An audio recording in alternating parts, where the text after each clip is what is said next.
Hi everyone, welcome to Simplilearn Cybersecurity Full Course, your ultimate guide to protect system, networks and data from cyber threats. As technology grows, so do cyber attacks, putting everything from personal data to government infrastructure at risk. And by 2025, cybersecurity professionals will be high in demand as businesses race to outsmart hackers. In this course, you'll learn how to defend threats like phishing, malware, and so whether you're a beginner or looking to level up. This course will help you master the essentials and this fast-growing field. Security, Simplilearn's professional certificate program in cybersecurity is your perfect choice. This 20-week program, designed in collaboration with Purdue University Online and IBM, offers over 100 hours of live expert-led classes and hands-on projects. You'll master essential skills like ethical hacking, penetration testing, malware analysis, and many more. A year of experience is preferred, so hurry up and enroll in the description box below and in the pinned comments. Hey there, future cyber experts. Welcome to an exciting journey into the world of cyber. If you have ever wondered how to become a digital superhero, defending against cyber threats, you are in today's video, we are diving deep into the fascinating realm of cybersecurity and uncovering the secrets behind this thrilling and rewarding field. So whether you are a tech enthusiast looking to expand your knowledge or someone considering a career change, this video is your gateway to understanding ethical hacking. We will explore the core concepts, the skills you will need, and the incredible opportunities that await you in the cybersecurity industry.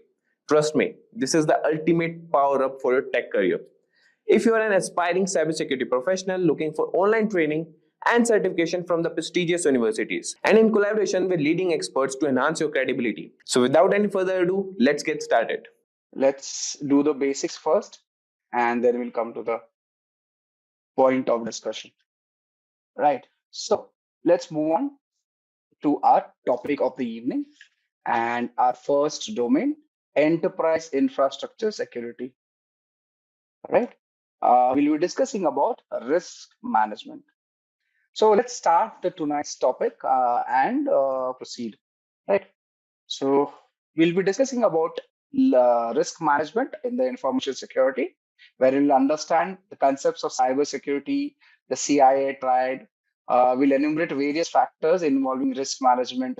We'll be able to understand the definition between quantitative and qualitative risk analysis, and also categorize various type of security control methods, right?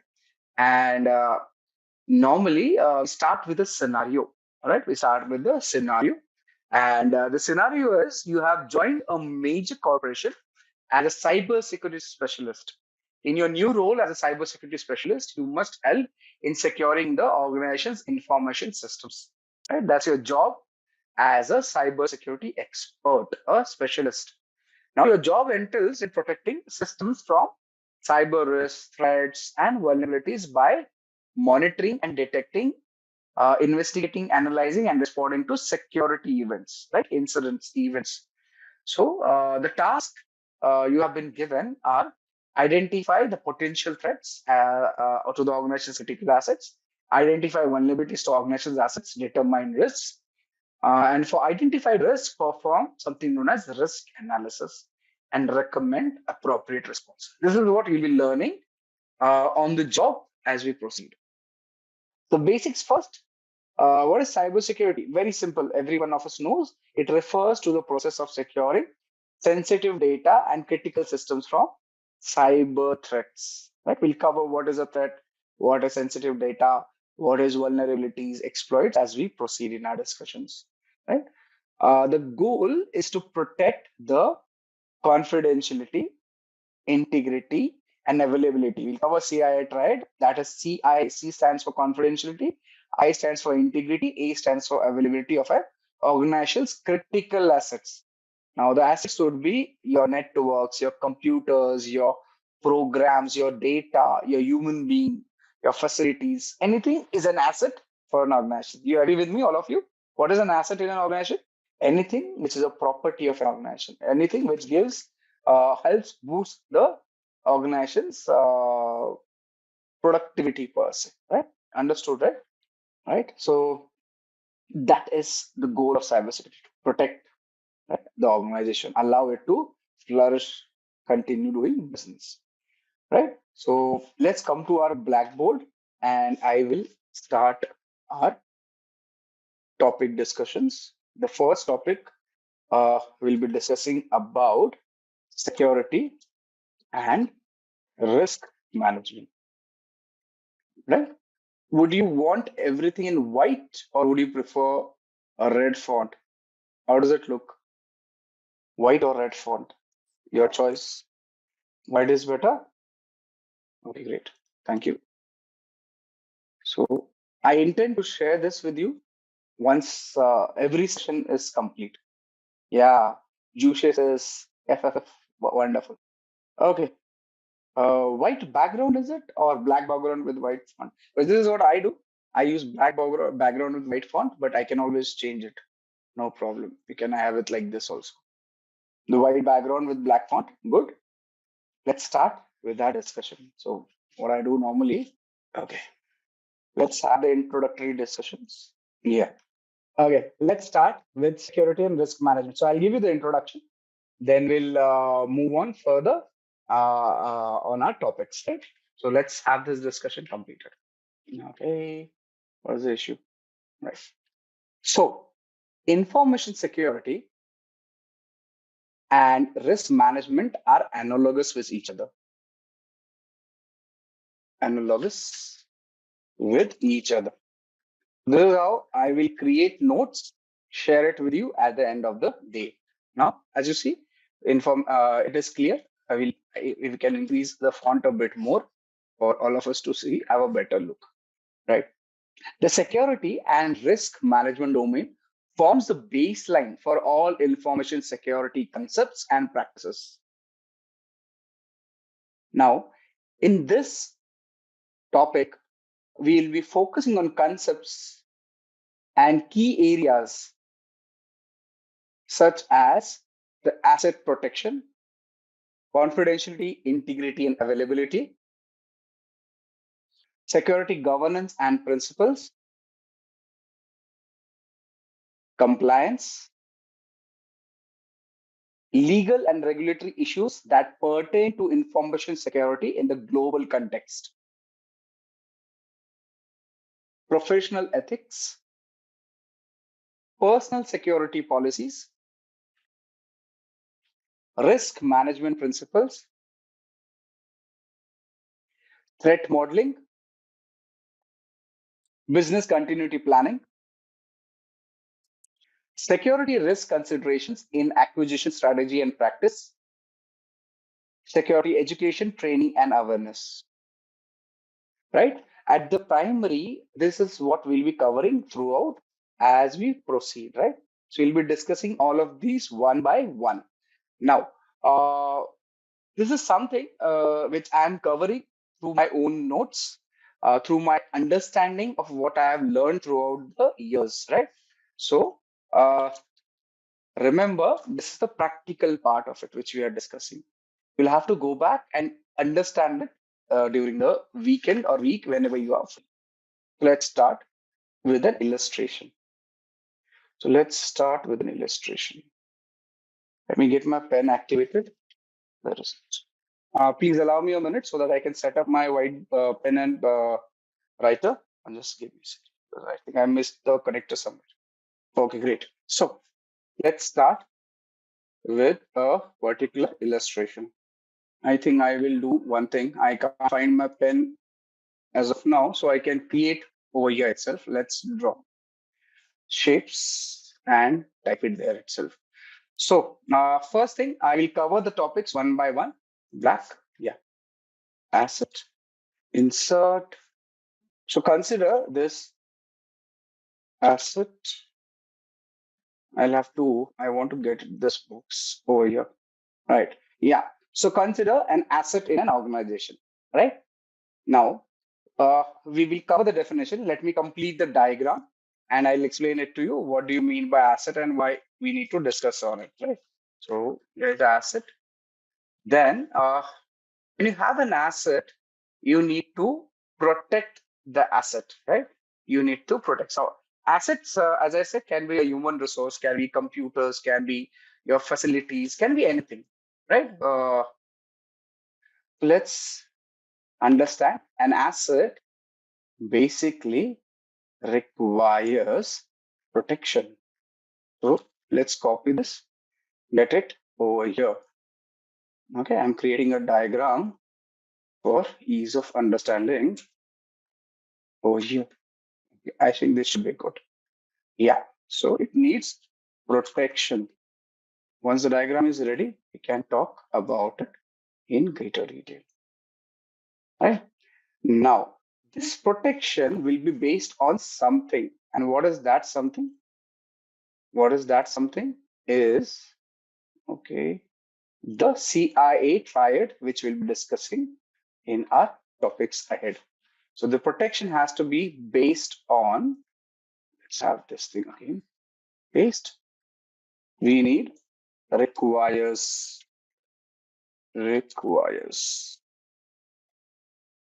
This thing requires protection, and this protection will be based on shapes. Do I have a triangle? Yeah, will be based on the CIA triad, which is C stands for, let's make it bigger. Okay, C stands for confidentiality. Okay, can I copy this? And the A stands for availability. Yeah, it would have been easier. I did find the pen, but connector to my yeah. So A stands for availability. There's an I over here. So let's have an I which says it is integrity. We'll be covering all these terminologies. So those who are confused, not sure what is happening, do not worry, we'll cover it. Right? This is your CIA triad. This is your CIA triad. So understand, we have an asset which requires protection, and this protection will be based on the CIA triad, right? So important, remember. So let's have this color coded for ease. And actually, I'm beautifying it, nothing else. So, right. So that's it. Make this as green so that you can see it better. Green, right? So you have an asset, it needs protection. The protection will be based on the CIA triad, right? Now, what is an asset? At the onset, what is an asset? Asset is, it's not straight. Let's make it straight. An asset is nothing but, let me make it here. We'll increase the arrow's length so that I can add here. And what is an asset? Yeah, asset is your hardware, software, information, people, personal. Let me see, how can I get it here? Oh, interesting. Okay, so your physical hardware. Now this is creating trouble for me. I don't know. It should have worked. Normally it does, but I normally make these diagrams using my pen. I never use this. So this is what is causing the issue. And if I type, it is typing somewhere else. Yeah. So like I said, and I assume we are out of the initial issues, right? So let's start. So like I said, the asset we were discussing, what is an asset? His asset is nothing but your hardware. So your software, right?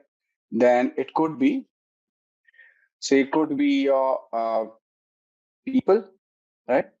And information, right? All of them are considered to be assets. Now, this is, yes, everything is an asset. Your facilities also can be called an asset. So assets can be hardware, software, people, information. And as is the case over here, all of them will require, excuse me. Yeah, all of them will require protection. All of them will require protection. Okay, so we need to protect it. Now, we've already talked, the protection will be based on our CI, confidentiality, integrity, and availability per se, right? So let's, excuse me. It is misbehaving. No, interesting. It is not allowing me to delete this. Is the line visible? Okay, you are also able to see this line which has come up, right? Okay, yeah. My apologies to you. It should not have happened like that. Interesting. It is a glitch. Okay. Now let's move on further and we'll discuss it if the issue comes up again. Now, this CIA will primarily be given or will be decided based on certain other aspects, right? And those aspects would be your security, compliance. So we'll cover this. So you'll understand it better. Compliance and policies, right? So this CIA will be primarily based on security, compliance, and policies. Now, again, this also will be ensured through the CIA will be ensured through. Let me move it a bit like this. Can I just use it like this? Yeah. It will be ensured through security governance,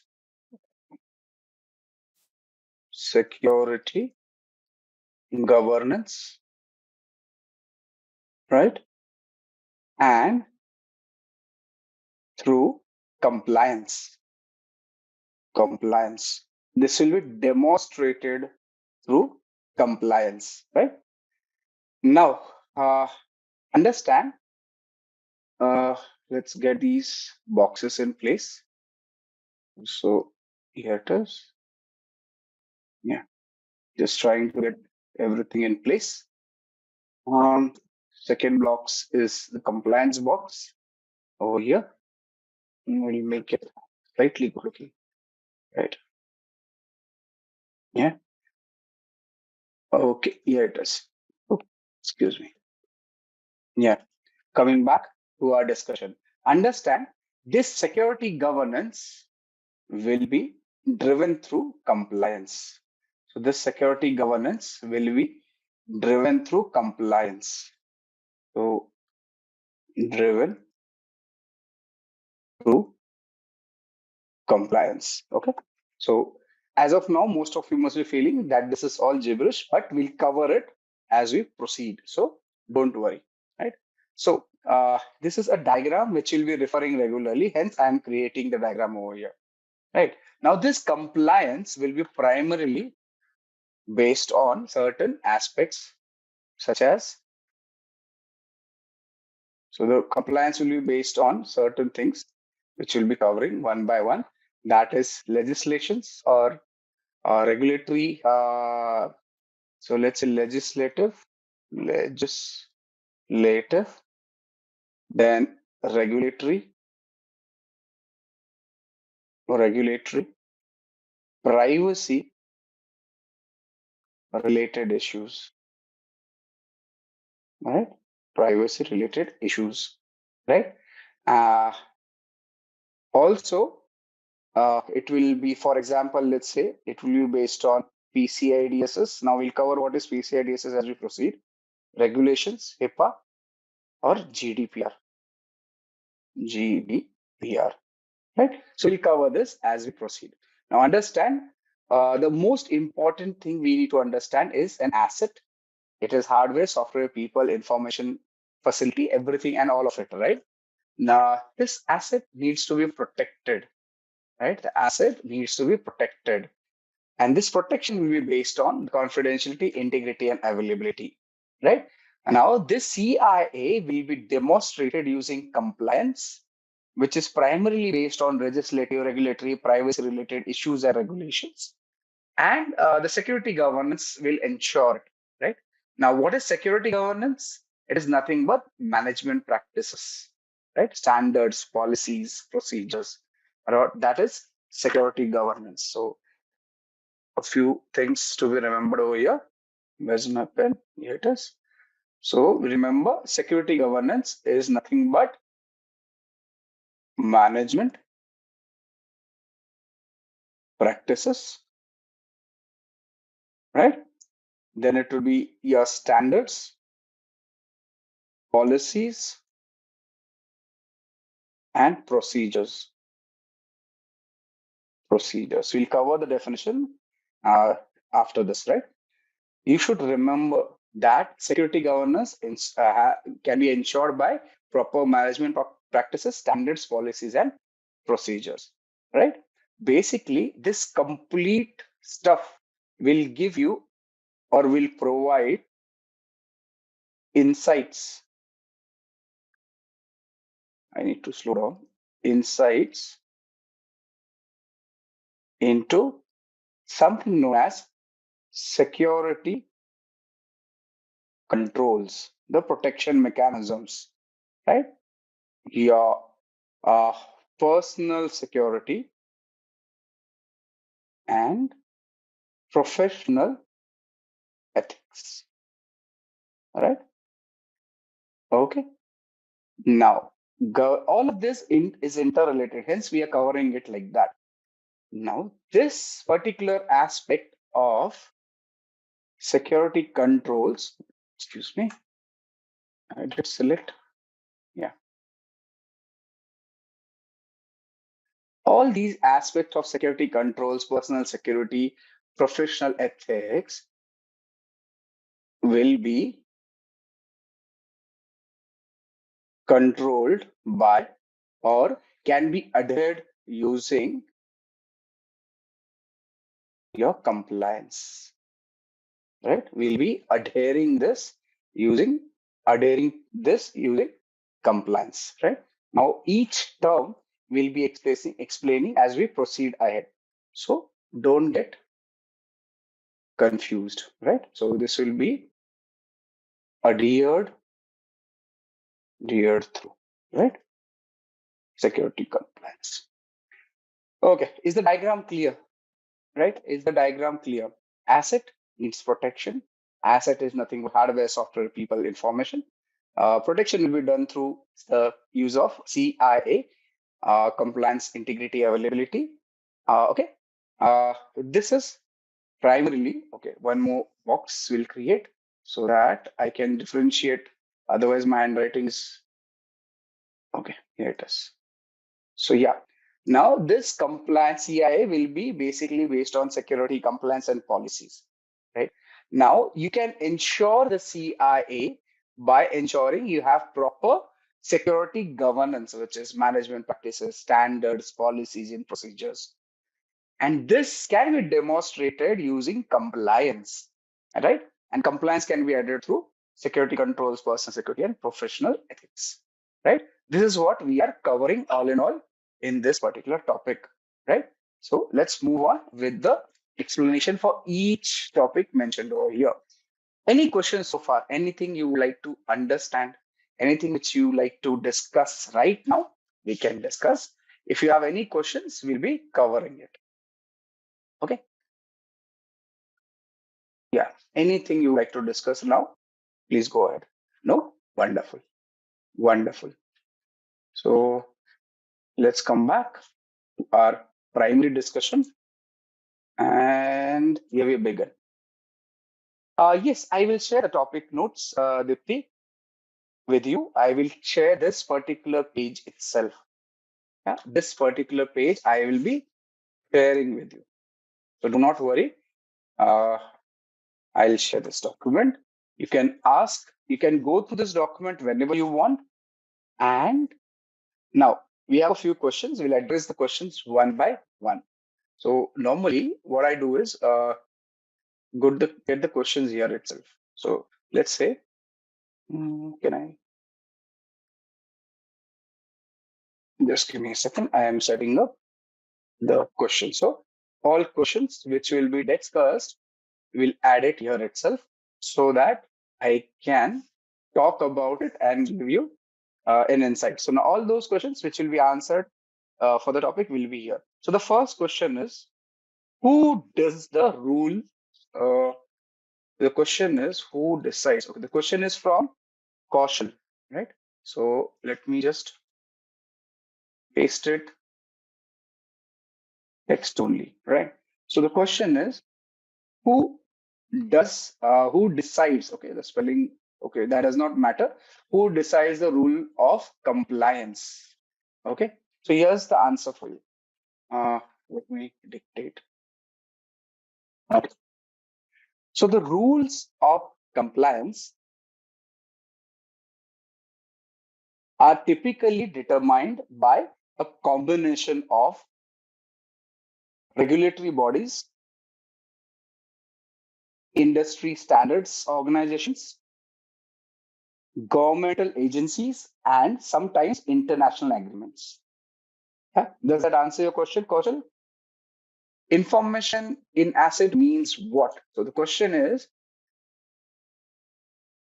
what information asset means? Okay, so let me give you the answer on it. Now, information asset typically refers to data and knowledge that is contained within an organization, right? So let's talk about a bit more. Now, this particular aspect of information can be either tangible or intangible, owned by individuals or an organization, right? Now, this information can take various forms and is often critical to the functioning of an asset. There are various types of assets in case of information. Intellectual property, financial assets, physical assets, digital assets, human capital. Do you understand? If you talk about information, all these can be called as assets, which are either tangible or intangible. What is tangible or intangible? Tangible is something which you can touch, intangible, which cannot be touched, right? Like the air, you know it is there, but you cannot touch it.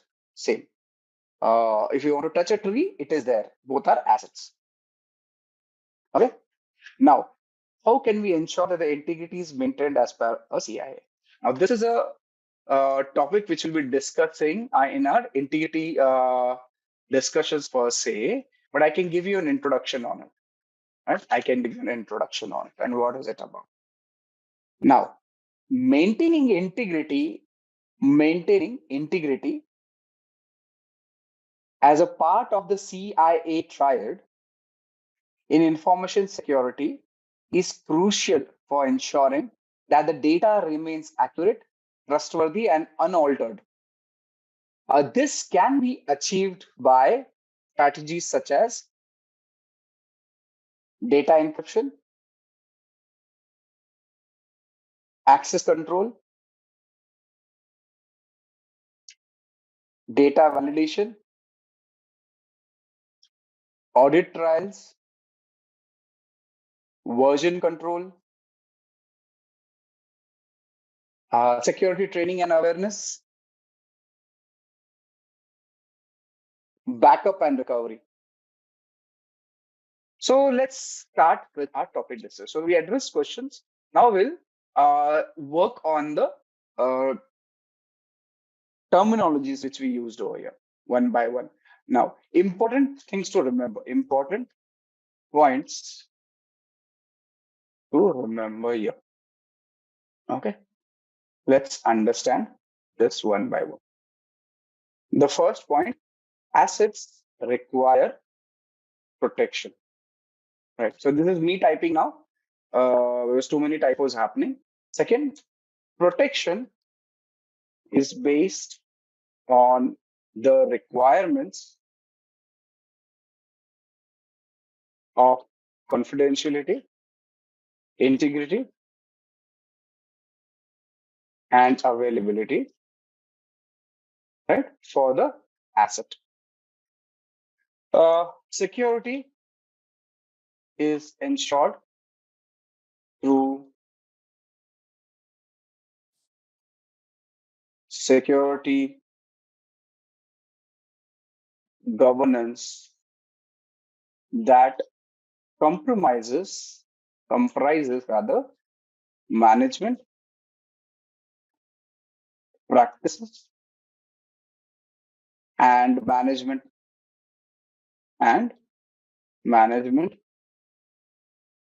oversight, right?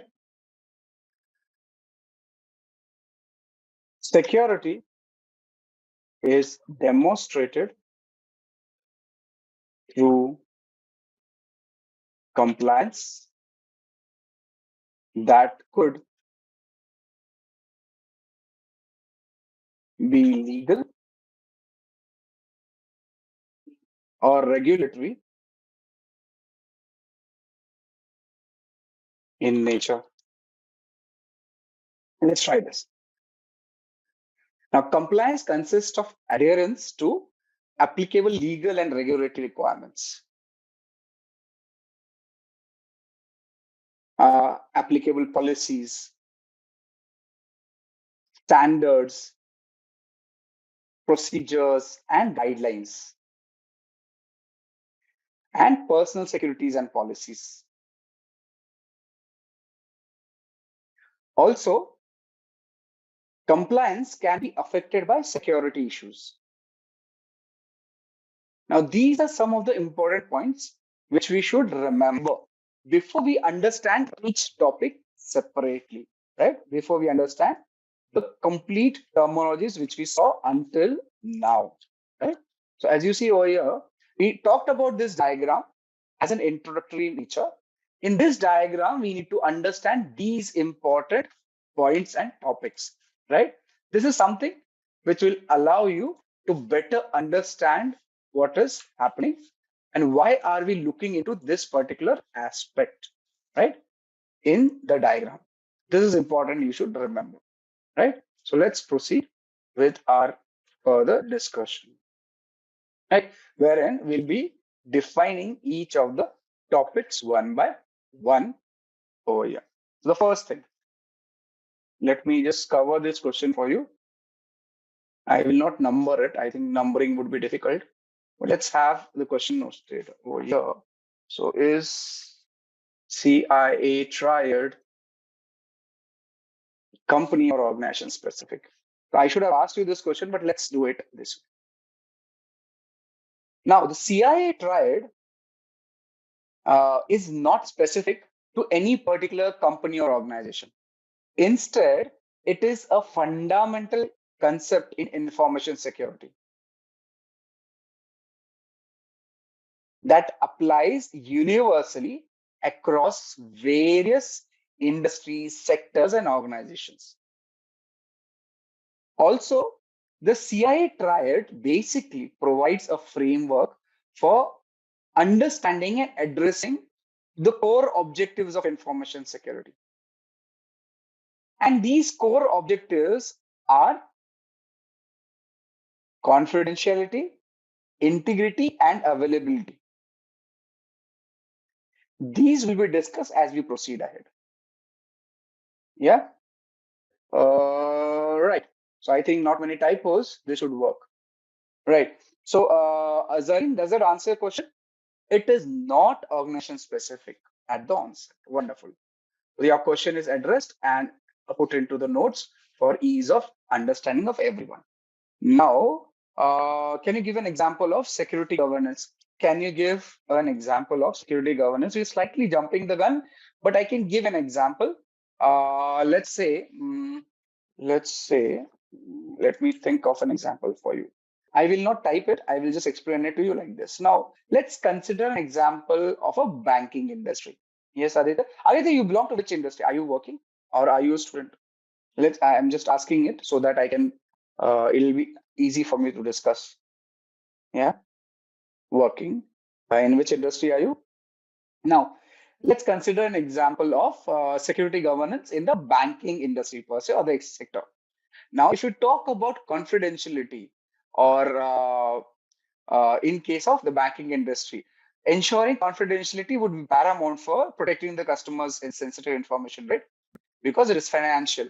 Now, banks implement various measures such as the encryption, access control, and authentication mechanisms to prevent unauthorized access to customer accounts and transaction data, right? So, for example, online banking platform will use secure web communication, right? Secure connection on HTTPS. Yeah. So you'll be using HTTPS connectivity and multi-factor authentication to ensure that only authorized users can access this account. That is confidentiality. If you talk about integrity, you're basically maintaining the integrity of financial transactions by having checksums, digital signatures, right?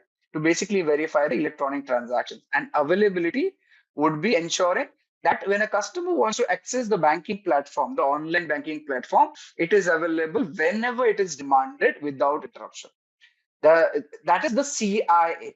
Now, in this example, security governance in the banking industry will incorporate the principles of the CIA to protect the customer data, maintain the integrity, ensure the availability by placing requisite processes, mechanisms, standard operating processes, your guidelines, and policies in place.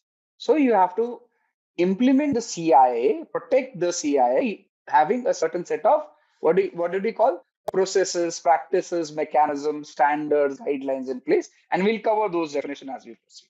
Yeah, Zareen, your question is answered. Okay, let's proceed with the topic which we were discussing. Let's start with asset. What is an asset? So we discussed about asset, but we need to clearly understand what do we understand by the asset and what all does an asset compromise of, right?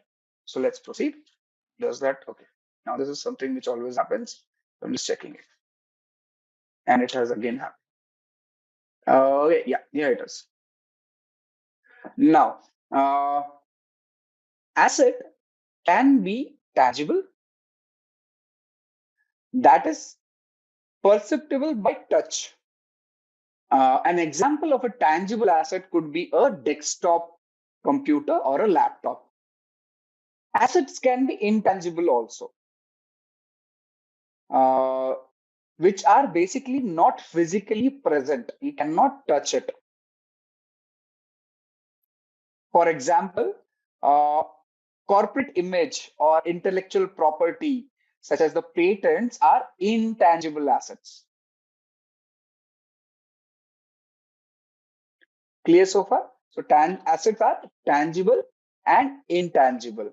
Tangible is basically what you can touch, what you can perceive with a touch, right? Intangible is something which is understood. We cannot just touch it, right?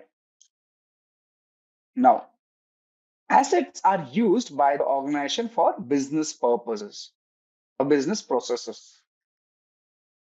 Every asset, whether tangible or intangible, has a certain intrinsic value to the business. The value can be monetary or of importance or of both.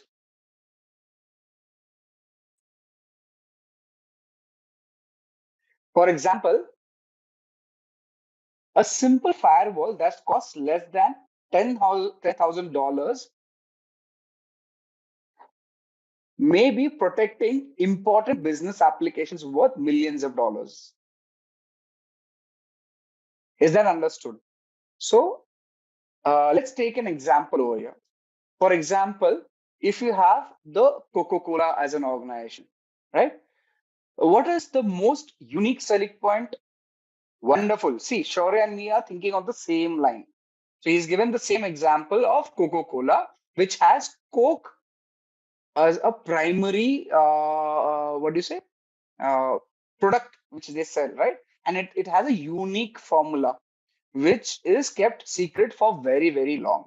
Now, if your server, which is bought for say $1,000, $10,000, has this formula kept inside the server. Server itself is 10,000, but the formula is worth millions of dollars, right? So what is the server? Is the tangible asset. What is the data which has a formula? Is a intangible asset, right? So every asset, whether it is tangible or intangible, will have value associated to it. And the value will be based on either monetary or uh, the intrinsic value of the asset per se, right? So it is important for the organization. That is what you should understand. The weather is right. Right. I think that's the right weather. Yeah. Okay.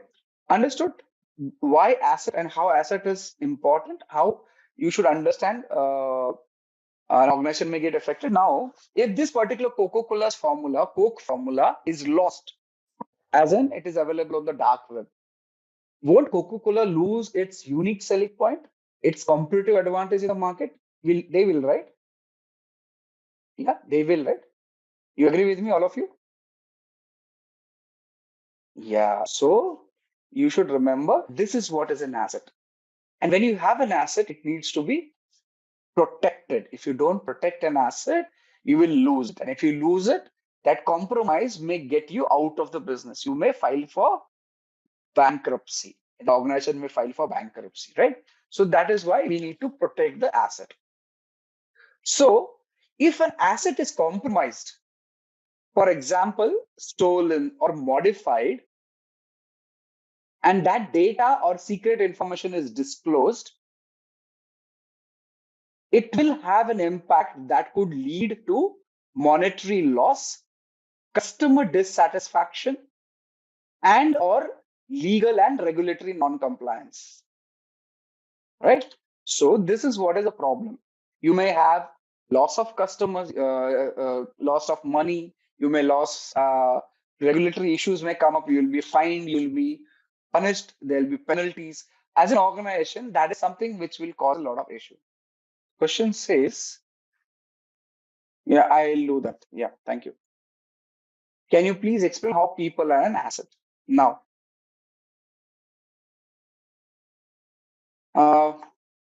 see, understand the people are the most valuable assets within an organization because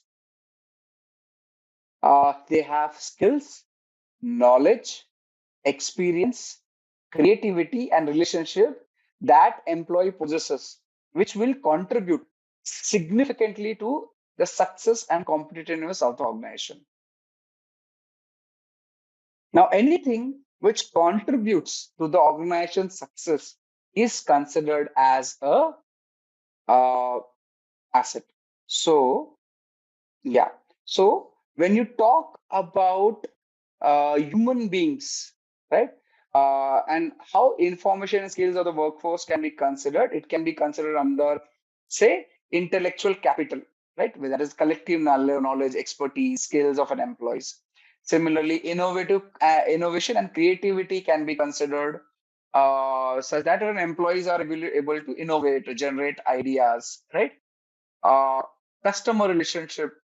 Again, employees often develop very strong customer relationship. Let me just put it in the bullet points over here itself.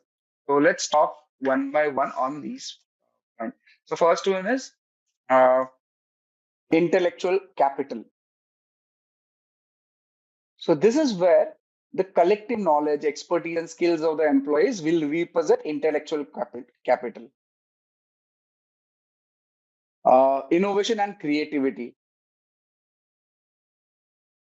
where employees basically the ability of an employee to innovate, generate new ideas, and solve complex problems, again, can be considered as a critical asset for an organization, particularly where the industries are or the industry have a rapid changing scenario. Technology is changing regularly, right? So that is where employee can be considered, a human being can be considered as an asset, right? So this is where you need to understand why human being is considered an asset, right? Similarly, you will have customer relationship, wherein a lot of organizations have employees directly in touch with the customers. Now, customers trust these employees. They prefer to talk to these employees. This is where customer relationship this is where your employee becomes a asset, right? You cannot let go the asset because you may even lose the customer. And even your organization culture comes into play. And that culture basically significantly, what do you say, prefers the employees to be trained in a certain way, to be addressed in a certain way, making them an asset which becomes indispensable, or at least a big time have big time importance to the organization. Yeah, does it answer your question, Zari? Okay. Why do you consider them an asset? Because there are a lot of things which they handle, and this is all these things which they handle can be considered as something which allows the organization to grow in long term, right? Okay, until he types, let's proceed. Now, assets are basically grouped or generally grouped in a certain ways. And so, how are assets generally grouped? So let's have this one by one. So first one is physical assets. So let me tell you what are physical assets. So physical assets again are tangible in nature, and our examples could be, say, your buildings, uh, furniture, right? HVAC systems, right? And so on and so forth, right? So these are considered as assets, which are physical in nature or physical assets, right? So these are how you can group assets in various segments. One is physical assets. Let's move to the next one, which is hardware assets. Right? Hardware assets. Now, when you talk about hardware assets, these are in information security per se. If you talk about examples, it would include your servers, desktops or desktop computers, laptops, router, network cables, and so on and so forth. Yeah. So these are the hardware assets in information security per se. So you can differentiate your assets based on this. So we understanding what are the different groupings of assets. So we talked about physical, we talk about hardware. Now the next one logically will come as software assets. What are software assets? Okay, these are intangible assets. If you can refer to software as a intangible assets, right? Now, these basically can be utilized or are utilized by organization by having licenses, right? Yeah, licenses, or your intellectual property can be considered over here. Uh, uh, let's example would be your operating system, OS, your DBMS, database management system, right? Office applications, you're procuring it. You do not have do not have your own system. You're buying it under license to be utilized. Then your web servers, server softwares, as we call it, softwares, right? And so on and so forth can be considered as software assets. Clear so far? Yeah, Aditya says the same product may cause loss to other company. Coca-Cola example, very true. Right. So those are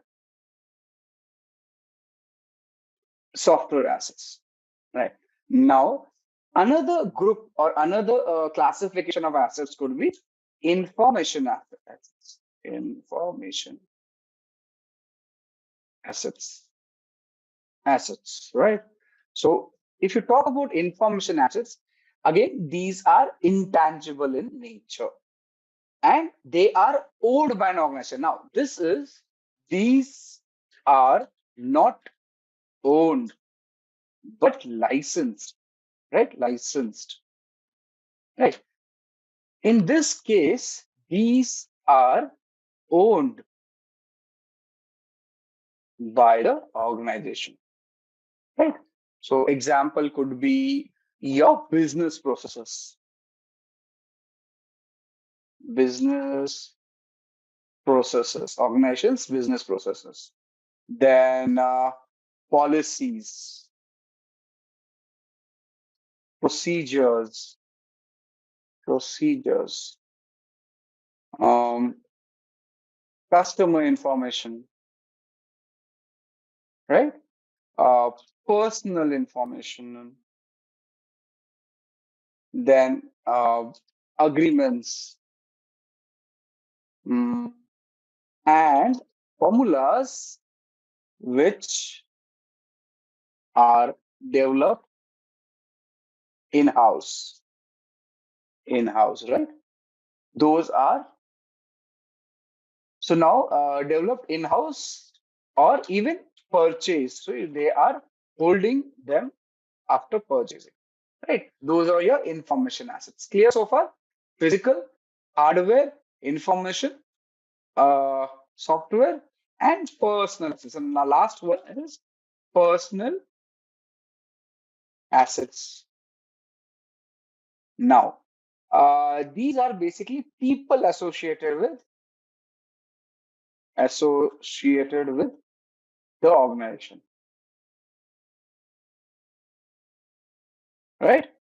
For example, your employees, contractors, uh, maybe vendors,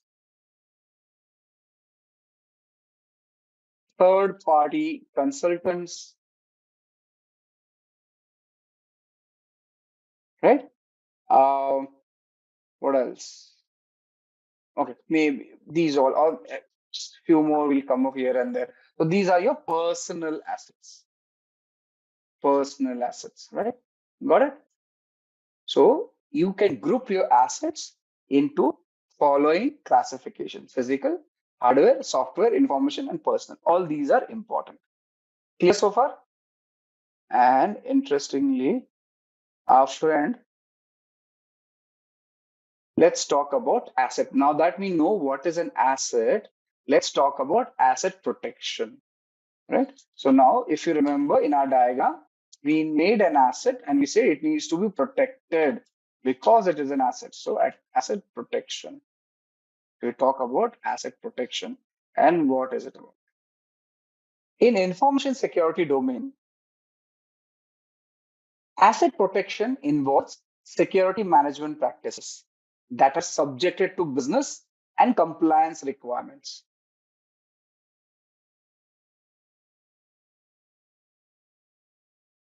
Such practices for asset protection are called security controls.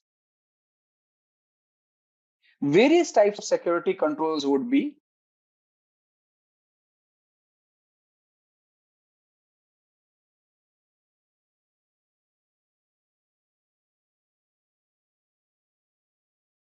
physical entry controls to an office building that allow only authorized persons.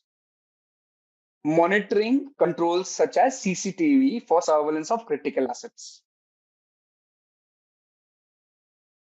Right? So you have various protection mechanisms. And those protection mechanisms are we referring to physically stopping someone, monitoring it using CCTV, controls such as locks for hardware asset for protection from theft.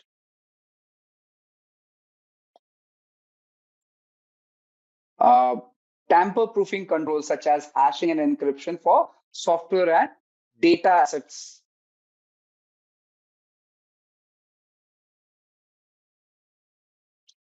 Copyrights or patent for information access to protect legal rights.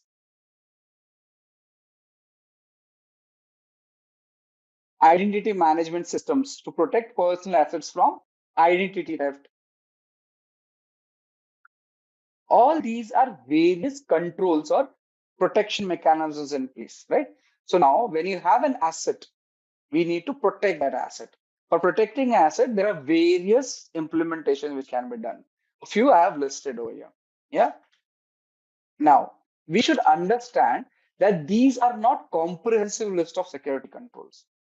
It is now this list is an ad hoc list as of now. So it will be basically decided. Now, this kind of asset protection mechanism will basically be decided on uh, risk, risk analysis, your evaluation of the risk, assessment of the risk, right? Similarly, controls will be identified through risk mitigation strategies, risk assessment, risk, what do you say? Decision of risk based on management's policy. And this is where your analysis of risk management or risk management procedures will come into play. So asset protection requires or has a requirement that it will be based on risk. In order to understand the risk, we will have to understand risk assessment and select the control based on the risk analysis which is done over there, right? So we'll be discussing this based on the confidentiality, integrity, and availability concept. So if you have a software, be it open source or whatever, and it is being utilized to say uh, create value for a business, okay? Anything which creates value will be considered an asset. Remember that. If be it open source, right? Now, when you talk about open source, you can categorize it into, say, software assets, right? You're not owning it, but you can use it. And when you use it, you are trying to look for value. Is that understood? Aditya is saying open source software is not included in these assets. We can include it. I have not made it comprehensive. You can add a lot of things into it. I gave you an understanding of an asset. Okay. Okay. All right. So where are we? Since I'm talking a lot about risk management, let me give you a small introduction of risk assessment management before we proceed for our discussions on the CIA, the confidentiality, integrity, and availability. Now, why am I referring to it always? Where's my connection? This is something which is important. Understand when you sit for interviews for your as say GRC professional for cybersecurity. What is GRC? Stands for governance, risk, and compliance. GRC, right? Governance, risk, and compliance. You'll be asked such questions. So you have first job in risk management would be to something known as inventorize assets. She will basically make a list of assets held by an organization. These assets will be prioritized. Now, these will be based on what? The prioritization will be done on something known as business impact analysis. The impact this asset will have if it's compromised. In fact, if asset is compromised. Do you understand it? Now, when Shaurya said that Coca-Cola is an asset, you list out the asset. Now, if the Coca-Cola's asset, Coca-Cola's formula is lost, then what will happen? You'll have a big impact on the organization. Now, that impact is what will decide the priority of an asset for an organization. Once your assets are inventorized, you will understand the value of the assets compromise based on something known as quantitative and qualitative analysis. We'll cover this in our future discussions. These analysis will allow us to get something known as a dollar value for your asset, right? And what will be the issue in case they are compromised. Once we have these dollar values with us, then based on this value, we will be based on these calculations, we will select controls. We will select controls, right? Controls are what? Protective mechanisms. Now, in case Coca-Cola's formula, you can say controls can be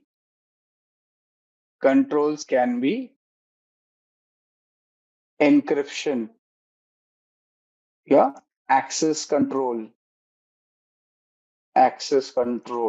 right?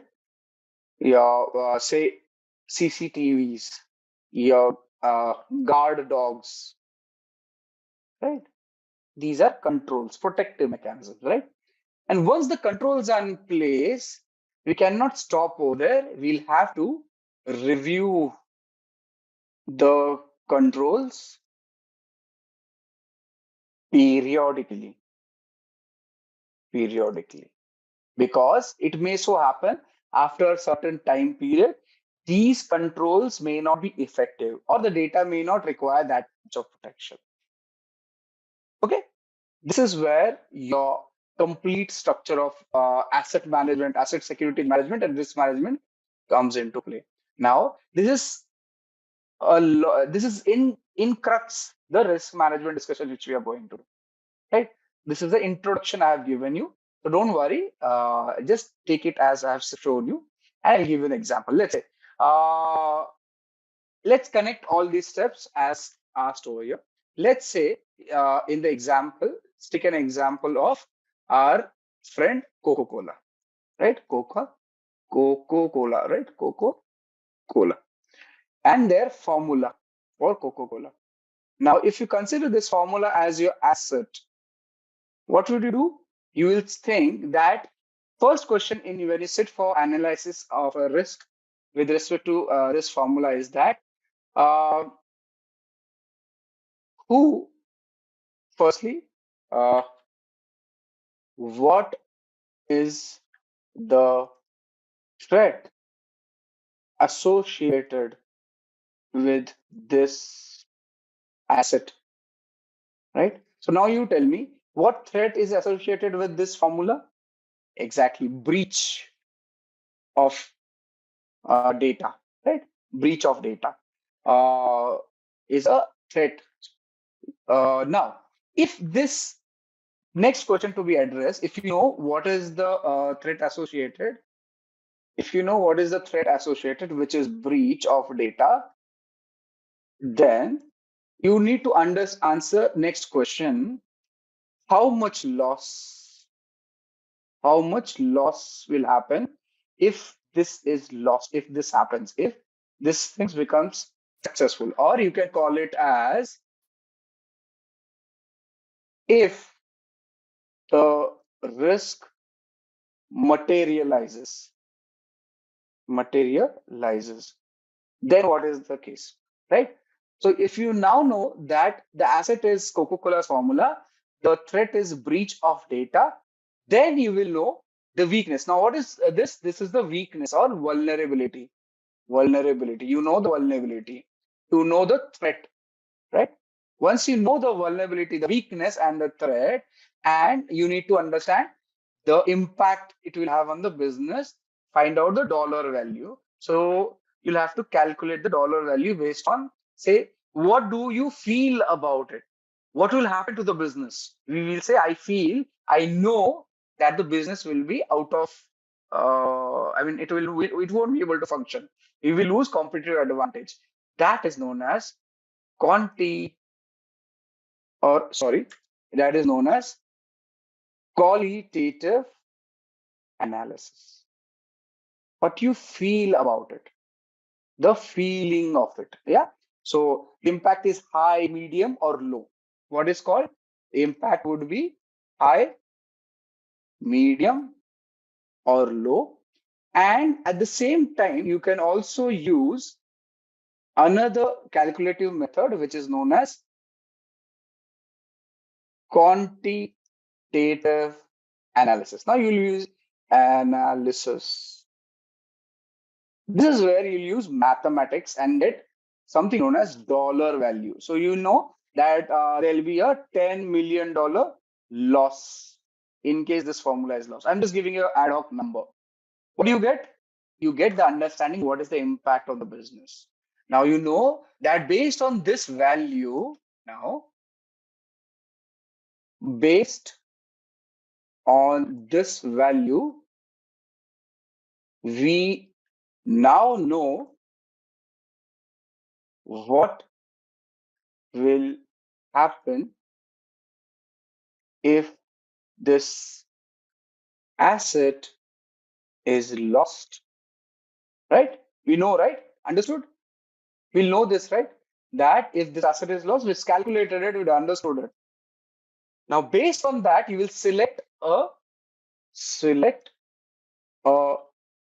protective mechanism to protect this asset. Understood? Is that understood? Sai, we'll have the formula coming up when we come to this. Is just a generalized discussion we'll have. We have the formula coming up. Right. So now we know, for example, let's say when I said the loss or the value of this compromise asset is say $10 million, right? $10 million. Now you will put a control which will not cost or which will be less than the loss of compromise. As in, we want something which is costing us or saving us from this loss and does not cost itself $10 million and more. The cost of the control, as is the case over here, right? So we select something which is saving on the compromise and also not costing us that much. So if by any chance the cost of the control is higher than the compromise itself, the management will not approve. You understand that, right? If cost of control is greater than loss after compromise, as in, let's say if the data is lost, I lose $10, but in order to protect the data, I need $100. Will the management approve it? Yes. Will the manager approve it? Senior management will approve it? Is it no, right? Financially, economically, does not make a sense. That's the reason you put a control if the control is within. Now, this is again with respect to risk strategy. This is where, so you'll think of risk strategy in this case. So you will either, strategy. You will either accept risk, mitigate risk, avoid risk, right? Accept, mitigate, avoid, and what is it? Another one. Accept, mitigate, avoid. What is the fourth one? Anyone knows? Transfer. Very nice. Transfer. Thank you, Omio. So what is accept? I accept that this is loss is going to happen. I do not intend to do anything. Mitigate. I will reduce the levels of the impact. I will reduce the impact. Avoid. I'll just totally leave it. And transfer. I'll basically do an insurance, something like that. Okay. That is where risk strategy come into place. Okay. So the control in this case will be encryption of the formula, guards, dogs, CCTV, building with access control, everything. Yeah, so on and so forth. Understood, is it? I just ran through the example to explain it, but we'll be covering it as we proceed in the session. What we understood last time was about risk management. We understood what is the cybersecurity. Before we proceed further, how many of you are proficient in Linux, have been handling Linux operating system, wherein you can do commands on the terminal, maybe run an application to scanning and all through the terminal?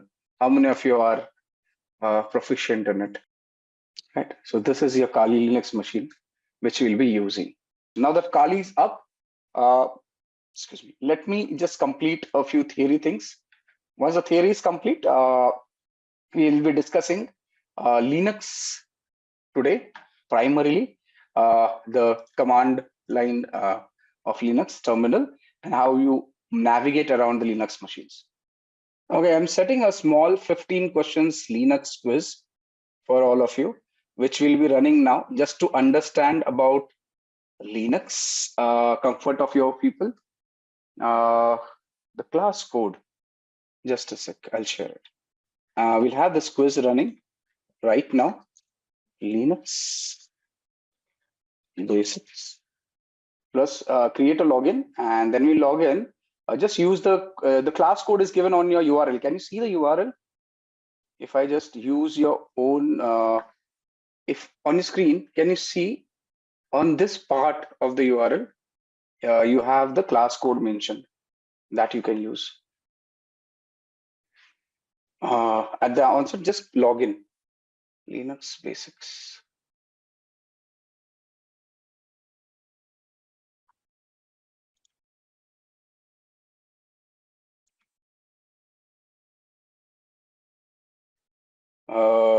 One sec.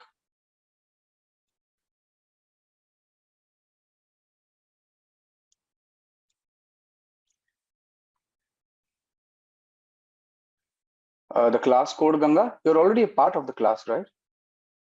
Oh, the link expired. No problem. I'll share it.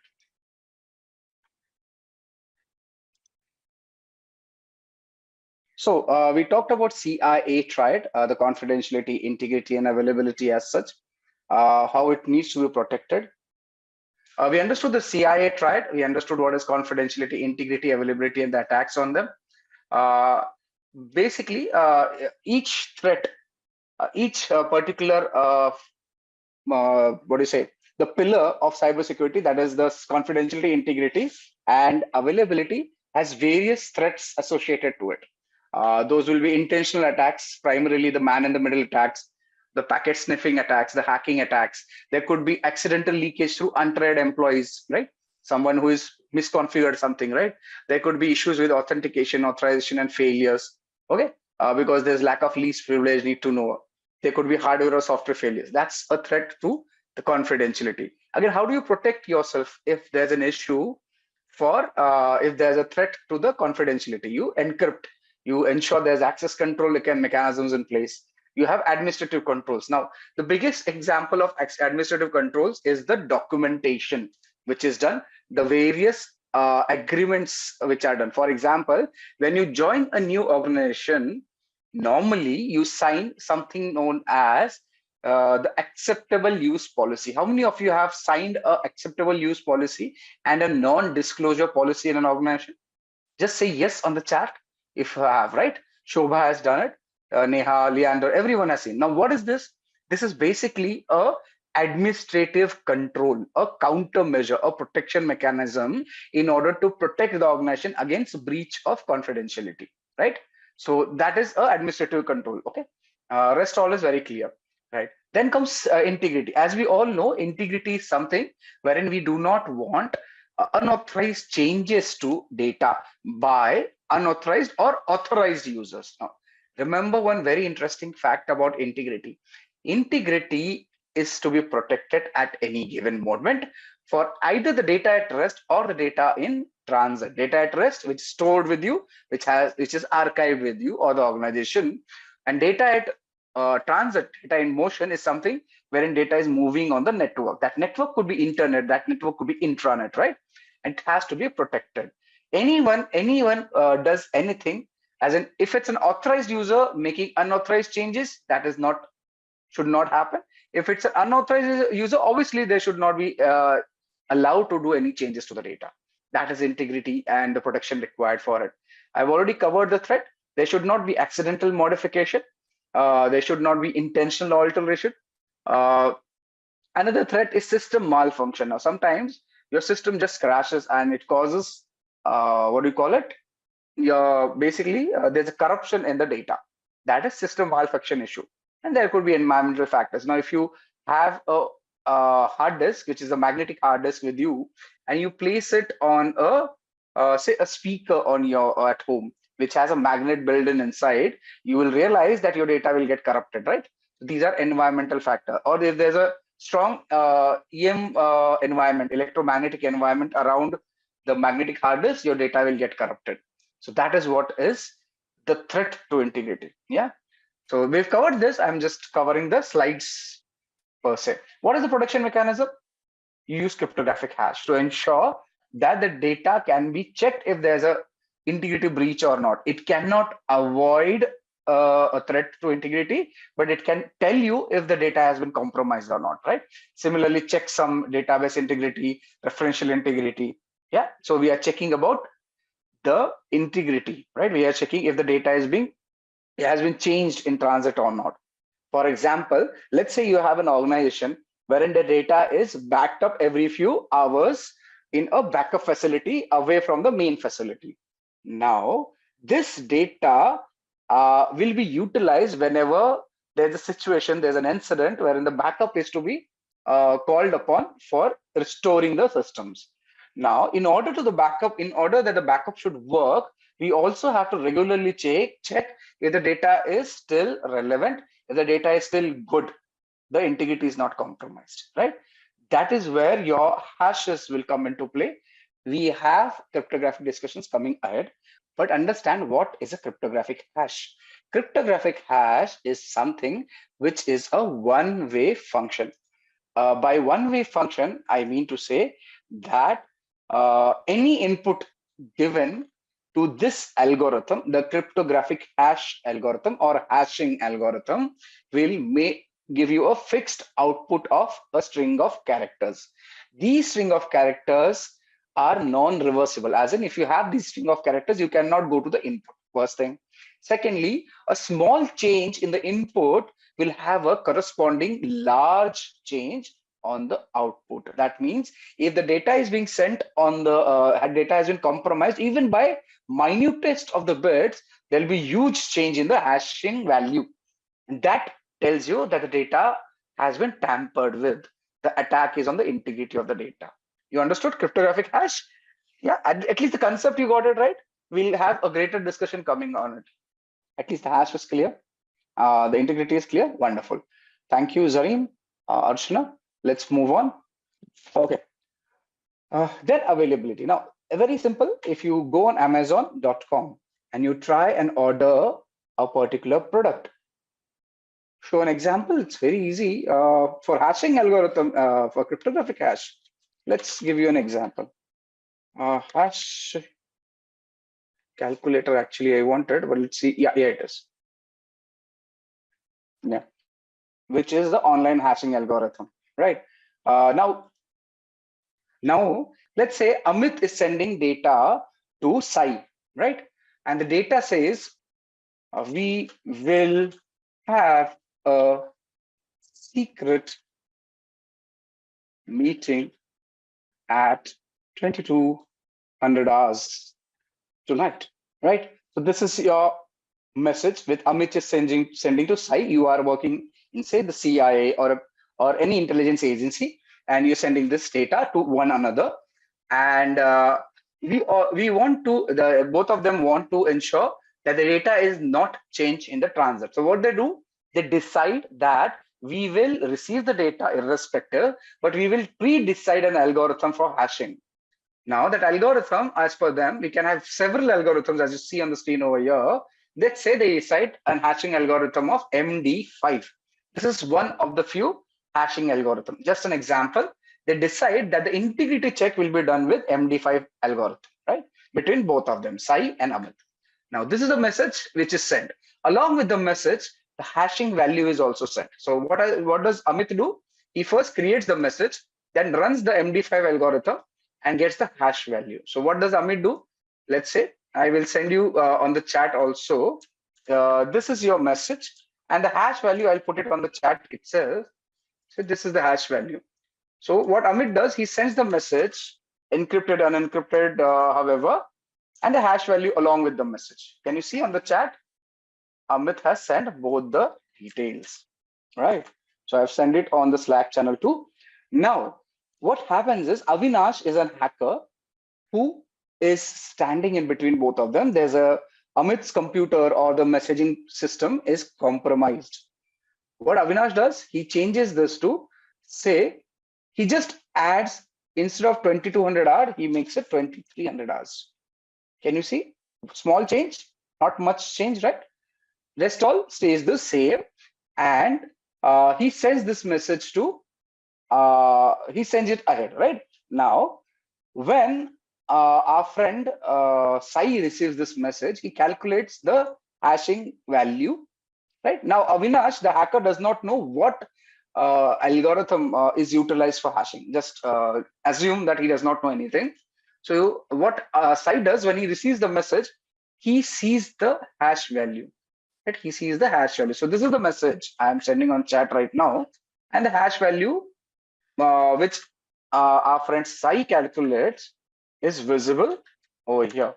Now let's compare both the values. Let's compare both the values. So for this, the hashing value got too fast. Yeah. So this is the hashing value. And the previous example, this is the hashing value. Can you see? Does the hash value match? Tell me, do the hash values match? Yes, team? They don't. What does it tell Sai when he calculates the hash value and sees that the values do not match? Because he has the previous value sent by Amit, and he has now calculated his own MD5 hash algorithm value for this particular data. What does Sai know now?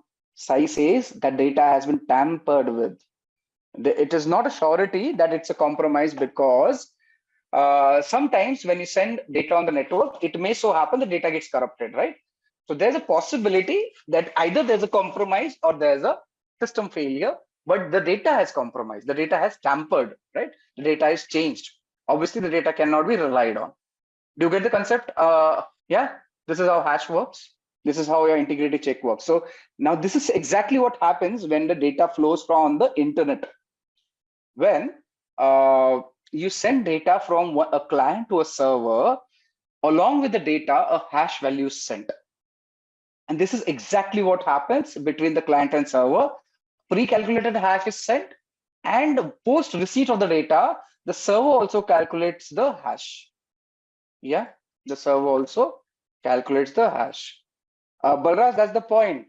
When Sai receives this message, he knows that he has to meet at 2300 hours, but he also knows the data is tampered with. So obviously he will not follow the instructions. The data, he says the message has been tampered with. That means somebody has a malicious intent of changing the data. Somebody has changed it.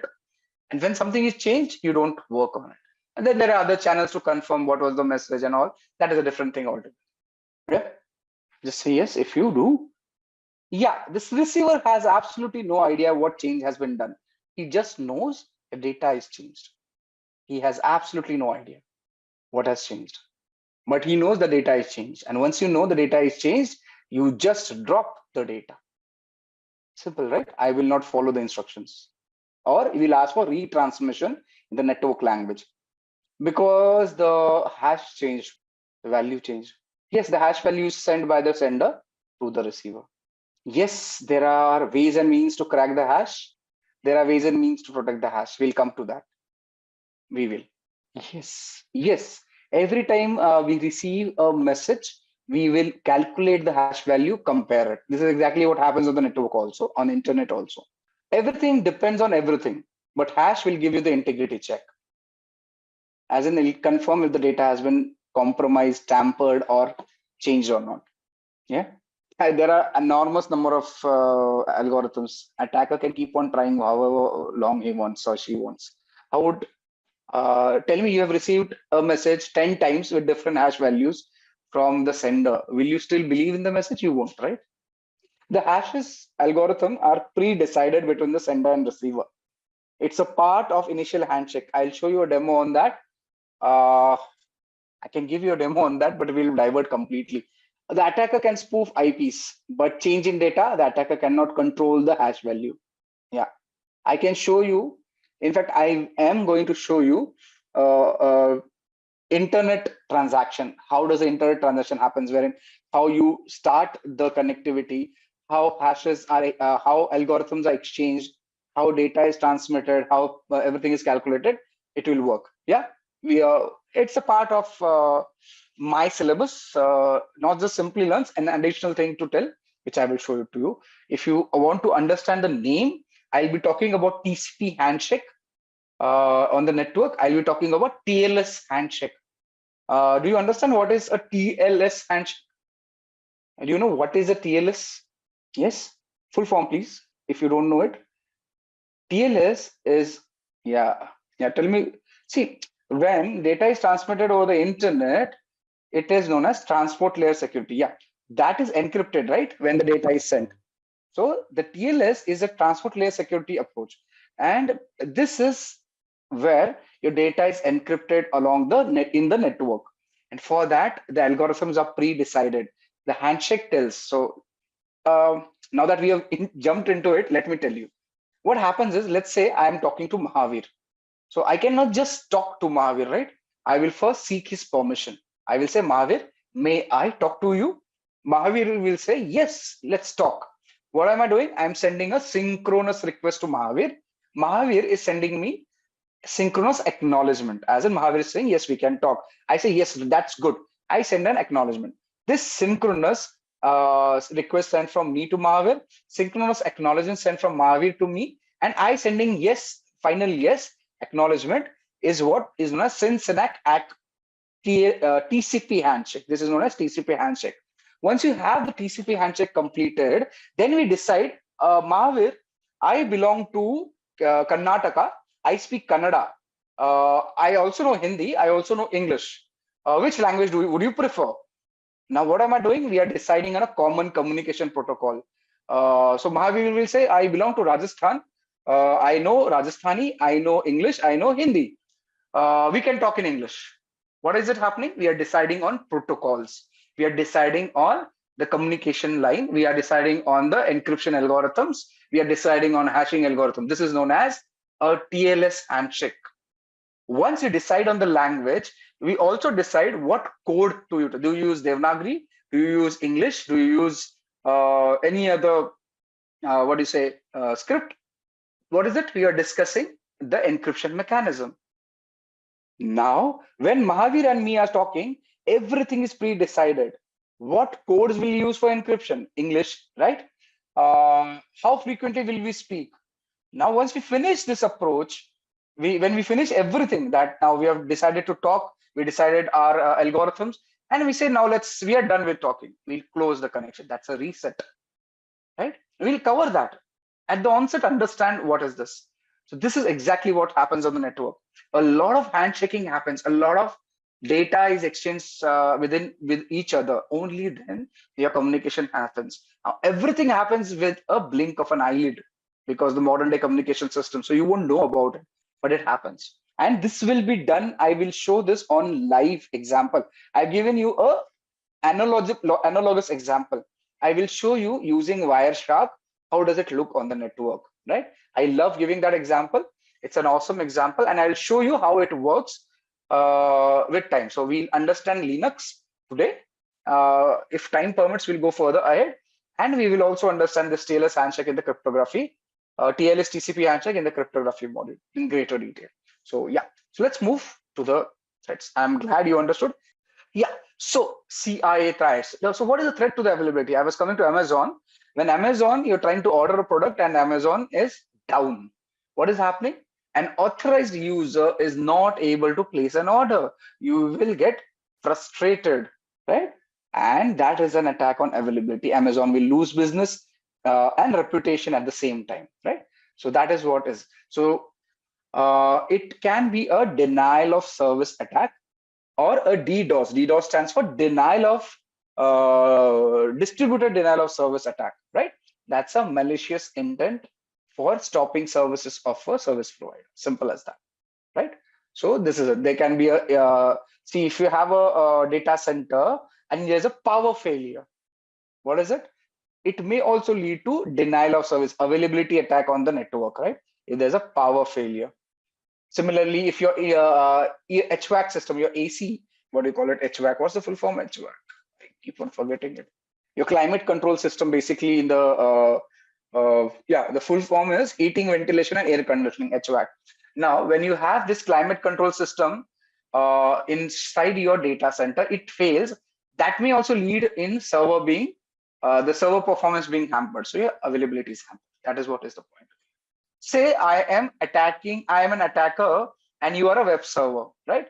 I am sending you unlimited number of requests. Let's say Aruba wants to get some service from the web server. But since I am sending unlimited number of requests, the server is not able to cater for requests from any authorized user. Yeah, the server is not able to cater for requests because there are too many requests coming from a attacker, a single attacker. That is denial of service attack. Now, if I tell 100 people, I pay 10 rupees to 100 people, and all of them, I tell them to send continuous requests to a particular server, that is distributed denial of service. As in, I've distributed the attack to multiple locations. Okay, this is an analogous example. We'll have a technical example shown to you. You can use a tool by the name of hping3 to send ICMP requests. Now, we will cover that as we proceed. ICMP request, that so many pings are being sent to the server that server is unable to service a authorized request, right? That's a DDoS and DOS suppression. Wonderful. Glad you understood it. Let's move.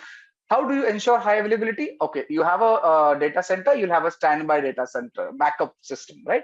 Which will work. If one goes down, the other will take on immediately. You may have backups in place, archives in place, which works, right?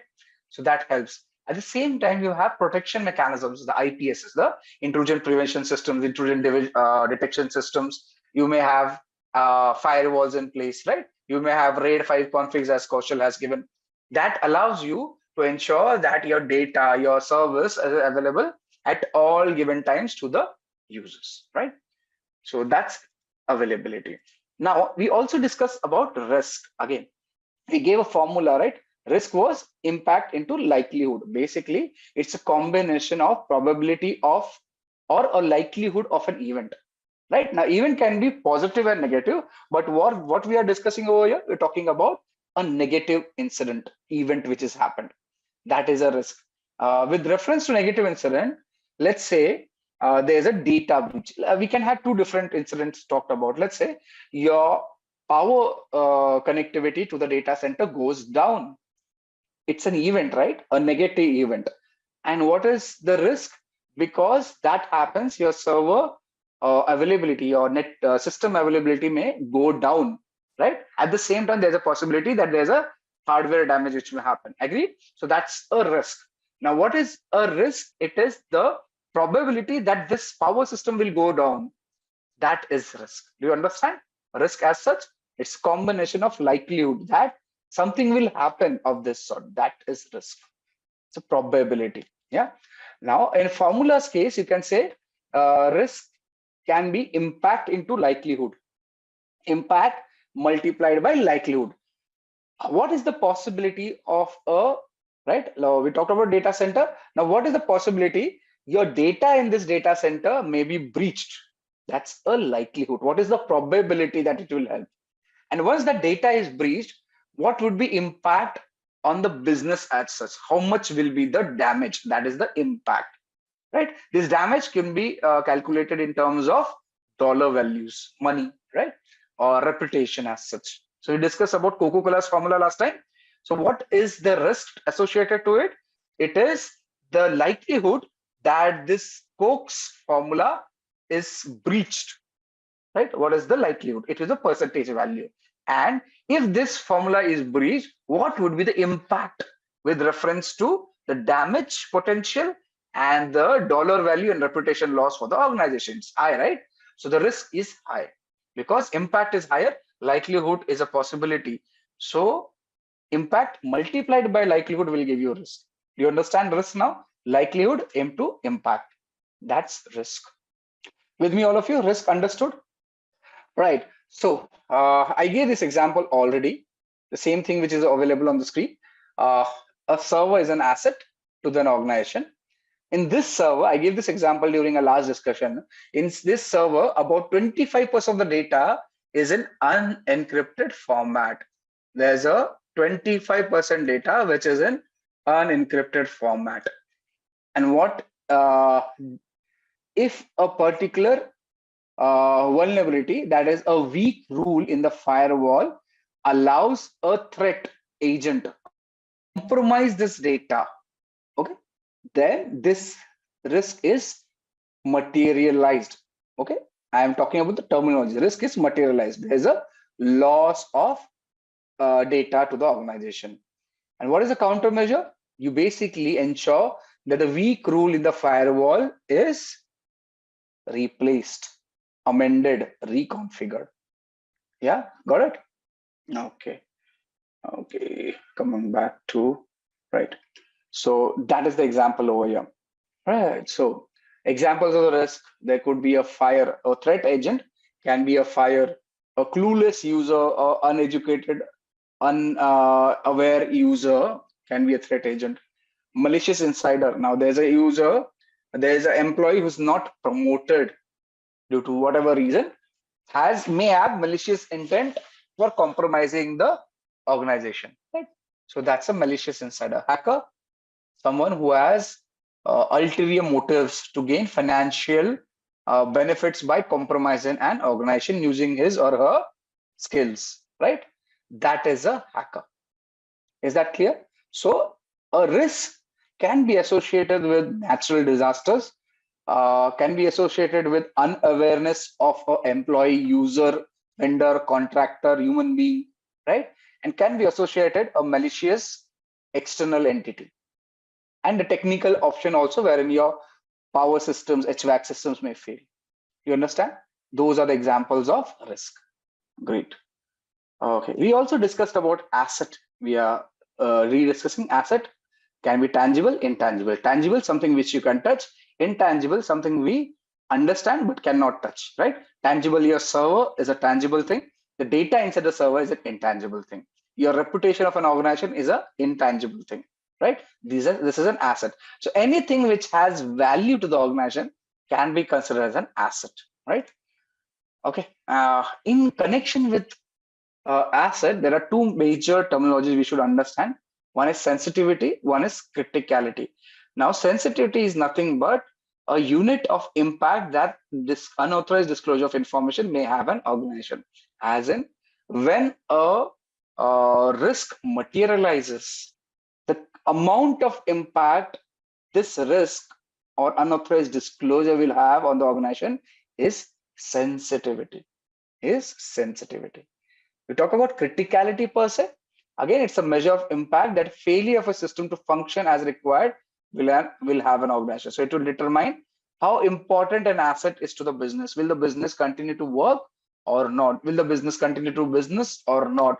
Will the business have a reputation loss or not? That is sensitivity and criticality. Yeah.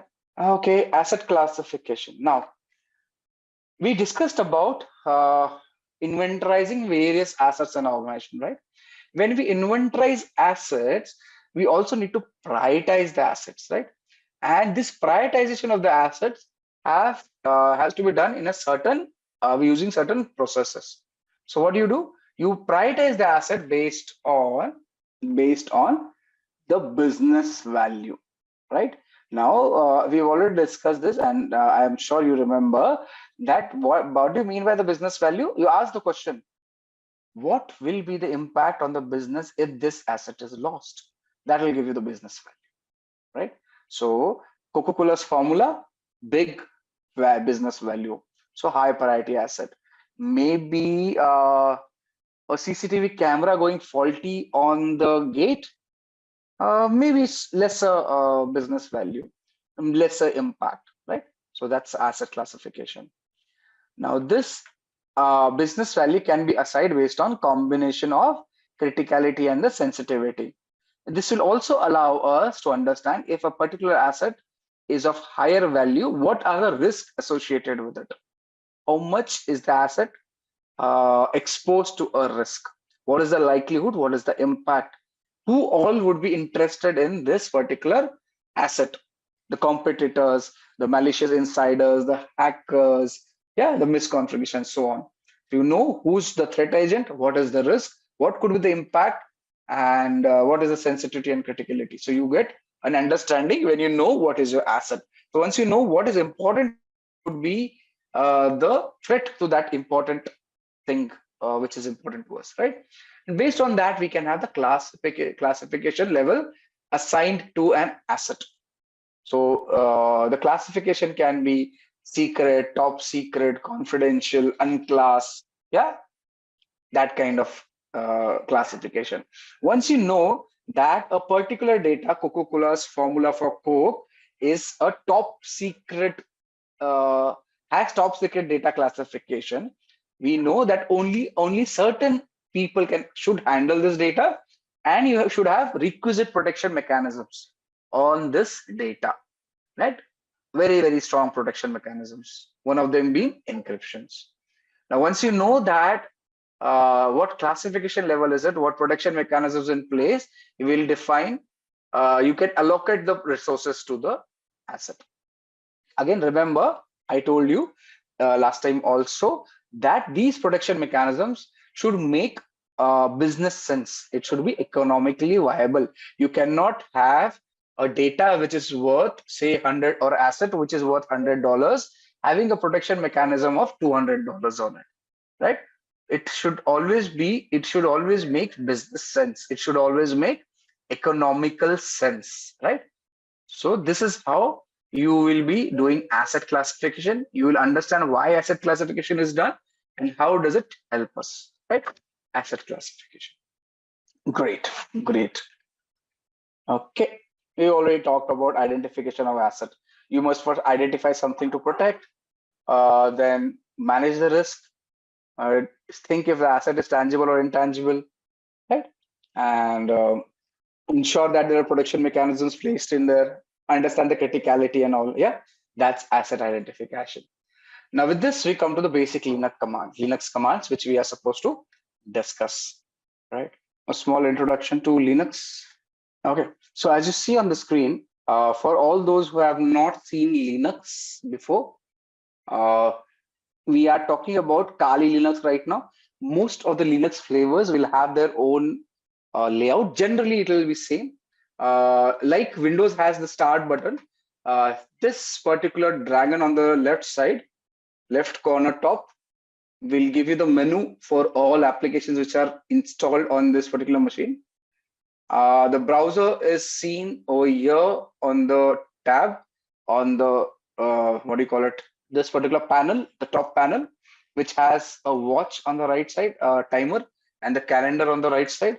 You can shut down the machine using the button given over here. We are not going to shut it down. Cancel. The connectivity is seen over here. You'll have data connectivity reflected over here. Your mic, speakers, everything will be reflected over here. You can also see the browsers on the menu, wherein if you look at all applications, you will find the browser listed over here itself. So there's a Chromium browser installed, there's a Firefox installed. We'll be primarily using Firefox in our work over here. So let's open, okay, for the browser, for internet connectivity. So similar to Windows machine, your Firefox on Linux looks same. So if you see, this is how your Firefox browser looks. So you can open any URL you want over here. Simple, right? So like Windows, even Linux uses the same browsers for that matter. The Internet Explorer or the Edge browser will not work on Linux. Otherwise, Firefox, okay, Safari for Mac will not have an option in Linux, but otherwise Firefox, Chrome, and several other browsers are working interoperable between various operating systems, right? So you can use a browser to surf the internet. Now, Linux is primarily known to various people as a what do you say? It has an availability of something known as a terminal, which allows you to run commands, which is very popular between Linux users, and this is what allows them to do a lot of tasks without actually opening any application, running it by typing it on the terminal. Now, what you see on the screen, I clicked on the red box over here, which is the terminal for the Kali Linux machine. This allows you to run various commands on the machine for doing various tasks we need to do. On the Dragon, if you go, you'll find other terminals also available. We'll be using the Terminator terminal already available in this particular machine, right? Similar layout will be there on our Ubuntu machine also if you open that, right? Let me expose you to the terminal a bit more. Okay, what you see over here is a Kali at the rate. First thing which comes over here is known as the username. The Kali over here is the username, the user, right? And the given Kali after this is the system name, if you can call it the system name, right? So let's say if I change user, can you see? So the user from Kali changed to root user. So like Windows has admin user, Linux has something known as a root user. We are a root user on a Kali system. Yeah, do you get it? And what you see over here is the current directory. /home/Kali. Kali is the current directory. Understood? So we are just understanding layout over here. Now, do you see the difference? The root user is the admin user in case of Kali, capable of running administrative level privileges on a Linux machine. So this is the root user. I shifted to the root user by using command sudo su. Now we'll be covering this. When I do sudo su and give a password, the admin password, which I've already given, hence you don't see it, you will find the user changes from normal Kali user, which is a low privilege account, to a high privilege root admin account. Yeah, even Android is a Linux based system. Okay, and what you see, the second Kali is the system per se. This is the system name. Yeah, this is the system name. After that, what you see on the /home/Kali is known as the current directory location. There is a current directory location. In Linux, everything is known as a directory, right? Everything is known as a directory. So understand the terminology as of when you come to the Kali user, you see this tilde. It is known as tilde, right? And this is also the current directory. Basically, a shorthand for users home directory. A shorthand for users home directory. This tilde. This and this is same. Okay. Users home directory. Now let's talk about commands which we can run on Linux. Now, what is a command? Understand, command is nothing but a software program. So when executed on a command line CLI, command line interface, it performs the action on the computer. Now, again, I'll say again, command is a software program. When executed on a CLI, that is command line interface, it performs the action on the computer. So to execute a command, the first step is to type the name of the command. To execute a command, the first step is to type the name of the command, right? So in this example, the command I am typing is ls. What is it? ls. And I enter. What do you see? What is happening on the screen right now? What am I doing in ls? All those who know Linux will tell you that it is a command to list the contents of the present directory. Yeah, this is a command which is listing the contents of the present directory. So by itself, the ls command is listing files and directories in the current working directory. At this point, you shouldn't worry too much about the output of the command. Instead, focus on understanding how to format and execute commands, right? So the ls command covered is incomplete. We'll be covering this as we proceed ahead, right? This is listing the details, ls, right? Now, many commands can be used by themselves with no further input, the way we saw ls, right? Some commands, however, require additional input to run correctly. So those inputs will be looking something like this. So if you say clear the screen, command, this will be a command, then you will give some option and possibly some arguments. right? So this is the general structure of commands which will be listed on the terminal. Yeah. So options are basically used to modify the core behavior of the command. This options given over here will be utilized to modify the core behavior of a command, while arguments are used to provide additional information. What additional information? Maybe a file name or a username. Each option and argument is normally separated by a space. Okay. However, there are some options wherein they could be combined also. So this is the general layout of command, options, and arguments. Now you have to keep in mind that Linux, unlike Windows, is case sensitive. We have to keep in mind that Linux, unlike Windows, is case sensitive. So whenever you use commands and options and arguments and variables and file names, we have to exactly put the case sensitive word. Anything wrong, you will not list. For example, let's say I want to move into the downloads directories. Downloads directory. So I'm CD, I'm changing directory. Just understand what I'm telling right now. So immediately I move to the downloads directory. Can you see the directory location has changed to downloads? Visible, all of you? All right. Now, just understand, I used D capital and the spelling downloads. However, if I say CD downloads, what error does it say? It says no such file or directory exists. For us human beings, this and this is same. But even for Windows, I think case does not matter. But in case of Linux, the case matters a big deal. It will not do the command if the case does not matter. Okay, so let's move on with arguments. So we talked about the command, options, and arguments. Now, when you type, when you see the format of, say, command,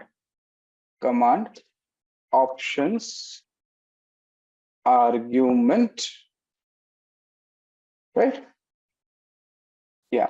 So an argument can be used, this argument or arguments can be used to specify something for command to act upon. So if ls is the given command, which we saw before, so let's delete this. If ls is a given command, it's a class in itself. Linux has a lot of things to do, but I'll give you a concept, and then we'll after Linux we'll have a break. Okay.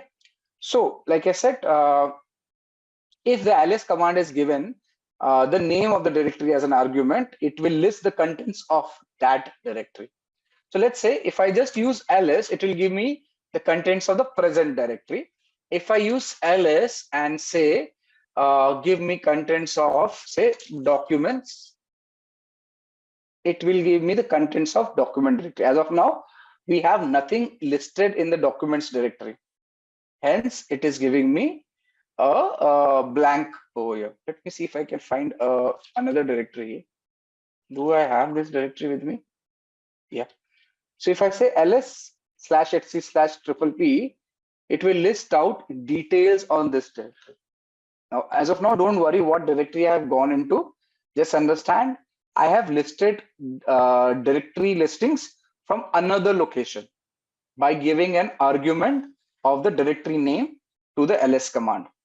Yeah, this is how. Now you can also use multiple arguments to list out details. For example, we used one ls command to list out a directory. We can use the same ls command by giving another space to list out another directory. Say, let's say we use to /etc. I can use what? SSH, let's say SSH.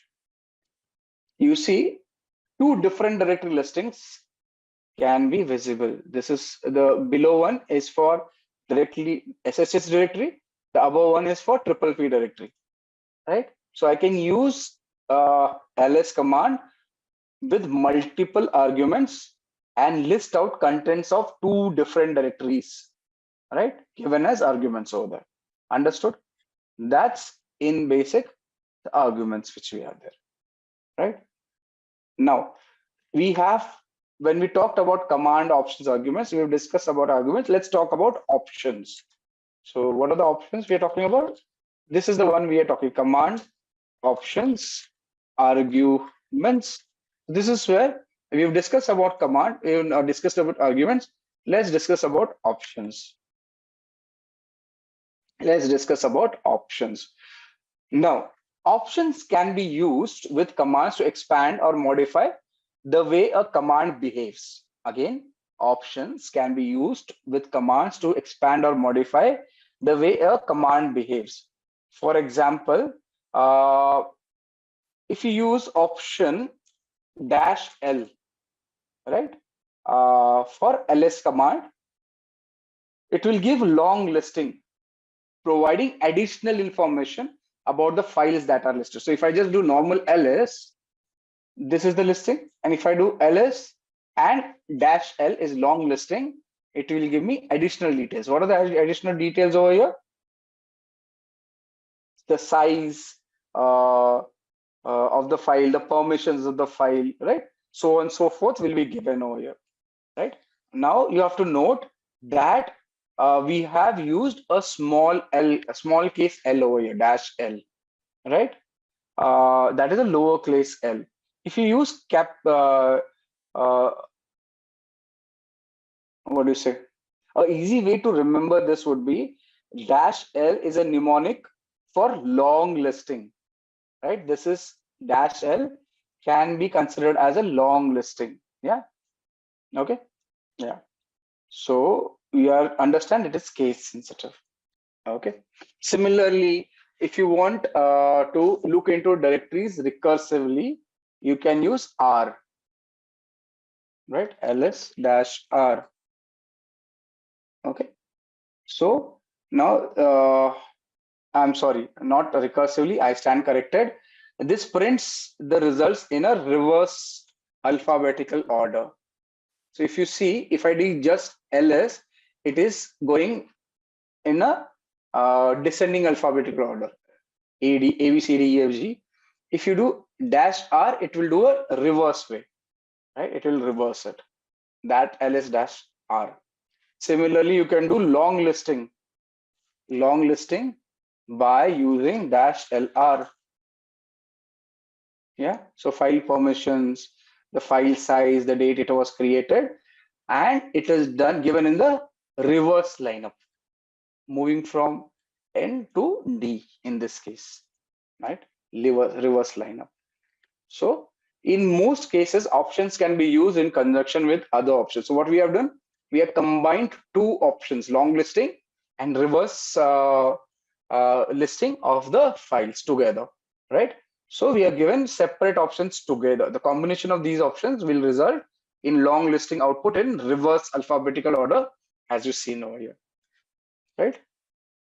Now, if you ask me, will the order matter? No, that is not important. That is not important in this case. Yeah. So coming back, a few more things I need to cover. Now, when you do ls-l, this by default gives you the file sizes in bytes. When you do ls-l, it is by default giving you the sizes of the file in bytes. So these are the sizes, the 404096, 40961769 are sizes of the files, which are in bytes. If you want to make it human readable, right? As in you understand the language, make it easier for humans to understand, you can use ls-lh, right? And this will give you the file size in human readable format. So 4K, 4K, 4K, 16M, 16, right? So this is what is a human readable format, right? Now options are generally single letters, as you see, -LH and all. However, sometimes there are words or phrases as well, right? Typically, older commands use single letters, while the newer commands use complete words for options, right? Single letter options are preceded by single dash. Okay, like when you do ls-l, it's a single letter with single dash, right? However, when you use full word options, you will be using double dash. So let me just clear the screen, right? You'll be using double dash. For example, if you remember, ls-h will give you human readable. We'll have to do long listing to make it better understanding. So this will give you human readable format in a single letter. The same thing you can do by using a complete word, a full word option, just human readable, and just enter. It will give you the same output, but you can use these similar options. So such options also come up. If you have a single letter, one dash. If you have a word, double dash. Yeah. So if you want to see directory listing in human letter readable format for any directory, let's say which one we have, SSH directory. Here it is. If I say /etc/SSH, it will give me human readable format. The same format I can get it using a word as an option, which is space human readable. Enter. The same options will come up. Nothing changes, only thing the options. So sometimes the options will be like this, sometimes it will be like this, right? Oh, excuse me. Okay. Similarly, so when a command is executed in a terminal, it is stored in a location, in a history list per se. So this is designed to make it easy to execute same command. So later, eliminating the need to retype the entire command. So your commands are basically saved somewhere in the history to allow you to retype. You can use your up arrow to go through the commands. I'm using my up arrow right now to go through all the commands. Okay, and now the entire history of the commands is run, which are run in the current session, can be displayed using the up arrow repeatedly, one by one, right? Now, when you do the up arrow and press enter, the command will run again. Simple. So if I go on doing this up arrow and just press enter, the command will run again, which is saved in the history. So you don't have to type your commands, right? In case you want to edit a command, you can use the left and right arrow to edit it. So in case I want to list out, instead of SSH, I want to list out, say, the PPA directory. I can change it and enter. It allows me. So you can use the history to move around the commands which are used prior, and the left and right arrow to change the positions and use for editing, right? Let's see. In case you want to see all the commands, instead of using up arrow, which were done today, you can type history. Oh, excuse me.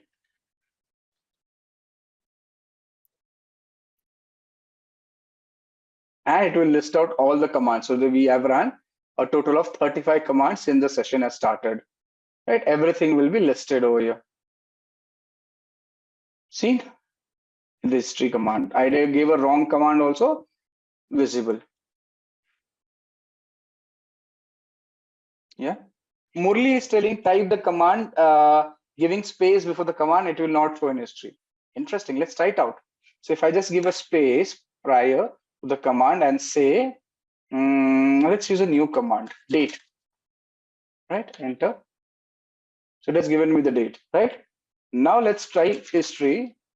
So it's an interesting thing we need to discuss. Yeah, it's not showing. Interesting, Murli. Thank you. So what Murli has told us, if I use date, okay, it's not doing it. Wonderful. So where do you use it, Murli? This command, how does it help? So if I do date right now and do history, you will see the date is listed at the 37th command over here. However, if I add a space at the start of the command, and type, let's use another command. What command should I use? Let's use nmap. Enter. And now check history. Okay, that nmap command is not there. Oh, interesting. That's interesting. Great. So, so I'm using Google over here to download the cheat sheet. So you can also use Google. That is easier. But okay. Yeah. So this is a 8-page document for Linux complete detail, right? So I'll share this one too for you. Cheat sheet. Close. Yeah. So the cheat sheet is uploaded. You can have a look. Not everything can work out using these cheat sheets, but you need practice. Excuse me. Right? You need to find and do practice. Okay. Now, one more important thing you should understand, something known as external commands. Now, external commands are basically binary executables stored in the directories that are searched by the shell. So if a user types ls command, then the shell searches through the directories that are listed in the path variable, right? So if a command does not behave as expected, or if a command is not accessible, that it should have been accessible, then you can, it will be extremely tedious to find this file, right, manually. So you can use a command by the name of which. Okay, you can use which. So if you want to know more about a command, another important thing, let's complete this first, which, and you can give the command name, say which ls. Okay. Oh, okay.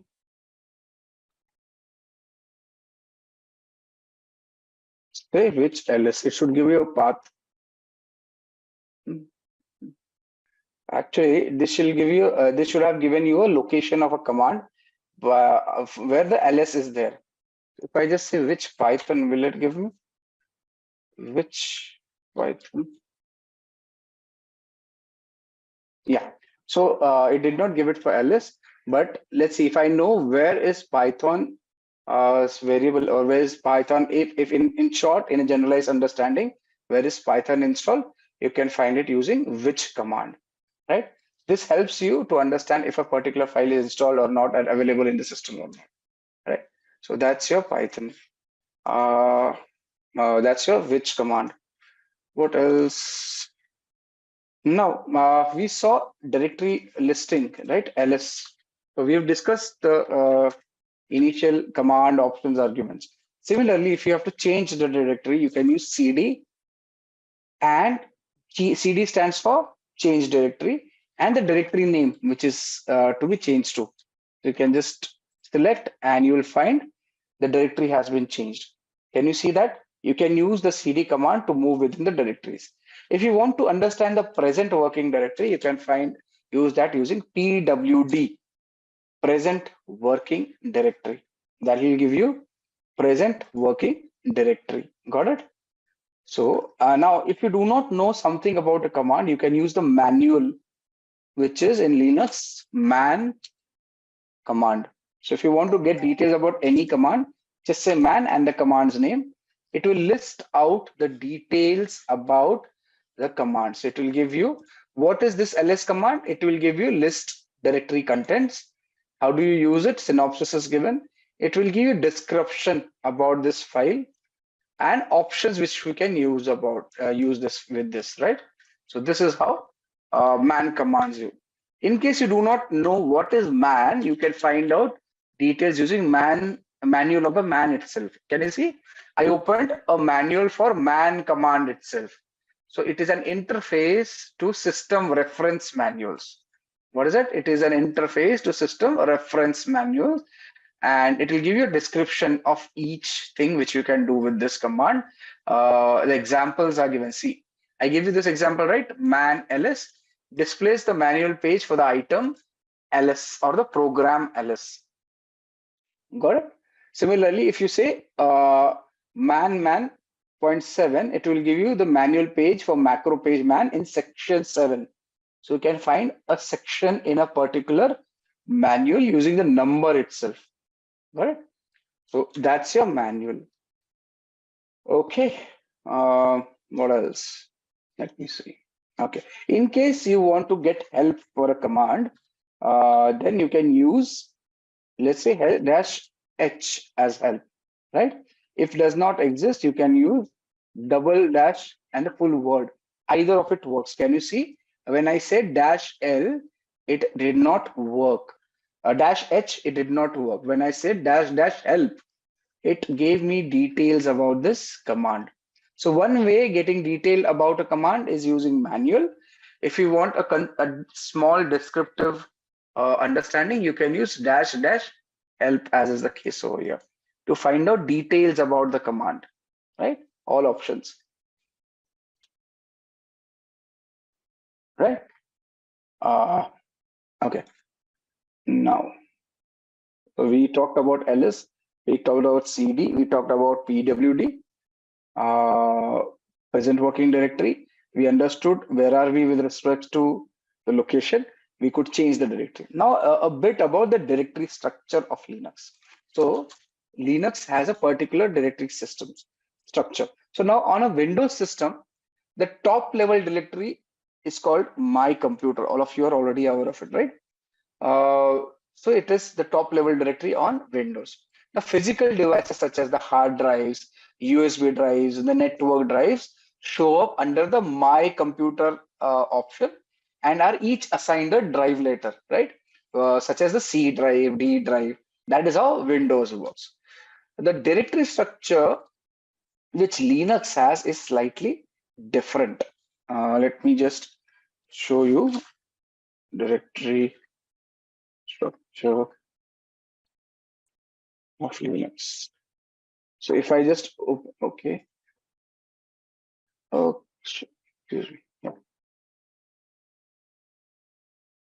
So this is the directory structure of Linux, as you see on the screen. Let me explain it to you. Now, as you see in the screen, the directory structure is an example over here as a screen. It is present within the virtual environment, right, of the Linux machine. Now, like Windows, Linux directory structure typically is called file system.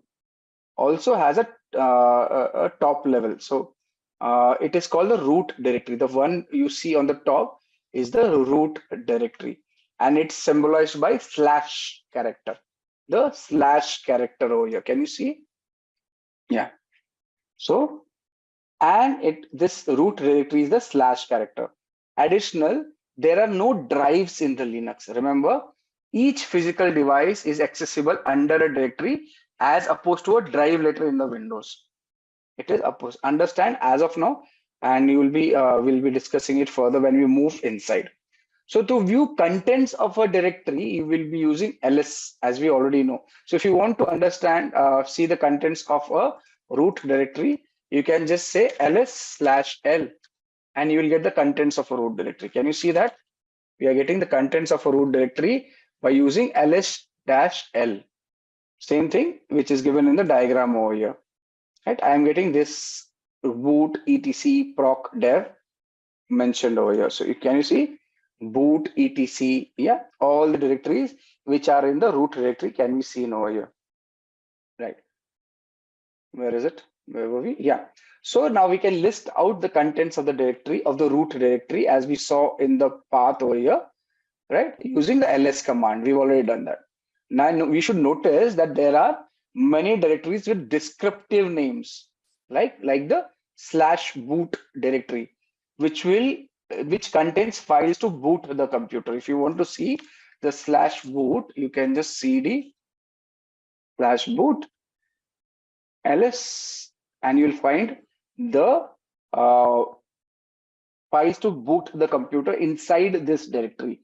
Hence the name boot, right? So like Windows, this is the master directory boot, the my computer directory like my computer, and you'll have the details over here, the boot directories, right? A root directory will have boot directory. Boot directory will have computers files which allow the computer to boot per se, right? Now the term home directory often confuses various people, right? Home directory often is confused by various people. Let me just come back here. Yeah.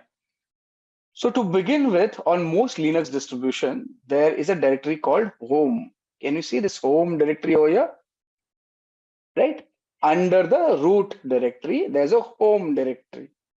Now, under this home directory, there's a directory for each user on the system. So if I just go to, let's say I go back to my root directory, I say ls, you'll find the boot directory, I'll find the home directory, right? Inside the home directory, I will find the directory for each user. As of now, this computer has only one user. Hence, only one directory for a user is mentioned over here. Wonderful. What I can do is, let's create a user. Let's create a user, and I'll show you. If I create a user, if I have to create a user, I can use command sudo user add, and what name should we give? Let's give AEP. Enter. So user is created.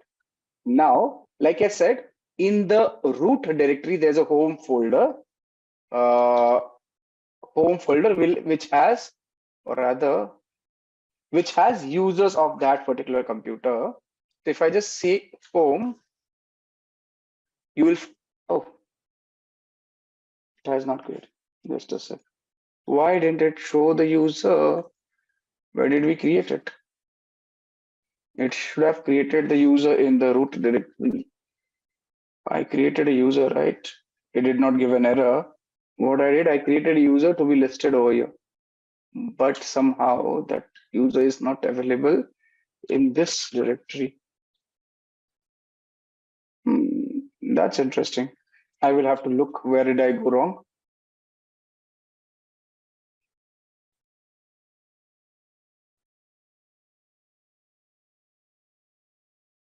Okay, let's come back to that later. I actually wanted to show you, but yeah. So now, like I said, if you go to the home directory, you will find the users listed over there. Now, the directory name is same as the name of the user. So when I said ls/home, ls/home, since there's a Kali user, I see the Kali name as the directory name over there, right? So if you have, say, a system admin user, you'll find the system admin name given in the folder over here, right? So we are in the Kali user, and the Kali user folder is seen over here. Okay, moving on. Okay, the home directory, again, remember, it's an important directory to begin with. When a user opens the shell, it automatically is placed in the home directory, right? Typically where you work. That's the importance of directory. Like I said, PWD will give you the present working directory. If you do PWD, it will give you the present working directory. If I change the user to sudo su, yeah.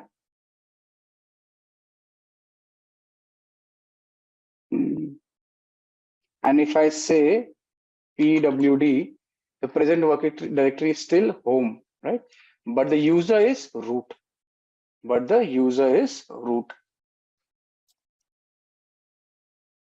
Right? So present working directory basically points to the working directory. Okay, we have a few questions. Let me address it one by one. Balraj is saying, is there any difference in the folder color? It seems different colors of folders. Nice. So, okay. In a typical Linux terminal, the color of the folders vary, right? Because of the configuration per se. Now, depending on the distribution, we'll have different colors.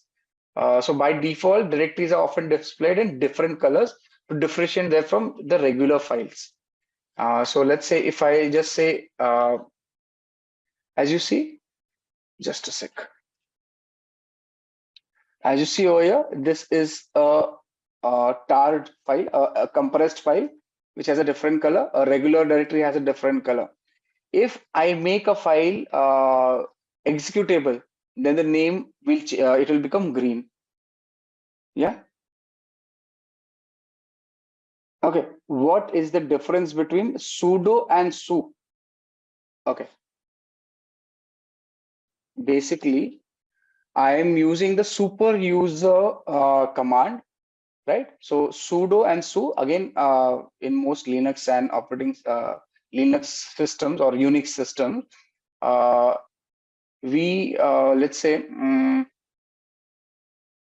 if you want to do something in elevated privileges, right? If you want to execute some command in elevated privileges, you will use the sudo command, or in full form, it is super user do. So let me just type it for you. The sudo basically stands for sudo. Yeah. See, sudo stands for super user do. They have not given a full form. Or have they given it? No.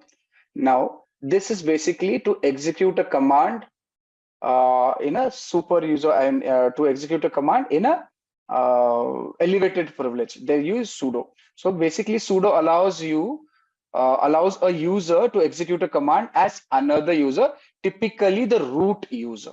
What is it? The root user. So when I say I am running, let's say I'm exiting this to normal user. Now, if I say want to open a particular application which requires administrative privileges, I may not be able to run it. So let's say I say net discover. So this is another command discover. We'll use it. Does not have net discover, is it? Net discover. Okay. See, it says this is most likely caused by lack of administrative privileges associated with your user account. So then a user account is not allowed to run a command because there are privilege restrictions. However, if I just use sudo, just write sudo and net discover, it will allow me to run the command. Can you see? The command has started working. What is it? I am elevating privilege. David, does that answer your question? Sudo allows a user to execute a command typically as a super user or a root user. Got it? If you say, what is su? Just this. So I can tell you, man su. Does it give me? Yeah. So what is su? Run a command with substitute user and group ID. So now basically SU stands for switch user. If you can use the full form, SU stands for switch user. Sudo stands for super user do, right? Now this SU allows a user to become another user. Typically, again, you can change it to administrator or some other user person. Got it? Yeah, wonderful. If it's about terminals and you're working on a terminal on a Linux, use manual command or help command to get more details. It will be much more easier. So if I say nmap, I can use manual of nmap to give me details. Nmap is a tool, which is a network scanner we'll be using. Wait for it. Yeah. So this is nmap. I press Q, I can quit it. Similarly, I can use nmap-h for help. Yes, all commands can be tested in the lab. I am doing it in the Simplilearn lab. If I just nmap-h, it will give me help command. So your help is available on the terminal. So you can get more details. Can we change the password of the user account in the lab using commands? Maybe you will not have the permission. If the lab vendor is smart enough, which he is, because I know him, he will not allow you to change the password of the lab user. Okay, should not actually. You can try it out. Okay, but there's no guarantee. I would not recommend it. You can play around with your own machines with respect to credentials. However, it is not recommended that you do it over here. Okay, wonderful. Right, where were we? Right. So moving on. So we saw we can change the directories using CD, and you can move within directories. We saw what is a home directory. We saw what is a root directory, what is the structure of the directory, right? If you move to a particular directory, use CD. If you say, let's say, if you're moving into a CD documents directory, right? There are multiple directories. Okay, not here. CD. If you have to move out of a directory, you can use CD dot dot, and you see you can revert back to the previous directory. You are moving one directory up using the CD dot dot. Now, if you say move to a directory, CD downloads, one sec, what happened? Yeah, let me clear the screen. Can we do any installation, launch any application using Kali? Yes, you can. If you want to, let me just complete this. I'll show you that too. So if I move to the CD directory, somehow my lab has got stuck. Okay, I moved to the downloads directory. If I move further into, okay, there's no subdirectory in the downloads, is it? Where was a subdirectory available? Let's move to a subdirectory somewhere. But my lab is stuck. Wait. Yeah. It's crashed. Just a second. Let the terminal open up. Vinay is asking, can we install anything? Yes, I'll show you that. But let the lab start. Give me a minute.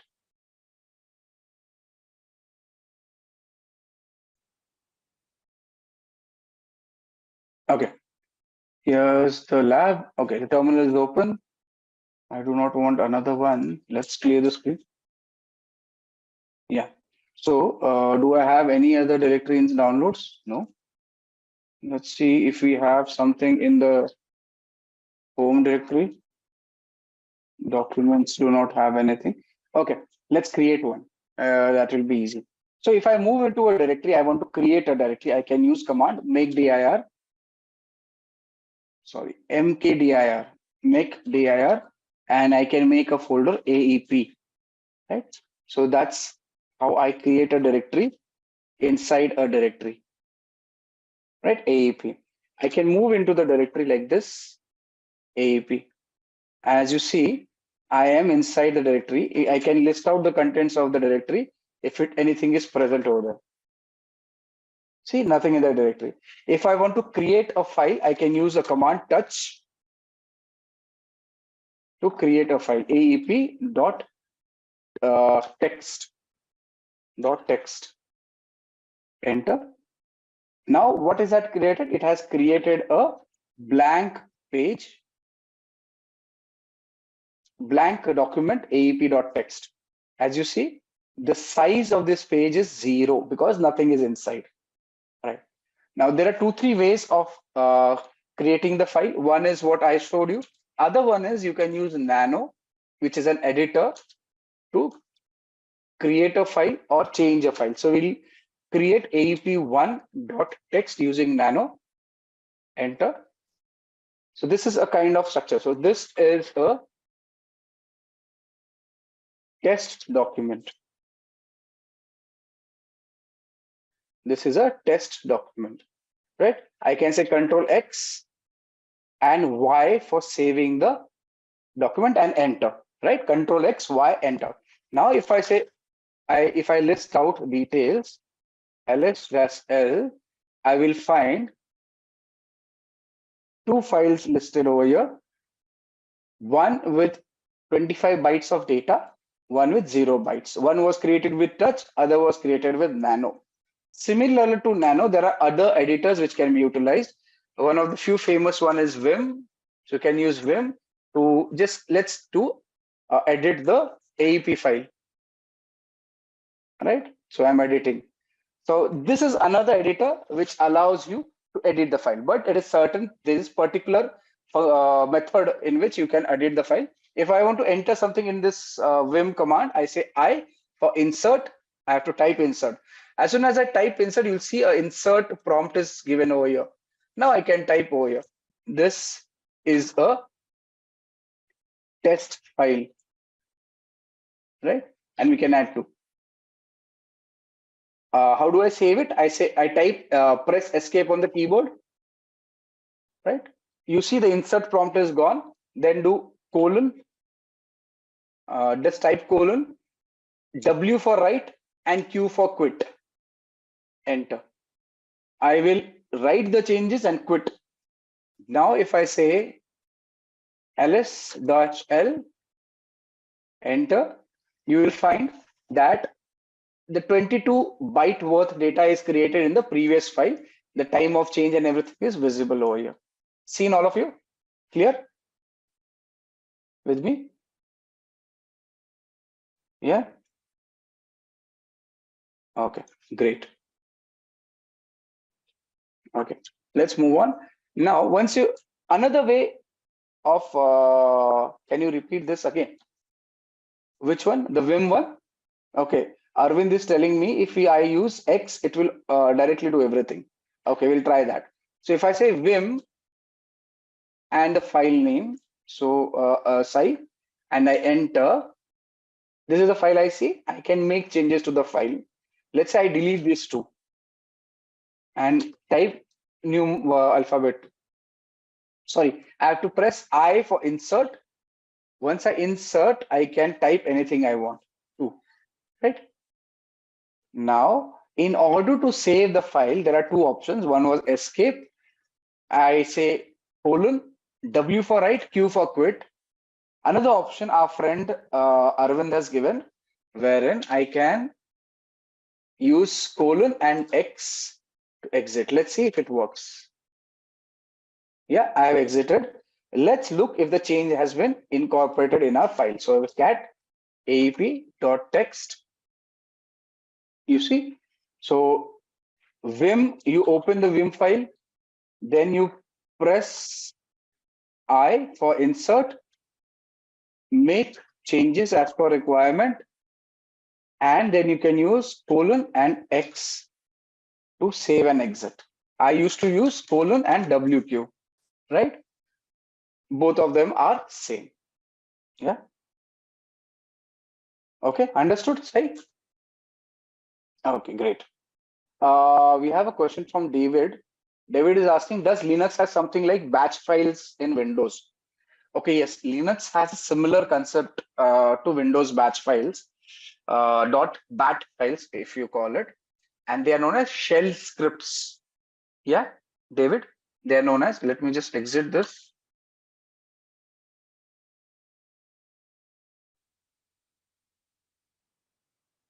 What is it? Yeah.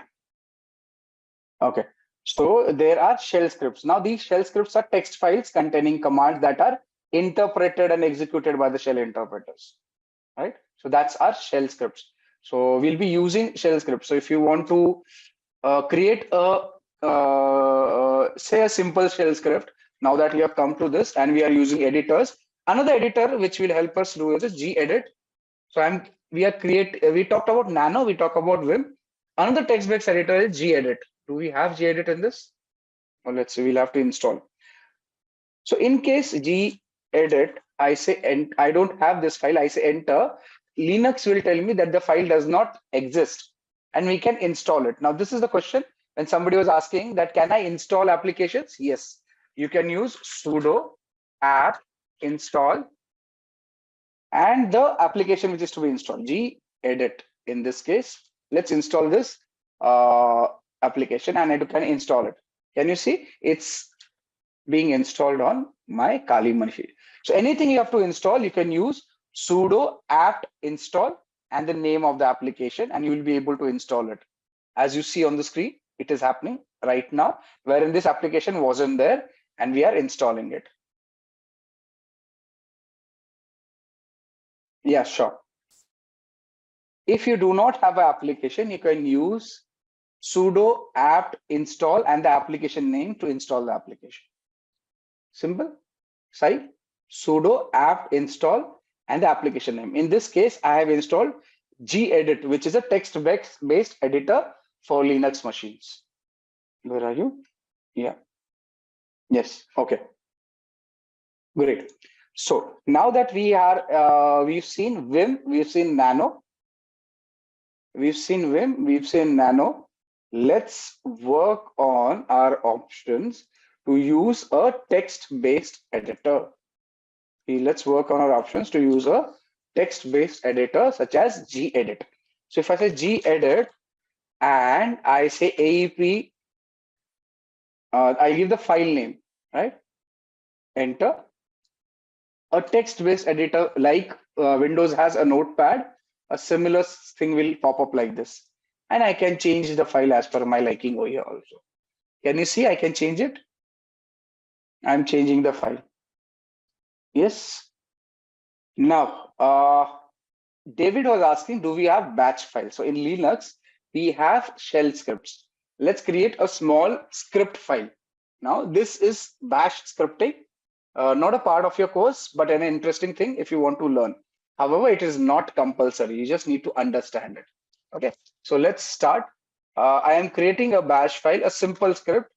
Let's say /bin bash. And we are going to echo or print out on the screen. We want to print out, say, hello, how are you? I'm doing it in the editor, right? And I add a question mark, a quote, right? Also, we will ask the bash script to list out files in the current directory like this, right? So in order to save this document, it is simple. I just say Control S like we do in Windows, and the file is saved. The file is saved. We can close this. Okay. Control L. I have cleared the screen. I say ls. You will find the file is here, aap.txt, right? The file which we created. And the file size must have changed. If you remember, it was 20 bytes. Now it is 46 bytes. And there is no execute. This file is not an executable. In order to create this file, make this file executable, you will use the command change mod, chmod, right? Plus X for making it executable and the file name, right? I should have saved it as .sh actually. Okay, let's use it. So yeah, so now that we have a file created over here, we can also copy the file or move the file in the same location. So if I just say copy ap.text,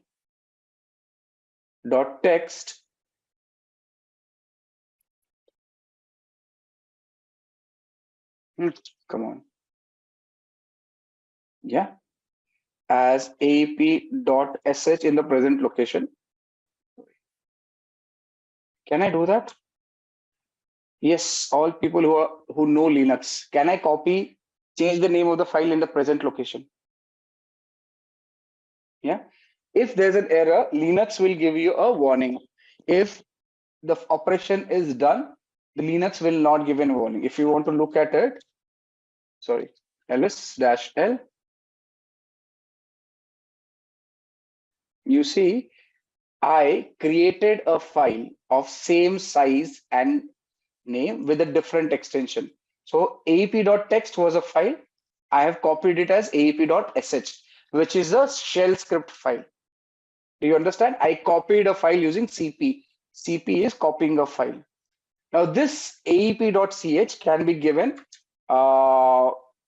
executing privileges that we can execute this file by using chmod plus X, and I say aap.sh. Right? I am making a shell file. Enter.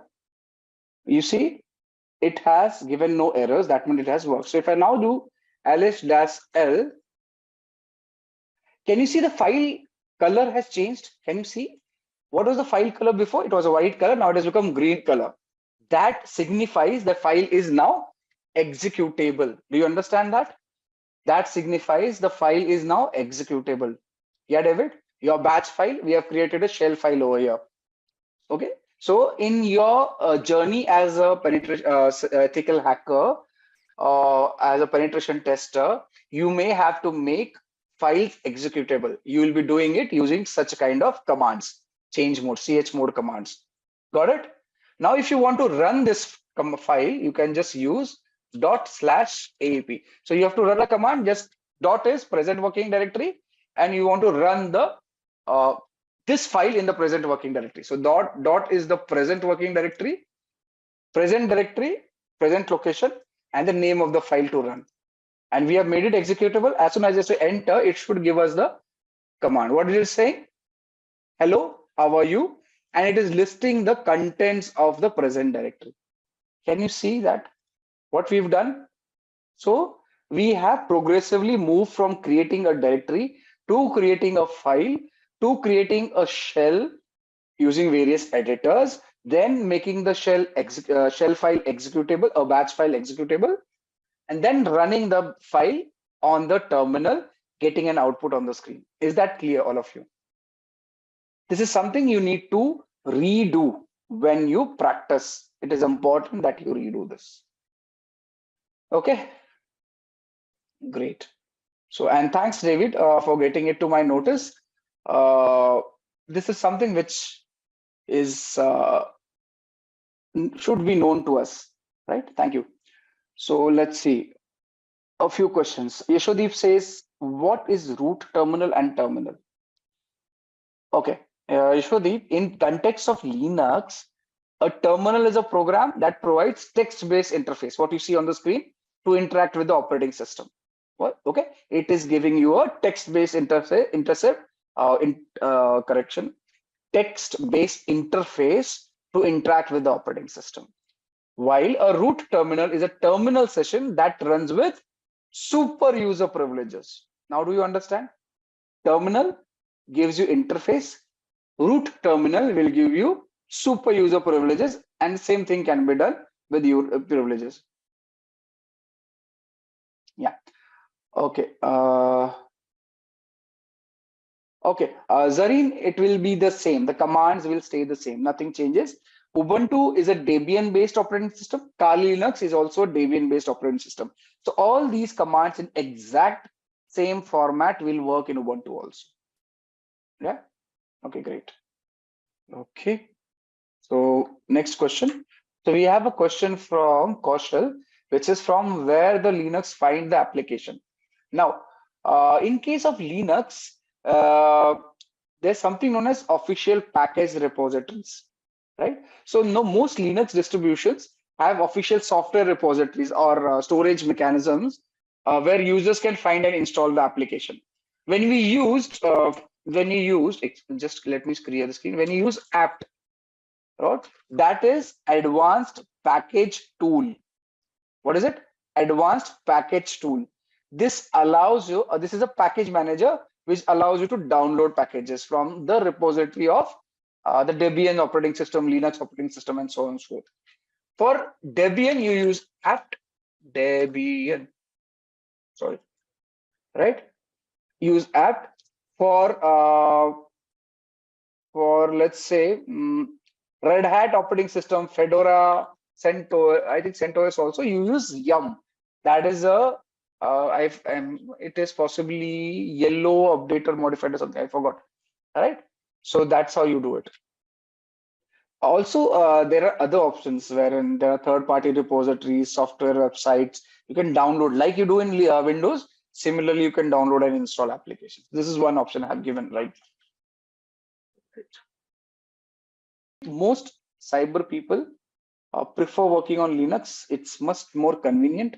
Lesser issues come up. At least I prefer, and I've seen 90% of people who I work with prefer using Linux. Yeah. Okay.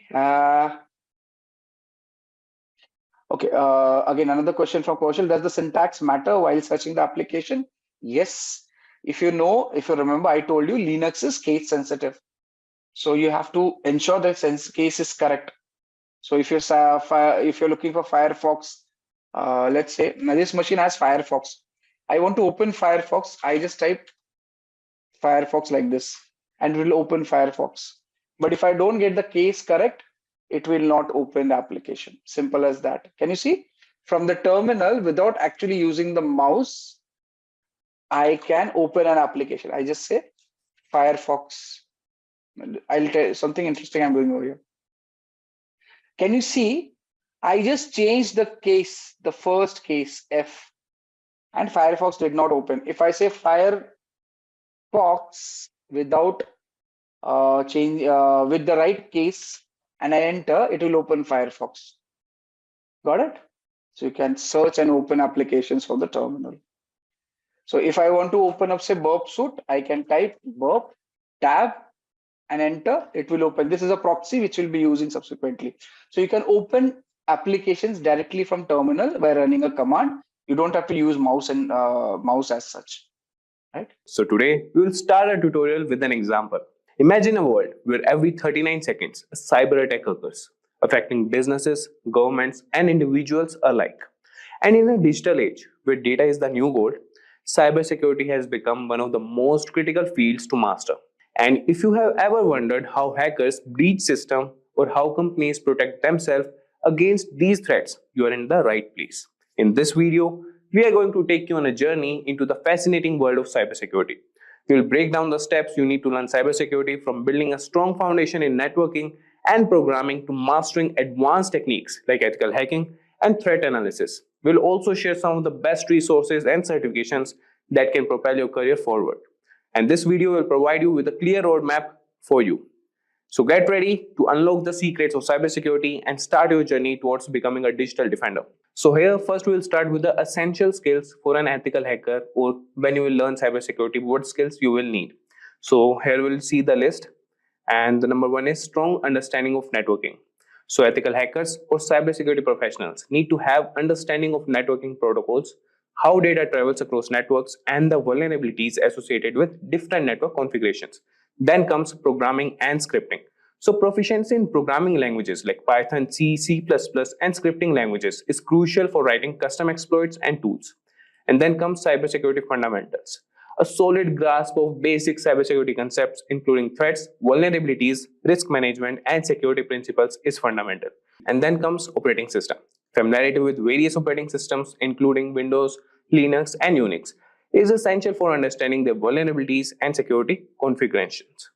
And then comes web application security. So knowledge of web technologies, that is web application vulnerabilities such as SQL injection, cross-site scripting, and security best practices for web development. And then comes penetration testing tools. So the proficiency in tools like Metasploit, Nmap, Wireshark, burp suite, and other penetration testing tools used to assess system vulnerabilities. So these tools you should have hands-on. And these are the skills that a cybersecurity professional must possess. And then comes cryptography. So understanding of encryption, decryption, cryptographic algorithms, and their role in securing data. And then comes wireless security. Expertise in wireless network security, including Wi-Fi encryption protocols and vulnerabilities. And then comes security compliance and standards. Knowledge of security standards and compliance regulations such as PCI DSS, HIPAA, and GDPR. And then comes incident response. So being prepared to handle security incidents and breaches effectively, including forensics and analysis.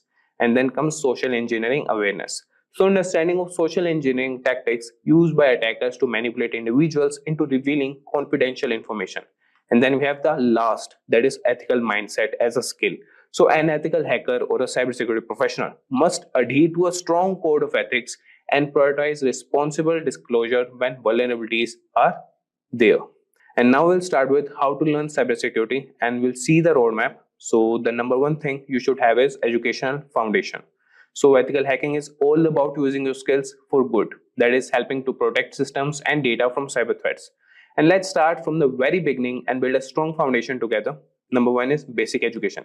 So first things first, you need to finish high school, and during high school, try to focus on subjects like mathematics, computer science, and IT. And these subjects are essential because they teach you how computers work and how to think logically. Imagine you are building a house, and math and computer science are like the bricks and mortar you will need to construct a strong, sturdy structure. And then comes higher education. So after high school, consider pursuing a degree in computer science, information technology, or cybersecurity. Now you might be wondering, do I really need a degree? Well, a degree can definitely help. It gives you a solid foundation and is often preferred by employers. However, it's not the way to become an ethical hacker. And if you're passionate and committed, you can learn the necessary skills on your own. And many successful hackers or cybersecurity professionals have taken this self-taught route. And remember, it's not just about the degree, it's about the skills and knowledge you gain along the way. And employers are looking for people who can solve problems and think creatively, whether they have a degree or not. Now that you have covered the educational basics, let's move on to the exciting part, that is developing the essential technical skills you will need. And this is where you will start to build your hacker toolkit with essential skills and ready to gear up with some serious learning. So let's dive in. And here you'll see developing essential skills. Number one is programming.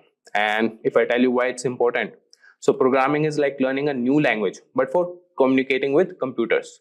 So why it's important? And now we'll see what to learn. So start with Python because it's beginner friendly and powerful. Then pick up C and C++ for understanding low-level operations and JavaScript for web-based hacking. And then we'll see how to practice. So write small scripts, automate tasks, and eventually build your own hacking tools. And after that comes networking. So let's see why it's important. So networks are like the roads connecting all computers. And understanding networking is crucial because it's where most hacking happens. But to learn for this, so learn about IP addresses, subnets, protocols like TCP/IP, and how data travels across networks, and how to practice. So set up your own network lab at home using virtual machines and experiment with different networking setups. Now coming to operating systems with the essential skills only. And the first thing we'll see is why it's important. So most hacking tools are designed for specific operating systems, especially Linux. And then comes what to learn.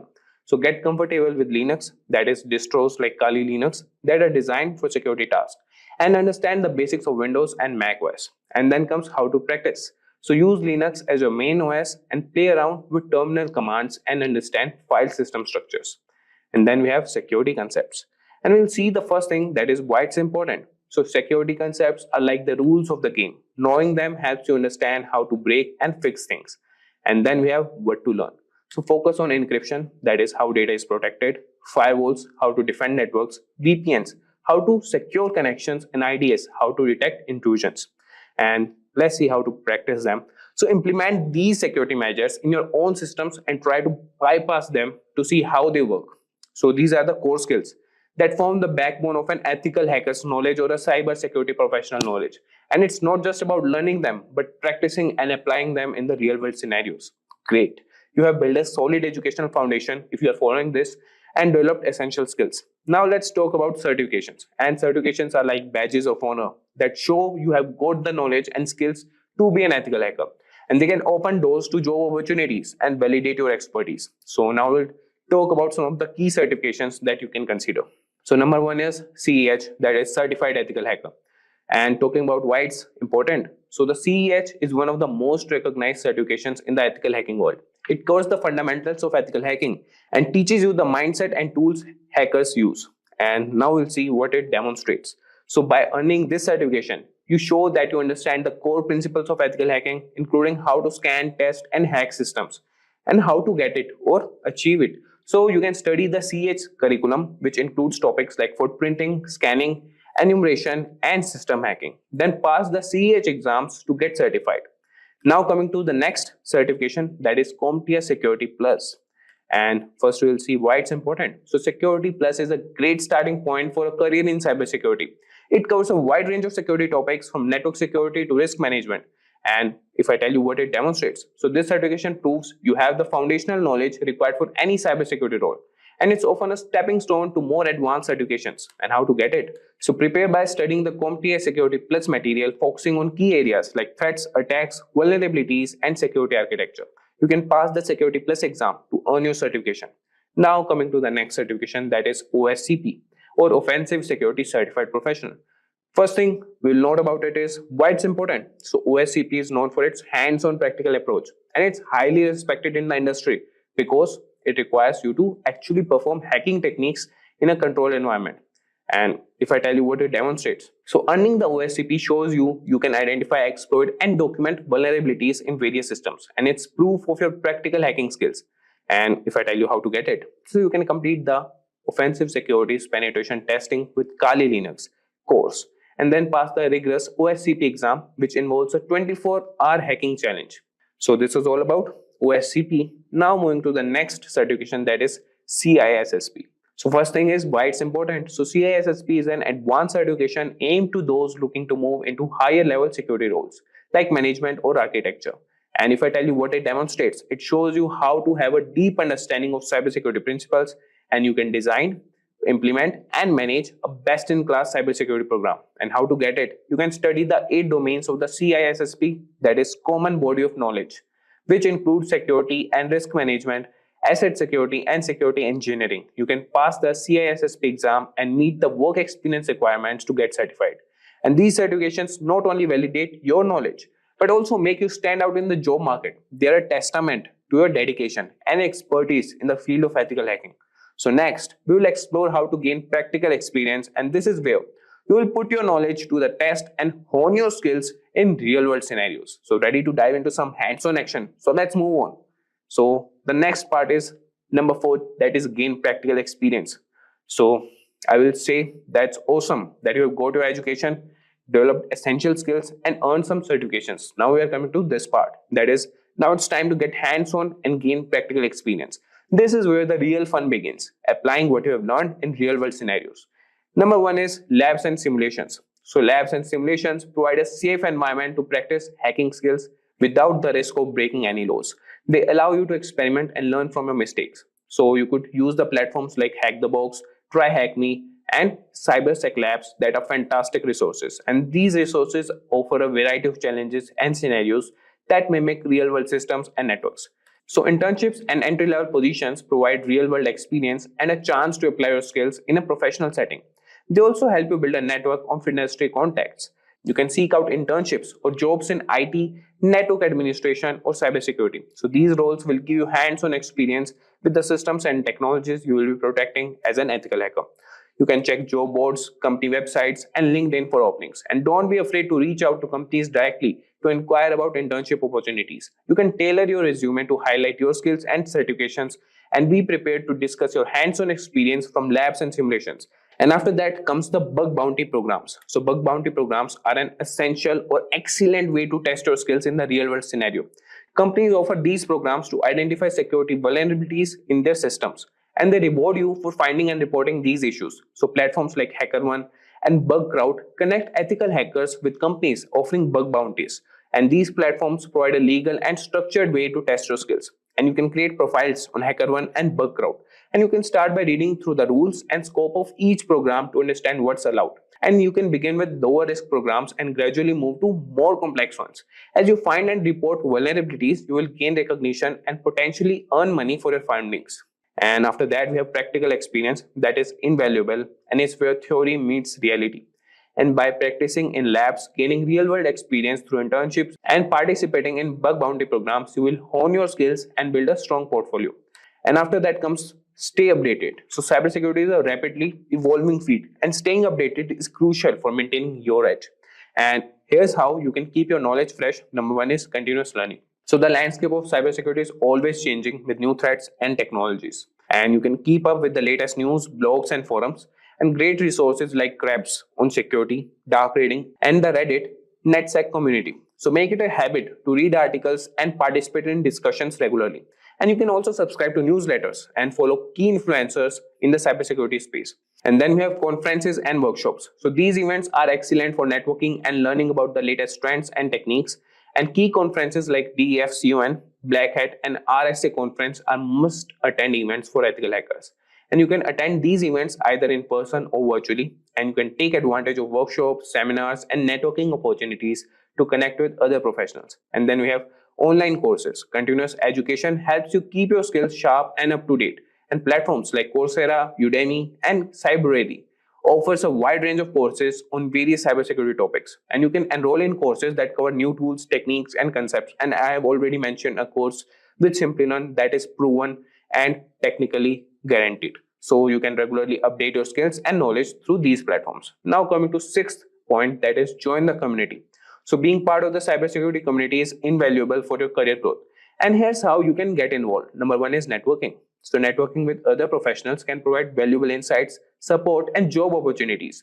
And the professional organizations like the Information Systems Security Association, ISSA, and the EC Council are great places to start.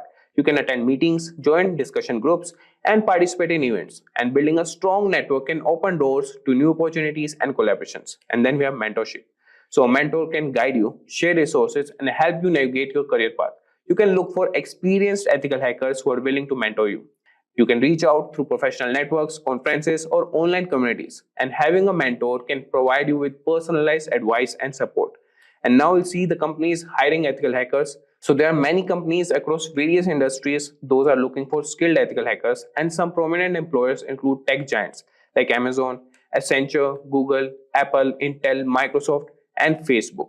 And cybersecurity firms like FireEye, Palo Alto Networks, and CrowdStrike. They're consulting firms. And then we have Deloitte, PwC, and KPMG. And then we have financial institutions like JP Morgan Chase and Bank of America. And we have also telecommunication companies like Verizon and AT&T, healthcare organizations like United Health Group, and government agencies like the NSA and FBI.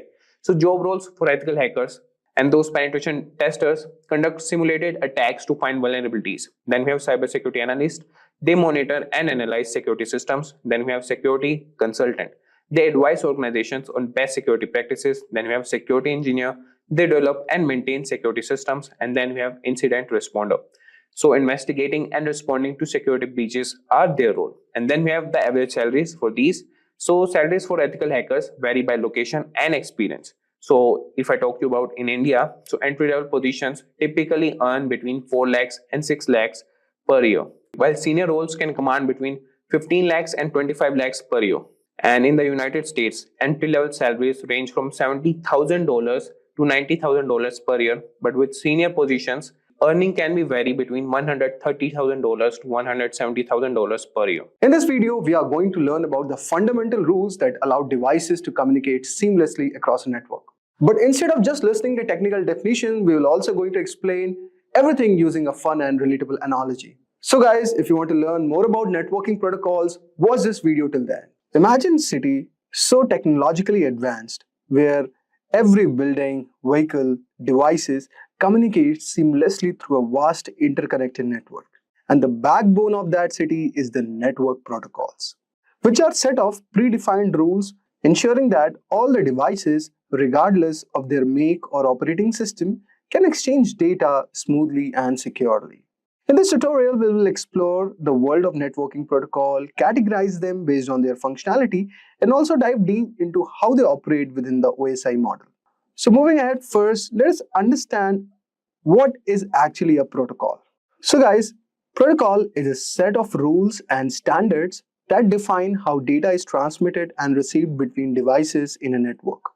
It acts as a common language that enables computers, servers, and other devices to communicate effectively regardless of their differences in hardware or software architecture. For example, let us say, imagine you are making a phone call, okay, to a friend all over here, as you can see in this diagram. And you say hello to initiate the communication. Your friend responds by confirming that they can hear you. You speak in a language both of you can understand. You take turns in listening and speaking. When the conversation is over, you say goodbye and end the call.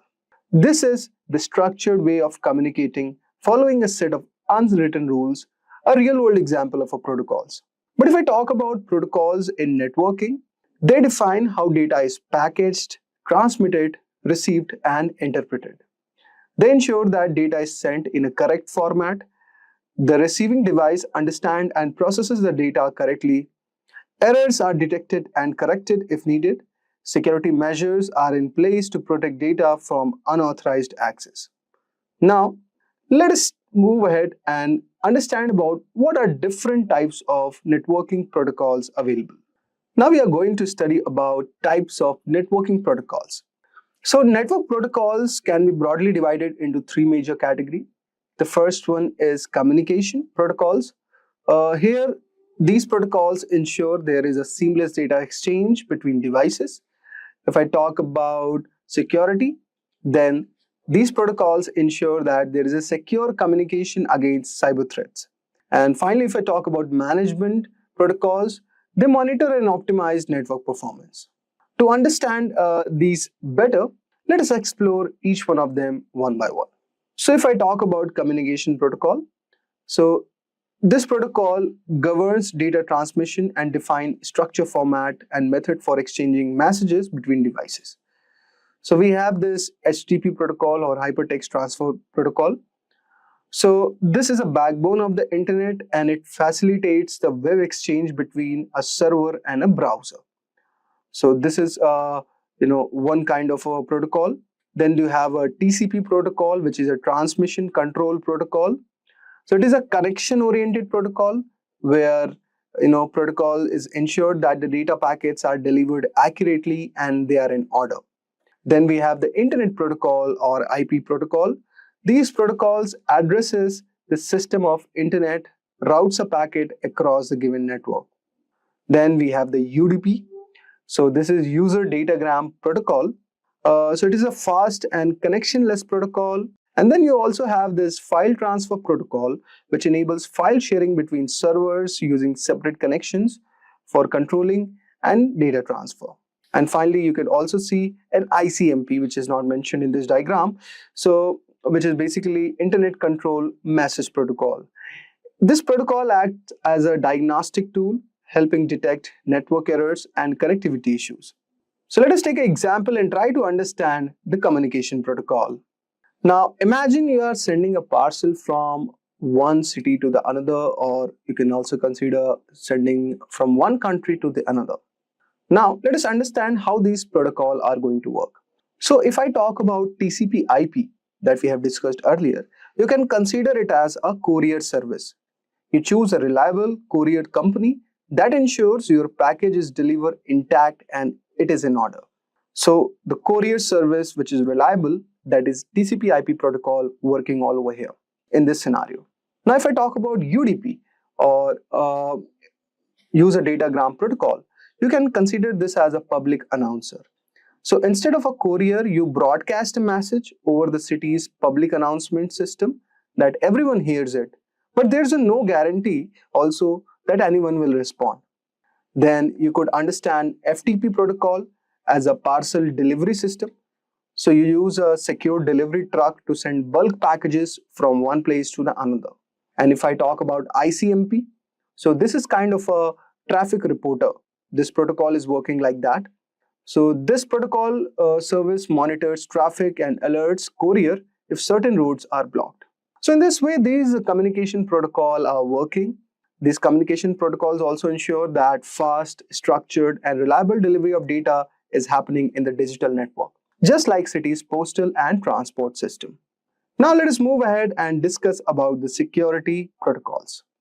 So if I talk about the network security protocols, so these security protocols protect sensitive data from unauthorized access, cyber attacks, and data breaches. Now, if I talk about SFTP, which is not mentioned here, so you can consider it as a secure version of FTP, so which basically ensures the secure file transfer. So here it encrypts a file transfer using the public key encryption for authentication. Then you have the HTTPS, which is Hypertext Transfer Protocol. This is a secure version of HTTP which encrypts data between browsers and the servers. Then you have the SSL also, which is a secure socket layer, and it ensures that all the encrypted communication is happening over the internet, preventing any eavesdropping or any data theft. Now, as you can see also here we have the SMTP protocol, which is Simple Mail Transfer Protocol. It's also a communication protocol. So it is ensuring that it sends email over the internet, and also it ensures that emails are properly formatted, routed, and delivered to the recipient's email server. This protocol works in very simple steps. Like first of all, when you send an email, SMTP performs these steps. First is compose the email. Okay, so you type email in your email client like Gmail or Outlook. Then it connects to a SMTP server when you hit send. So your email client communicates with an SMTP server. Then the routing happens in the email where SMTP server checks the recipient's domain name and contacts their email server. And then the email is being delivered. So the recipient's email server receives a message and stores it for retrieval.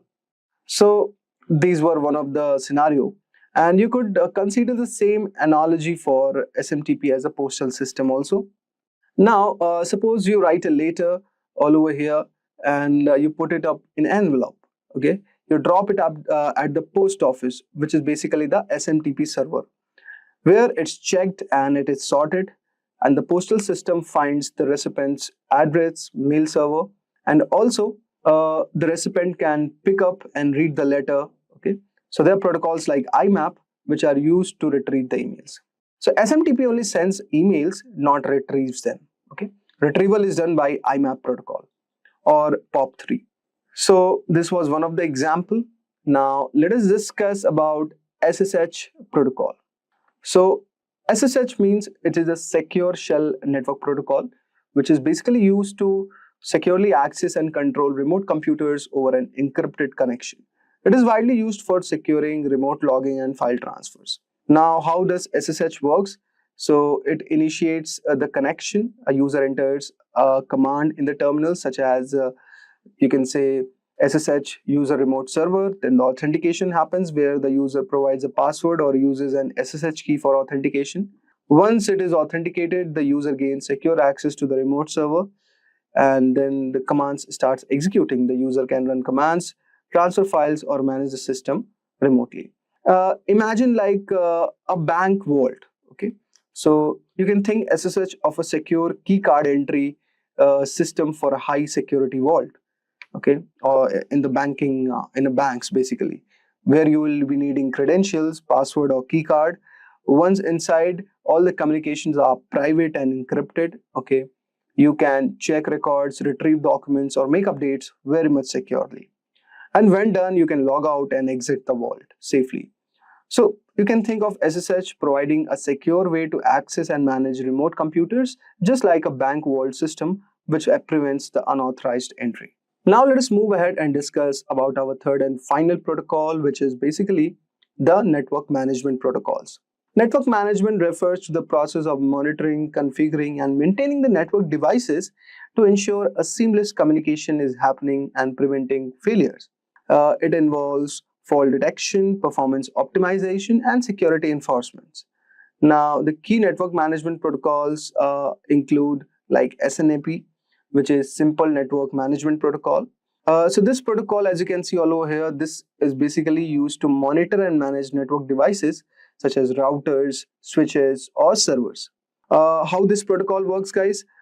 So, for example, devices have an SNMP agent that collects data, for example, the CPU usage or bandwidth. And the SNMP manager queries the agent to monitor network's health. If an issue occurs, then SNMP sends alerts called traps. So this is how it works. So for example, you can consider in a large office, SNMP alerts IT admins if a router is overloaded, something like this. Then we have the DHCP protocol, very famous protocol. So it stands for Dynamic Host Configuration Protocol. It automatically assigns IP addresses to devices in a network. So suppose when a new device connects, so it requests an IP address from the DHCP server, and the DHCP server assigns the available IP, preventing conflicts. This could be example in a Wi-Fi enabled office, okay? So employee don't need to manually configure IPs. Here DHCP assigns them dynamically. Then we have the ICMP protocol, which is Internet Control Message Protocol. This protocol is basically used for error reporting and network diagnostics. Here ICMP actually sends a control messages like ping requests to test the connectivity. So if a network path is down, then ICMP informs the sender. For example, if a website isn't loading, then a technician runs ping www.com or any given domain to check if the server is reachable or not. Then we have the border gateway protocol. So this is kind of a routing protocol which determines the best path for internet traffic. Internet routers use BGP to exchange routing information mostly, and it finds most efficient route to send the data packets. For example, like in a fiber optic cable under the ocean, if it fails, then BGP reroutes the traffic via another path. Okay, so you can consider this example as how it is being used. Now we'll have a look on POP3. So POP3 means Post Office Protocol version 3. Basically, this protocol is one of the protocol that we have discussed earlier, that it retrieves email from the remote server. So when the user opens their email clients, POP3 downloads the messages to their devices. Emails are deleted from the server after retrieval. So for example, you can consider using an Outlook to download emails from Gmail server. Okay, so there it is used. Now, these protocols are very much important because they ensure network reliability by identifying issues before they cause any failure, optimize the performance by managing the bandwidth and traffic, and automate an IP allocation. And also, it ensures the security. So you could see this is as an example of network security protocol, how it's working. So suppose this is your office. Now the data packets are being sent. So here you have the IP header, then IP payload. So IPsec is a security protocol. So here the IPsec header is added and a secure payload is added. And the same is, data is being transferred. This packet is to the laptop and it is routed via router IPsec, okay, with IPsec protocol all over here to the branch office. So this is how, you can consider architecture where, the network security communication is happening. Now, this is an example of a network monitoring protocol where there are endpoints, okay, and these you could see you are sending the data about health and performance, and it aggregates data from multiple endpoints. The network monitoring tools are present, which converts raw data into usable metrics, and then the following data is given to the network administrators. Also, it generates alerts and reports. So this is how the network monitoring protocols are working in this alignment. So we've discussed about these protocols, and this was a certain diagrammatic explanation. So I hope so you would have got a brief idea regarding these protocols. Okay. So now let us briefly understand the 7 layers of the OSI model. Okay. Now this is OSI stands for Open System Interconnection Model. So there are 7 layers in this model, okay, and along with there are protocols also mentioned and the components associated with each layer. So let us break down these layers. So first of all, we have the physical layer, okay. The purpose of this layer is to define the physical structure of the network, such as cables, switches, and wireless transmission. Here, the function is that of this layer is that it converts data into electrical signals like radio or optic signals for transformation. It also manages bitrate control and transmission media. Now, this is all about the physical layer. Then you have the data link layer, or you could say the error detection layer. This layer basically manages the direct node-to-node data transfer and error detection. The function of this layer is that it ensures that the data is correctly framed before transmission. It detects and corrects errors in transmission, and it basically uses MAC address for device identification. Examples of this layer could be considered as Ethernet or PPP, point-to-point protocol, switches, bridges. All these come into this layer. The third one, we have the network protocol or the routing layer. So this layer determines the best path for data to travel between different networks. It assigns logical IP addresses, routes data using protocols. It manages network congestion and fragmentation. The examples of this protocol could be IP protocol, ICMP, IPsec, IGMP, okay, Internet Group Management Protocols. Just like navigation systems, that determine the best route for a vehicles to reach destination. Similarly, this layer is working like that. Then we have the transport layer, which basically is like a delivery layer. It ensures complete and reliable data transmission. This layer divides data into smaller segments and ensures proper reassembly. It provides error detection and correction. It uses TCP for reliable transmission and UDP for faster connectionless communications. Examples could be, the TCP protocol or UDP protocol. So you can consider it like a couriers, that ensure that packages are delivered safely and in the correct order. So after this, the data is moved to the session layer, which is like the connection layer. It establishes, maintains, and terminates the communication sessions. It helps in managing sessions between applications. It handles authentication and any reconnections if needed. So for example, we have the API sockets all over here in this layer. So just like customer service representatives who handle call and ensure smooth communication between businesses, this layer is working like that. Then we have the presentation layer, which ensures that data is formatted properly for the application layer. It translates data formats like converts images, compresses file, encrypts and decrypts data for security. Then we have example of presentation layer like SSL, Secure Socket Layer, SSH, IMAP protocol, FTP. So you can consider these as a language translators who convert a message into a format that the recipient can understand. And finally, we have the application layer, which has a purpose of providing network services directly to the users. It manages data exchange between applications and the network. It enables browsing, email, and file transfer. So example of this layer include HTTP protocol, FTP, IRC, SSH, DNS. Okay, so you can consider something like this as these are the customer-facing employee in a company who directly interact with the users. Today, we are diving into a super important topic that affects everyone: phishing attacks. As cybercriminals get more sophisticated, it's important for us to stay one step ahead. So in this video, I'll be walking you through what phishing is, how it works, some famous examples of phishing attacks, different types of phishing, how to protect yourself, and what to do if you ever fall victim. So let's jump right in. What is phishing? To start, let's talk about what a phishing attack really is. In simple terms, phishing is a type of scam where hackers pretend to be legitimate people or companies to steal your personal information, whether it's your passwords, bank details, or even social security number. They typically do this through emails, text messages, or fake websites that seem genuine at first glance. But phishing attacks don't just rely on fake emails. They use a psychological trick known as social engineering. Now, social engineering is all about manipulating people into making poor decisions, like clicking on a malicious link or sharing personal information. Let's take an example. Imagine you work in a company and one day you get an urgent email from someone who looks like your boss. The email says, "I'm in a meeting right now, but I need you to send me the financial reports immediately. Click here to access a secure file." Because it's your boss and the message sounds urgent, you might not think twice and click the link. But that's where the trick is.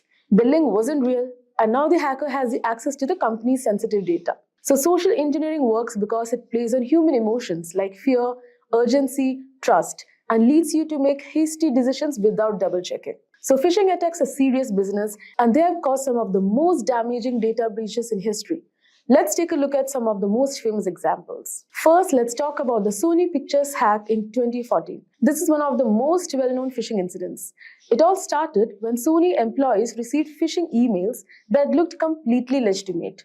Some employees clicked on the links in these emails, which gave hackers access to Sony's internal network. And the result? Over 100 terabytes of data were stolen, including unreleased movies, confidential employee information, and thousands of internal emails. The leaked data caused major damage to Sony's reputation and led to lawsuits. It was one of the most costly cyber attacks of its time. Another incredible phishing incident involved both Facebook and Google.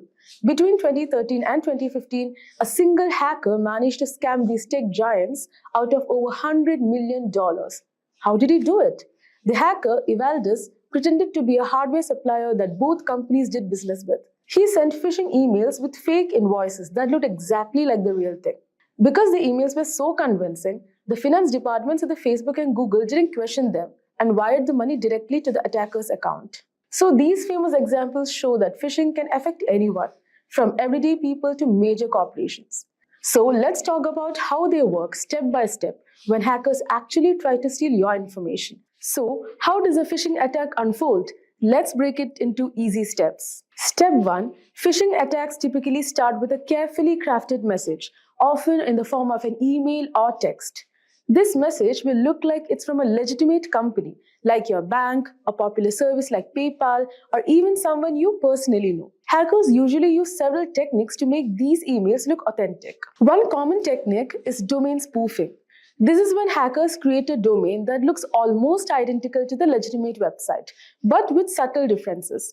For example, instead of paypal.com, they might use paypal1.com or pay-pal.com. Because most people glance at the sender's email address quickly, they don't notice the subtle change. The next step is to get the victim to visit a fake website. When you click on the link in the phishing email, you're often redirected to a website that looks exactly like the real thing. These fake websites are often designed to perfectly mimic the official login pages of services like your bank or email provider. To create these fake websites, hackers often use what's called a phishing kit.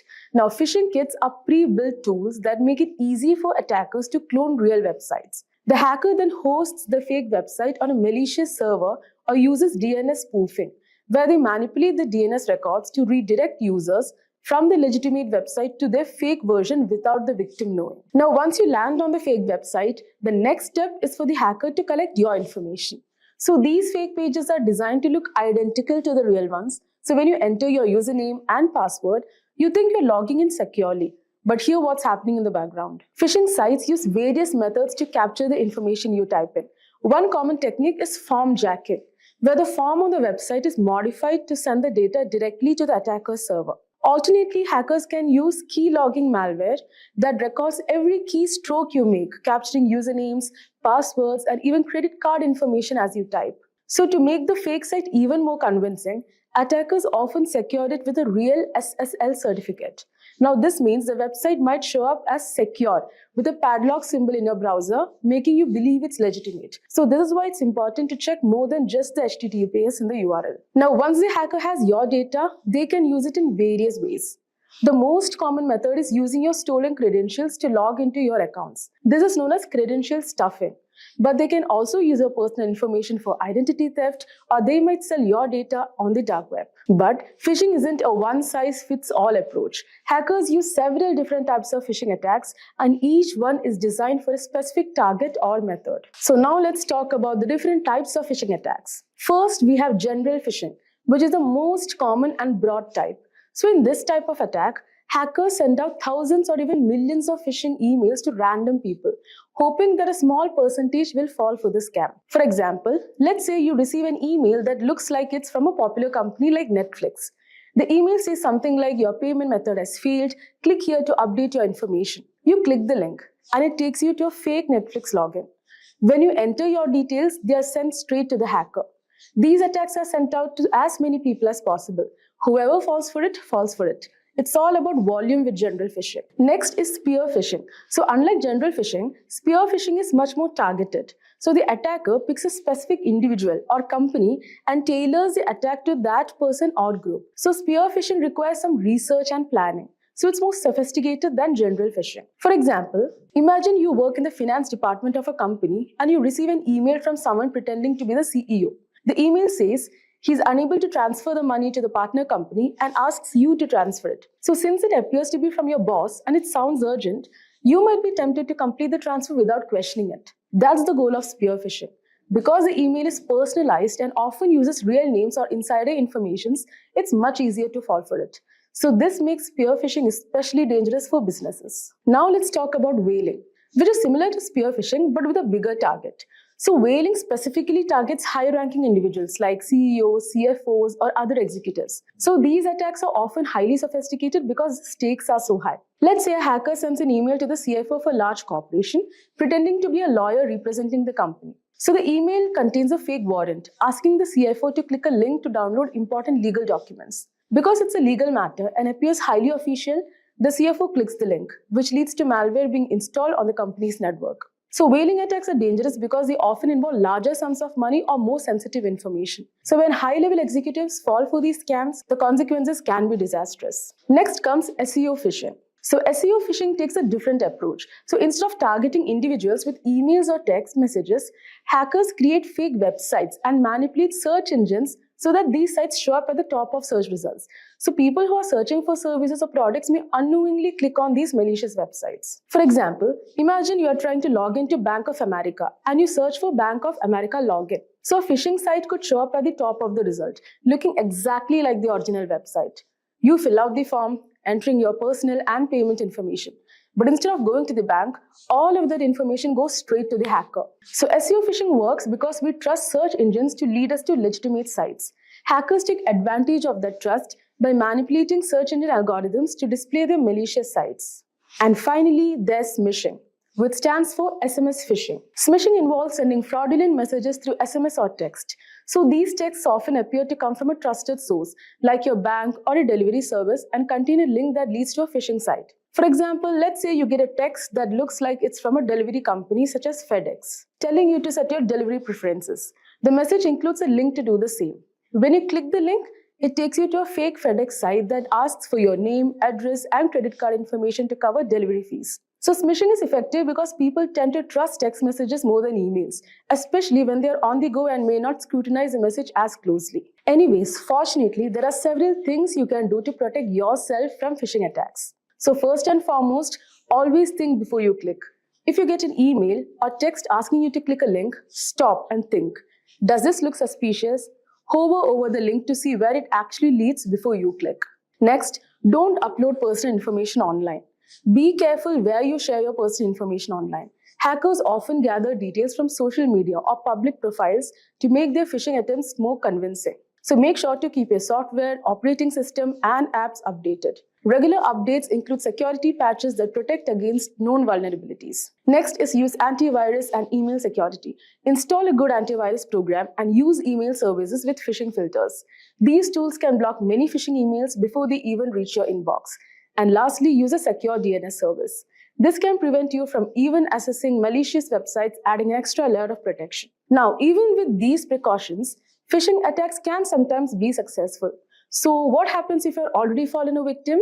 Let's talk about what to do after a phishing attack. So if you realize you have fallen for a phishing attack, don't panic. There are steps you can take to minimize the damage. First, report the attack to cybercrime authorities. In many countries, there are dedicated teams that handle online fraud, and the faster they are notified, the better.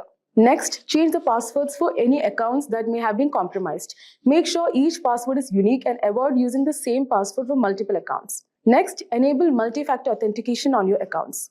MFA adds an extra step, like a code sent to your phone, which makes it harder for hackers to gain access. And lastly, run a full malware scan on your devices. If you clicked a link or downloaded something from the phishing attack, malware might have been installed. So it's important to remove it as quickly as possible. And there you have it. We have covered everything you need to know about phishing attacks, from how they work, the different types, to some real-life examples of phishing disasters, and most importantly, how you can protect yourself. Do you know, friends, that Wireshark is a powerful network protocol analyzer that helps you capture and analyze network traffic in real time? It allows you to deep dive into data packets traveling through your network, giving you insights into network performance, security, and troubleshooting. In this tutorial, we'll guide you through the basics of using Wireshark, from setting up your capture environment to interpreting the data. By the end of this tutorial, you'll have a solid understanding of how to navigate Wireshark interface, set of filters, and analyze the network traffic for different use cases. So guys, let's get started. Let us start first by understanding what is Wireshark. So guys, Wireshark is a comprehensive open source network protocol analyzer that basically allows user to capture and analyze the data traveling over the network in real time. It is widely used by network administrators, security professionals, and also developers for various purposes. For example, guys, like network troubleshooting, where you have to identify and resolve network issues by examining the traffic patterns and diagnosing the connectivity problems.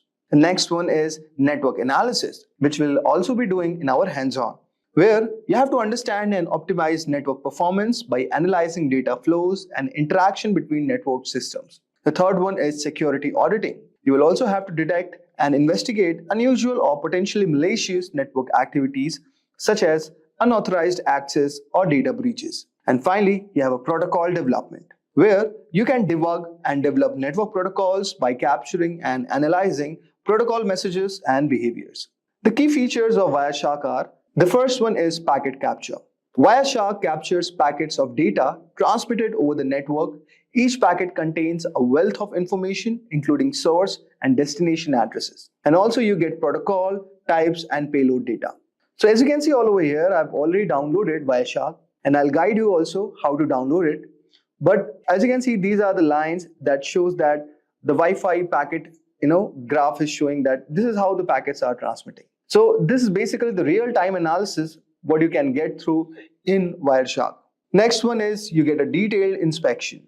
Guys, Wireshark also decodes and displays data at various protocol layers. Example, you can get Ethernet, IP, TCP, HTTP, which allows for detailed examinations of network communications. You can also perform filtering and searching. Then you'll also get a chance to do data visualization, which includes features for visualizing network traffics such as flow graphs, as you can see all over here, and also statistics, which can help in understanding network behavior and performance. Wireshark is available for multi-operating systems, like for Windows, macOS, Linux, and many more.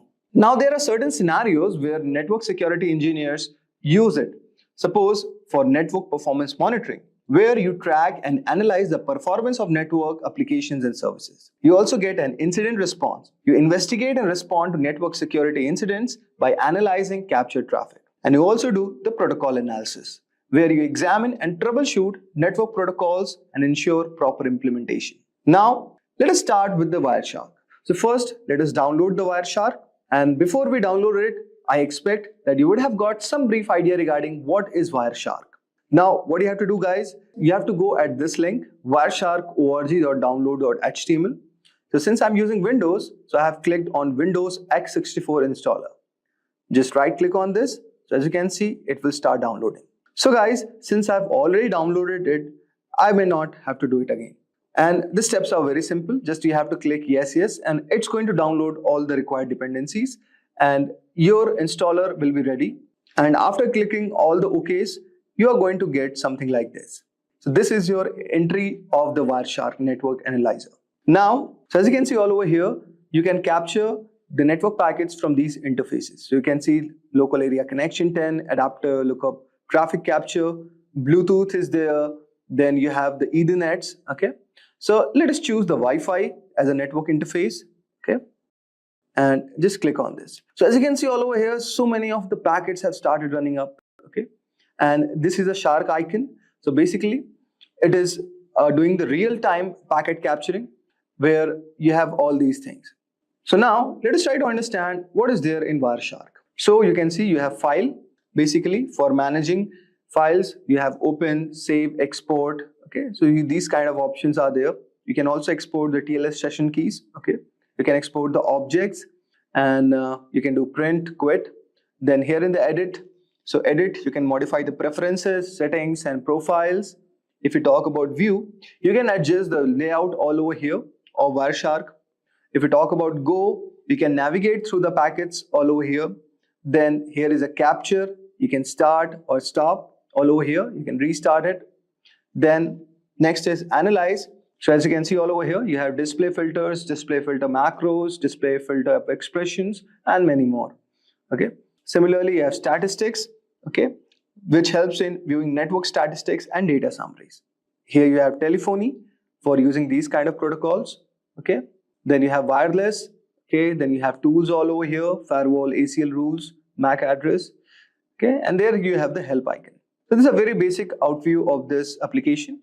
Now, let us do some basic exercises first. So let us try to capture a traffic first, okay. So since I've already selected our network interface as Wi-Fi, and let us restart it. So you can just go on capture and just start the restart. Okay.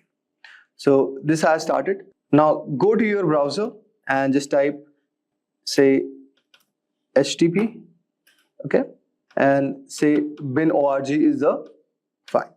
So guys, this is a basic website that we have requested on our browser, and let us go to our Wireshark and stop this for a moment. So as you can see all over here, this icon shows applying a display filter. Now go all over here and type the filter, say HTTP, okay, and you can say our filtering would be done. So as you can see, here you have the source, you have the destination, here you have the time, here you have the number, here you have the length of the packets, okay, and this is the info, okay. So now let us do the general analysis of the Wireshark output. So as you can see all over here, the first one is HTTP request and responses. So as you can see, this is our source, okay. We are sending a request to the destination address with 44.219.81.240. The protocol is HTTP and the length of the packet is 480. And it is basically a GET request, okay. So get HTTP/1.1. Now there is a reply from this destination all over here and to the destination at our source. The protocol is still HTTP. Now the length of the packet is increased, it's 887. And what we are getting, guys, all over here, that the status is 200 and it says okay. Now, as you can see, what we are getting basically an HTML file all over here, okay. Now, similarly, we are again requesting and we are getting a JSON file all over here. Now, getting a specific JSON HTTP 1.1 and similarly reply is coming. So as you can see, it's a to and fro motion where we are requesting to a destination, which is the browser with the protocol HTTP, and similarly, we are getting a reply from our destination. So guys, this is our device and this is the given resource we are trying to access on our browser. So basically, now we can see these are the content types, which is text HTML for the HTML structure, okay. And also you can see all over here, this is a JSON type, okay. And these are the type of the content we are trying to access it, okay. And this is the request what we have done to our destination, which is the browser, okay, with the bin org, and it is returning a text.html file. I hope so, guys, you would have got a brief idea like how you can do the general analysis of the Wireshark output. Now let us try to do one more example, which will make our concepts more clear. Now, guys, I will show you one more use case of this, that you can diagnose the network issues with ping and trace command. Okay, so with the help of Wireshark, this can also be done, guys. So what you need next is you can open a terminal, okay, and just right click all over here. And now in this, what we are going to do, guys, we are going to generate an ICMP traffic. So with the help of ping command, okay. So now what we do, we type ping, say google.com.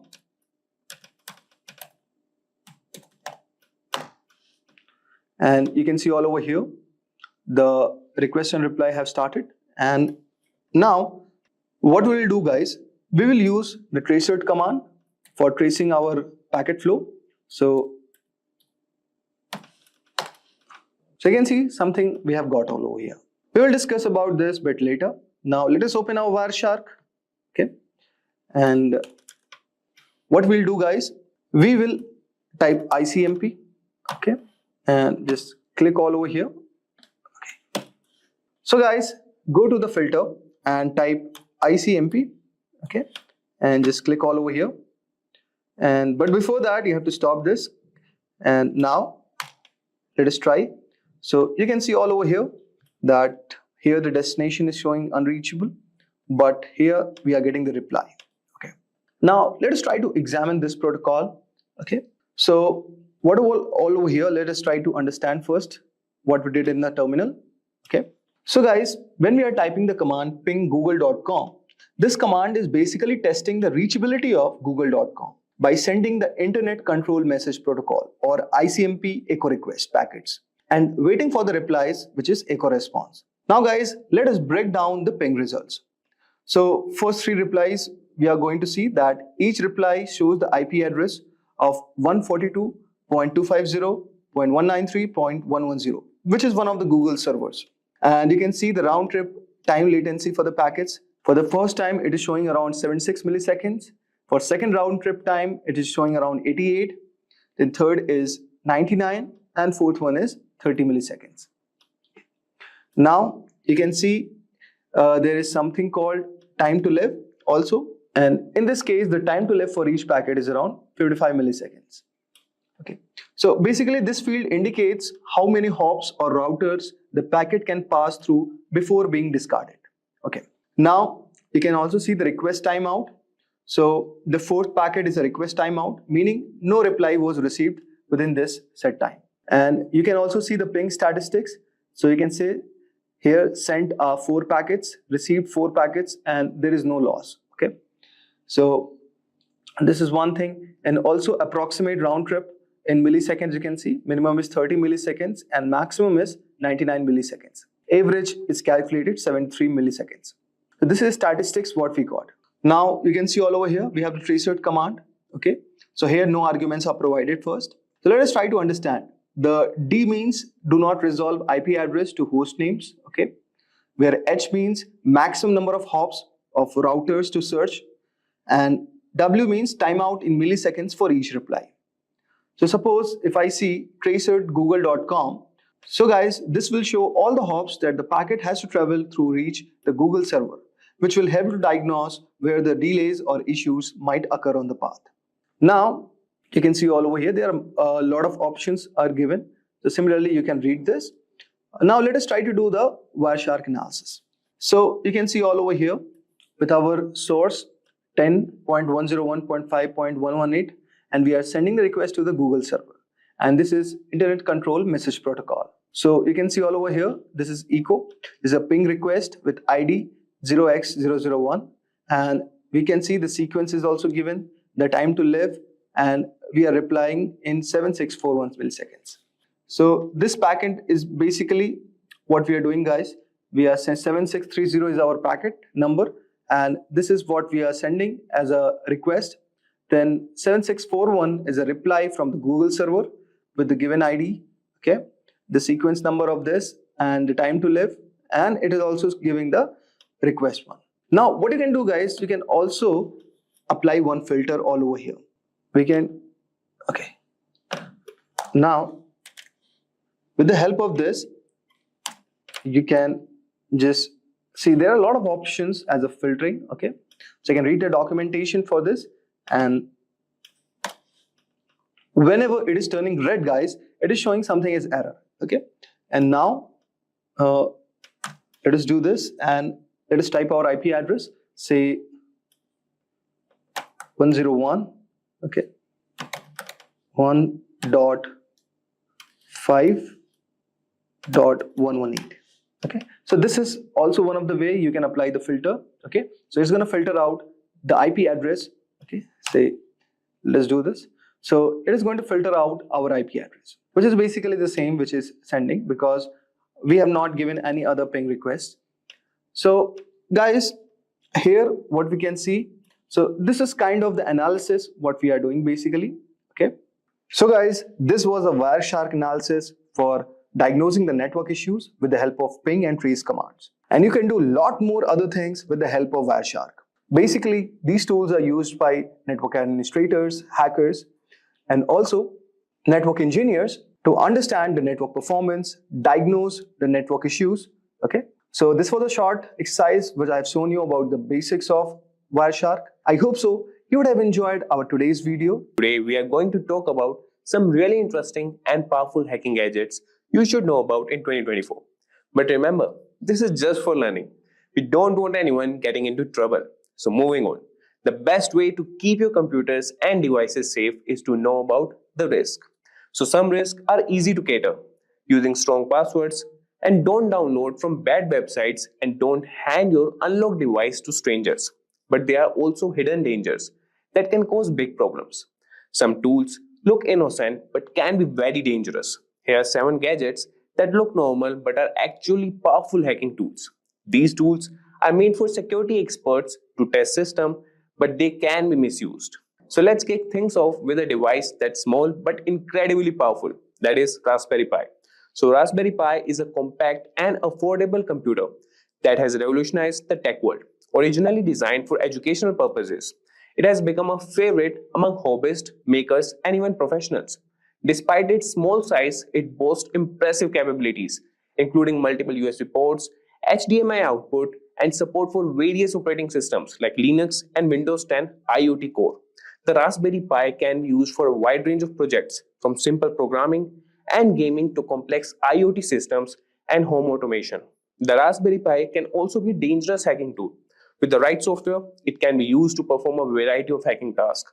For example, it can run Kali Linux, a popular operating system for penetration testing. This allows it to be used for network scanning, password cracking, and even setting up rogue access points to intercept data. Its small size makes it easy to hide, and its affordability means it's accessible to many. In the wrong hands, this innocent looking device can become a powerful tool for malicious activities. Now that we have seen the potential of the Raspberry Pi, which by the way is one of the personal favorites for tinkering, let's move on to another seemingly simple but powerful device, the Wi-Fi adapter. So Wi-Fi adapter might seem like a simple device used to connect to wireless networks, but it can be a potent hacking tool in the wrong hands. These adapters, when paired with the right software, can intercept and monitor wireless communications, making them invaluable for network analysis and penetration testing. For example, they can be used with tools like AirCrackNG to crack Wi-Fi passwords. Hackers can use Wi-Fi adapters to perform attacks such as packet sniffing and man-in-the-middle attacks. These activities can lead to unauthorized access to networks, data theft, and severe security breaches. It's like having a digital spy in your pocket. While essential for legitimate security testing, it's crucial to be aware of their potential misuse and to secure your own wireless networks against such threats. Speaking of Wi-Fi, you won't believe how sneaky this next device is. Let's take a look at a device that takes wireless hacking to a whole new level, the Wi-Fi Pineapple. The Wi-Fi Pineapple looks like a standard router, but it is a sophisticated device used for hacking wireless networks. It allows attackers to create rogue Wi-Fi access points, tricking users into connecting and revealing their login credentials. Imagine connecting to what looks like a free public Wi-Fi only to have your data intercepted. This device is capable of advanced man-in-the-middle attacks, monitoring and recording data from all connected devices.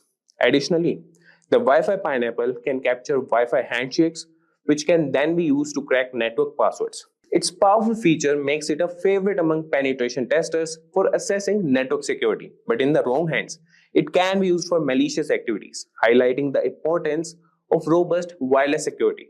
So from Wi-Fi to Bluetooth, which is everyone these days, right? Let's now explore a powerful tool for Bluetooth hacking, the Ubertooth One. The Ubertooth One is an open source Bluetooth testing tool that appears to be a simple USB dongle. Despite its unassuming appearance, it can monitor and analyze Bluetooth communications, making it a valuable asset for those testing the security of Bluetooth devices. Think of it as a spy for Bluetooth traffic. The Ubertooth One can capture Bluetooth packets, perform Bluetooth attacks, and even explore vulnerabilities in Bluetooth networks. Its ability to dissect Bluetooth traffic makes it a powerful tool for both legitimate security research and potential misuse. Understanding its capabilities helps highlight the importance of securing Bluetooth-enabled devices against unauthorized access and attacks. Continuing with radio frequency tools, which honestly sounds like something out of a spy movie. So let's discuss the Hack RF1 and its versatile capabilities. So the Hack RF1 is a versatile software-defined radio SDR platform that can transmit and receive radio signals from 1 MHz to 6 GHz. It looks like a standard electronic device, but can be used for a wide range of hacking activities. Imagine being able to capture and manipulate signals across a broad spectrum. With the Hack RF1, users can capture and analyze various radio signals, jam frequencies, and even spoof signals to manipulate communication systems. This tool is particularly useful for exploring and testing the security of wireless communication systems. While it serves an essential role in legitimate research and development, the Hack RF1 also demonstrates the need for robust security measures to protect against radio frequency-based attacks. So now let's look at a tool that takes advantage of a computer's trust in USB devices. And trust me, this one's sneaky, the USB rubber ducky. So the USB rubber ducky is a device that looks like a regular flash drive but acts like a keyboard, typing commands into any computer it's plugged into. Hackers use it to execute pre-programmed scripts that can steal data, install malware, or take control of the target device. It's like a tiny digital ninja. This tool exploits the trust computers have in USB devices, making it a potent weapon for cyber attacks. It's a reminder to be cautious about plugging in unknown USB devices, as they could be rubber duckies in disguise, ready to unleash harmful commands and compromise your system security. So finally, we have got a real undercover gadget here, Let's uncover the secret capabilities of the LAN turtle.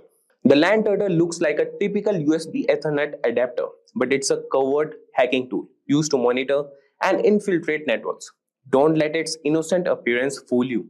It provides hackers with several capabilities, such as network scanning, DNS spoofing, and data capture. The LAN turtle can be discreetly plugged into a network, allowing access to gather sensitive information and gain unauthorized access. Its ability to operate undetected makes it particularly dangerous, emphasizing the need for vigilance and robust network security measures to prevent unauthorized devices from connecting to your systems. So, there you have it, guys. We have explored some of the most powerful and dangerous hacking gadgets out there. These tools can do a lot of damage if they fall into the wrong hands. That's why it's so important to stay informed and vigilant about cybersecurity. Next on our docket is a live demonstration where we solve a set of cross-site scripting problems starting from the basic level to the topmost level 6. We're going to start at level 1. In this web application, it demonstrates the common cause of cross-site scripting where user input is directly included in the page without proper escaping. If we interact with a vulnerable application window here and find a way to make it execute JavaScript of our choosing, we can take actions inside the vulnerable window or directly edit its URL bar. This task needs only basic knowledge. Let's see why the most primitive injections work here right away. Let's do a simple query and inspect the resulting HTML page. I'm going to use this phrase with a single quote as a special character. We can now inspect the HTML page.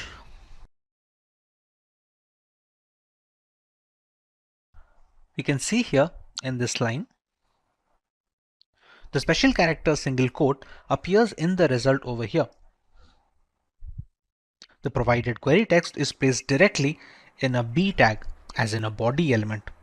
We need to perform a reflected XSS into the web application because they are non-persistent XSS attacks and the payload should be included in the URL to perform successful exploitation. We can use any payload, but we're going to use the simple one to perform an alert in this web application. It's simple and can be shown easily. We're just going to write the script over here.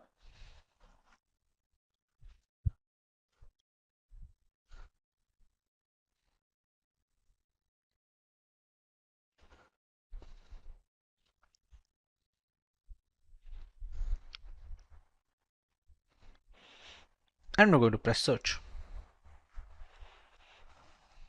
As you can see, we have successfully launched our first cross-site scripting attack. We can see an alert box pop up with the necessary message, and a similar process can be used to steal browser cookies and passwords, albeit with different commands. Now we have the option to move to level 2. In this web application, it shows that how easily XSS bugs can be introduced in complex chat applications. Chat app conversations are stored in a database and retrieved when a user wants to see the conversation. Therefore, if a malicious user injects some JavaScript code, all visitors will be infected. This kind of cross-site scripting attack is more powerful and it is more riskier than reflected cross-site scripting attacks, and that's why it is known as stored XSS. I posted my query with a special character of a single quote, and this is what I get.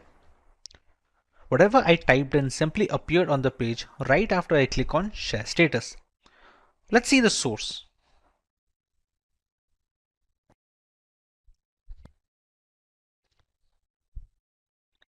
You can see here, the text I posted seems directly put inside a block quote tag. So even a simple script tag we used in level 1 should work here, but it will not. Let us examine the code to understand why. We're going to toggle the code over here and check the index.html file.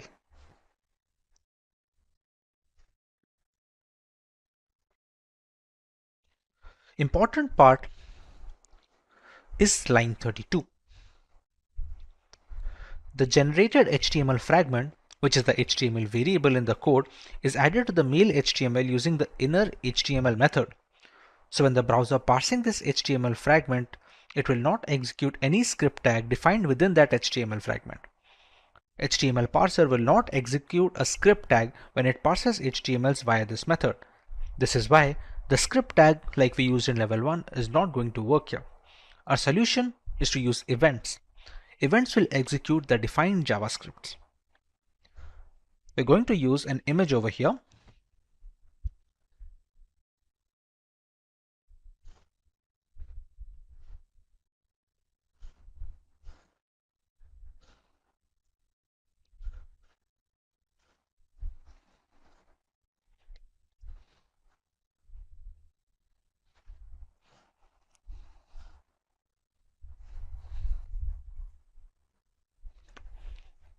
And when we press on share status, in the above injection, we are loading an image that doesn't exist, which causes to trigger an onError event. In onError event, it will execute our alert method. With that, we are able to beat level 2, and we can now move up to the next level in our challenge.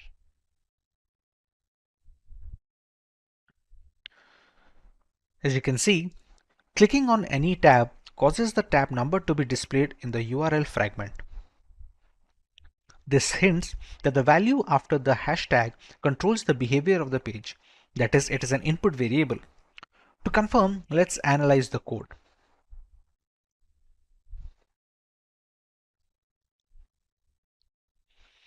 As you can see in line 43, inside the event handling, the value provided after the hash in the URL is directly passed onto the choTab method. No input validation is being performed. The value passed to the choseTab method is directly injected into the img tag in line 17.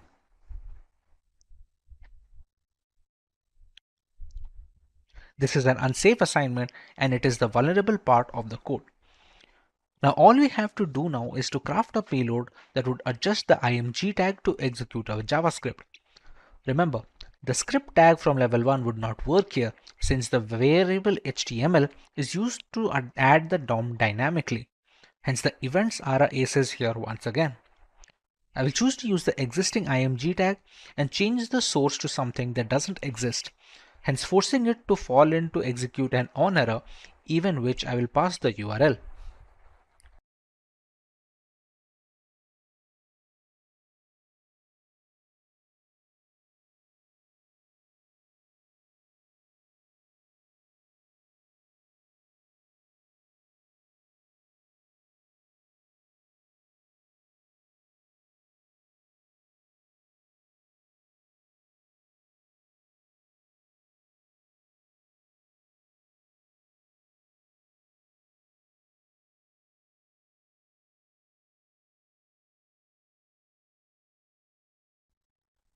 Once we visit that URL, we can see that our Java pop-up has opened up here with the same message of XSS level 3 has been completed.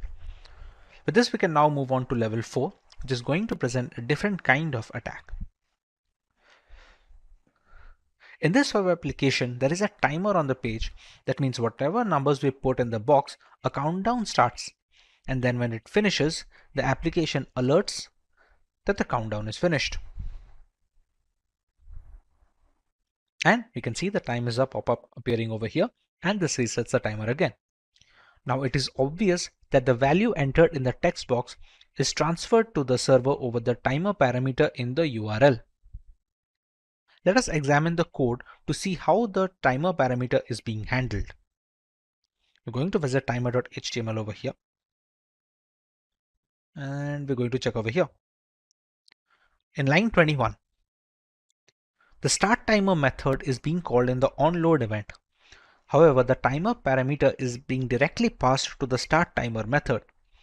We need to perform a pop-up alert in the web application which escapes the content of the function start timer without breaking the JavaScript code. The parameter value is directly added to the start timer method without any filtering. What we can try to do here is to inject an alert function to be executed inside the onload event along with the start timer method. We're going to remove this argument and put our script over here.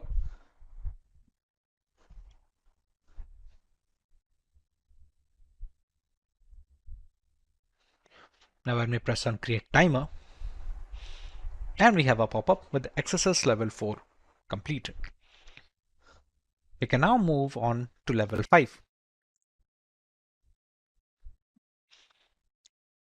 In this web application, this application XSS is different because this challenge description says cross-site scripting isn't just about correctly escaping data.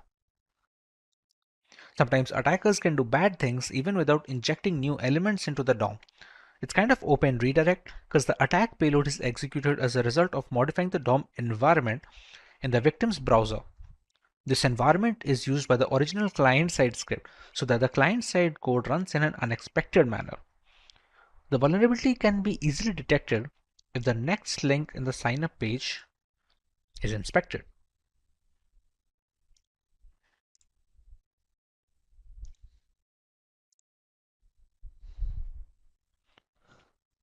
The href attribute value of next link is confirmed, which is exactly the value of the next URL query parameter, as you can see over here. This means using the next query parameter can be used to inject a JavaScript code to the href attribute of the next link. The following is the best way to do it. As soon as the user clicks on the link, the script will be triggered.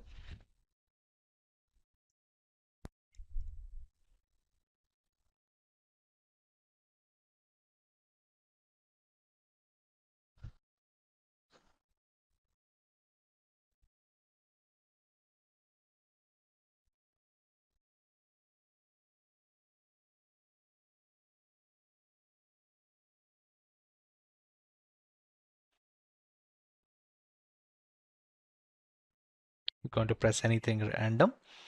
And now that we click next, we can see the XSS level 5 that we had provided in the URL as a parameter to the next variable.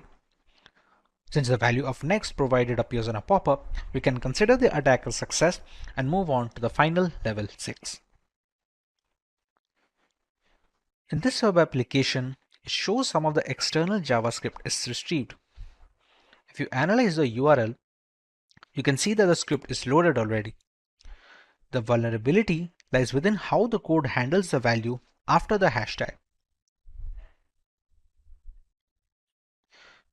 If you check on line 45, the value right after the hashtag is taken as the gadget name, and then in line 48, the value is directly passed on to the include gadget method.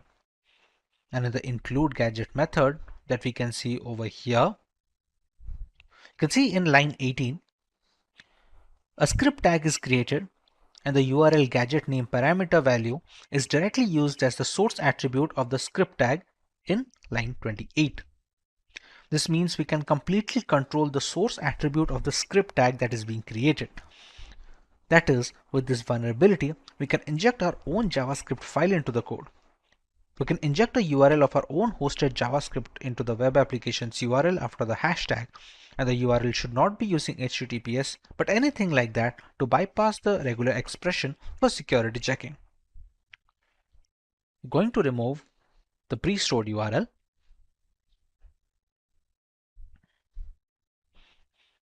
and we're going to load our own JavaScript file.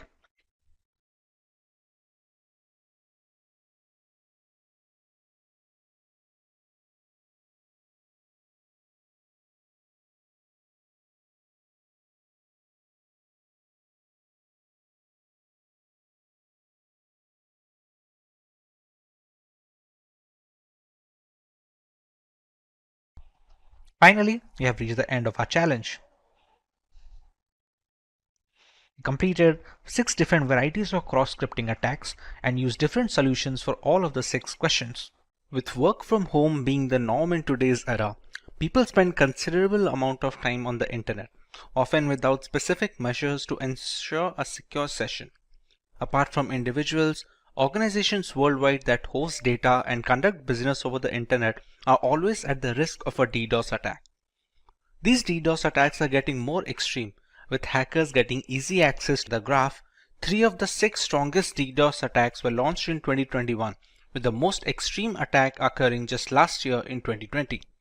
Lately, cybercriminals have been actively seeking out new services and protocols for amplifying these DDoS attacks. Active involvement with hacked machines and botnets allow further penetration into the consumer space, allowing much more elaborate attack campaigns. Apart from general users, multinational corporations have also had their fair share of problems. GitHub, a platform for software developers, was the target of a DDoS attack in 2018. Widely suspected to be conducted by Chinese authorities, this attack went on for about 20 minutes, after which the systems were brought into a stable condition. It was the strongest DDoS attack to date at the time and made a lot of companies reconsider the security practices to combat such attacks. Even after years of experimentation, DDoS attacks are still at large and can affect anyone in the consumer and corporate space. Hey everyone, this is Vaibhav from Simplilearn and welcome to this video on what is a DDoS attack. Let's learn more about what is a DDoS attack. A distributed denial of service attack, or DDoS, is when an attacker or attackers attempt to make it impossible for a service to be delivered. This can be achieved by thwarting access to virtually anything: servers, devices, services, networks, applications, and even specific transactions within applications. In a DOS attack, it's one system that is sending the malicious data or requests. A DDoS attack comes from multiple systems. Generally, these attacks work by drowning a system with requests for data. This could be sending a web server so many requests to serve a page that it crashes under the demand, or it could be a database being hit with a high volume of queries. The result is available internet bandwidth, CPU, and RAM capacity become overwhelmed. The impact could range from a minor annoyance from disrupted services to experiencing entire websites, applications, or even entire businesses taking offline. More often than not, these attacks are launched using machines in a botnet. A botnet is a network of devices that can be triggered to send requests from a remote source, often known as the command and control center. The bots in the network attack a particular target, thereby hiding the original perpetrator of the DDoS campaign. But how do these devices come under a botnet? And what are the requests being made to the web servers? Let's learn more about these and how DDoS attacks work. A DDoS attack is a two-phase process. In the first phase, a hacker creates a botnet of devices. Simply put, a vast network of computers are hacked via malware, ransomware, or just simple social engineering. These devices become a part of the botnet, which can be triggered anytime to start bombarding a system or a server on the instruction of the hacker that created the botnet. The devices in these networks are called bots or zombies. In the second phase, a particular target is selected for the attack. When the hacker finds the right time to attack, all the zombies in the botnet network send these requests to the target, thereby taking up all the server's available bandwidth.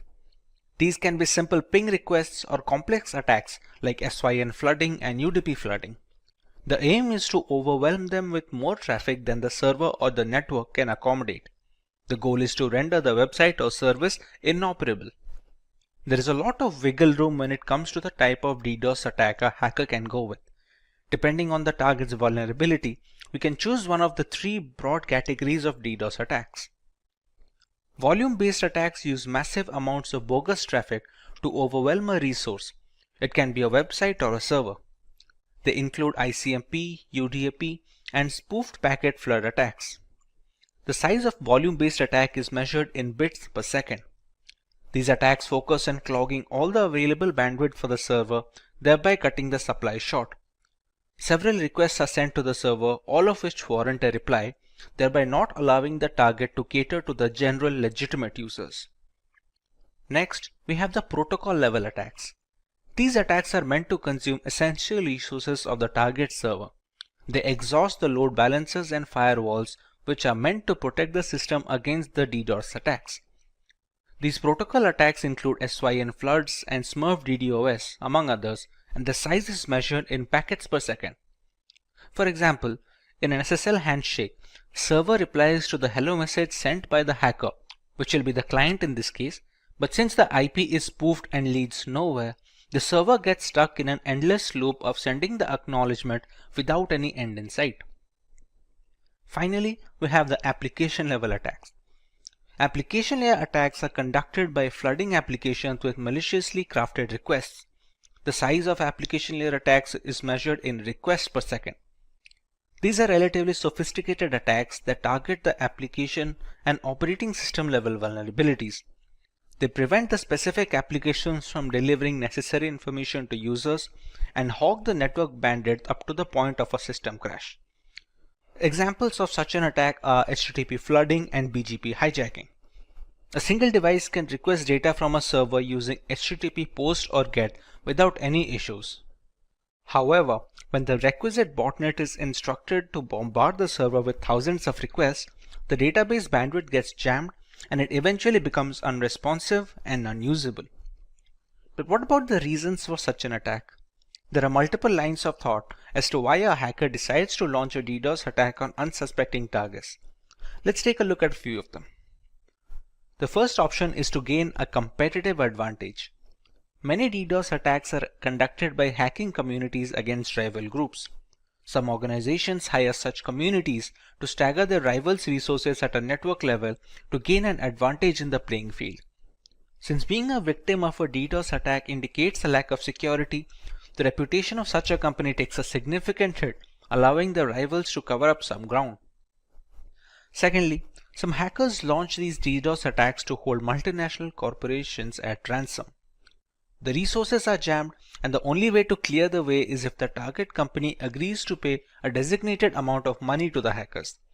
Even a few minutes of inactivity is detrimental to a company's reputation in the global market, and it can cause a spiral effect, both in terms of market value and product security index.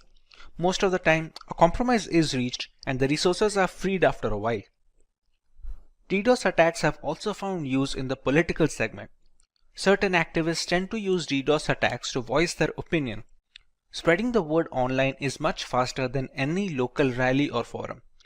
Primarily political, these attacks also focus on online communities, ethical dilemmas, or even protests against corporations. Let's take a look at a few ways that companies and individuals can protect themselves against DDoS attacks. The company can employ load balancers and firewalls to help protect the data from such attacks. Load balancers reroute the traffic from one server to another in a DDoS attack. This reduces the single point of failure and adds resiliency to the server data. A firewall blocks unwanted traffic into a system and manages the number of requests made at a definite rate. It checks for multiple attacks from a single IP and occasional slowdowns to detect a DDoS attack in action. Early detection of a DDoS attack goes a long way in recovering the data lost in such an event. Once you've detected the attack, you will have to find a way to respond. For example, you will have to work on dropping the malicious DDoS traffic before it reaches your server so that it doesn't throttle and exhaust your bandwidth. Here's where you will filter the traffic so that only legitimate traffic reaches the server. By intelligent routing, you can break the remaining traffic into manageable chunks that can be handled by your cluster resources. The most important stage in DDoS mitigation is where you will look for patterns of DDoS attacks and use those to analyze and strengthen your mitigation techniques. For example, blocking an IP that's repeatedly found to be offending is a first step. Cloud providers like Amazon Web Services and Microsoft Azure, who offer high levels of cybersecurity, including firewalls and threat monitoring software, can help protect your assets and network from DDoS criminals. The cloud also has greater bandwidth than most private networks, so it is likely to fail if under the pressure of increased DDoS attacks. Additionally, reputable cloud providers offer network redundancy, duplicating copies of your data, systems, and equipment, so that if your service becomes corrupted or unavailable due to a DDoS attack, you can switch to a secure access on backed up versions without missing a beat. One can also increase the amount of bandwidth available to a host server being targeted. Since DDoS attacks fundamentally operate on the principle of overwhelming systems with heavy traffic, simply provisioning extra bandwidth to handle unexpected traffic spikes can provide a measure of protection. This solution can prove expensive as a lot of that bandwidth is going to go unused most of the time. A content delivery network, or a CDN, distributes your content and boosts performance by minimizing the distance between your resources and end users. It stores the cached version of your content in multiple locations and this eventually mitigates DDoS attacks by avoiding a single point of failure when the attacker is trying to focus on a single target. Popular CDNs include Akamai CDN, Cloudflare, AWS CloudFront, etc. Let's start with our demo regarding the effects of DDoS attacks on a system. For our demo, we have a single device that will attack a target, making it a DOS attack of sorts. Once a botnet is ready, multiple devices can do the same and eventually emulate a DDoS attack. To do so, we will use the virtualization software called VMware with an instance of Cybersecurity operating system running.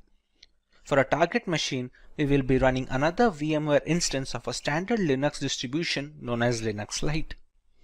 In a target device, we can use Wireshark to determine when the attack begins and see the effects of the attack accordingly. This is Linux Lite, which is our target machine, and this is Cybersecurity, which is used by the hacker when trying to launch a DDoS attack. This is just one of the distros that can be used. To launch the attack, we must first find the IP address of our target.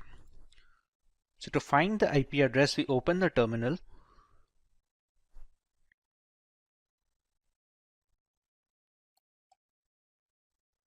We use the command ifconfig.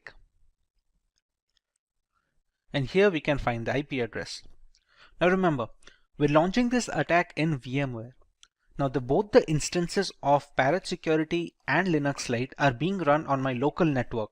So the address that you can see here is 192.168.72.129, which is a private address.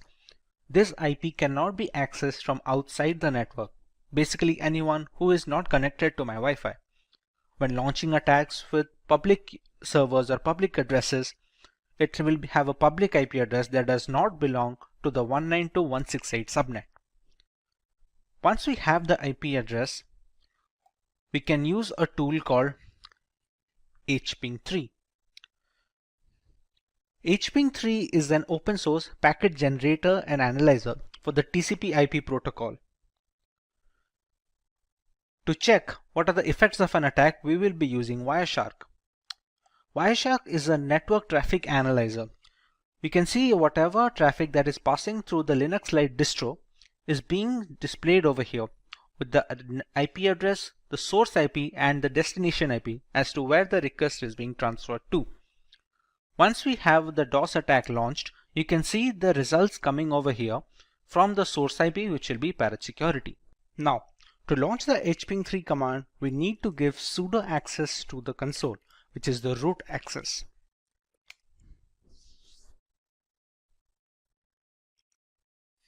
Now, we have the root access for the console. The hping3 command will have a few arguments to go with it, which are, as you can see on the screen, -s and a flood, a -v,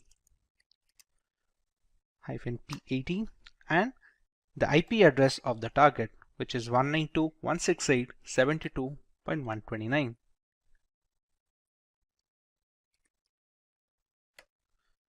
In this command, we have a few arguments such as the -s, which specifies SYN packets. Like in an SSL handshake, we have the SYN request that the client sends to the server to initiate a connection. The -flood aims to ignore the replies that the server will send back to the client in response to the SYN packets. Here the Cybersecurity OS is the client and Linux Lite being the server. -v stands for verbosity, as in where we will see some output when the requests are being sent. The -p80 stands for port 80, which we can replace the port number if we want to attack a different port. And finally, we have the IP address of our target. As of right now, if we check Wireshark, it is relatively clear and there is no indication of a DDoS attack incoming. Now, once we launch the attack over here, we can see the requests coming in from this IP, which is 192.168.72.128. Till now, even the network is responsive, and so is Linux Lite. The requests keep on coming, and we can see the HTTP flooding has started in flood mode. After a few seconds of this attack continuing, the server will start shutting down. Now remember, Linux Lite is a distro that can focus on and that serves as a backend. Now remember, Linux Lite is a distro, and such Linux distros are served as backend to many servers across the world. For example, a few seconds have passed from the attack. Now the system has become completely irresponsive. This has happened due to the huge number of requests that came from Parrot Security. You can see whatever I press, nothing is responded. Even the Wireshark has stopped capturing new requests because the CPU usage right now is completely 100%, and at this point of time, anyone who is trying to request some information from this Linux distro, or where this Linux distro is being used as a backend for a server or a database, cannot access anything else. The system has completely stopped responding, and any request, any legitimate request from legitimate users will be dropped. Once we stop the attack over here, it takes a bit of time to settle down. Now remember, it's still out of control, but eventually the traffic dies down and the system regains its strength. It is relatively easy to gauge right now the effect of a DOS attack. Now remember, this Linux Lite is just a VM instance. Actual website servers and web databases, they have much more bandwidth and are very secure, and it is tough to break into. That is why we cannot use a single machine to break into them. That is where a DDoS attack comes into play. What we did right now is a DOS attack, as in a single system is being used to penetrate a target server using a single request. Now, when a DDoS attack, multiple systems such as multiple Parrot Security instances or multiple zombies or bots in a botnet network can attack a target server to completely shut down the machine and drop any legitimate request, thereby rendering the service and the target completely unusable and inoperable. As a final note, we would like to remind that this is for educational purposes only, and we do not endorse any attacks on any domains. Only test this on servers and networks that you have permission to test on. Cybersecurity has become one of the most rigid industries in the last decade, while simultaneously being the most challenged.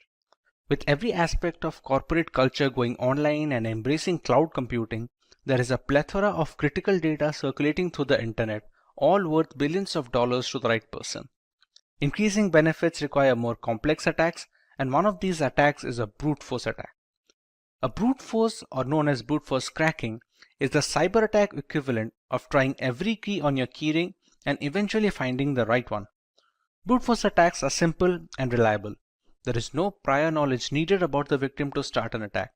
Most of the systems falling prey to brute force attacks are actually well secured. Attackers let a computer do the work, that is, trying different combinations of usernames and passwords until they find one that works. Due to this repeated trial and error format, the strength of password matters a great deal. Although with enough time and resources, brute force will break a system since they run multiple combinations until they find the right passcode. Hey everyone, this is Vaibhav from Simplilearn, and welcome to this video on what is a brute force attack. Let's begin with learning about brute force attacks in detail. A brute force attack, also known as an exhaustive search, is a cryptographic hack that relies on guessing possible combinations of targeted password until the current password is discovered. It can be used to break into online accounts, encrypted documents, or even network peripheral devices. The longer the password, the more combinations that will need to be tested. A brute force attack can be time consuming and difficult to perform if methods such as data obfuscation are used, and at times downright impossible. However, if the password is weak, it could merely take seconds with hardly any effort. Dictionary attacks are an alternative to brute force attacks, where the attacker already has a list of usernames and passwords that need to be tested against the target. It doesn't need to create any other combinations on its own. Dictionary attacks are much more reliable than brute force in a real-world context, but the usefulness depends entirely on the strength of passwords being used by the general population. There is a three-step process when it comes to brute forcing a system. Let's learn about each of them in detail. In step 1, we have to settle on a tool that we are going to use for brute forcing.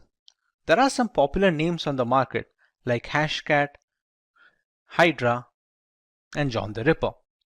While each of them has its own strengths and weaknesses, each of them perform well with the right configuration. All of these tools come pre-installed with certain Linux distributions that cater to penetration testers and cybersecurity analysts like Kali Linux and Parrot Security. After deciding what tool to use, we can start generating combinations of alphanumeric variables whose only limitation is the number of characters. For example, while using Hydra, a single 6-digit password will create 900,000 passwords with only digits involved. Add alphabets and symbols to that sample space and that number grows exponentially. The popular tools allow customizing this process. Let's say the hacker is aware of the password being a specific 8-digit word containing only letters and symbols. This will substantially increase the chances of being able to guess the right password since we remove the time taken to generate the longer ones. We omit the need for including digits in such combinations. These small tweaks go a long way in organizing an efficient brute force attack since running all the combinations with no filters will dramatically reduce the odds of finding the right credentials in time. In the final step, we run these combinations against the file or service that is being broken. We can try and break into a specific encrypted document, a social media account, or even devices at home that connect to the internet. Let's say there is a Wi-Fi router.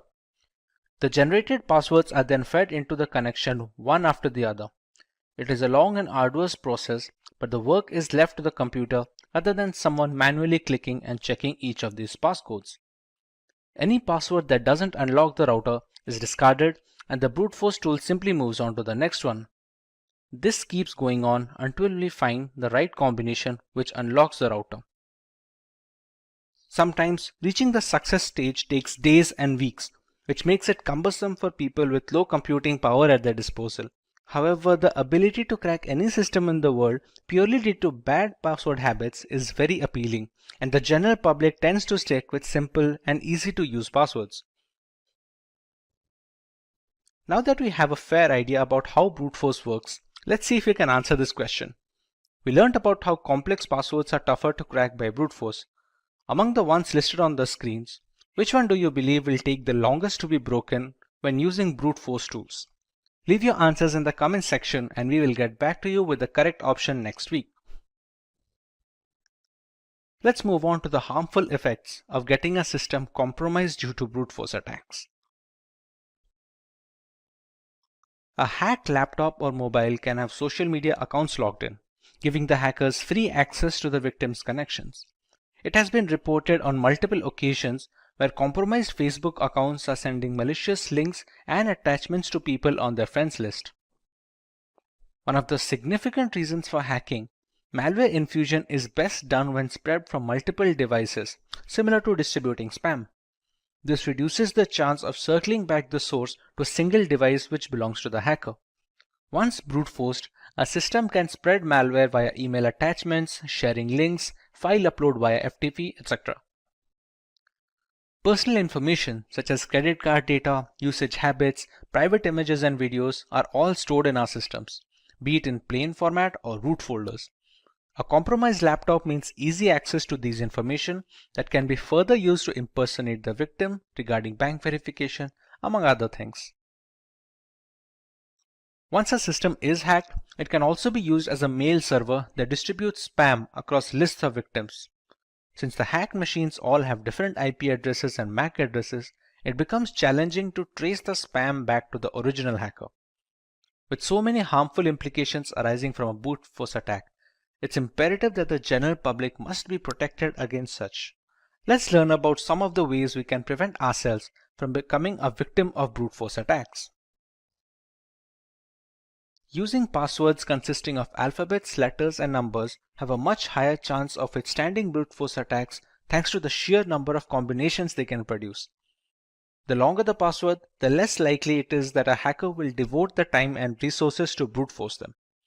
Having alphanumeric passwords also allows the user to keep different passwords for different websites. This is to ensure that if a single account or a password is compromised due to a breach or a hack, the rest of the accounts are isolated from the incident. Two-factor authentication involves receiving a one-time password on a trusted device before a new login is allowed. This OTP can be obtained either via email, SMS, or specific 2FA applications like Authy and Aegis.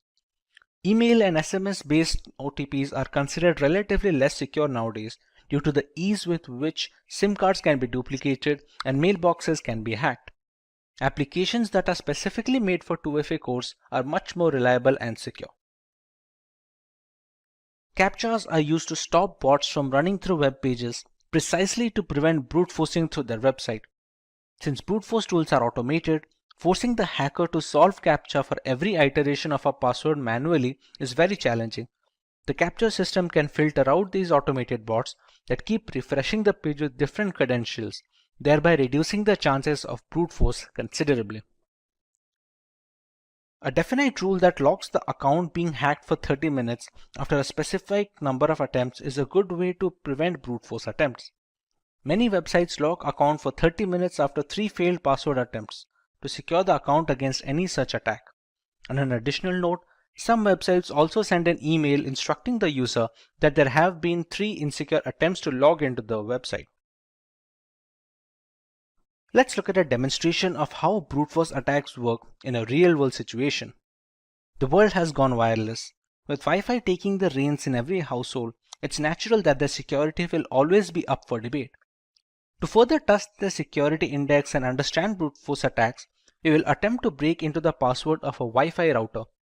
For that to happen, we first need to capture a handshake file, which is a connection file from the Wi-Fi router to a connecting device like a mobile or a laptop.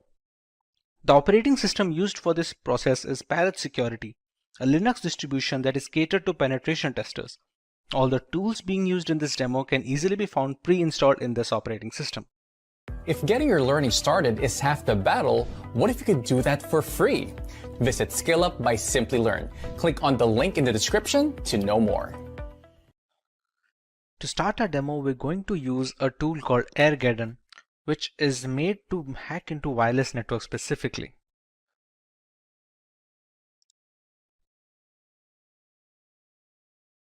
At this point, it's going to check for all the necessary scripts that are installed in the system. To crack into a Wi-Fi and to capture the handshake file, we're going to need an external network card. The significance of the external network card is a managed mode and a monitor mode. For now, the WLX1 named card is my external network adapter, which I'm going to select. To be able to capture data over the air, we're going to need to put it in monitor mode. As you can see above, it's written it is in managed mode right now. So we're going to select option 2, which is to put the interface in monitor mode. And its name is now WLAN0 monitor. The monitor mode is necessary to capture data over the air. That is the necessary reason why we need an external card, since a lot of inbuilt cards that come with the laptops and the systems, they cannot have a monitor mode installed. Once we select the mode, we can go into the 5th, which is the handshake tools menu. In the first step, we have to explore for targets, and it is written that monitor mode is necessary to select a target. So let's explore for targets and press enter.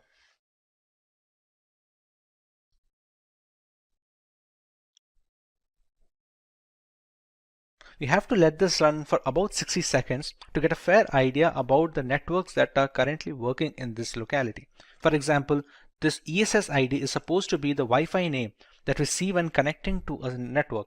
Geo24, Recover Me, these are all the names that we see on our mobile when trying to search for the Wi-Fis. This BSS ID is supposed to be an identifier, somewhat like a MAC address that identifies this network from other devices. The channels features on 1 or 2, there are many channels that the networks can focus on. This here is supposed to be a client that is connected to one such network. For example, the station that you can see, 5626, this is supposed to be the MAC address of the device that is connected to a router. This BSS ID is supposed to be which Wi-Fi it is connected to. For example, 5895D8 is this one, which is the Geo24 router. So we already know which router has a device connected to it, and we can use our attack to capture this handshake. Now that it has already run for 1 minute, now that we press Ctrl C, we will be asked to select a target. See, it has already selected the number 5, which is the Geo24 router, as the one with clients. So it is easy to run an attack on, and it is easy to capture a handshake for. We select network 5 and we run a capture handshake. It says we have a valid WPA2 network target selected and that the script can continue. Now, to capture the handshake, we have a couple of attacks, a deauth or a deauth air replay attack. What this attack does is kick the clients out of the network. In return, when they try to reconnect to the Wi-Fi, as they are configured that way, that when a client is disconnected, it tries to reconnect it immediately, it tries to capture a handshake file, which in turn contains the security key, which is necessary to initiate the handshake. For our demo, let's go with the second option, that is the deauth air replay attack. Select a timeout value, let's say we give it 60 seconds, and we start the script. We can see it capturing data from the Geo24 network, and here we go. We have the WPA handshake file.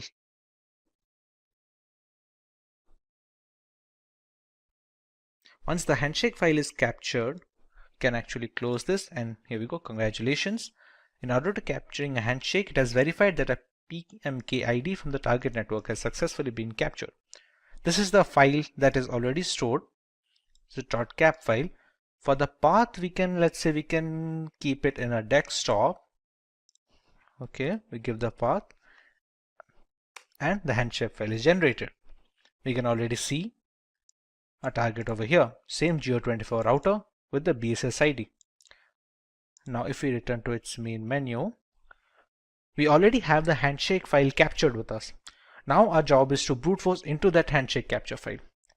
The capture file is often encrypted with the security key of the Wi-Fi network. If we know how to decrypt it, we will automatically get the security key. So let's go to the offline WPA2 decrypt menu. Since we'll be cracking personal networks, we can go with option 1. Now to run the brute force tool, we have two options. Either we can go with the aircrack or we can go with the hashcat. Let's go with aircrack plus crunch, which is a brute force attack against a handshake file. We can go with option 2. It can already detect the capture file that we have generated. So we select yes. The BSS ID is the one which denotes the Geo24 router. So we're going to select yes as well. The minimum length of the key, for example, it has already checked that the minimum length of a Wi-Fi security key, which is a WPA to PSK key, will always be more than 8 digits and below 64 digits. So we have to select something in between this range. So if we already know, let's say that the password is at least 10 digits, we can go with the minimum length as 10. And as a rough guess, let's say we put the maximum length as 20. The character set that we're going to use for checking the password will affect the time taken to brute force. For example, if we already know that or we have seen a user use the password while connecting to the router as something that has only numbers and symbols, then we can choose accordingly. Let's say if we go with only uppercase characters and numeric characters, go with option 7 and it's going to start decrypting. So how aircrack is working right here, you can see this passphrase over here. The first 5 or 6 digits are A. It starts working its way from the end, from the last character. It keeps trying every single combination. You can see the fourth character from the right side, the D. It will eventually turn to E because it keeps checking up every single character from the end. This will keep going on until all the single characters are tested and every single combination is tried out. Since the handshake file is encrypted using the security key, that is the WPA2 key of the router, whichever passphrase is able to decrypt the handshake key completely will be the key of the Wi-Fi router. This is the way we can brute force into Wi-Fi routers anywhere in the world. Cyber attacks are frequently making headlines in today's digital environment. At any time, everyone who uses a computer could become a victim of a cyber attack. There are various sorts of cyber attacks ranging from phishing to password attacks. In this video, we'll look into one such attack that is known as botnet.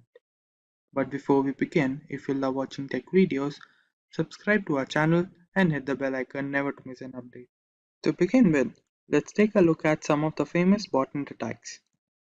The first one is Mirai botnet, which is a malicious program designed to attack vulnerable IoT devices and infect them to form a network of bots that on command perform basic and medium level denial of service attacks. Then we have the Zeus bot, specifically designed for attacking the system for bank related information and data. Now let's see what exactly a botnet is. Botnet refers to a network of hijacked interconnected devices that are installed with malicious codes known as malware. Each of these infected devices are known as bots, and a hijacked criminal known as bot hoarder remotely controls them. The bots are used to automate large-scale attacks, including data theft, server failure, malware propagation, and denial of service attacks. Now that we know what exactly a botnet is, let's dive deeper into learning how a botnet works. During the preparation of a botnet network, the first step involves preparing the botnet army. After that, the connection between the botnet army and the control server is established. And the end, the launching of the attack is done by the bot herder. Let's understand through an illustration. Firstly, we have a bot herder that initiates the attack. According to the control server commands, the devices that are infected with the malware programs and begins to attack the infected system. Let's see some details regarding the preparation of the botnet army. The first step is known as the prepping the botnet army. The first step is creating a botnet is to infect as many as connected devices as possible. This ensures that there are enough bots to carry out the attack. This way, it creates bots either by exploiting the security gaps in the software or websites or using phishing attacks.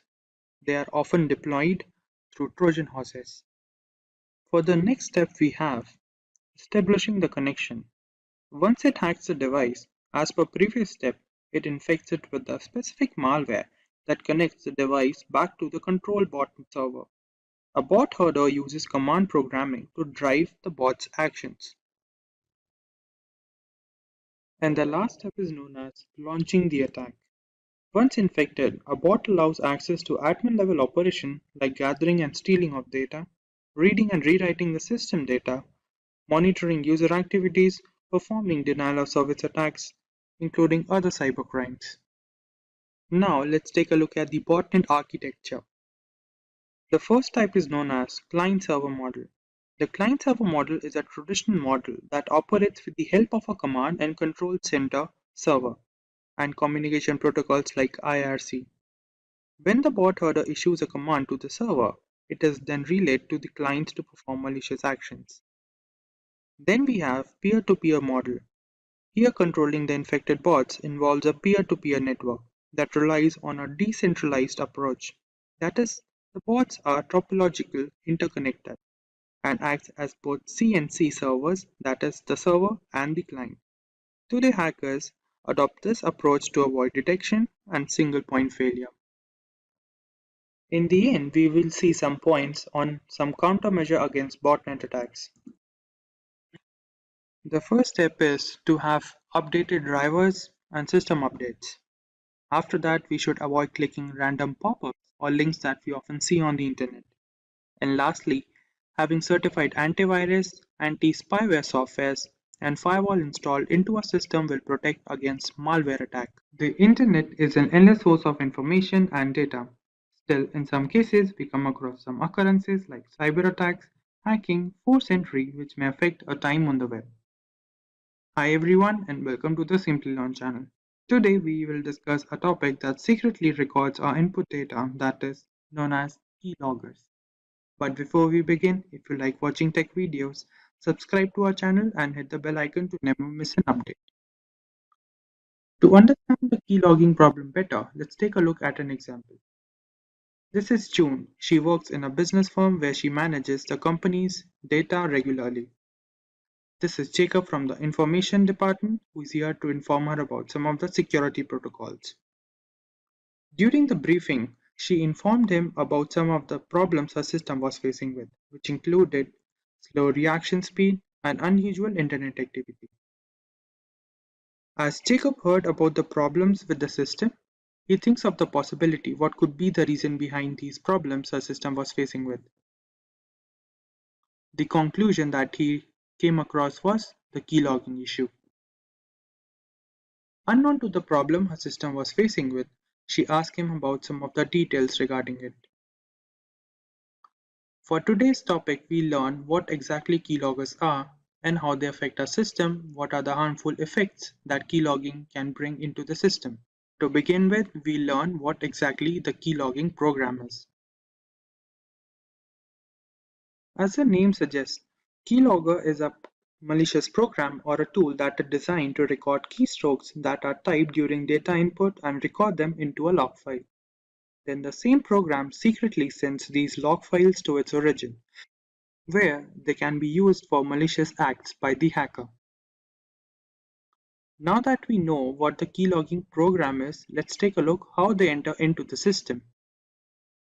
Searching for a suitable driver for a system can often lead to the installation of the keylogging program into the system if we often visit suspicious sites and uncertified software are installed into our system.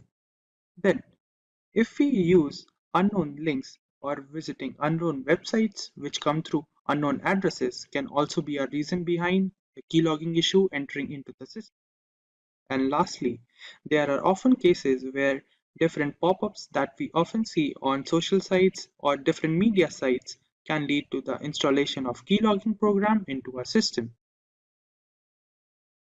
Now that we know how the problem gets into the system, let's take a look how to identify whether the system is infected by the keylogging issue. The keylogging issue can be identified if there are often cases when our keyboard lags behind the system.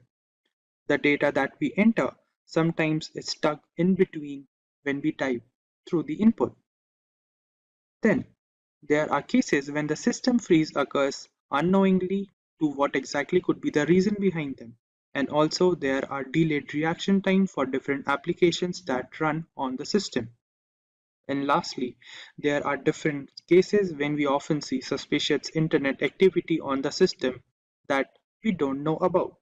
This could lead to the identification of a problem into the system. Now, we'll take a look at different types of keyloggers that are present on the net which can harm our system differently. The first problem that keyloggers arouse is API-based. The most common keylogging case, which uses APIs to keep a log of the typed data and share it to its origin for malicious purposes. Each time we press a key, the keylogger intercepts the signal and logs it. Then we have form-grabbing based keyloggers. As the name suggests, they are based keyloggers that store the form data. That is, if we often use web forms or different kinds of forms to enter different data, they can be recorded into the system by the program and sent it to its origin. Then we have kernel-based keyloggers. These keyloggers are installed deeply into the operating system, where they can hide from different antivirus if not checked properly, and they record the data that we type on the keyboard and send it to its origin. And lastly, we have hardware keyloggers. These keyloggers are present directly into the hardware, that is, they are embedded into system where they record the data that we type on the keyboard. Now let's take a look how hackers differentiate different type of recorded data and exploit them. When hackers receive information about the target, they might use it to blackmail the target, which may affect the personal life of the target and also blackmail them for different money-related issues. Then, in case of company data that is recorded by the keylogging program can also affect the economic value of the company in the market, which may lead to the downfall of the company. Also, in some cases, the keylogging program can also log data about military secrets, which may include nuclear codes or security protocols which are necessary to maintain the security of a country. Now let's take a look whether mobile devices get infected with the keylogging issue or not. In the case of hand devices, infection of keyloggers are low in comparison to the computer systems, as they use on-screen keyboard or virtual keyboard. But in some cases, we often see different kinds of malicious programs getting installed into the hand device if we often visit different uncertified websites or illegal websites or torrent sites. And also, the device that is infected with the keylogging issue or different kind of malicious program can often lead to the exploitation of data that includes photos, emails, or important files by the hacker or the cyber criminal that installed the particular malicious program into the system. Now, to prevent a system from getting infected by the keylogging program, let's take a look at different points. The first point includes using of different antivirus softwares or tools which can prevent the entering of malicious program into the system. Then, keeping system security protocols regularly updated is also a good habit. And lastly, using virtual keyboard to input our sensitive data, which may include bank details, login details, or different passwords related to different websites. Now that we have some understanding about the topic of keyloggers, let's take a look at the demo to further increase the knowledge about the topic. For the first step, we have to download some of the important libraries that are required into the system, which is this library. Now we'll run it. The system says the library is already installed into the system. Now let's take a look what exactly modules are required from the particular library. From this library, we'll import the keyboard module, which will help us to record the data that we type on the keyboard. Now, from the same, we'll also import key module and the listener module, and also the logging module, which will help us to record the data into a log file. For the next part, we'll write a piece of code that will allow us to save the data that is recorded by the program into a text file that will be named as key_log text file along with the date and time stamp. Let's take a look.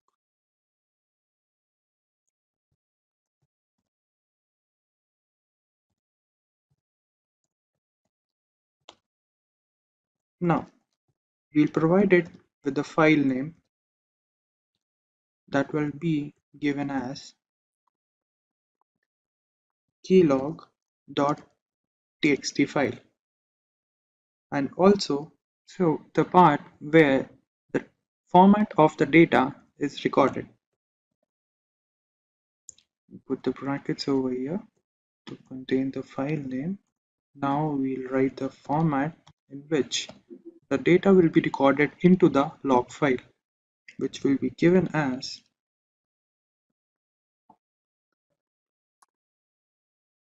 the format would be the message and the timestamp, which would be given as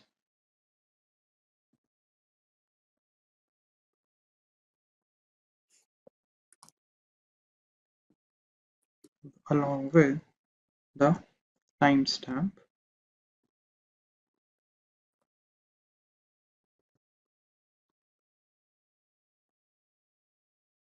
given as percentage and ending it with the bracket. Now, for the next step, we'll design two of the functions that will be used into the program that will be termed as while press function and while release function. Let's take a look. While press function would be a function that will come into play when the keyboard key has been pressed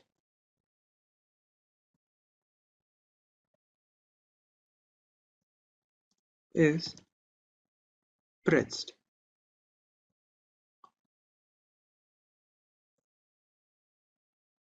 And this would go for the format that we designed in the above line, and logging the pressed key info,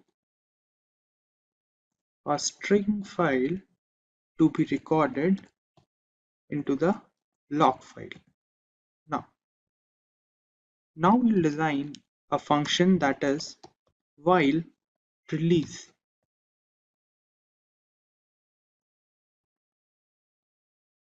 That will come into play when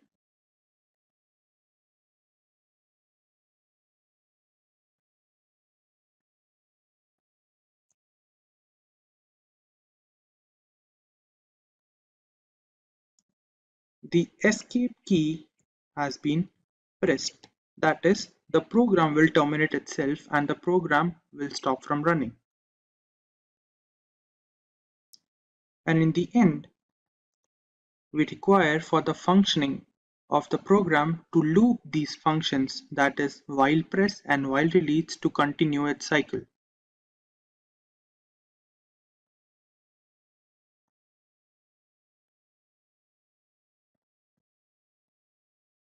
That will be going for while press and on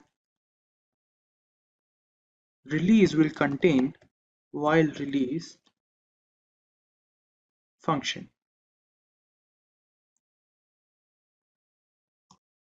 As listener. And now this part would join the different threads and store them into the log file. Now that we have completed the code for the program, let's run it.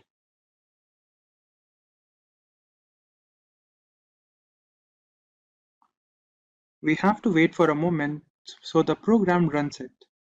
Now, to verify the program, let's open Notepad. And on the Notepad, we'll write hello world, which will be the basic whether the program is working or not. Let's take a look. And we'll go for the main page on Jupyter Notebook and refresh the page. Go to the bottom. Over here, we see the keylog text. That is a text file that we created. Let's open it. And over here, we have the data that is created. As we started with note, then this is the hello world part that we created just now, which shows that the program we created is working properly. Now that we have reached the end of the module, let's take a look at the summary. Firstly, we learned what exactly keyloggers are. Then we understood what different modes are present, how the system get infected with the keylogging problem. Then we learned how to detect the problem into our system. Then we learned what different types of keyloggers are present on the net. We also understood how hackers use the recorded data from the program. And we also learned whether mobile devices get infected with the keylogging problem or not. And lastly, we understood what different points can be taken to prevent the entering of the keylogging problem into the system. And before we begin, if you are someone who is interested in building a career in cybersecurity, or to become an ethical hacker by graduating from the best universities, or a professional who elicits to switch career with cybersecurity or ethical hacker by learning from the experts, then try giving a shot to Simplilearn's postgraduate program in cybersecurity with modules from MIT Schwarzman College of Computing. The course link is mentioned in the description box below that will navigate you to the course page, where you can find a complete overview of the program being offered. Before we learn about the Pegasus platform, let us understand what spyware is and its working. Spyware is a category of malware that can gather information regarding a user or a device straight from the host machine. It is mostly spread by malicious links via email or chat applications. When a link with the malware is received, clicking on this link will activate the spyware, which allows the hacker to spy on all our user information. With some spyware systems, even clicking on the link isn't necessary to trigger the malicious payload. This can ultimately cause security complications and further loss of privacy. One such spyware system that is making the rounds in the tech industry today is Pegasus. The Pegasus is a spyware system developed by an Israeli company known as the NSO Group. It runs on mainly mobile devices, spanning across the major operating systems like the Apple's iOS on iPhone and the standard Android versions. This is not a newly developed platform since Pegasus has existed since as early as 2016. A highly intricate spyware program that can track user location, read text messages, scan through mobile files, access device camera and microphone to record voice and video. Pegasus has all the tools necessary to enforce surveillance for any client that wishes to buy its services.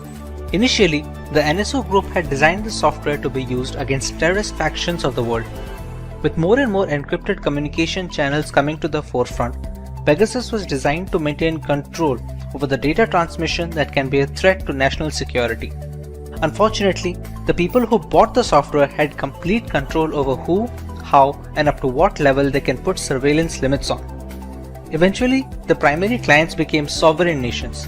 Spying on public information that is supposed to stay private became really easy with this service. Multiple devices can be affected with the same spyware system to create a network information. This network keeps feeding data to the host. To understand how a network can be created, let's know how a mobile device can be affected by Pegasus. We all communicate with friends and family over instant messaging applications and email in some instances. If you check your inbox on a regular basis, you must have noticed that we receive some spam emails that the mail providers like Gmail and Yahoo can just filter into the spam folder. Some of these messages bypass this filter and make their way into a person's inbox. They look like generic emails which are supposed to be safe. The Pegasus spyware targets such occurrences, bypassing malicious messages and links which install the necessary spy software on the user's mobile device, be it Android or an iPhone. This isn't unique to the email ecosystem, since it's equally likely to be targeted via SMS text, WhatsApp, Instagram, or even the most secure messaging apps like Signal and Threema. Once the malicious links are clicked, a spyware package is downloaded and installed on the device. After the spyware is successfully installed, the perpetrator who sent the payload to the victim can monitor everything the user does. Pegasus can collect private emails, passwords, images, videos, and every other piece of information that passes through the device network. All this data is transmitted back to the central server, where the primary spying organization can monitor the activities at a granular level. This is not even surface level, since complex spyware software like Pegasus can access the root files on our mobiles. These root files hold information that is crucial to the working of the Android and iOS operating systems. Leaking such private information is a massive blow to the security and the privacy of an individual. The information that may seem trivial, like the name of your Wi-Fi connection or the last time you ordered an item from Amazon, are indeed all valuable information. This exploitation is primarily possible due to the zero-day vulnerabilities known as bugs in the software development process. The zero-day bugs are the ones that have just been discovered by some independent security company or a researcher. Once they are found, reporting these vulnerabilities to the developer of the platform, which would be either Google for Android or Apple for iOS, is the right thing to do. However, many such critical bugs make their way onto the dark web, where hackers can use them to create exploits. These exploits are then sent to innocent users with a link or a message, like we had discussed before. Pegasus was able to affect the latest devices with all the security patches installed, but some bugs are not reported to the developers or just cannot be fixed without breaking some core functionality. These become the gateway for spyware to enter into the system. You can never be 100% safe, but you sure can give it all in protecting yourself. The one thing where Pegasus stands out is its zero-click action feature. Usually in spam emails, the malicious code is activated when the user clicks the malware link. A user doesn't need to click the link in the new version of the Pegasus and a few other spyware programs. Once the message arrives in the inbox of WhatsApp, Gmail, or any other chat applications, the spyware gets activated and everything can be recorded and sent back to the central server. The primary issue with being affected by spyware as a victim is detection. Unlike crypto miners and Trojans, Spying services usually do not demand many system resources, which makes them tough to detect after they have been activated. Since many devices slow down after a couple of years, any kind of performance hit due to such spyware is often attributed to poor software longevity by the users. They do not check meticulously for any other causes that is causing the slowdown. When left unchecked, these devices can capture voice and video from the mobile sensors while keeping the owner in the dark. Let's take a moment to check if we are well aware of the causes of such attacks. How do users fall prey to such spyware programs? A. By installing untested software. B. By clicking on the third-party links from email and messages. C. By not keeping their apps and phones updated. Or D. All of the above. Let us know your answers in the comment section below and we will reveal the correct answer next week. But what about the unaffected devices, the vulnerable ones? While we cannot be certain of our security, there are a few things we can do to boost our device, be it against Pegasus or the next big spyware on the market. Let's say we are safe now and we have the time to take the necessary steps to prevent a spyware attack. What are the things we can go for?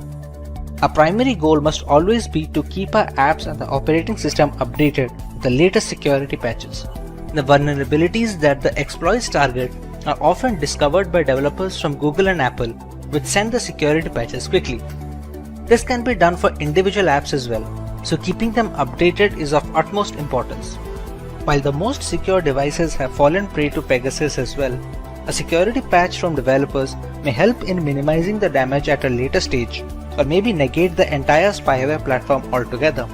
Another big factor is the spread of malware is the trend of sideloading Android applications using .apk files. Downloading such apps from a third-party website have no security checks involved and are mostly responsible for adware and spyware invasions on user devices. Avoiding the sideloading of apps would be a major step in protecting yourself. We often receive spam emails or texts from people we may not know on social medias. They are accompanied with links that allow malware to creep into our device. We should try to follow the trusted websites and not click on any links that redirect us to unknown domains. Spyware is a controversial segment in governance. While the ramifications are pretty extreme in theory, it severely impacts user privacy against authoritarian regimes. Sufficient resources and a contingent plan can alter the false veil of democracy altogether. Even if our daily life is rather simplistic, we must understand that privacy is not about what we have to hide. Instead, it portrays the things we have to protect. It stands for everything we have to share with the outside world, both rhetorically and literally. Hey everyone, today we look at the hack which took the world by storm and affected multiple governments and corporations, the SolarWinds attack. The global statistics indicate that upward of 18,000 customers have been affected, potentially needing billions to recover the losses incurred. Before we have a look at this hack, make sure to subscribe to our channel and hit the notification bell to never miss an update from Simplilearn.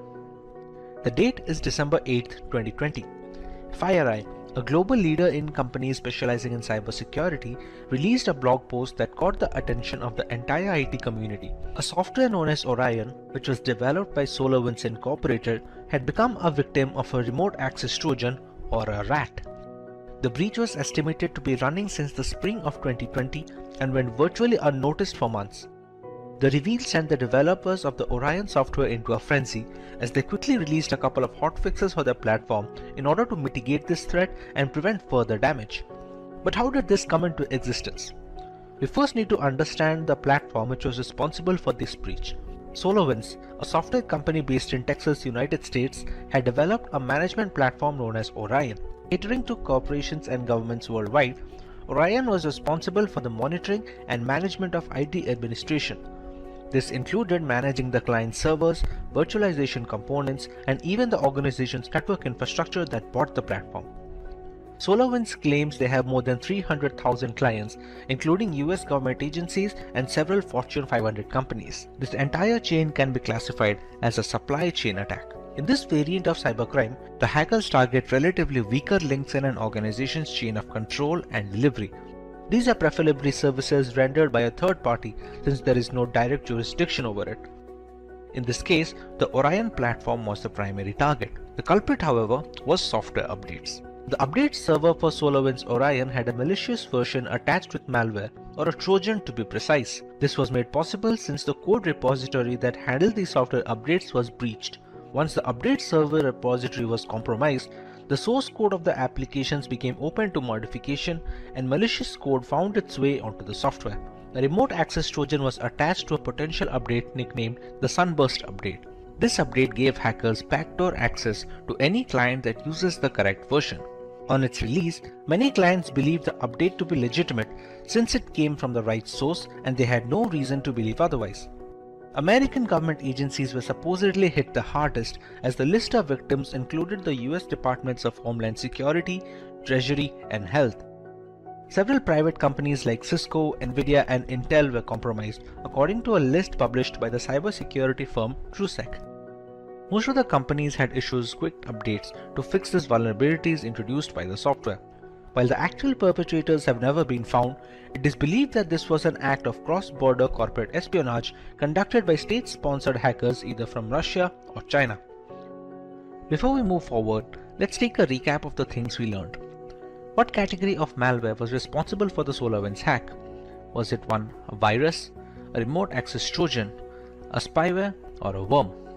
Let us know your answers in the comment section right away, and we will reveal the correct answer in a week. Coming to possible reparations, the Biden government has launched a full investigation on the effects and the repercussions of this breach. There are a couple of things that we as consumers must always tend to when working our way through the World Wide Web. Using a password manager is highly recommended, which can generate secure alphanumeric passwords. You must also use different passwords for different accounts, thereby reducing the chances of a single point of failure should one of those accounts get breached. Usage of two-factor authentication applications is also encouraged since it acts as a safety net if hackers directly get a hold of our credentials. Clicking on unknown links transmitted via emails is also a strict no, as is installing applications from unverified sources. The SolarWinds hack is estimated to cost the parent company nearly $18 million as reparations, making it one, if not the biggest hacks in cyberspace history. As recently as of July 2021, the hackers accessed some US attorneys' Microsoft 365 email accounts as part of the attack. Criminal organizations like the FBI and CIA are determined to figure out the culprits responsible for this debacle. However, the intricacy and the full extent of the breach makes it a way more complicated job than it looks on paper. The day is 26th February 2022. The world is hit with breaking news that Russian state TV channels have been hacked by Anonymous, a hacktivist collective and movement who have made a name taking part in multiple cyber wars in the past decade. This was in response to the Russian aggression on Ukrainian territory in the hopes of annexation. Anonymous hacked the Russian state TV networks to combat propaganda in Russia and highlight the damage to life meted out by the Kremlin in Ukraine. They also hacked 120,000 Russian troops' personal information and the Russian central bank, stealing 35,000 files.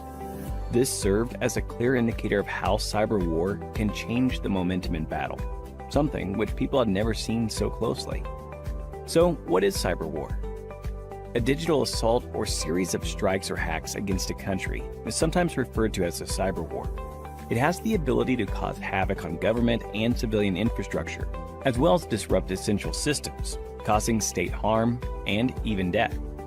In this day and age, the internet plays a bigger role than just watching videos and learning content. It's where you have your personal data and carry financial transactions. So rather than resorting to physical violence, cyber wars become the new means to cause havoc, considering the vulnerability of the data passing through the internet. In most circumstances, cyber warfare involves a nation-state attacking another. In certain cases, the assaults are carried out by terrorist organizations or non-state actors pursuing a hostile nation's aim. In June 2021, Chinese hackers targeted organizations like Verizon to secure remote access to their networks. Stuxnet was a computer worm designed to attack Iran's nuclear facilities, but evolved and expanded to many other industrial and energy-producing sites in 2010.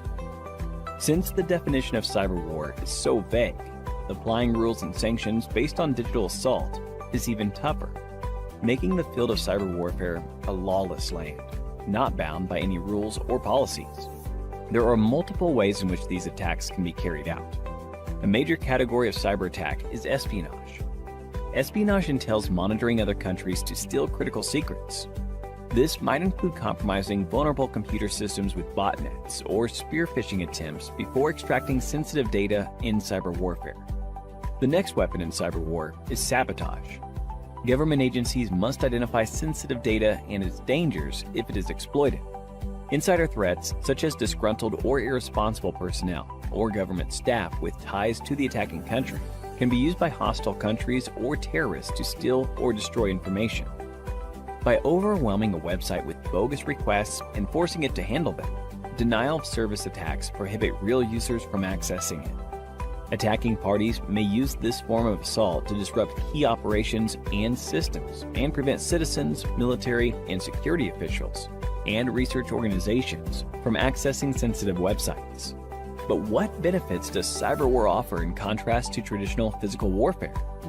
The most important advantage is the ability to conduct attacks from anywhere globally without having to travel thousands of miles.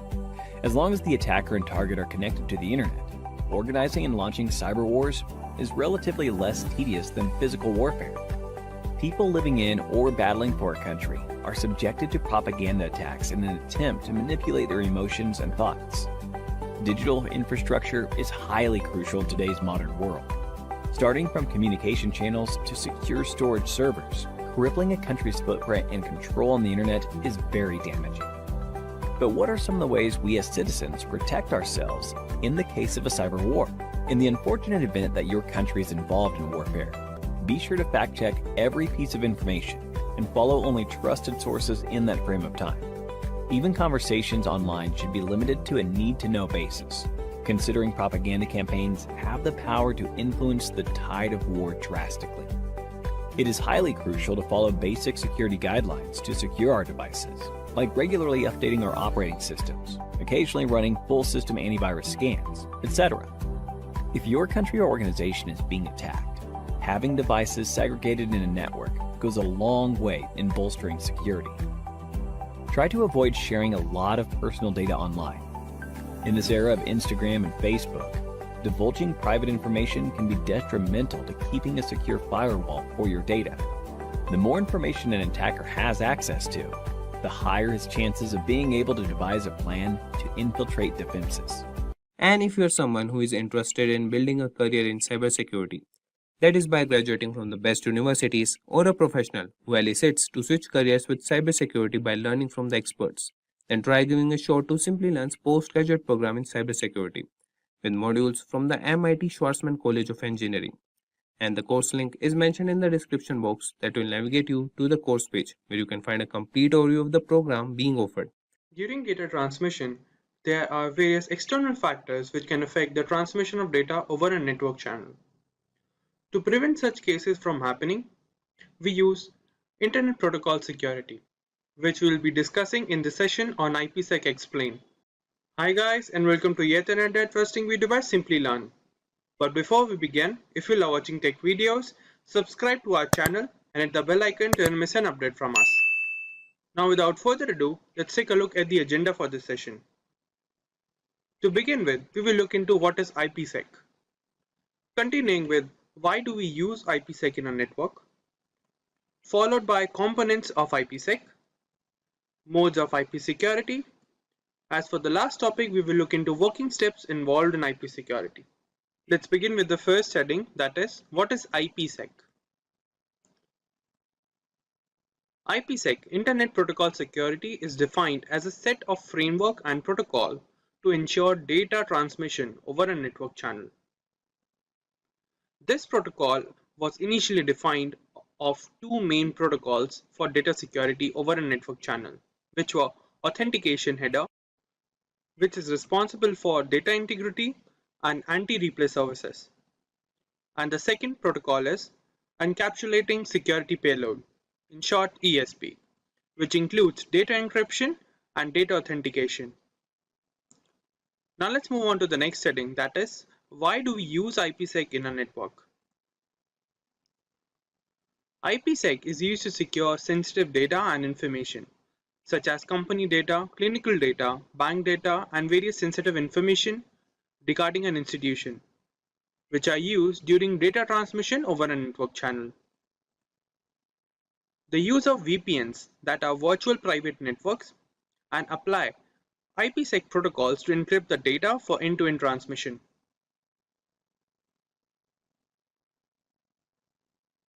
Let's continue with why do we use IPsec services.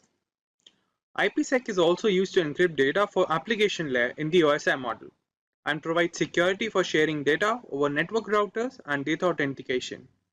Let's take a look at the working of IPsec services. To begin with, we have two different systems, System 1 and System 2, which will establish a network channel, and then the encryption of data will take place when one host will share the data to the second host. During this, IPsec services will secure the data that is to be transferred over the network channel by applying router encryption and authentication. Now let's move on to the next topic, that is components of IPsec. The IPsec services comprises of multiple protocols that ensure the data transmission over the network channel. The first one is Encapsulating Security Payload Protocol, in short ESP. This protocol of IP security provides data encryption and authentication services, and it also authenticates and encrypts the data packet in the transmission channel. Moving on, we have Authentication Header, in short AH. Similar to ESP, the authentication header also provides all the security services, but it does not encrypt the data. It also protects the IP packet and adds additional headers to the packet header. The modified IP datagram looks this way, where the IP components are included at the second position, the seventh position, and the sixth position, along with the authentication of data services over the network channel. Moving on, we have Internet Key Exchange, IKE. This protocol provides protection for content data and also changes the attribute of the original data to be shared by implementing SHA and MD5 algorithms. They also check the message for authentication and then only is forwarded to the receiver side. For example, this is the original data packet we are used to with IP header path, TCP UDP and data. Whereas this is the modified IPsec data packet where a ESP header is added between IP header and the TCP protocol. Now let's move on to the next heading, that is modes of IPsec.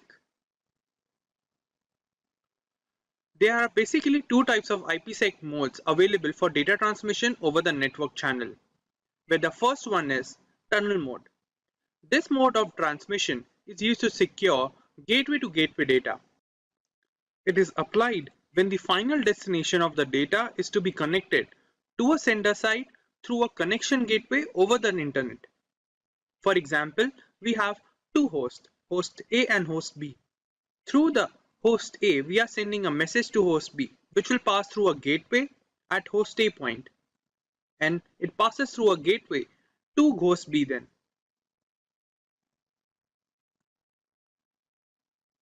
This is a basic format for gateway to gateway data transmission. And the given IP datagram format is used for tunnel mode. Now let's move on to the second mode of IPsec, that is transport mode. This mode of IPsec is used to protect protocols like TCP or UDP and is used to ensure end-to-end communication, unlike tunnel mode. The transport mode data add authentication header and encapsulating security payload for security purpose in the IP header. This is the modified IP datagram for transport mode. The point to be noted is the IPsec header is always added between IP header and TCP header. Now let's move on to the last heading for this session on IPsec, that is the working steps involved in IP security. In general, there are 5 steps involved in the working of IPsec to ensure data transmission over a network channel. The first step is host recognition. In the first step, the host system will check if the packet is to be transmitted or not by automatically triggering the security policy for the data, which is implemented by the sender side for proper encryption. Then the second step is known as IKE Phase 1. In this step, the two host devices, the sender and the receiver side, will authenticate each other to establish a secure network channel. It is comprised of two modes. The main mode. This provides much better security with a proper time limit. And the second mode, known as aggressive mode. As the name suggests, it establishes the IPsec protocol much faster in comparison to main mode. Let's move on to the third step, which is IKE Phase 2.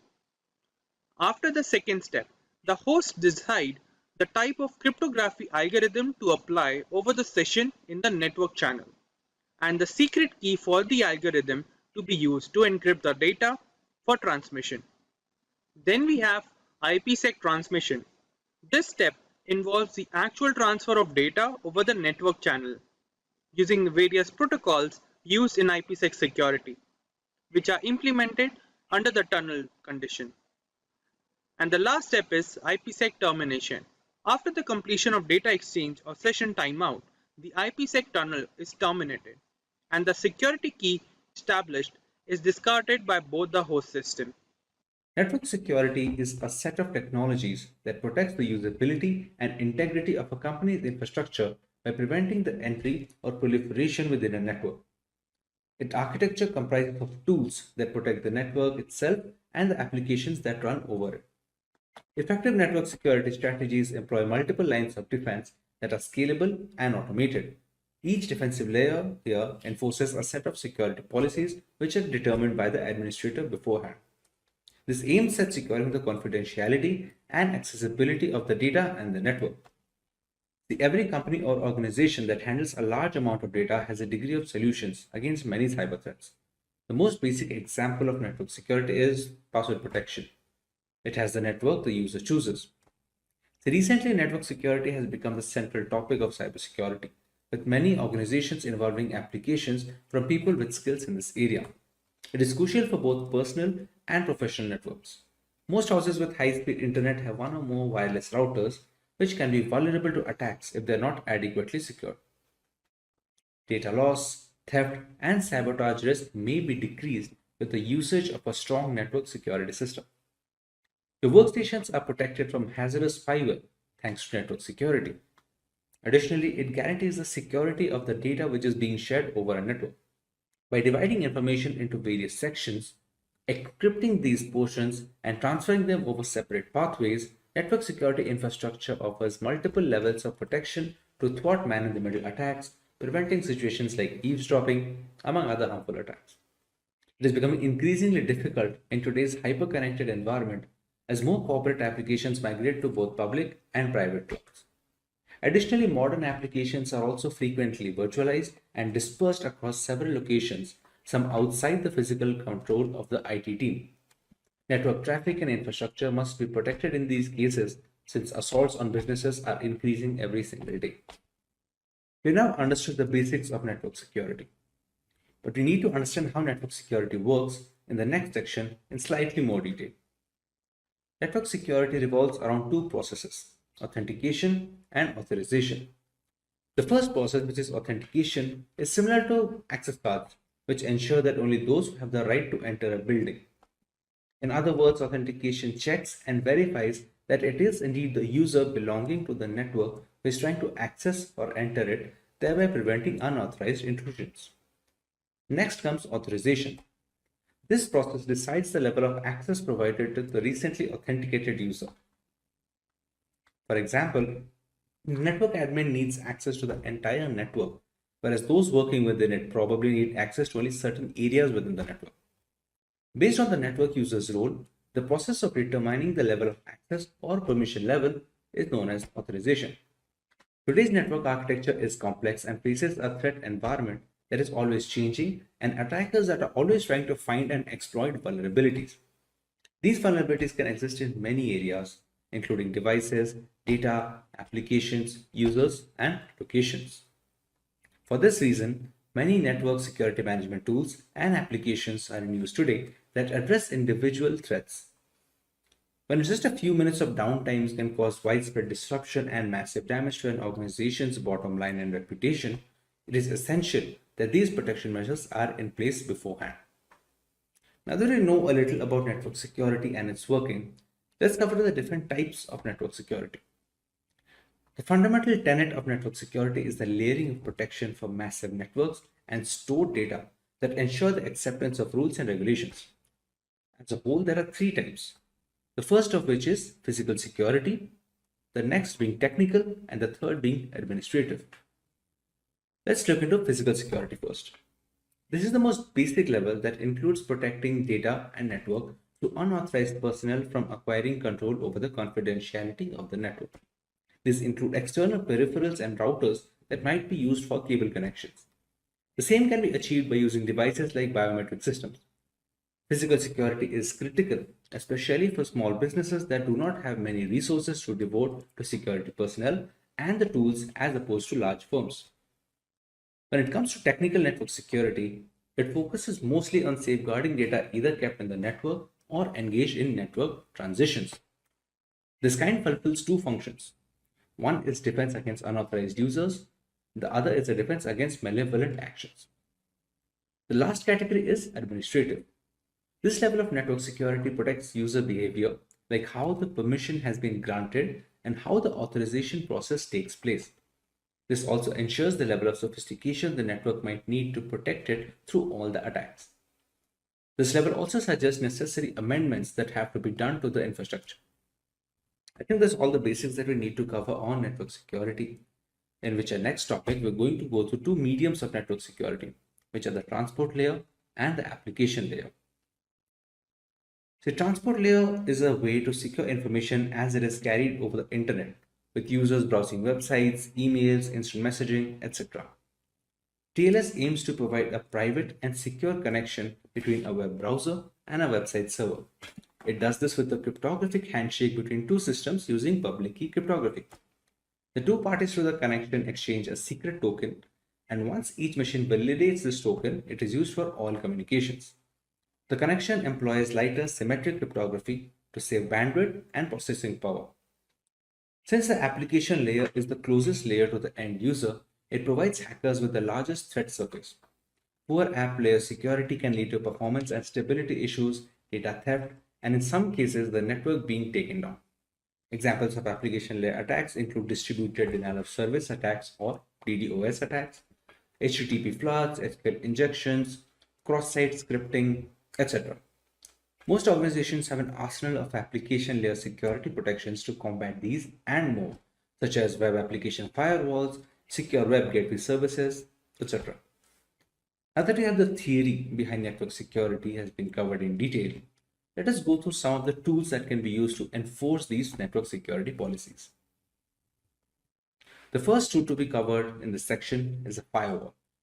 A firewall is a type of network security device that keeps track of incoming and outgoing network traffic, and it decides which traffic to allow or deny in accordance to a set of security rules. For more than 25 years, firewalls have served as network security's first line of defense. They provide a barrier between trustworthy internal protected and regulated networks from shady external networks like the internet at some points. The next tool which can be used to bolster network security is a virtual private network, or VPN for short. It's an encrypted connection between a device and a network via the internet. The encrypted connection aids the secure transmission of sensitive data. It makes it impossible for unauthorized parties to eavesdrop on the traffic and enables remote work for the user. The usage of VPN technology is common in both corporate and personal networks. Next, we cover the importance of intrusion prevention systems in network security, or IPS frameworks. An intrusion prevention system is a network security tool that continually scans the network for harmful activity and responds to it when it does occur by reporting, blocking, or discarding it. It can be either hardware or software. It's more sophisticated than an intrusion detection system or an IDS framework, which can just warn an administrator and merely identify harmful activities, while in the case of an IPS, it actually takes against that activity. The next tool in this section and the final one are going to be behavioral analytics. Behavioral analytics focus more on the statistics that are being carried over and stored through months and years of usage. Once some kind of similar pattern is noted, where the IT administrator can detect some kind of attack, the similar attacks can be stopped and the security can be further enhanced.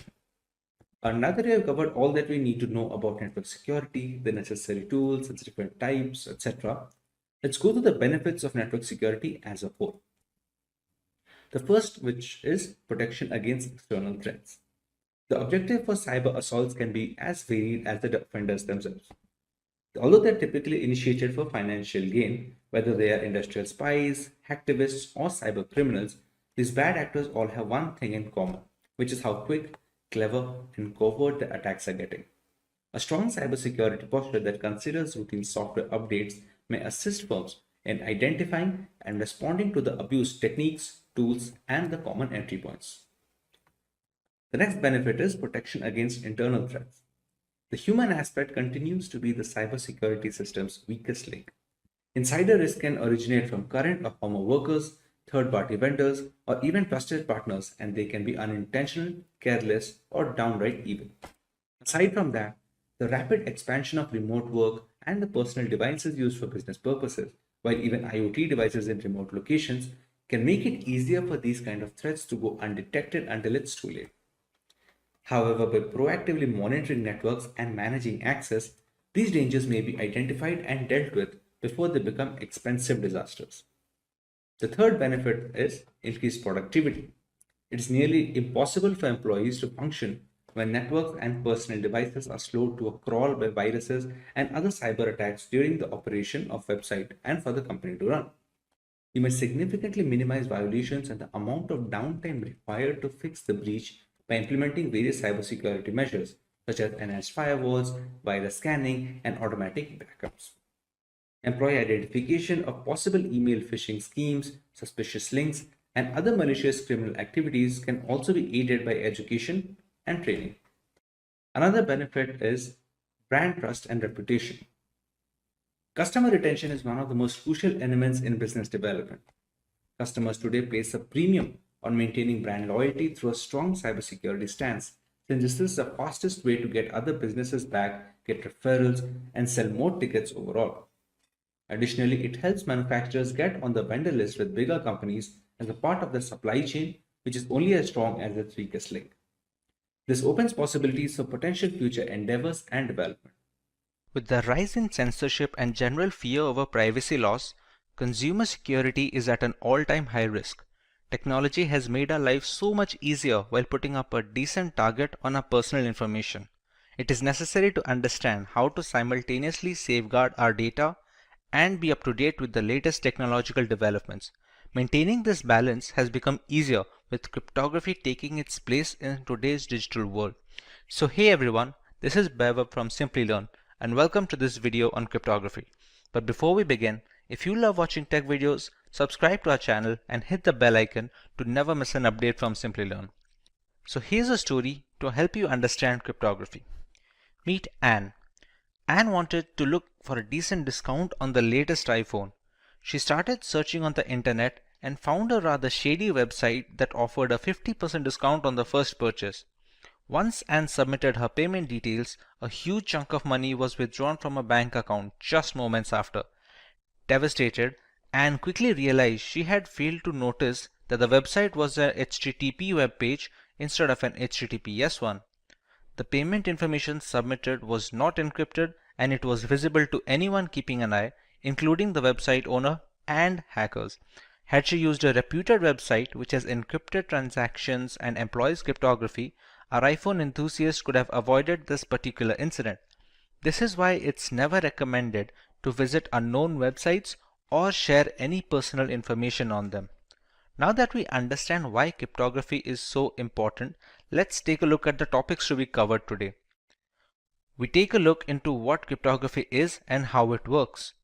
We learn where cryptography is being used in our daily lives and how we are benefiting from it. Then we will understand the different types of cryptography and their respective uses.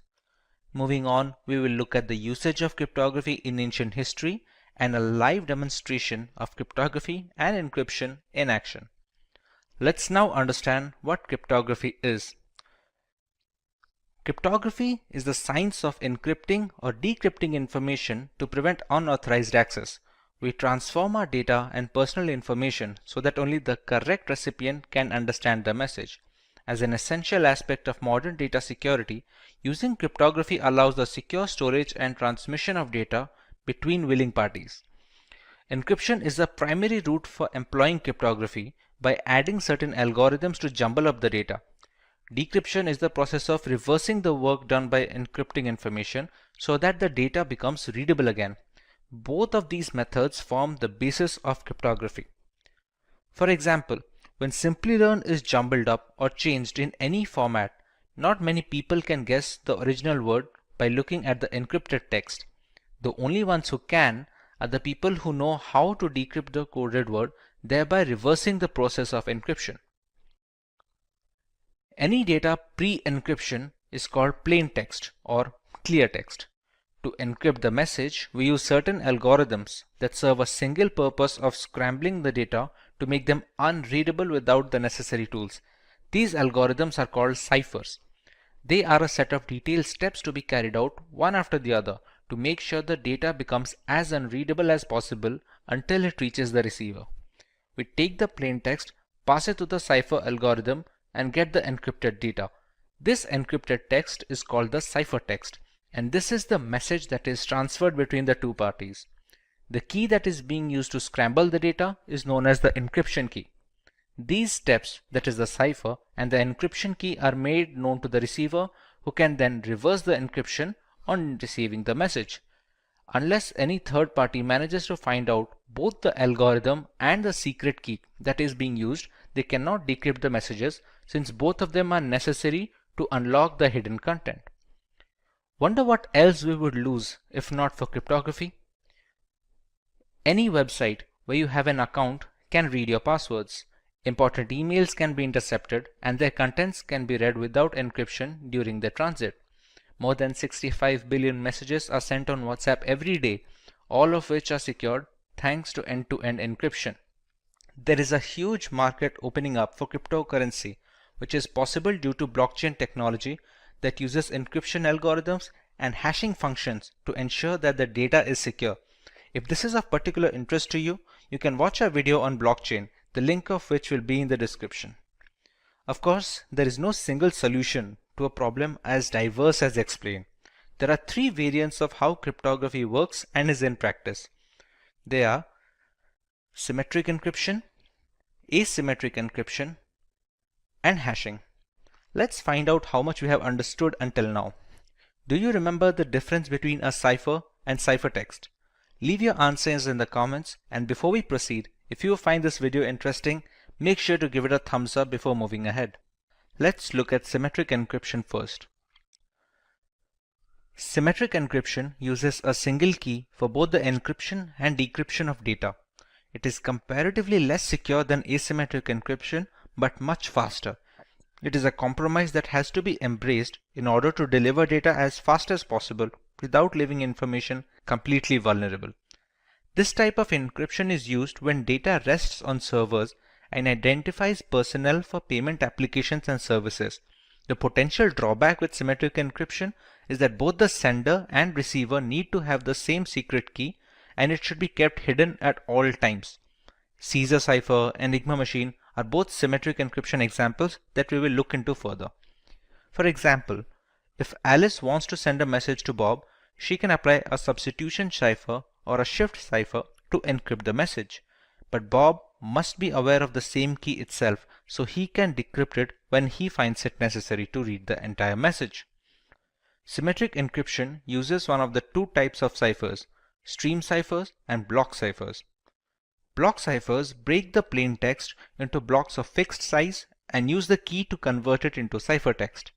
Stream ciphers convert the plain text into ciphertext one bit at a time instead of resorting to breaking them up into bigger chunks. In today's world, the most widely used symmetric encryption algorithm is AES 256, that stands for Advanced Encryption Standard, which has a key size of 256-bit with 128-bit and 196-bit key sizes also being available. Other primitive algorithms like the Data Encryption Standard, that is the DES, the Triple Data Encryption Standard 3DES, and Blowfish have all fallen out of favor due to the rise of AES. AES chops up the data into blocks and performs 10+ rounds of obscuring and substituting the message to make it unreadable. Asymmetric encryption, on the other hand, has a double whammy at its disposal. There are two different keys at play here, a public key and a private key. The public key is used to encrypt information pre-transit, and a private key is used to decrypt the information post-transit. If Alice wants to communicate with Bob using asymmetric encryption, she encrypts the message using Bob's public key. After receiving the message, Bob uses his own private key to decrypt the data. This way, nobody can intercept the message in between transmissions, and there is no need for any secure key exchange for this to work, since the encryption is done with the public key and the decryption is done with the private key that no one except Bob has access to. Both the keys are necessary to read the full message. There is also a reverse scenario where we can use the private key for encryption and the public key for decryption. A server can sign non-confidential information using its private key, and anyone who has its public key can decrypt the message. This mechanism also proves that the sender is authenticated and there is no problem with the origin of the information. RSA encryption is the most widely used asymmetric encryption standard. It is named after its founders Rivest, Shamir, and Edelman, and it uses block ciphers that separate the data into blocks and obscure the information. Widely considered the most secure form of encryption, albeit relatively slower than AES, it is widely used in web browsing, secure identification, VPNs, emails, and chat applications. With so much hanging on the key's secrecy, there must be a way to transmit the keys without others reading our private data. Many systems use a combination of symmetric encryption and asymmetric encryption to bolster security and match speed at the same time. Since asymmetric encryption takes longer to decrypt large amounts of data, the full information is encrypted using a single key, that is, symmetric encryption. That single key is then transmitted to the receiver using asymmetric encryption, so you don't have to compromise either way. Another route is using the Diffie-Hellman key exchange, which relies on a one-way function and is much tougher to break into. The third variant of cryptography is termed as hashing. Hashing is the process of scrambling a piece of data beyond recognition. It gives an output of fixed size, which is known as the hash value of the original data, or just hash in general. The calculations that do the job of messing up the data collection form the hash function. They are generally not reversible without resilient brute force mechanisms and are very helpful when storing data on website servers that need not be stored in plain text. For example, many websites store your account passwords in a hashed format so that not even the administrator can read your credentials. When a user tries to log in, they can compare the entered password's hash value with the hash value that is already stored on the servers for authentication, since the function will always return the same value for the same input. Cryptography has been in practice for centuries. Julius Caesar used a substitution shift to move alphabets a certain number of spaces beyond their place in the alphabet table. A spy can't decipher the original message at first glance. For example, if he wanted to pass confidential information to his armies and decides to use the substitution shift of +2, A becomes C, B becomes D, and so on. The word attack, when passed through a substitution shift of +3, becomes DWWDEFN. This cipher has been appropriately named the Caesar cipher, which is one of the most widely used algorithms. The Enigma is probably the most famous cryptographic cipher device used in ancient history. It was used by the Nazi German armies in the World Wars. They were used to protect confidential political, military, and administrative information, and it consisted of 3 or more rotors that scrambled the original message depending on the machine's state at that time.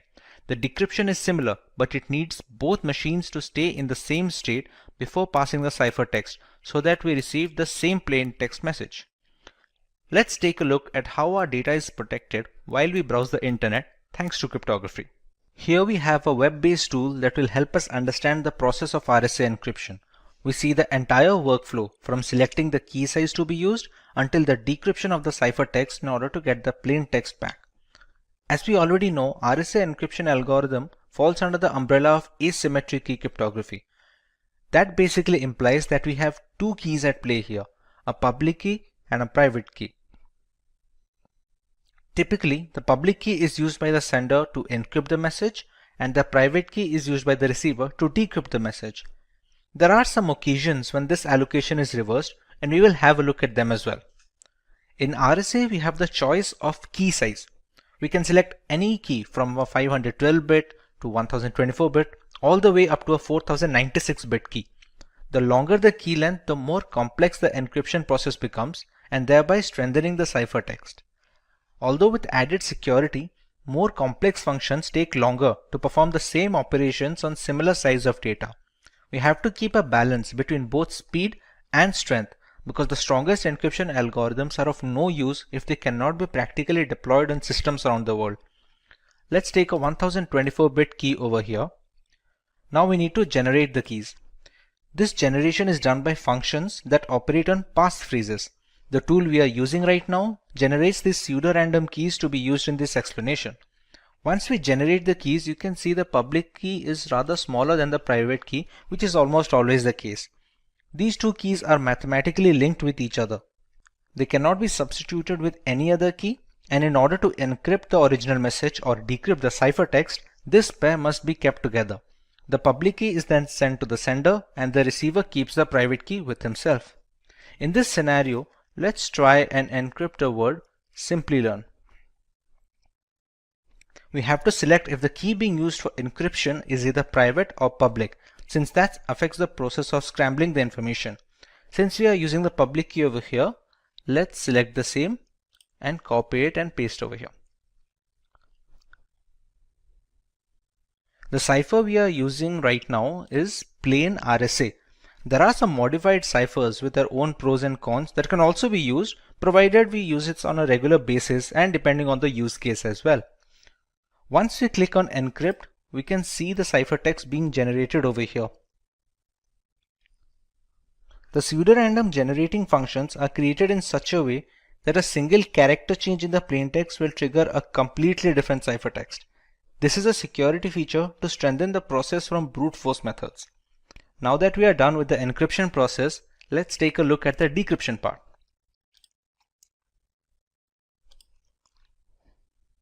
The receiver gets this ciphertext from the sender with no other key or supplement.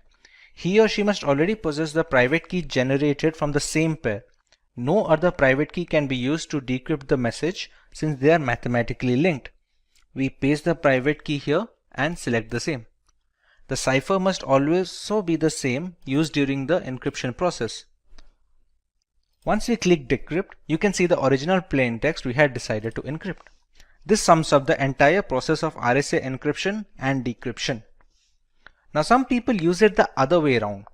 We also have the option of using the private key to encrypt information and the public key to decrypt it. This is done mostly to validate the origin of the message.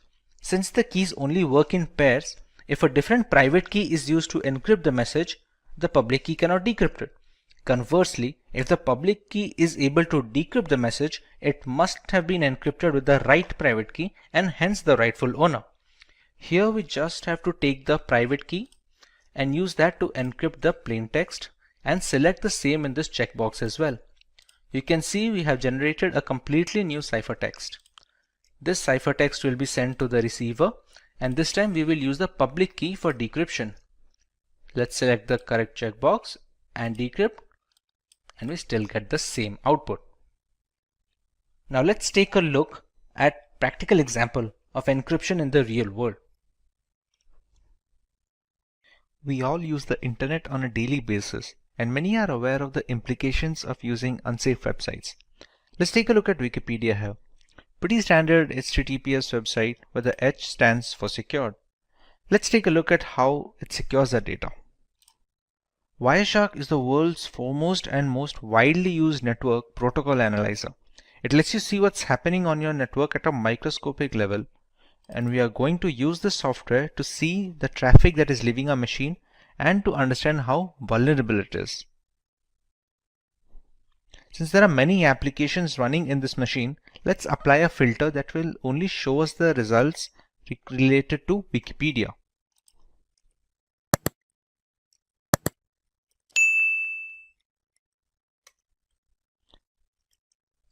Let's search for something that we can navigate the website with. Okay, once we get into it a little, you can see some of the requests being populated over here. Let's take a look at the specific request. These are the data packets that basically transport the data from our machine to the internet and vice versa. As you can see, there's a bunch of gibberish data here that doesn't really reveal anything that we searched or watched. Similarly, other secured websites function the same way, and it is very difficult, if at all possible, to snoop on user data this way. To put this in perspective, let's take a look at another website, which is a HTTP web page.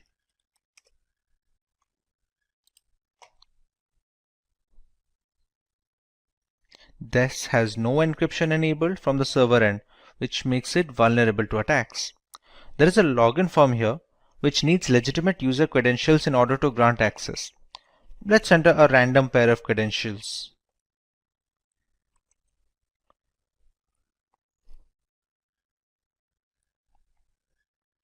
These obviously won't work, but we can see the manner of data transfer.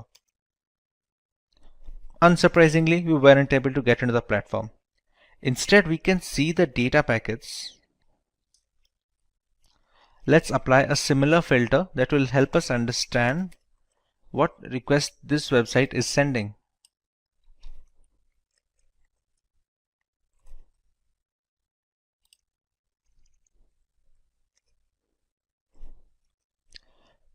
These are the requests being sent by the HTTP login form to the internet. If we check here, see, whatever username and password that we are entering, we can easily see it with the Wireshark. Now, we used a dummy pair of credentials. If we select the right data packet, we can find our correct credentials.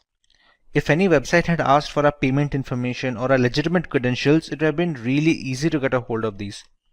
To reiterate what we have already learned, we must always avoid HTTP websites and just unknown or not trustworthy websites in general, because the problem we saw here is just the tip of the iceberg. Even though cryptography has managed to lessen the risk of cyber attacks, it is still prevalent and we should always be alert to keep ourselves safe online. There are two types of encryption in cryptography: symmetric key cryptography and asymmetric key cryptography. Both of these categories have their pros and cons and differ only by their implementation.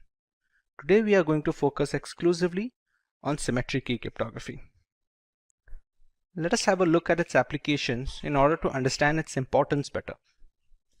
This variant of cryptography is primarily used in banking applications where personally identifiable information needs to be encrypted. With so many aspects of banking moving on to the internet, having a reliable safety net is crucial. Symmetric cryptography helps in detecting bank fraud and boosts the security index of these payment gateways in general.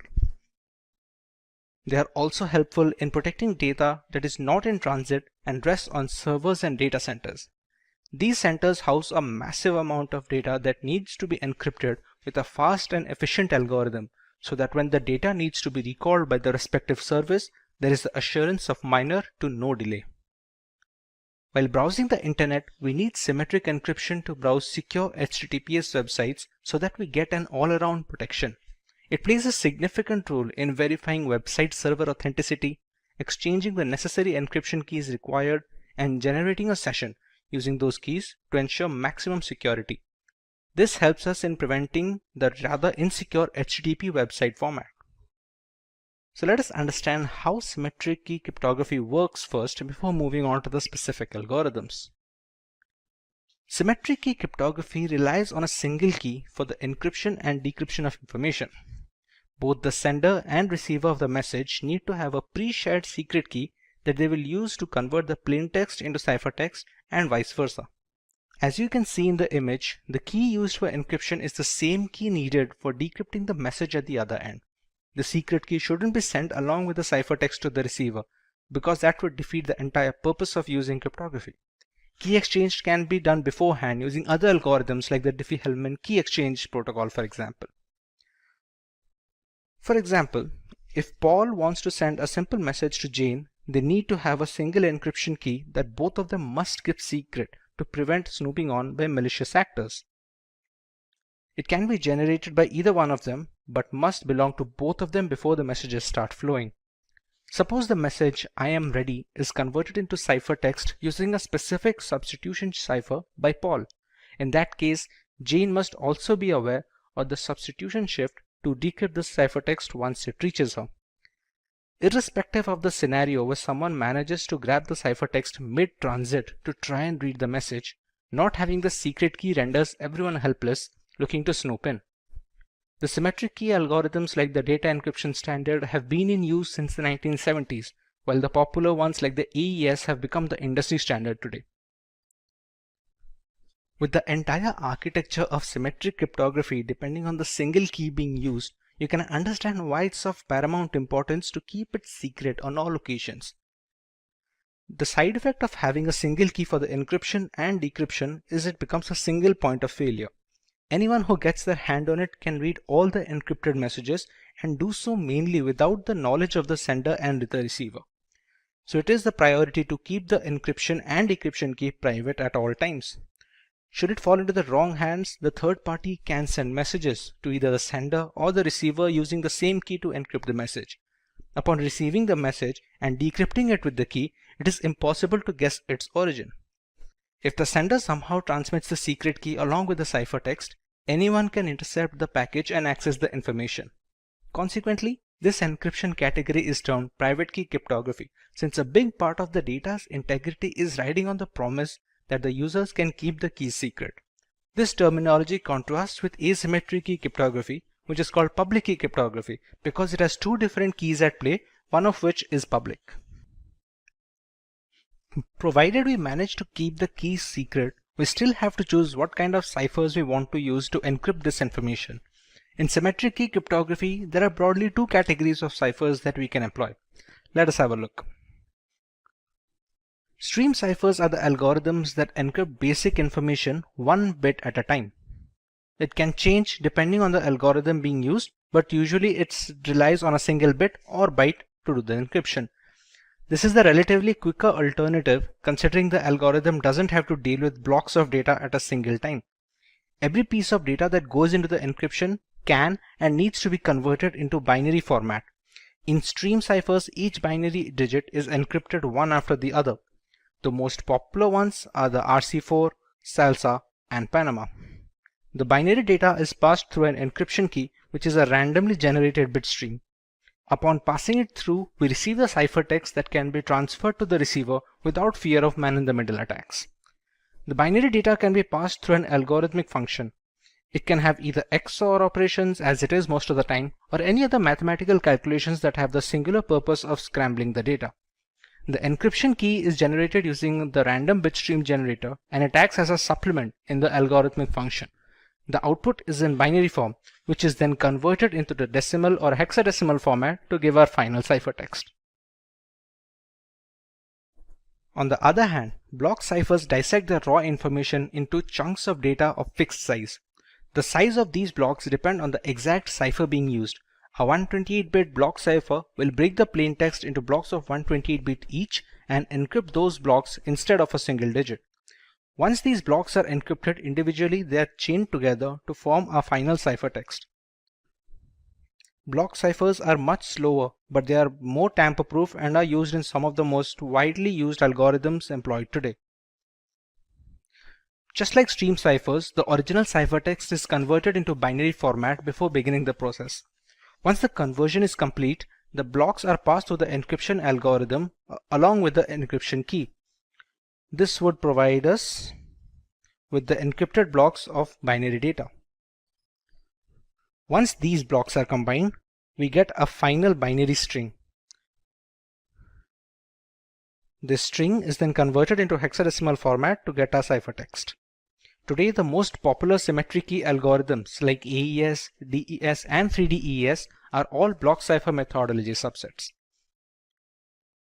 With so many factors coming into play, there are quite a few things symmetric key cryptography excels at while falling short in some other.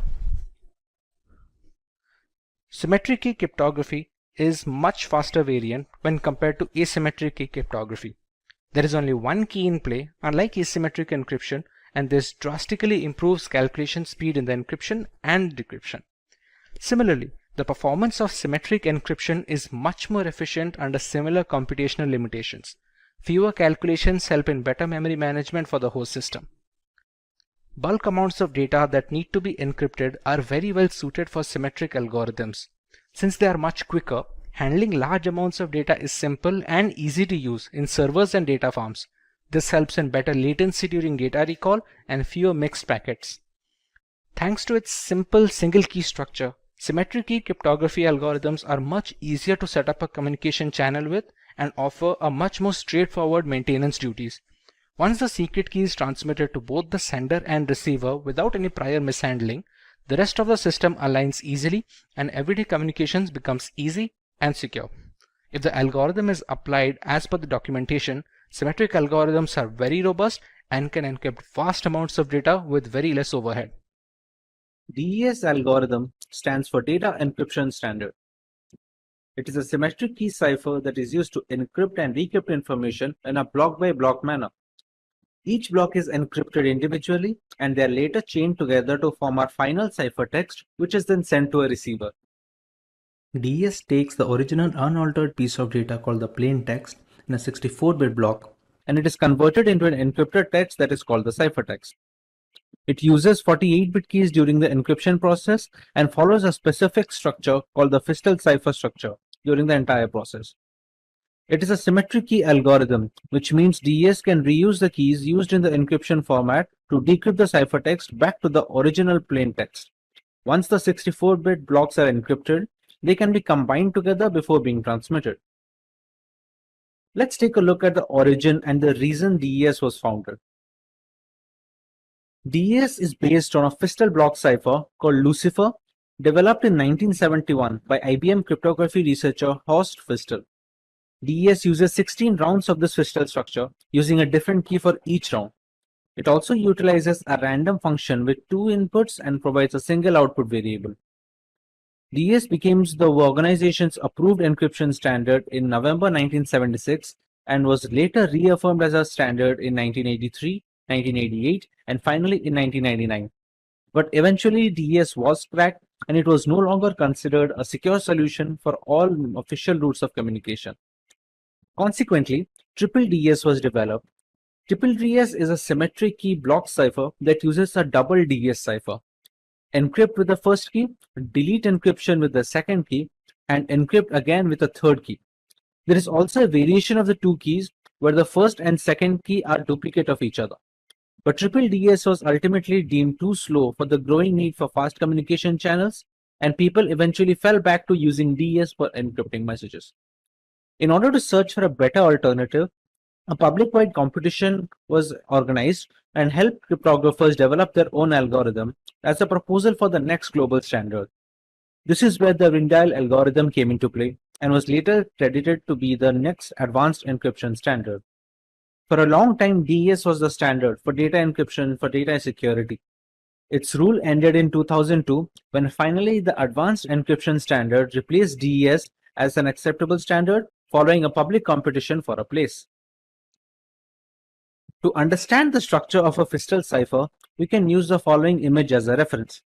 The block being encrypted is divided into two parts, one of which is being passed on to the function, while the other part is XORed with the function's output. The function also uses the encryption key that differs for each individual round. This keeps going on until the last step, until where the right-hand side and the left-hand side are being swapped. Here we receive our final ciphertext. For the decryption process, the entire procedure is reversed, starting from the order of the keys to the block sorting. If the entire process is repeated in a reverse order, we will eventually get back our plain text, and this simplicity helps the speed. Overall, this was later detrimental to the efficiency of the algorithm, hence the security was compromised.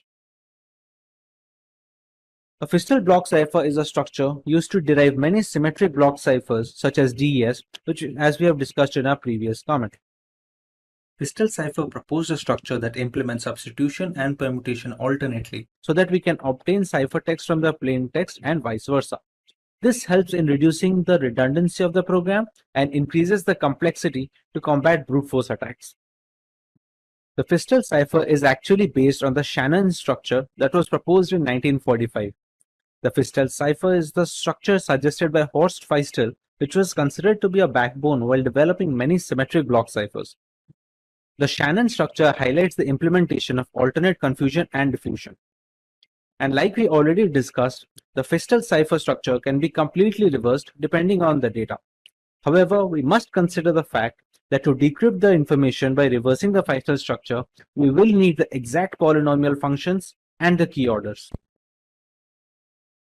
To understand how the blocks are being calculated, we take a plaintext which is of 64-bit and that is later divided into two equal halves of 32-bit each.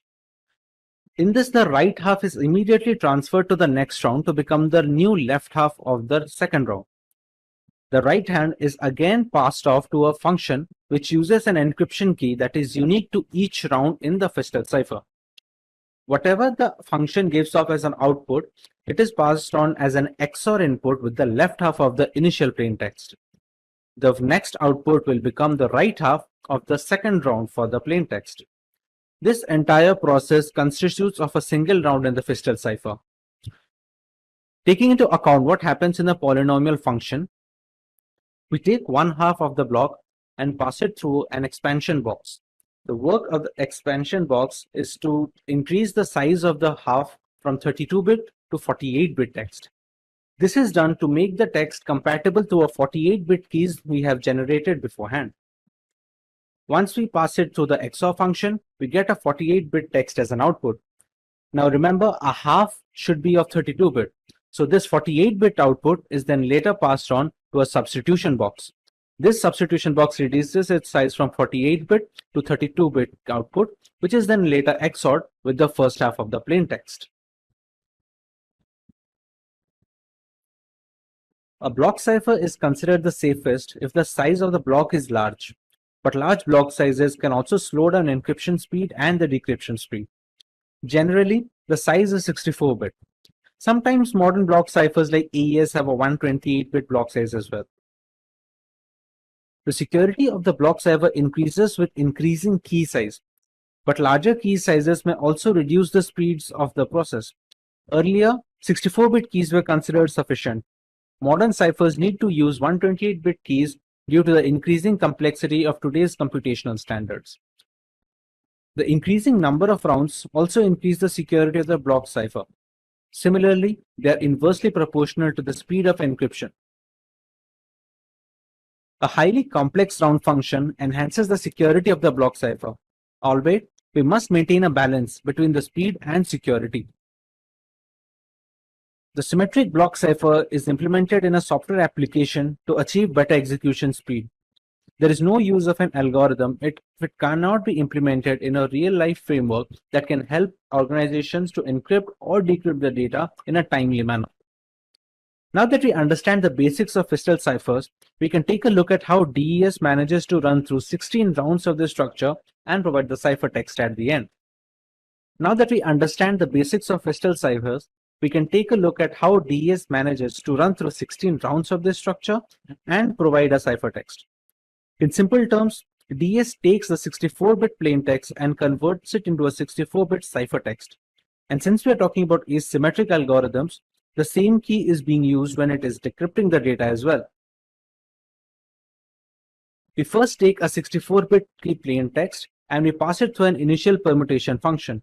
The initial permutation function has the job of dividing the block into two different parts so that we can perform Fistel cipher structures on it.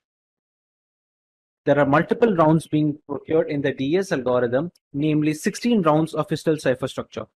Each of these rounds will need keys. Initially, we take a 56-bit cipher key, but it is a single key. We pass it on to a round key generators, which generates 16 different keys for each single round that the Fistel cipher is being run. These keys are passed on to the rounds as 48 bits. The size of these 48-bit keys is the reason we use the substitution and permutation bonds in the polynomial functions of the Fistel ciphers. When passing through all these rounds, we reach round 16, where the final key is passed on from the round key generator, and we get a final permutation. In the final permutation, the rounds are swapped, and we get a final ciphertext. This is the entire process of DES with 16 rounds of physical ciphers encompassed in it. To decrypt a ciphertext back to the plaintext, we just have to reverse the process we did in the DES algorithm and reverse the key order along with the functions. This kind of simplicity is what gave DES the bonus when it comes to speed, but eventually it was detrimental to the overall efficiency of the program when it comes to security factors. DES have 5 different modes of operation to choose from. One of those is electronic codebook. Each 64-bit block is encrypted and decrypted independently in the electronic codebook format. We also have cipher block chaining or the CBC method. Here, each 64-bit block depends on the previous one and all of them use an initialization vector. We have a cipher feedback block mechanism where the preceding ciphertext becomes the input for the encryption algorithm. It produces a pseudo-random output which in turn is XORed with the plaintext. There is an output feedback method as well, which is the same as cipher feedback, except that the encryption algorithm input is the output from the preceding DES. A counter method has a different way of approach, where each plaintext block is XORed with an encrypted counter. The counter is then incremented for each subsequent block. There are a few other alternatives to these modes of operation, but the 5 mentioned above are the most widely used in the industry and recommended by cryptographers worldwide. Let's take a look at the future of DES. The dominance of DES ended in 2002 when the Advanced Encryption Standard replaced the DES encryption algorithm as the accepted standard. It was done following a public competition to find a replacement.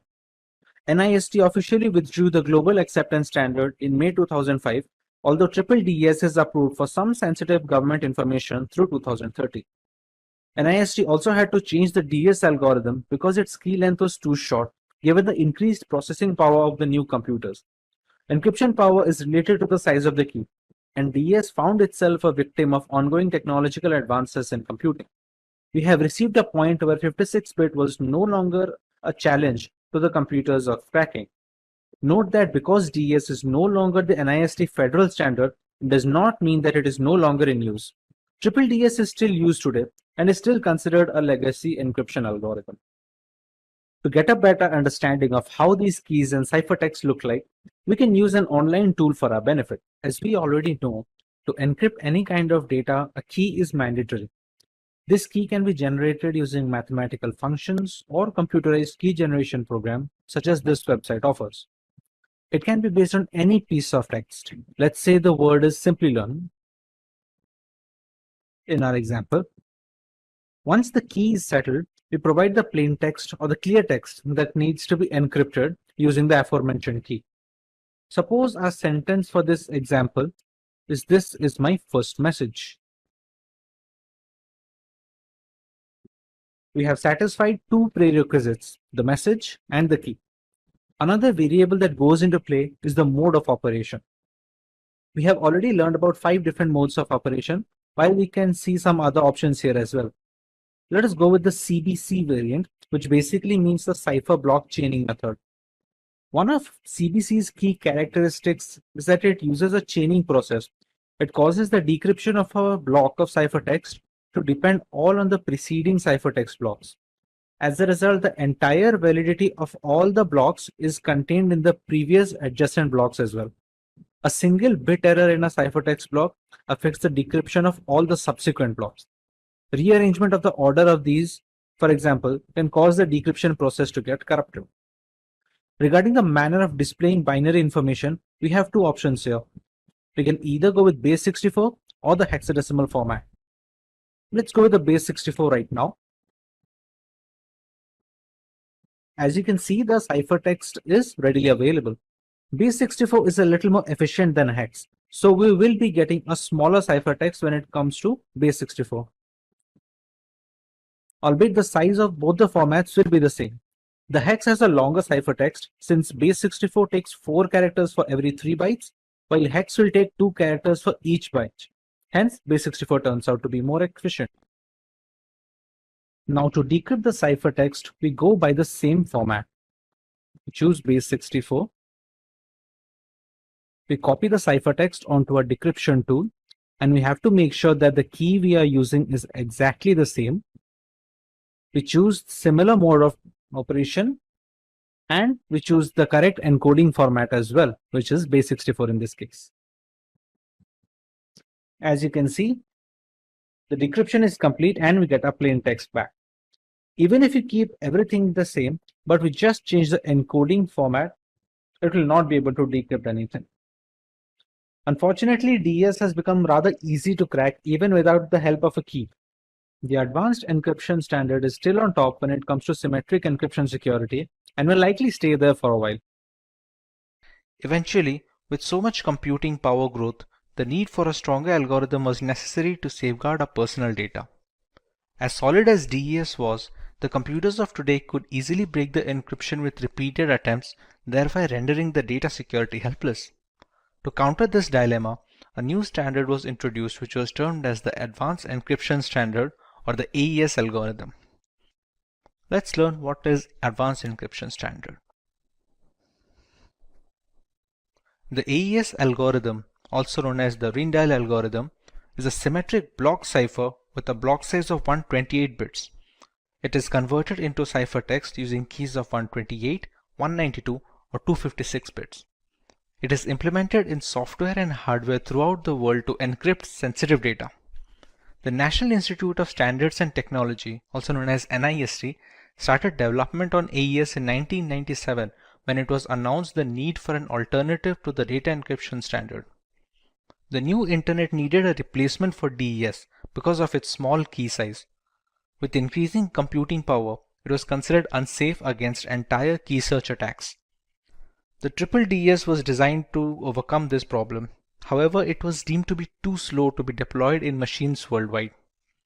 Strong cases were present by the Mars, RC6, Serpent, and the Twofish algorithms, but it was the Rijndael encryption algorithm, also known as AES, which was eventually chosen as the standard symmetric key encryption algorithm to be used. Its selection was formalized with the release of Federal Information Processing Standards Publication 197 in the November of 2001. It was approved by the US Secretary of Commerce. Now that we understand the origin of AES, let us have a look at the features that make AES encryption algorithm unique. The AES algorithm uses a substitution permutation or SP network. It consists of multiple rounds to produce a ciphertext. It has a series of linked operations, including replacing inputs with specific outputs, that is substitutions, and others that involve bit shuffling, which is permutations. At the beginning of the encryption process, we only start out with a single key, which can be either a 128-bit key, a 192-bit key, or a 256-bit key. Eventually, this one key is expanded to be used in multiple rounds throughout the encryption and the decryption cycle. Interestingly, AES performs all its calculations on byte data instead of bit data, as seen in the case of the DES algorithm. Therefore, AES treats 128 bits of a clear text block as 16 bytes. The number of rounds during the encryption process depends on the key size that is being used. The 128-bit key size fixes 10 rounds, the 192-bit key size fixes 12 rounds, and the 256-bit key holds 14 rounds. A round key is required for each of these rounds, but since only one key is input into the algorithm, the single key needs to be expanded to get the key for each round, including the round 0. With so many mathematical calculations going on in the background, there are bound to be a lot of steps throughout the procedure. Let's have a look at the steps followed in AES. Before we move ahead, we need to understand how data is being stored during the process of AES encryption. Everything in the process is stored in a 4x4 matrix format. This matrix is also known as a state array, and we'll be using these state arrays to transmit data from one step to another and from one round to the next round. Each round takes state array as input and gives a state array as output to be transferred into the next round. It is a 16-byte matrix with each cell representing 1 byte, with each 4 bytes representing a word. So every state array will have a total of 4 words representing it. As we previously discussed, we take a single key and expand it to the number of rounds that we need the key to be used in. Let's say the number of rounds are n, then the key has to be expanded to be used with n plus 1 rounds because the first round is the key 0 round. Let's say n is the number of rounds. The key is expanded to n plus 1 rounds. It is also a state array having 4 words in its vicinity. Every key is used for a single round, and the first key is used as a round key before any round begins. In the very beginning, the plaintext is captured and passed through an XOR function with the round key as a supplement. This key can be considered the first key from the n plus 1 expanded set. Moving on, the state array resulting from the above step is passed on to a byte substitution process. Beyond that, there is a provision to shift rows in the state arrays. Later on, the state array is mixed with a constant matrix to shuffle its column in the mixed column segment, after which we add the round key for that particular round. The last 4 steps mentioned are part of every single round that the encryption algorithm goes through. The state arrays are then passed from one round to the next as an input. In the last round, however, we skip the mixed columns portion, with the rest of the process remaining unchanged. But what are these byte substitution and row shifting processes? Let's find out regarding each step in more detail. In the first step, the plaintext is stored in a state array and it is XORed with the K0, which is the first key in the expanded key set. This step is performed only once on a block while being repeated at the end of each round as per iteration demands. The state array is XORed with the key to get a new state array, which is then passed off as input to the sub-bytes process. In the second stage, we have byte substitution. We leverage an X box called as a substitution box to randomly switch data among each element. Every single byte is converted into a hexadecimal value having 2 parts. The first part denotes the row value and the second part denotes the column value. The entire state array is passed through the S box to create a brand new state array, which is then passed off as an input to the row shifting process. The 16 input bytes are replaced by looking at a fixed table given in the design. We finally get a matrix with 4 rows and 4 columns. When it comes to row shifting, each bit in the 4 rows of the matrix is shifted to the left. An entry that is a fall off is reinserted to the right of the line. The change is done as follows. The first line is not moved in any way. The second line is shifted to a single position to the left. The third line is shifted 2 positions to the left, and the fourth line is shifted 3 positions to the left. The result is a new matrix that contains the same 16 bytes but has been moved in relation to each other to boost the complexity of the program. In mixed columns, each column of 4 bytes is now replaced using a special mathematical function. The function takes 4 bytes of a column as input and outputs 4 completely new bytes. We will get a new matrix with the same size of 16 bytes, and it should be noted that this phase has not been done in the last round of the iteration. When it comes to adding a round key, the 16 bytes of the matrix are treated as 128 bits and the 128 bits of the round key are XORed. If it is the last round, the output is the ciphertext. If you still have a few rounds remaining, the resulting 128 bits are interpreted as 16 bytes and we start another similar round. Let's take an example to understand how all these processes work. If our plaintext is the string 2192, we first convert it into a hexadecimal format as follows. We use an encryption key which is "that's my kung fu" and it is converted into a hexadecimal format as well. As per the guidelines, we use a single key which is then later expanded into n plus 1 number of keys, in which case it's supposed to be 11 keys for 10 different rounds.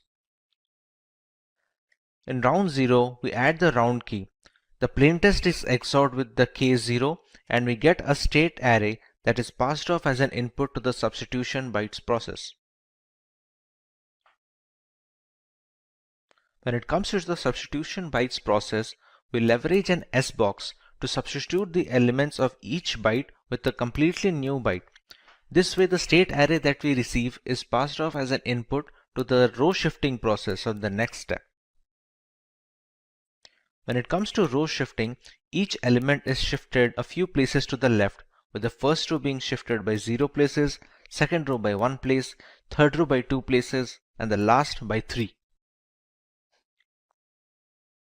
The state array that we received from the row shifting is passed off as an input to mix columns.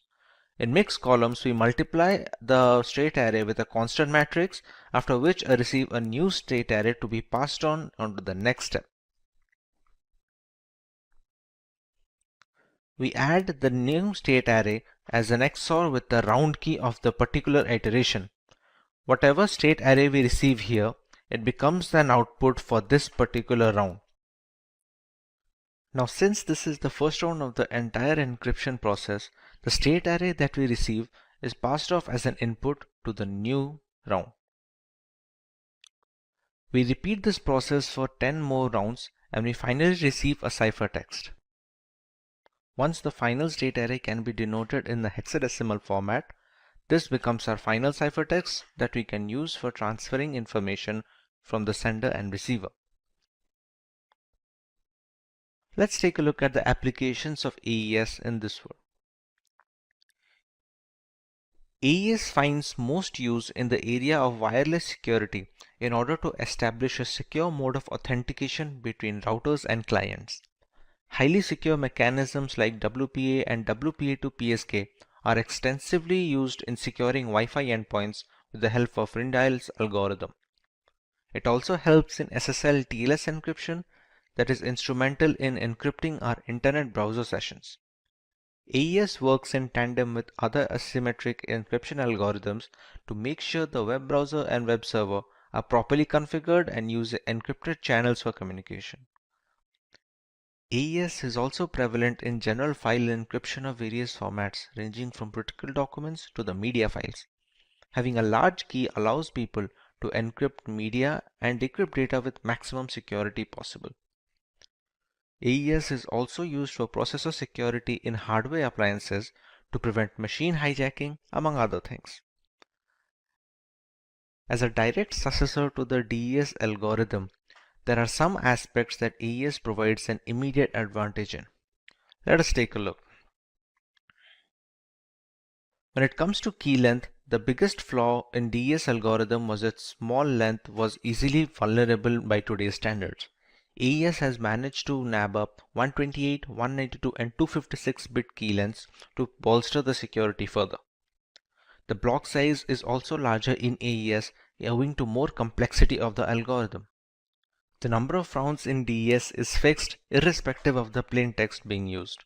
In AES, the number of rounds depends on the key length that is being used for the particular iteration, thereby providing more randomness and complexity in the algorithm. The DES algorithm is considered to be simpler than AES, even though AES beats DES when it comes to relative speed of encryption and decryption. This makes advanced encryption standard much more streamlined to be deployed in frameworks and systems worldwide when it compares to the data encryption standard. Hello. In our last video on cryptography, we took a look at symmetric key cryptography. We used a single private key for both the encryption and decryption of data, and it works very well in theory. Let's take a look at a more realistic scenario now. Let's meet Joe. Joe is a journalist who needs to communicate with Ryan via long-distance messaging. Due to the critical nature of the information, people are waiting for any message to leave Joe's house so that they can intercept it. Now Joe can easily use symmetric key cryptography to send the encrypted data so that even if someone intercepts the message, they cannot understand what it says. But here's the tricky part. How will Joe send the required decryption key to Ryan? The sender of the message as well as the receiver need to have the same decryption key so that they can exchange messages. Otherwise, Ryan cannot decrypt the information even when he receives the ciphertext. If someone intercepts the key while transmitting it, there is no use in employing cryptography since a third party can now decode all the information easily. Key sharing is a risk that will always exist when symmetric key cryptography is being used. Thankfully, asymmetric key encryption has managed to fix this problem. This is Baba from Simplilearn and welcome to this video on asymmetric key cryptography. Let's take a look at what we are going to learn today. We begin by explaining what asymmetric key cryptography is and how it works. We take a look at its application and uses. We understand why it's called public key cryptography and then learn a little bit about RSA encryption, and then we learn about the advantages of asymmetric key cryptography over symmetric key cryptography. Let's understand what asymmetric key cryptography is. Asymmetric encryption uses a double layer of protection. There are two different keys at play here, a private key and a public key. A public key is used to encrypt the information pre-transit, and a private key is used to decrypt the data post-transit. These pair of keys must belong to the receiver of the message. The public keys can be shared via messaging, blog posts, or key servers, and there are no restrictions. As you can see in the image, the two keys are working in the system. The sender first encrypts the message using the receiver's private key, after which we receive the ciphertext. The ciphertext is then transmitted to the receiver without any other key. On getting the ciphertext, the receiver uses his private key to decrypt it and get the plain text back. There has been no requirement of any key exchange throughout this process, therefore solving the most glaring flaw faced in symmetric key cryptography. The public key known to everyone cannot be used to decrypt the message, and the private key which can decrypt the message need not be shared with anyone. The sender and receiver can exchange personal data using the same set of keys as often as possible. To understand this better, take the analogy of your mailbox. Anyone who wants to send you a letter has access to the box and can easily share information with you. In a way, you can say the mailbox is publicly available to all, but only you have access to the key that can open the mailbox and read the letters in it. This is how the private key comes to play.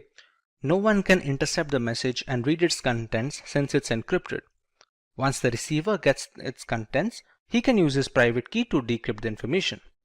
Both the public key and the private key are generated, so they are interlinked, and you cannot substitute other private keys to decrypt the data. In another example, if Alice wants to send a message to Bob, let's say it reads "Call me today," she must use Bob's public key while encrypting the message.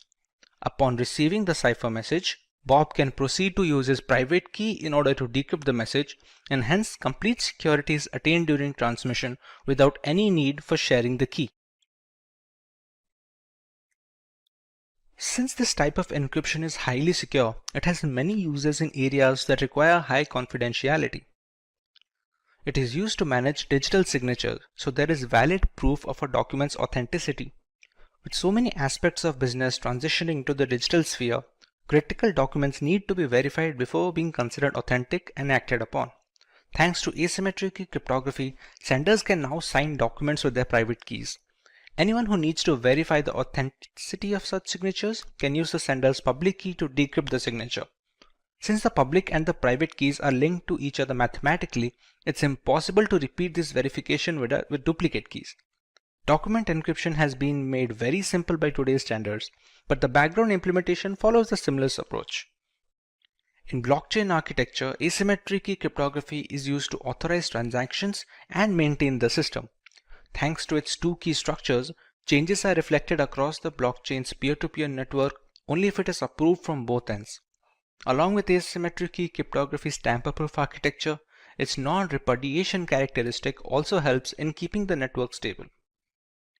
We can also use asymmetric key cryptography combined with symmetric key cryptography to monitor SSL or TLS encrypted browsing sessions to make sure nobody can steal our personal information when accessing banking websites or the internet in general. It plays a significant role in verifying website server authenticity, exchanging the necessary encryption keys required, and generating a session using those keys to ensure maximum security instead of the rather insecure HTTP website format. Security parameters differ on a session-by-session basis, so the verification process is consistent and utterly essential to modern data security. Another great use of the asymmetric key cryptography structure is transmitting keys for symmetric key cryptography. With the most significant difficulty in symmetric encryption being key exchange, asymmetric keys can help clear this shortcoming. The original message is first encrypted using a symmetric key.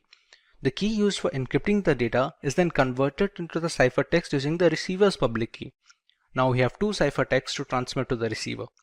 On receiving both of them, the receiver uses his private key to decrypt the symmetric key. He can then use it to decrypt the original information on getting the key used to encrypt the data. While this may seem more complicated than just asymmetric key cryptography alone, symmetric encryption algorithms are much more optimized for vast amounts of data on some occasions. Encrypting the key using asymmetric algorithms will definitely be more memory efficient and secure. You might remember us discussing why symmetric encryption was called private key cryptography. Let us understand why asymmetric falls under the public key cryptography. We have two keys at our disposal. The encryption key is available to everyone. The decryption key is supposed to be private. Unlike symmetric key cryptography, there is no need to share anything privately to have an encrypted messaging system. To put that into perspective, we share our email address with anyone looking to communicate with us. It is supposed to be public by design so that our email login credentials are private and they help in preventing any data mishandling. Since there is nothing hidden from the world, if they want to send us any encrypted information, this category is called the public key cryptography. There are quite a few algorithms being used today that follow the architecture of asymmetric key cryptography, none more famous than the RSA encryption. RSA encryption is the most widely used encryption or public key encryption standard using asymmetric key approach. Named after its founders, Rivest, Shamir, and Edelman, it uses block ciphers to obscure the information. If you are unfamiliar with how block ciphers work, they are encryption algorithms that divide the original data into blocks of equal size. The block size depends on the exact cipher being used. Once they are broken down, these blocks are encrypted individually and later chained together to form the final ciphertext. Widely considered to be the most secure form of encryption, albeit relatively slower than symmetric encryption algorithms, it is widely used in web browsing, secure identification, VPNs, emails, and other chat applications. With so many variables in play, there must be some advantages that give asymmetric key cryptography an edge over the traditional symmetric encryption methodologies. Let's go through some of them. There is no need for any reliable key sharing channel in asymmetric encryption. It was an added risk in private key cryptography that has been completely eliminated in public key architecture.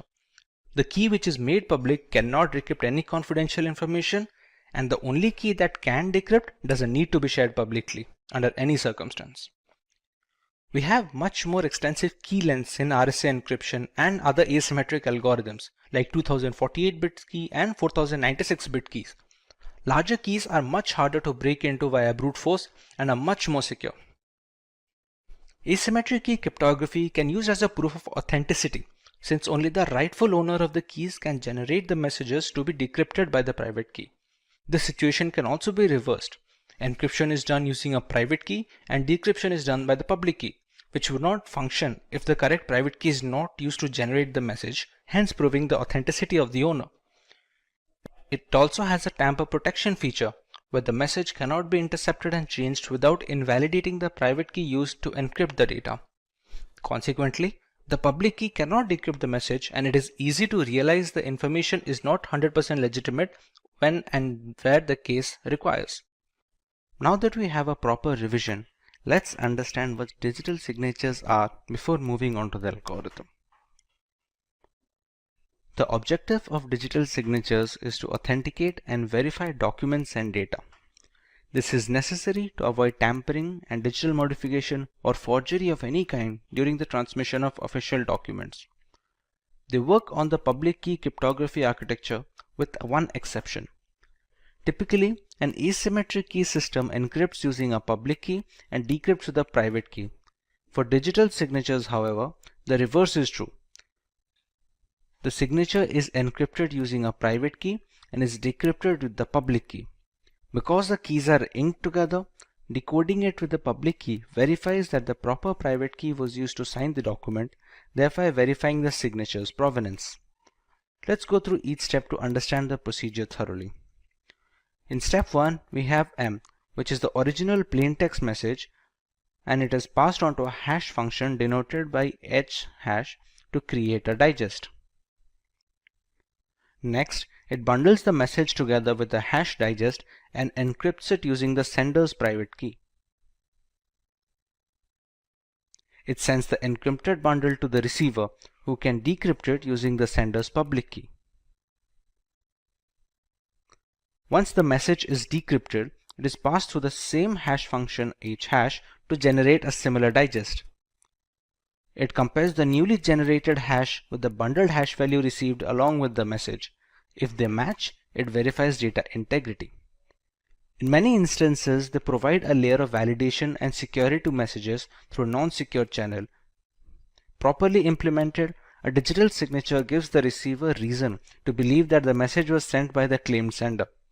Digital signatures are equivalent to traditional handwritten signatures in many respects, but properly implemented digital signatures are more difficult to forge than the handwritten type.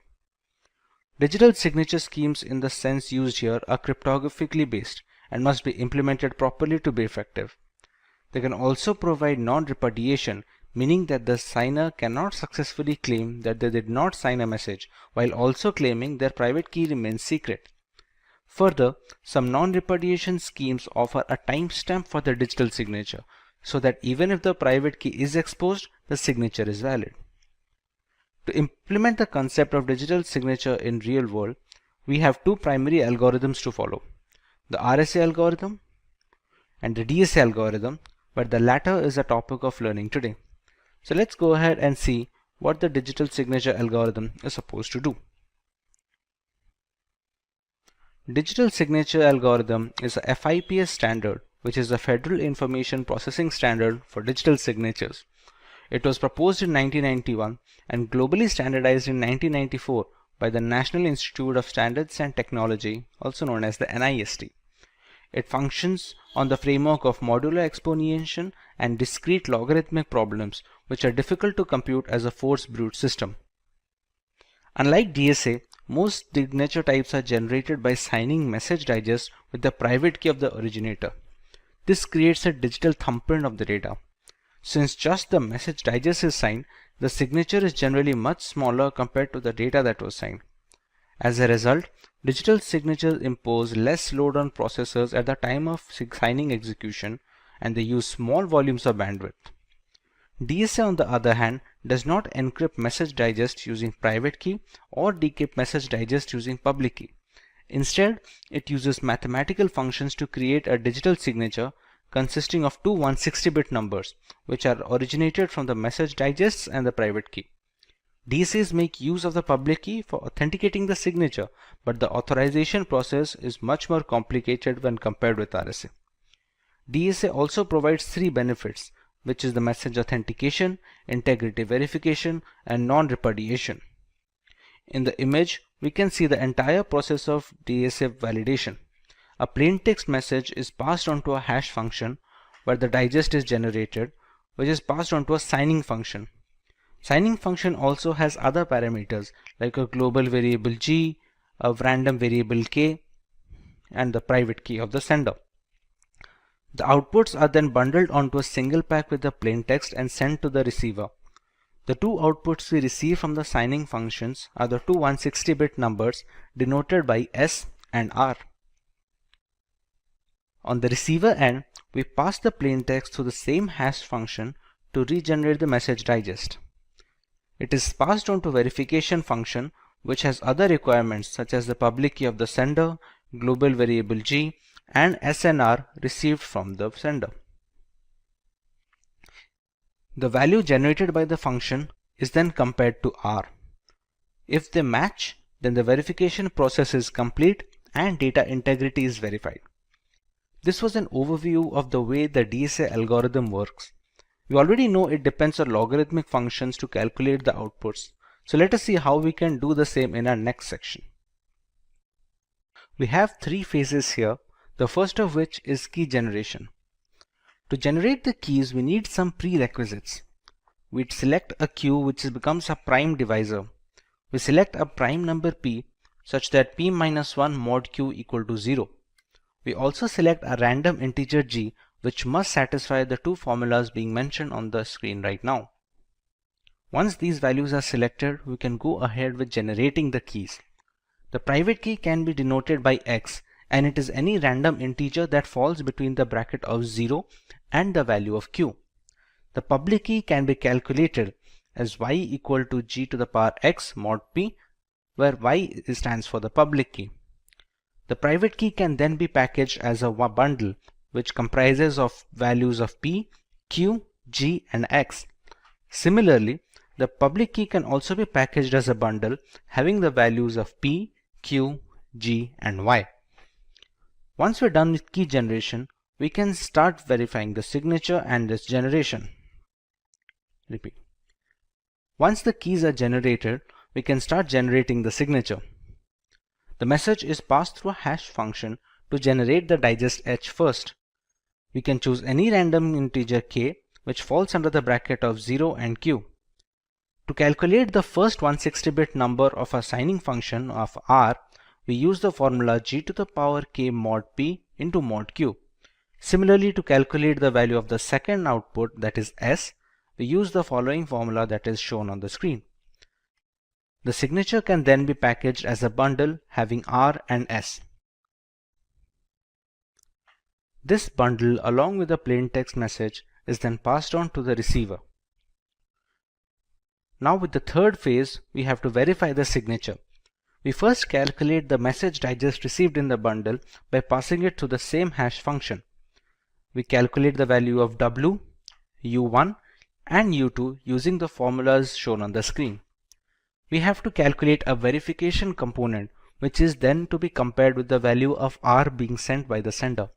This verification component can be calculated using the following formula.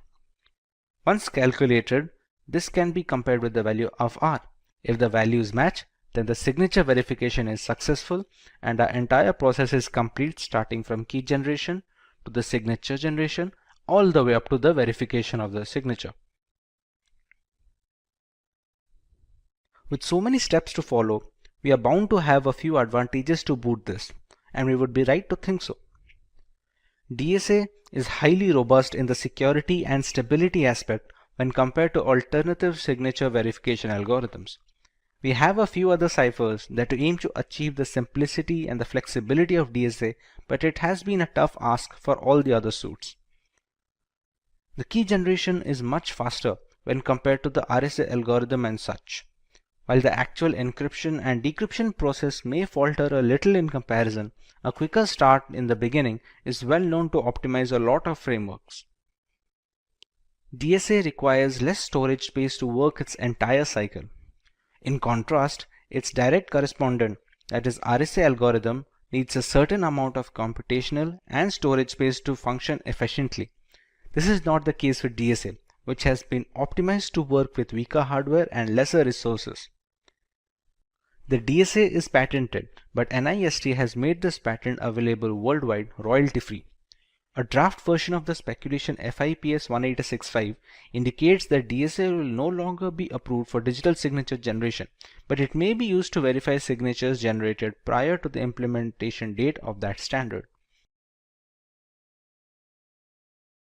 The RSA algorithm is a public key signature algorithm developed by Ron Rivest, Adi Shamir, and Leonard Edelman.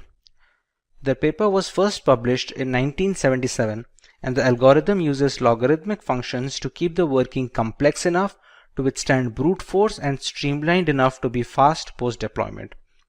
RSA can also encrypt and decrypt general information to securely exchange data along with handling digital signature verification. Let us understand how it achieves this. We take our plaintext message M. We pass it through a hash function to generate the digest H, which is then encrypted using the sender's private key. This is appended to the original plaintext message and sent over to the receiver. Once the receiver receives the bundle, we can pass the plaintext message to the same hash function to generate a digest, and the ciphertext can be decrypted using the public key of the sender. The remaining hashes are compared. If the values match, then the data integrity is verified and the sender is authenticated. Apart from digital signatures, the main case of RSA is encryption and decryption of private information before being transmitted across communication channel. This is where the data encryption comes into play. When using RSA for encryption and decryption of general data, it reverses the key set usage. Unlike signature verification, it receives the receiver's public key to encrypt the data and uses the receiver's private key in decrypting the data. Thus, there is no need to exchange any keys in this scenario. There are two broad components when it comes to RSA cryptography. One of them is key generation. Key generation employs a step of generating the private and the public keys that are going to be used for encrypting and decrypting the data. The second part is the encryption and decryption functions. These are the ciphers and steps that need to be run when scrambling the data or recovering the data from the ciphertext. You will now understand each of these steps in our next subtopic. Keeping the previous two concepts in mind, let us go ahead and see how the entire process works, starting from creating the key pair to encrypting and decrypting the information. You need to generate the public and private keys before running the functions to generate ciphertext and plaintext. They use certain variables and parameters, all of which are explained. We first use two large prime numbers which can be denoted by P and Q. We can compute the value of n as n equal to P into Q and compute the value of z as P minus 1 into Q minus 1. A number E is chosen at random satisfying the following conditions, and a number D is also selected at random following the formula ED mod Z equal to 1, and it can be calculated with the formula given below. The public key is then packaged as a bundle with N and E, and the private key is packaged as a bundle using N and D. This sums up the key generation process. For the encryption and decryption function, we use the formula C and M. The ciphertext can be calculated as C equal to M to the power E mod N, and the plaintext can be calculated from the ciphertext as C power D mod N. When it comes to a data encryption example, let's take P and Q as 7 and 13. The value of N can be calculated as 91. If we select the value of E to be 5, it satisfies all the criteria that we needed to. The value of D can be calculated using the following function, which gives it as 29. The public key can then be packaged as 91,5 and the private key can then be packaged as 91,29. The plaintext, if it is 10, which is denoted by M. Ciphertext can be calculated to the formula C equal to M to the power E mod N, which gives us 82. If somebody receives this ciphertext, they can calculate the plaintext using the formula C to the power D mod N, which gives us the value of 10 as selected as our plaintext. We can now look at the factors that make the RSA algorithm stand out versus its competitors in the advantageous topics of this lesson. RSA encryption depends on using the receiver's public key so that you don't have to share any secret key to receive the messages from others. This was the most glaring flaw faced by symmetric algorithms, which were eventually fixed by asymmetric cryptography structure. Since the key pairs are related to each other, a receiver cannot intercept the message since they don't have the correct private keys to decrypt the information. If a public key can decrypt the information, the sender cannot refuse signing it with his private key without admitting the private key is not in fact private anymore. The encryption process is faster than that of the DSA algorithm. Even if the key generation is slower in RSA, many systems across the world tend to reuse the same keys so that they can spend less time in key generation and more time on actual ciphertext management. Data will be tamper-proof in transit since meddling with the data will alter the usage of the keys. The private key won't be able to decrypt the information, hence alerting the receiver of any kind of manipulation in between. The receiver must be aware of any third party who possesses the private key since they can alter the data mid-transit, the cases of which are rather low. Imagine creating an account on a new website. You provide your email address and set a password that you are confident and you would not forget. What about the website owner? How securely are they going to store your password? For website administrators, they have three alternatives. They can either store the passwords in a plain text format, they can encrypt the passwords using an encryption and decryption key, or they can store the passwords in a hash value. Let's have a look at each of these. When a password is stored in plain text format, it is considered to be the most unsafe option since anyone in the company can read your passwords. A single hack and a data server breach will expose all the account's credentials without needing any extra effort. To counter this, owners can encrypt the passwords and keep them in the servers as a second alternative. But that would mean they also have to store the decryption key somewhere on their servers. In the event of a data breach or the server hack, both the decryption key and encrypted passwords will be leaked, thus making it a single point of failure. What if there was an option to store the passwords after scrambling them completely, but with no way to decrypt them? This is where hashing comes to play. Since only the hashed values are stored in the server, no encryption is needed. With no plain text passwords to protect, your credentials are safe from the website administrators. Considering all the pros, hashed passwords are the industry standard when it comes to storing credentials nowadays. Before getting too deep into the topic, let's get a brief overview of how hashing works. Hashing is the process of scrambling a piece of information or data beyond recognition. We can achieve this by using hash functions, which are essentially algorithms that perform mathematical operations on the main plaintext. The value generated after passing the plaintext information through the hash function is called the hash value, digest, or in general, just the hash of the original data. While this may sound similar to encryption, the major difference is hashes are meant to be irreversible. No decryption key can convert a digest back to its original value.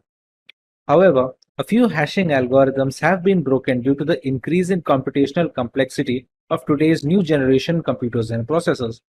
There are new algorithms that stand the test of time and are still in use among multiple areas for password storage, identity verification, etc. Like we discussed earlier, websites use hashing to store the user's passwords. So how do they make use of these hash passwords? When a user signs up to create a new account, the password is then run through the hash function and the resulting hash value is stored on the servers. So the next time a user comes to log into the account, the password he enters is passed through the same hash function and compared to the hash stored on the main server. If the newly calculated hash is the same as the one stored on the website server, the password must have been correct, because according to hash functions terminology, same inputs will always provide the same outputs. If the hashes do not match, then the password entered during login is not the same as the password entered during the sign-up. Hence, the login will be denied. This way, no plain text passwords get stored, preventing both the owner from snooping on user data and protecting users' privacy in the unfortunate event of a data breach or a hack. Apart from password storage, hashing can also be used to perform integrity checks. When a file is uploaded on the internet, the file's hash value is generated and it is uploaded along with the original information. When a new user downloads the file, he can calculate the digest of the downloaded file using the same hash function. When the hash values are compared, if they match, then file integrity has been maintained and there has been no data corruption. Since so much important information is being passed onto the hash function, we need to understand how they work.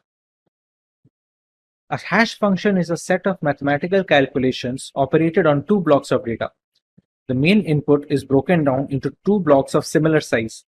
The block size is dependent on the algorithm that is being used. Hash functions are designed to be one-way. They shouldn't be reversible, at least by design. Some algorithms like the previously mentioned MD5 have been compromised, but more secure algorithms are being used today, like the SHA family of algorithms. The digest size is also dependent on the respective algorithm being used. MD5 has a digest of 128 bits, while SHA-256 has a digest of 256 bits. This digest must always be the same for the same input, irrespective of how many times the calculations are carried out. This is a very crucial feature since comparing the hash value is the only way to check if the data is untouched, as the functions are not reversible. There are certain requirements of a hash function that need to be met before they are accepted. While some of them are easy to guess, others are placed in order to preserve security in the long run. The hash function must be quick enough to encrypt large amounts of data at a relatively fast pace, but it also shouldn't be very fast. Running the algorithm on all cylinders makes the functions easy to brute force and a security liability. There must be a balance to allow the hash function to handle large amounts of data and not make it ridiculously easy to brute force by running through all the possible combinations. The hash function must be dependent on each bit of the input. The input can be text, audio, video, or any other file extension. If a single character is being changed, it doesn't matter how small that character may be, the entire digest must have a distinctly different hash value. This is essential to create unique digests for every password that is being stored. But what if two different users are using the same password? Since the hash function is the same for all users, both the digests will be the same. This is called a hash collision. You may think this must be a rare occasion where two users have exactly the same password, but that is not the case. We have techniques like salting that can be used to reduce these hash collisions, as we will discuss later in this video. You would be shocked to see the most used passwords of 2020.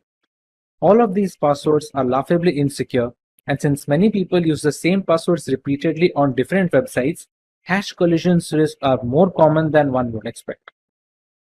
Let's say the hash functions find two users having the same password.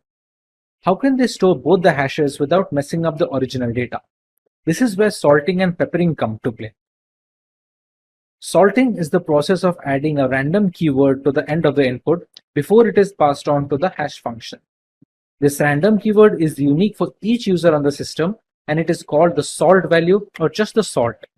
So even if two passwords are exactly the same, the salt value will differ, and so will their digest. There is a small problem with this process though. Since the salt is unique for each user, they need to be stored in the database along with the passwords, and sometimes even in plain text to speed up the process of continuous verification. If the server is hacked, then the hashes will need to be brute forced, which takes a lot of time. But if they receive the salts as well, the entire process becomes very fast. This is something that peppering aims to solve. Peppering is the process of adding a random string of data to the input before passing them to the hash function. But this time the random string is not unique for each user. It is supposed to be common for all users in the database, and the extra bit added is called the pepper in this case. The pepper isn't stored on the servers. It is mostly hard-coded onto the website source code, since it's going to be the same for all credentials. This way, even if the servers get hacked, they will not have the right pepper needed to crack into all the passwords. Many websites use a combination of salting and peppering to solve the problem of hash collision and bolster security. Since brute force takes such a long time, many hackers avoid taking the effort. The returns are mostly not worth it, and the possible combinations of using both salting and peppering is humongous. With the consensus aiming towards an educated public on digital privacy, it's no surprise to see an increasing interest in encryption algorithms. We have already covered the major names like the DES and the AES algorithm. MD5 algorithm was one of the first hashing algorithms to take the global stage as a successor to the MD4. Despite the security vulnerabilities encountered in the future, MD5 still remains a crucial part of data infrastructure in a multitude of environments. The MD5 hashing algorithm is a one-way cryptographic function that accepts a message of any length as input, and it returns as output a fixed length digest value to be used for authenticating the original messages. The digest size is always 128 bits irrespective of the input. The MD5 hash function was originally designed for use as a secure cryptographic hash algorithm to authenticate digital signatures. MD5 has also been deprecated for uses other than as a non-cryptographic checksum to verify data integrity and detect unintentional data corruption. Ronald Rivest, founder of RSA Data Security and Institute professor at MIT, designed MD5 as an improvement to a prior message digest algorithm, which was the MD4. As already iterated before, the process is straightforward. We pass a plaintext message to the MD5 hash functions, which in turn perform certain mathematical operations on the clear text to scramble the data. The 128-bit digest received from this is going to be radically different from the plaintext. The goal of any message digest function is to produce digests that appear to be random. To be considered cryptographically secure, the hash function should meet two requirements. First, that it is impossible for an attacker to generate a message that matches a specific hash value, and second, that it is impossible for an attacker to create two messages that produce the same hash value. Even a slight change in the plain text should trigger a drastic difference in the two digests. This goes a long way in preventing hash collisions, which take place when two different plain texts have the same digest. To achieve this level of intricacy, there are a number of steps to be followed before we receive the digest. Let us take a look at the detailed procedure as to how the MD5 hash algorithm works. The first step is to make the plain text compatible with the hash function. To do this, we need to pad the bits in the message. When we receive the input string, we have to make sure the size is 64 bits short of a multiple of 512. When it comes to padding the bits, we must add 1 first, followed by zeros to round out the extra characters. This prepares a string to have a length of just 64 bits less than any multiple of 512. Here on out, we can proceed on to the next step where we have to pad the length bits. Initially in the first step, we appended the message in such a way that the total length of the bits in the message was 64 bits short of any multiple of 512. Now we add the length bits in such a way that the total number of bits in the message is perfectly a multiple of 512. That means 64-bit lengths, to be precise, are added to the message. Our final string to be hashed is now a definite multiple of 512. The next step would be to initialize the message digest buffer. The entire hashing plain text is now broken down into 512-bit blocks. There are 4 buffers or registers that are of 32 bits each, named A, B, C, and D. These are the 4 words that are going to store the values of each of these subblocks. The first iteration to follow these registers will have fixed hexadecimal values as shown on the screen below. Once these values are initialized, of these 512 blocks, we can divide each of them into 16 further subblocks of 32 bits each. For each of these subblocks, we run 4 rounds of operations having the 4 buffer variables A, B, C, and D. These rounds require the other constant variables as well, which differ with each round of operation. The constant values are stored in a random array of 64 elements. Since each 32-bit subblock is run 4 times, 16 such subblocks equal 64 constant values needed for a single block iteration. The subblocks can be denoted by the alphabet M, and the constant values are denoted by the alphabet T. Coming to the actual round of operation, we see our 4 buffers which already have pre-initialized values for the first iteration. At the very beginning, the values of buffers B, C, and D are passed on to a non-linear logarithmic function. The formula behind this function changes by the particular round being worked on, as we shall see later in this video. Once the output is calculated, it is added to the raw value stored in buffer A. The output of this addition is added to the particular 32-bit subblock using which we are running the 4 operations. The output of this requisite function then needs to be added to a constant value derived from the constant array k. Since we have 64 different elements in the array, Since we have 64 different elements in the array, we can use a distinct element for each iteration of a particular block. The next step involves a circular shift that increases the complexity of the hash algorithm and is necessary to create a unique digest for each individual input. The output generated is later added to the value stored in the buffer B. The final output is now stored in the second buffer of B of the output register. Individual values of C, D, and A are derived from the preceding element before the iteration started, meaning the value of B gets stored in C, value of C gets stored in D, and the value of D in A. Now that we have a full register ready for this subblock, the values of A, B, C, D are moved on as input to the next subblock. Once all 16 subblocks are completed, the final register value is saved and the next 512-bit block begins. At the end of all these blocks, we get a final digest of the MD5 algorithm. Regarding the nonlinear process mentioned in the first step, the formula changes for each round it's being run on. This is done to maintain the computational complexity of the algorithm and to increase randomness of the procedure. The formula for each of the 4 rounds uses the same parameters, that is B, C, and D, to generate a single output. The formulas being used are shown on the screen right now. Algorithm. Unlike the latest hash algorithm families, a 32-bit digest is relatively easier to compare when verifying the digests. They don't consume a noticeable amount of disk storage and are comparatively easier to remember and reiterate. Passwords need not be stored in plain text format, making them accessible for hackers and malicious actors. When using digests, the database security also gets a boost since the size of all the hash values will be the same.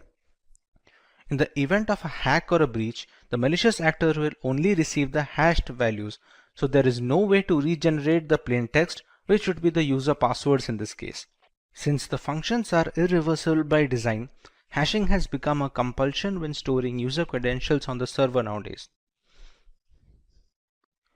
A relatively low memory footprint is necessary when it comes to integrating multiple services into the same framework without a CPU overhead.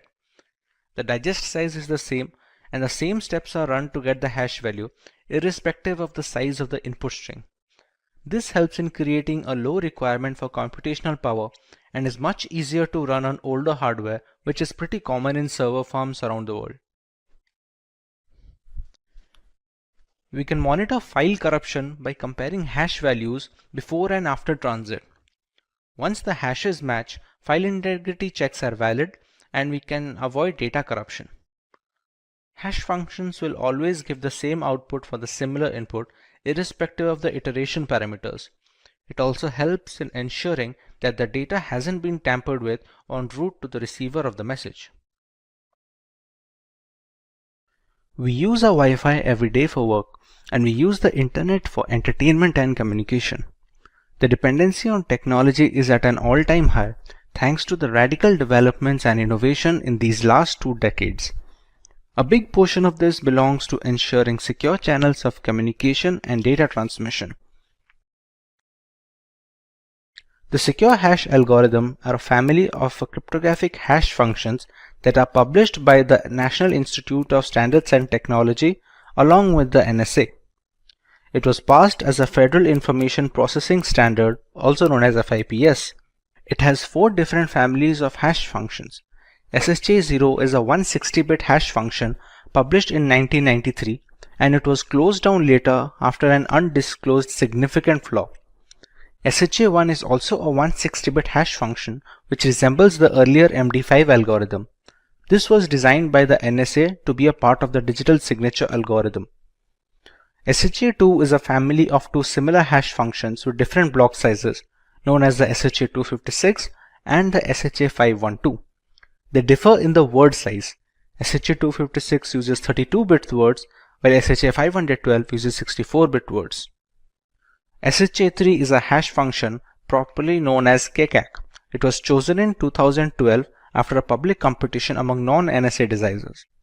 It supports the same hash length as SHA-2 and its internal structure differs significantly from the rest of the SHA family. As we have already iterated, the process is straightforward.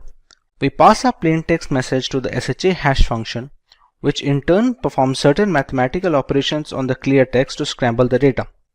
The 160-bit digest received from this is going to be radically different from the plain text. The goal of any hash function is to produce digests that appear to be random. To be considered cryptographically secure, the hash function should meet 2 requirements. First, that it is impossible for an attacker to generate a message that matches a specific hash value, and second, it should be impossible for an attacker to create 2 messages producing the exactly same hash value. Even a slight change in the plain text should trigger a drastic difference in the 2 digests. This goes a long way in preventing hash collisions, which takes place when 2 different plain texts have the same digest. The SHA family functions have some characteristics that they need to follow while generating the digests. Let's go through a few of them. The length of the clear text should be less than 2 to the power 64 bits in the case of SHA-1 and SHA-256. This is essential to keep the plain text compatible with the hash function, and the size needs to be in comparison area to keep the digest as random as possible. The length of the hash digest should be 256 bits in the SHA-256 algorithm, 512 bits in the SHA-512 algorithm, and so on. Bigger digest usually suggests significantly more calculations at the cost of speed and space. We typically go for the longest digest to bolster security, but there must be a definite balance between the speed and security of a hash function.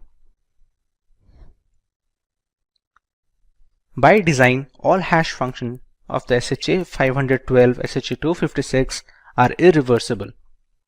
You should neither get a plain text when you have the digest beforehand, nor should the digest provide the original value when you pass it through the same hash function again. Another case of protection is that when the hash digest is passed into the SHA function for a second time, we should get a completely different digest from the first instance. This is done to reduce the chance of brute force attacks. To achieve this level of intricacy, there are a number of steps to be followed before we receive the digest. Let us take a look at the detailed procedure as to how the SHA algorithm works. The first step is to make the plain text compatible with the hash function. To do this, we need to pad the bits in the message. When you receive the input string, you have to make sure the size is 64 bits short of a multiple of 512. When it comes to padding the bits, you must add 1 first, followed by the remaining zeros to round out the extra characters. This prepares our string to have a length just 64 bits less than any multiple of 512. Here on out, we can proceed to the next step where we have to pad the length bits. Initially, in the first step, we appended the message in such a way that the total number of bits in the message was 64 bits short from becoming a multiple of 512. Now we add the length of bits in such a way that the total number of bits in the message is a perfect multiple of 512. That means 64 bits plus the length of the original message becomes a multiple of 512. This becomes a final string that needs to be hashed. In the next step, we have to initialize these chaining variables. The entire plain text message can now be broken down into blocks of 512 bits each. Unlike other hash algorithms like MD5, which use 4 registers or buffers, SHA family use 5 buffers of 32 bits each. They are named A, B, C, D, and E. These registers go through multiple rounds of operation, where the first iteration has fixed hexadecimal values, as can be seen in the screen. Moving on, we have to process each of the 512-bit blocks by breaking each of them into 16 sub-blocks of 32 bits each. Each of them goes through 4 rounds of operation that use the entire register and have the 512-bit block along with the constant array. Out of those 4 rounds, each round has 20 iterations. So in general, we have 80 rounds sum total. The constant value of k is an array of 80 elements. Of those 80, 16 elements are being used each round, so that comes out to 80 rounds for each of those elements. The value of t differs by the number of rounds, as can be seen in the table below. A single formula is necessary to calculate the output of each round and iteration. The formula can be ABCDE register is equal to E plus a non-linear process P along with a circular shift of A plus WT plus KT. In this formula, ABCD is the register value of the chaining variables as we discussed before. P is the logical process which has a different formula for each round. S5 is a circular shift by 5 bits, and WT is a 32-bit string derived from the existing subblock. This can be calculated depending on the iteration at hand. KT signifies a single element of the 80-character element array, which changes depending on the particular round at hand. For the values of WT, the first 16 values are the same as that of the subblocks, so there is no extra calculation needed. For the next 64 elements, the value of WT can be calculated as shown in the formula here. To better understand this, let's take a look at how each of this goes in a sequential process. We have our initial register using the 5 words of 32 bits each. In the first step, we put the values of A, B, C, and D to the subsequent register as the output. Next, we use a non-linear process P that changes depending on the round and uses the values of B, C, and D as input. Whatever output is generated from the nonlinear process, it is added with the value of the E register. Next, the value of A is circular shifted by 5 bits and is added with the output generated in the previous step. The next step is adding the value of WT and the constant element of KT. The current output is then stored in the register A. Similarly, this iteration is repeated every round and for each subblock in the process. Once all the registers are complete and all the subblocks are joined together to form the single ciphertext message, we will have our hashed output.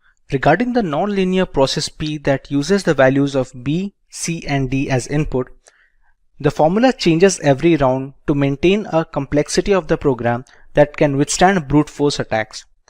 Depending on the round, the values are passed through a logical operation, which is then added with the values of WT, KT, and so on. Now that we understand how to get our hash digest from the plain text, let us learn about the advantages we obtain when using the SHA hash algorithm instead of relying on data in a plain text format. Digital signatures follow asymmetric encryption methodology to verify the authenticity of a document or a file.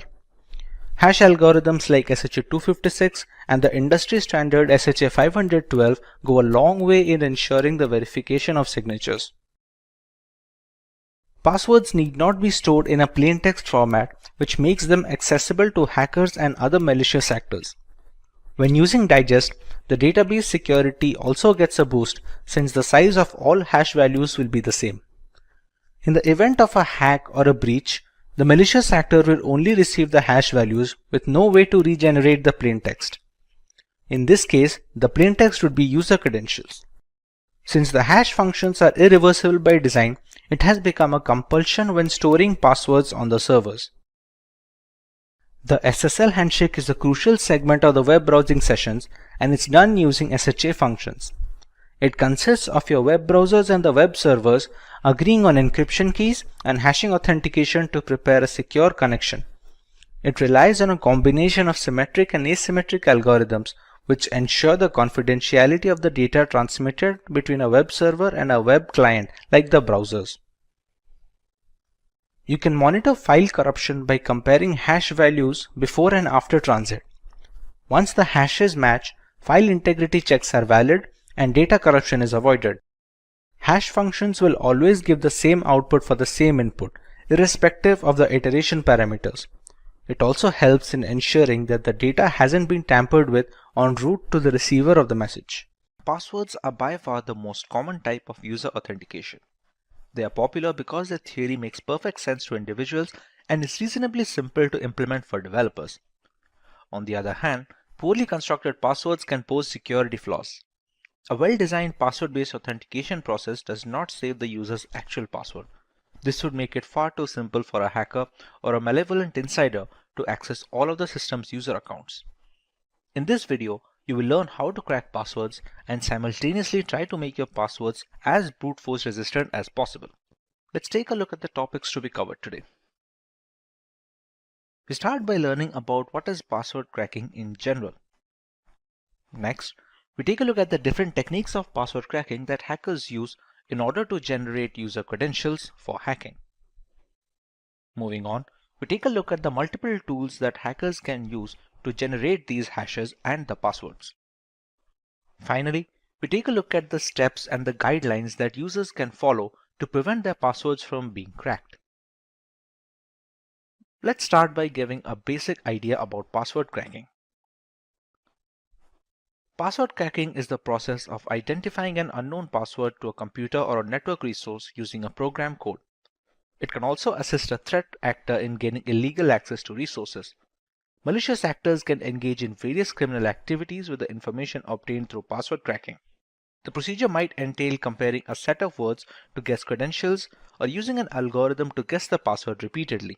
Password cracking can be done for several reasons, but the most malicious reason is in order to gain unauthorized access to a computer without the owner's awareness. This results in cybercrime, such as stealing passwords for the purpose of accessing banking information. Other non-malicious reasons for password cracking occur when someone has misplaced or forgotten a password. Another example of non-malicious password cracking may take place if a system administrator is conducting tests on password strength as a form of security test. This enables so that the hacker cannot easily access protected systems. The best way that users can protect their passwords from cracking is to ensure that they choose strong passwords. Typically, passwords must contain a combination of mixed-case random letters, digits, and symbols. Strong passwords should never be actual words. In addition, strong passwords are at least 8 characters long. In many password-protected applications, users are notified of the strength of the password they have chosen upon entering it. The user can then modify it and strengthen the password based on the indications of its strength. Now that we understand the basics of password cracking, let's go to the basic techniques hackers use to retrieve passwords from general victims. Asking the customer for their password is a simple approach to hacking. A phishing email directs the unwary reader to a counterfeit login page linked with whatever service the hacker wants to access, generally by demanding the user fix some critical security flaw or aid in a database reset. That page then captures their password, which the hacker can subsequently exploit for their own purpose. Social engineering influences the victim to get personal information such as bank account numbers or passwords. This strategy is popular among hackers because they realize that humans are the gateway to vital credentials and information. Through social engineering, they employ tried and true tactics to exploit and influence age-old human tendencies rather than devising novel means to breach secure and advanced technologies. It has been demonstrated that many firms either lack adequate security or are overly friendly and trustworthy when they should not be. They allow granting access to critical facilities based on a uniform or a sob story. A hacker searches a password dictionary for the correct password in the case of a dictionary attack. Password dictionaries cover many themes and a mixture of topics such as politics, movies, and music groups. Users' failure to create a strong password is why this approach efficiently cracks passwords till today. Simply said, this assault employs the same terms that many individuals use as passwords. A hacker can compare the password hash obtained to hashes of the password dictionaries to find the correct plain text password. Now that the passwords have been hashed, the hackers attempt to achieve authentication by breaking the password hash. They accomplish this by employing a rainbow table, which is a set of pre-computed hashes of portable password combinations. Hackers can use the rainbow table to crack the hash, resulting in guessing your password. As a result, it retrieves the password hash from the system and eliminates any need to break it. Furthermore, it does not necessitate the discovery of the password itself. The breach is accomplished if the hash matches. In a brute force assault, the attacker attempts multiple password combinations until the correct one is identified. The attacker uses software to automate this process and run exhaustive password combination in a substantially shorter length of time. With the growth of hardware and technology in recent years, such programs have been invigorated. It won't be quick if your password is more than a few characters lengthy, but it will eventually reveal your password. Brute force assaults can be sped up by throwing more processing resources at them. With so many different techniques coming together to crack passwords, none of them are useful without the right tools. There are a plethora of scripts and snippets of code that can retrieve passwords from either encrypted storage or from the hash digest. Let's go through some of these tools. Cain and Abel is a password recovery tool for Microsoft operating systems. It allows easy recovery of various kinds of passwords by sniffing the network, cracking encrypted passwords using dictionary, brute force, and cryptanalysis attacks. Recording VoIP conversations, decoding scrambled passwords, recovering wireless network keys, etc. are some of the other features of Cain and Abel.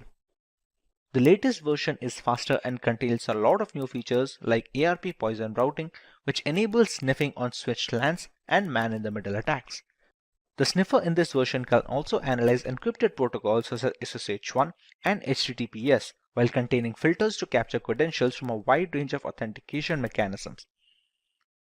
It also ships routing protocol authentication monitors and route extractors. Dictionary and brute force crackers are also present along with common hashing algorithms and several specific authentications, password hash calculators, and other features. John the Ripper is a password cracking application that was first released in 1996 for Unix-based computers.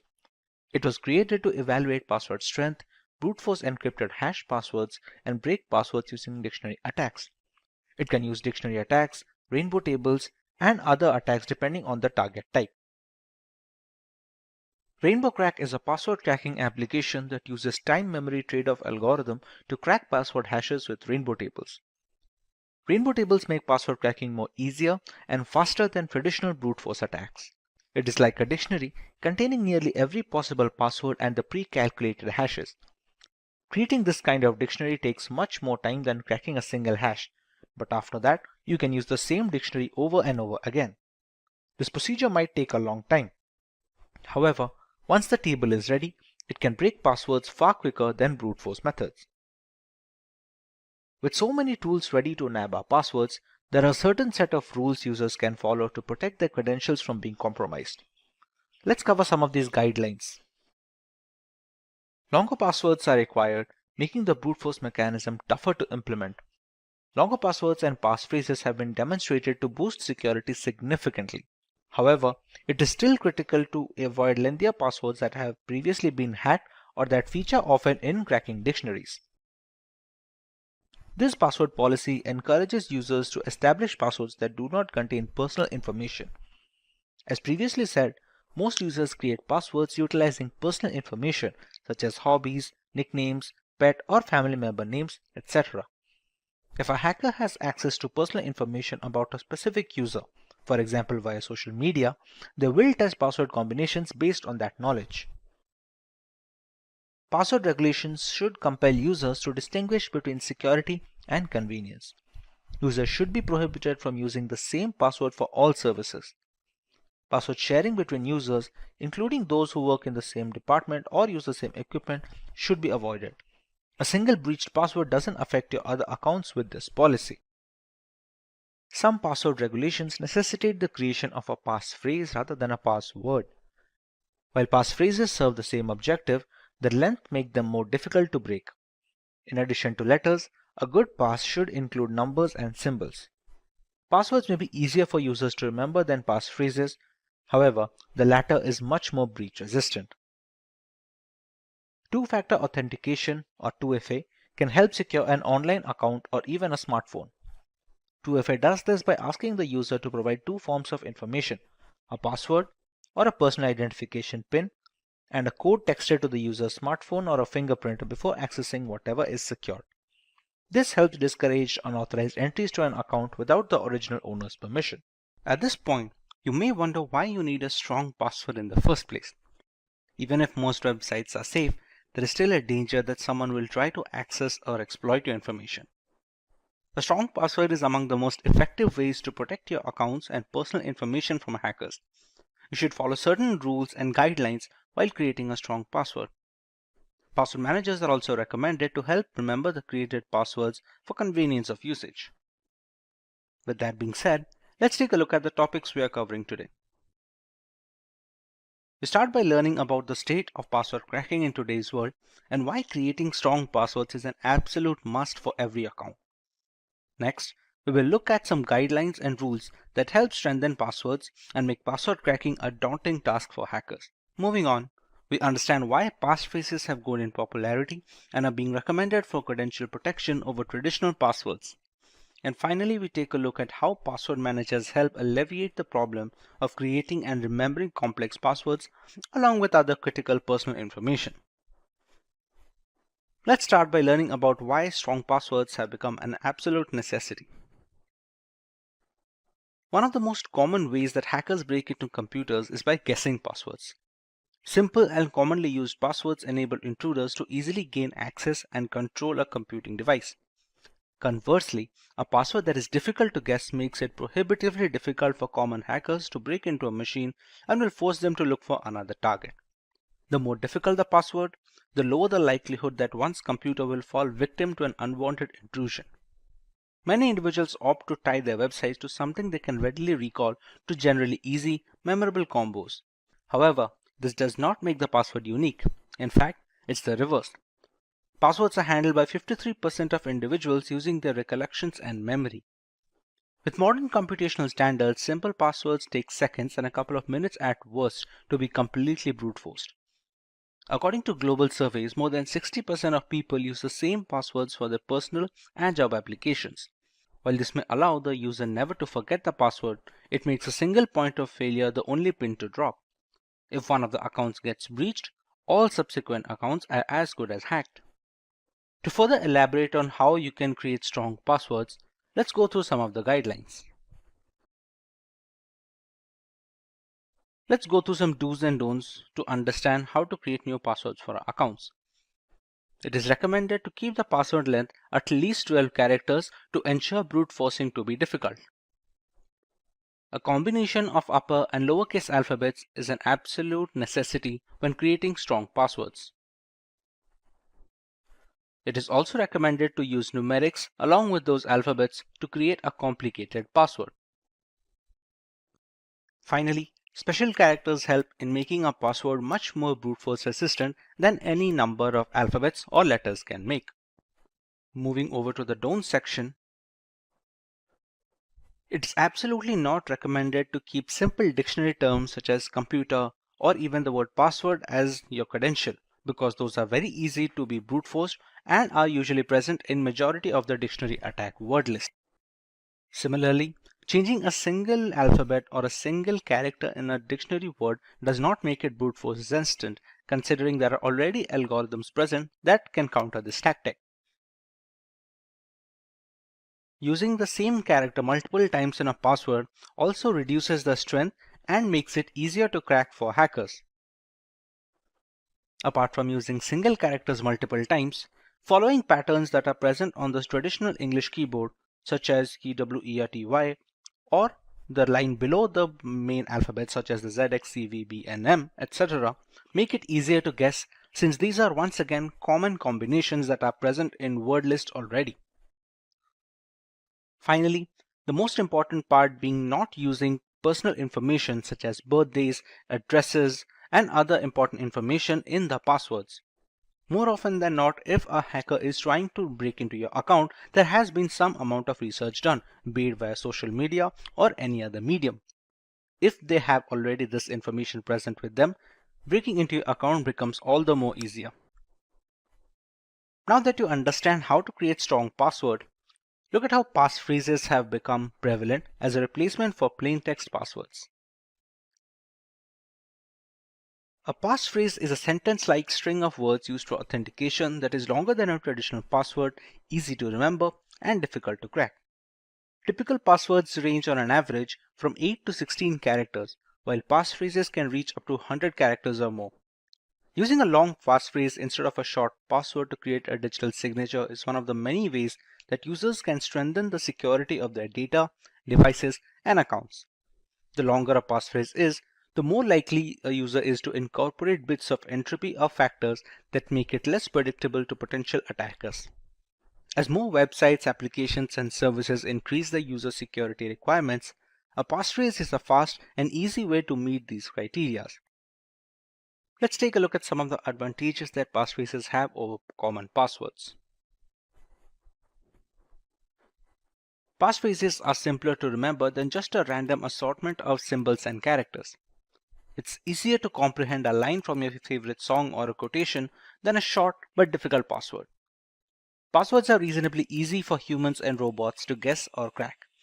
Online thieves have also advanced and created cutting-edge hacking tools to crack even the most complex passwords.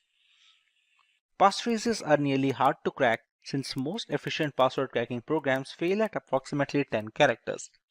As a result, even the most sophisticated cracking tool will be unable to guess, brute force, or pre-compute these passwords. Complies with password setting rules with ease are passphrases. The usage of punctuation and upper and lowercase passwords satisfy the password complexity criteria. Most operating systems and apps support passphrases. Phrases of up to 127 characters are permitted on all major operating systems, including Windows, Linux, and Mac. As a result, for optimal protection, you can use lengthier passphrases. But when creating a strong password, the major problem people come across is remembering these passwords or the passphrases. This is where you can find a use for a password manager. When you establish accounts or change passwords, Password managers generate new strong passwords and they keep all of them in one place, protected by a single strong master password. If you maintain your master password, the manager will retain everything else, including your username and passphrases, and fill them in for you whenever you sign on to a website or app on your computer or phone. There is no good memory needed for this. This implies that everyone may use the most recent suggestions for strong passwords, such as extended phrases, symbols, grammar, and capitalization. Password managers enable consumers to write a single master password and automatically fill each website with their own unique set of credentials. And not just passwords. Credit card information may be stored securely with several password managers. Some others make multi-factor authentication or use a second test, such as answering a question once the correct password is input, which is a simple and effective solution to verify legitimate login inputs. Among the global players in password managers, services like Bitwarden, KeePass, and Dashlane have been running for years now and are very worthy recommendations if you want to get started with password management.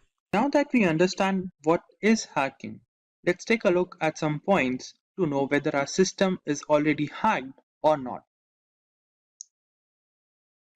The first point regarding how to check whether a system is hacked or not can be cases where the system security is switched off by unknown means and it is not visible to the user.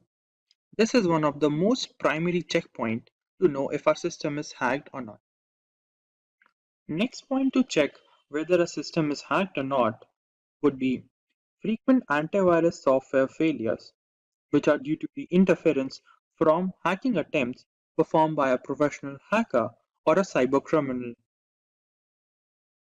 Then we also face problems regarding systems reaction speed, which is affected due to the execution of unknown applications in the background of the system, which also affects the hardware resources in the device. Next, we also face problems regarding passwords, which are no longer working or are changed without a user's intervention, which might indicate that there was some unknown hacking activity that took place in our account. Let's take a look at some more points regarding the topic. There are often cases when the system's cursor moves on its own and perform tasks, indicating that the system is being used by someone else using an illegal hacking method. There are also cases when we often see files and folders being created in the storage disk on the system, which is unknown to us. To better understand the points regarding how to identify whether our system is hacked or not, let's take a look. Then let's start with the first point. If we want to check whether a system is hacked or not, the first point would be to choose the settings option and using privacy and security and moving on to the Windows security. This option that is available on our system allows us to see various protection applications that are available on the system. If we see any problem regarding any one of them, for example, apps and browser control, in my system it says there's a problem with it, which might be due to hacking attempts that was done on my system.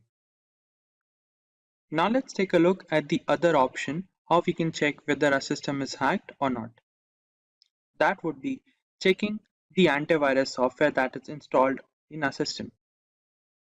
If you face problems regarding that, this might be the issue.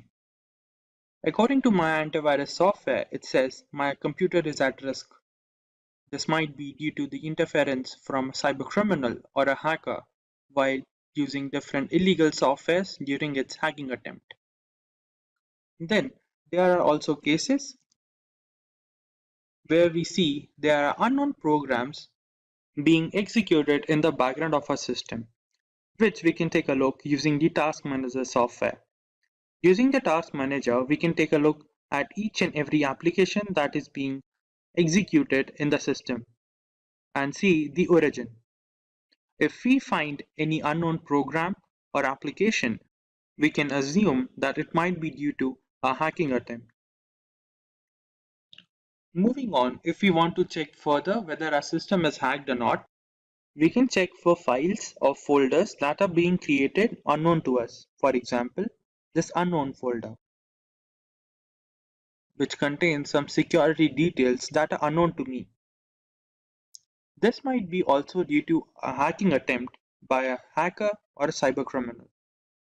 Then there are also cases when the system's cursor moves on its own and performs tasks that are not initiated by us and performs copying of different folders or data from one file to other. This is due to a hacking attempt that was done on a system, and the hacker has taken control of a system. Then there are also cases regarding login issues or password problem. For example, if I want to access into my account and there's a problem with the password, it might be due to the attempt of hacking into my account by a professional hacker.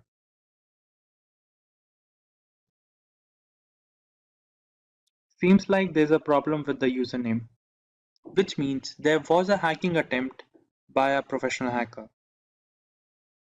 We can further check hacking attempts by accessing our web browser and checking whether there's some extra add-ons or unknown add-ons that wasn't installed by us.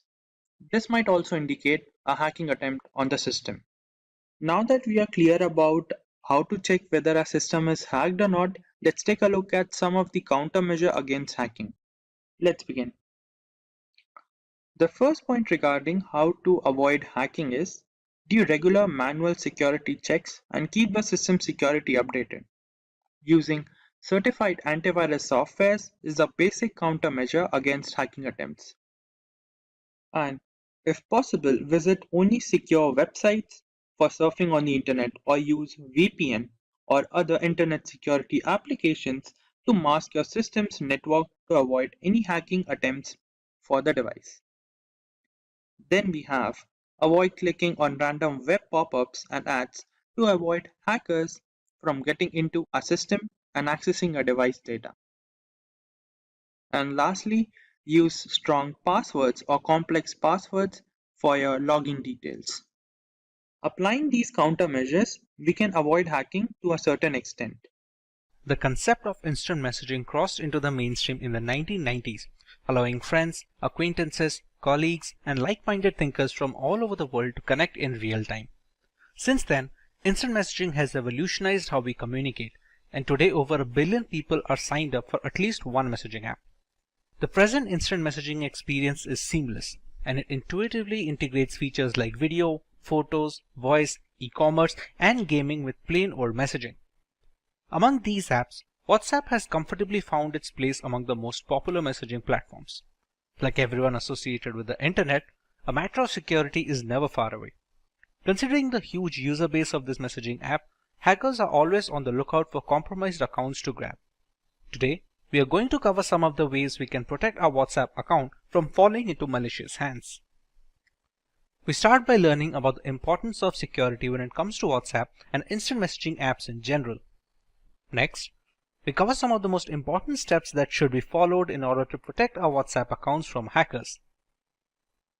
Finally, we learn what we should do when a WhatsApp account gets compromised. Let's start by learning why we need to focus on the safety of WhatsApp. In the year of 2020, the big news was about Amazon CEO Jeff Bezos and his phone being hacked by Saudi Arabia. A report coming from The Guardian suggested that Bezos' phone was hacked via a video file sent on WhatsApp. The report said that Bezos' mobile phone was hacked by a Saudi Arabian prince in the year 2018 and gigabytes worth of data was stolen from the device. While there are some issues being raised about the report which states with a medium to high confidence that Jeff Bezos' phone was hacked, it does raise a security fear for regular users. After all, if the phone of one of the world's most powerful men can be hacked, the same can happen to any one of us as well.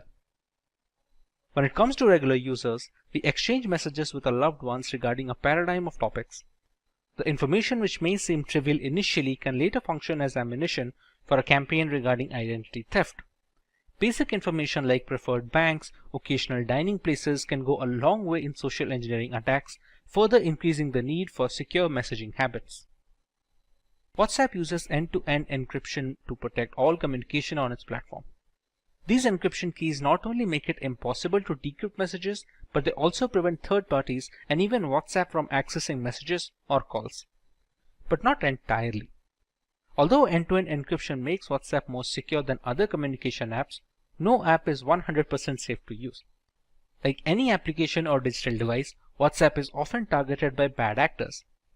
It also has access to your contacts and tracks where and how long you use it, putting your privacy and personal information at risk.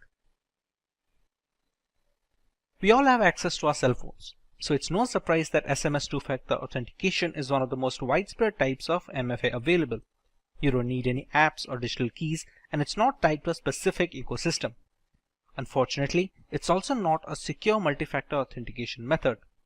The nature of SMS itself opens up your organization to a host of risks. Hackers may have many ways to leverage SMS to find a way into your accounts and network. Be it via spoofed SIM cards or message hijacking, WhatsApp 2FA using SMS isn't a foolproof solution. Now that we understand the variety of reasons why WhatsApp needs extra security, let's go through some of the ways we can achieve this. It is more than probable that one fine day you might receive a WhatsApp message or even an SMS that reads that your order is delayed, please check its status here, or your account is locked and please unlock it here, or even some tempting messages like win free 3G and movie tickets here. Some of them may sound intimidating and some of them may be lucrative, but they all have one purpose: to trick you into clicking that link, and once you do that, it's already over. It will install malware on your phone and you won't have a clue about it. Only when you start noticing that your phone bills are abnormally high or your bank account has been used without your permission, the realization will dawn upon you that something is wrong with your phone. But by then it may be too late. WhatsApp in itself provides various privacy options to users. The messaging platform provides users with option to choose who they want to share their profile photo, status, and other details with. It's a good idea to change the settings to contacts only. This means only phone numbers that are saved on your smartphone will be able to see your profile photo, status, phone number, and auto-delete status as well.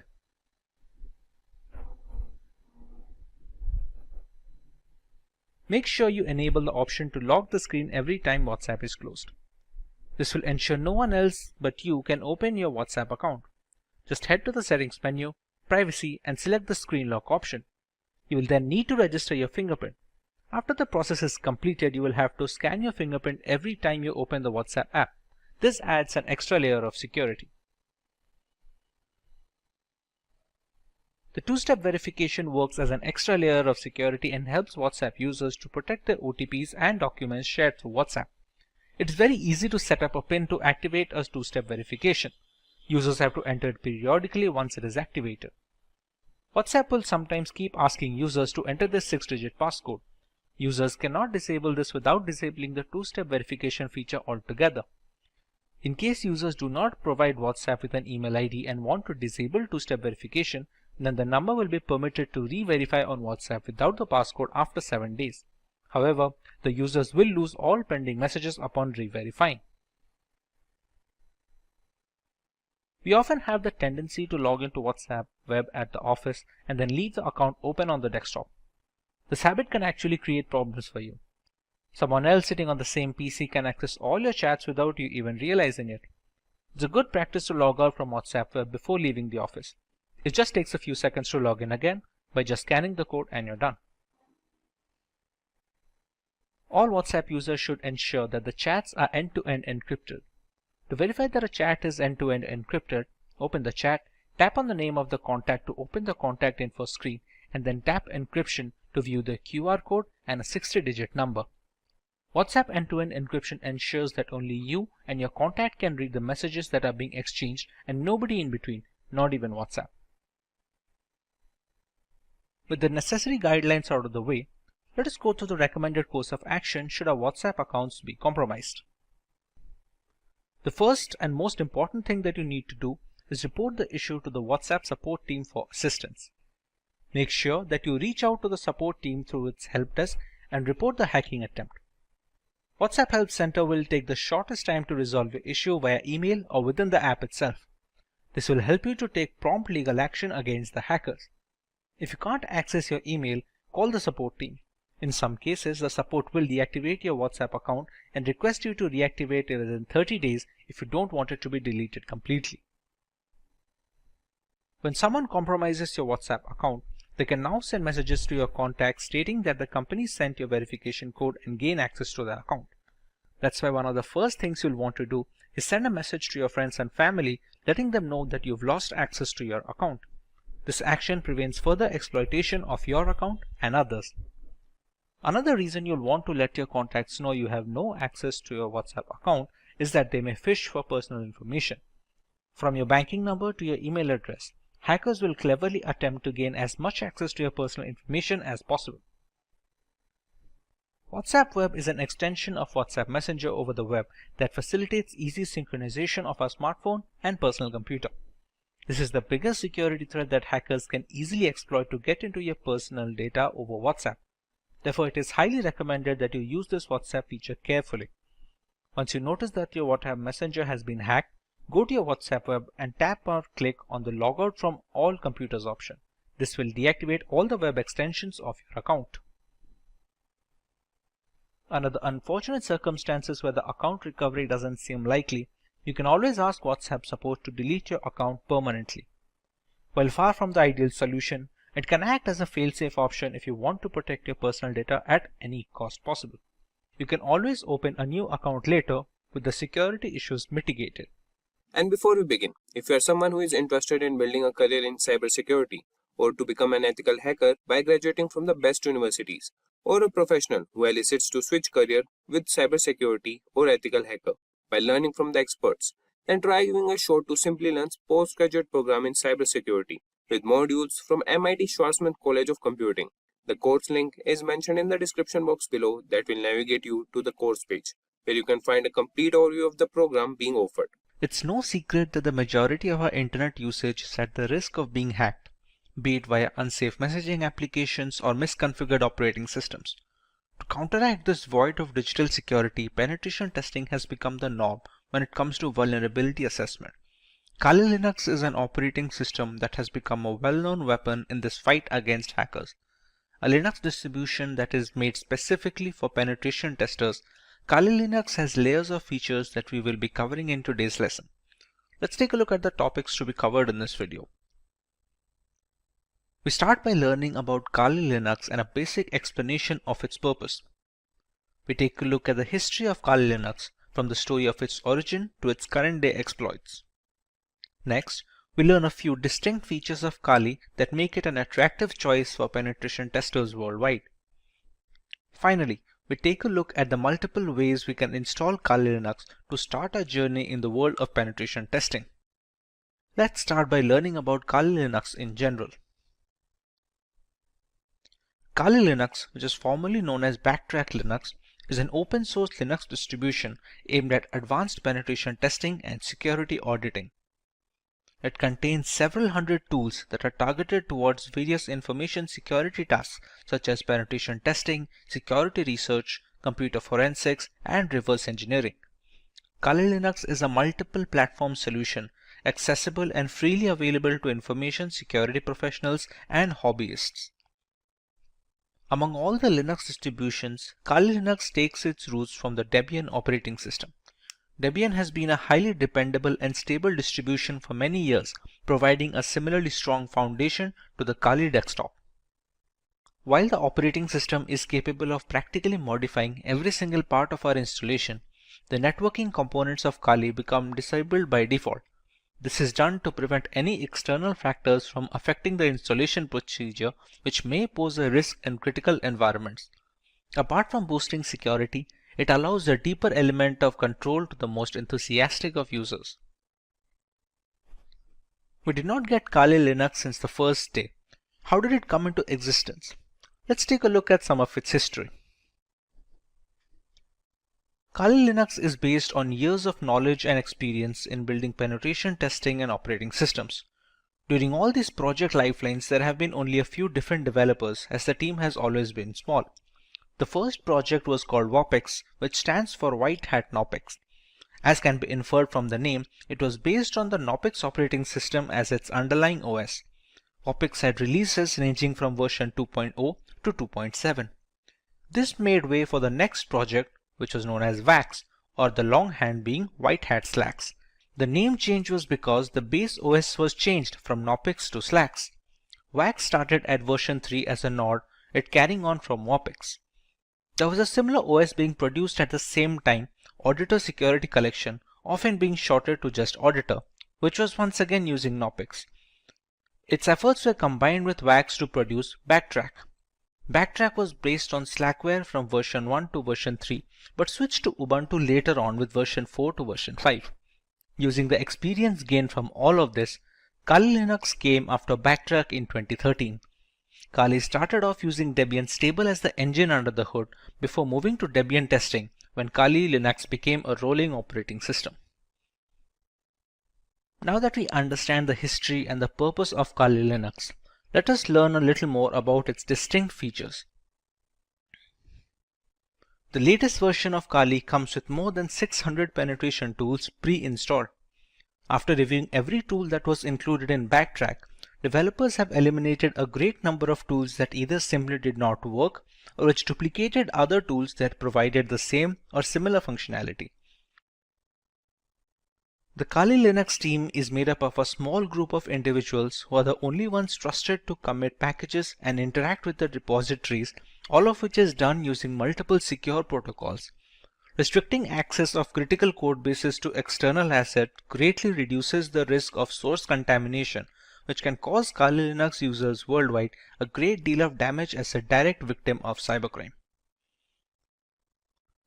Although penetration tools tend to be written in English, the developers have ensured that Kali includes true multilingual support, allowing more users to operate in their native language and locate the tools they need for the job.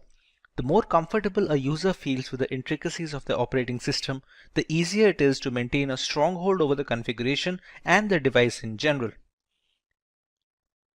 Since ARM-based single-board systems like the Raspberry Pi are becoming more and more prevalent and inexpensive, the development team knew that Kali's ARM support would need to be as robust as they could manage with fully working installations. Kali Linux is available on a wide range of ARM devices and has ARM repositories integrated with the mainline distributions, so the tools for ARM are updated in conjunction with the rest of the distribution. All this information is necessary for users to determine if Kali Linux is the correct choice for them. If it is, what are the ways that they can go forward with this installation and start their penetration testing journey? The first way to use Kali Linux is by launching the distribution in the live USB mode. This can be achieved by downloading the installer image file or the ISO file from the Kali Linux website and flashing it to a USB drive with a capacity of at least 8 GB. Some people don't need to save their data permanently, and a live USB is the perfect solution for such cases. After the ISO image is flashed, the thumb drive can be used to boot a fully working installation of the operating system, with the caveat that any changes made to the OS in this mode are not written permanently. Some cases allow persistent usage in live USBs, but those require further configuration than normal situations. But what if the user wants to store data permanently in the installed OS? The best and the most reliable way to ensure this is the full-fledged hard disk installation. This will ensure the complete usage of the system's hardware capabilities and will take into account the updates and the configurations being made to the OS. This method is supposed to override any pre-existing operating system installed on the computer, be it Windows or any other variant of Linux. The next alternative route for installing Kali Linux would be to use virtualization software such as VMware or VirtualBox. The software will be installed as a separate application on an already existing OS, and Kali Linux can be run as an operating system in the same computer as a window. The hardware requirements will be completely customizable, starting with the allotted RAM to the virtual hard disk capacity.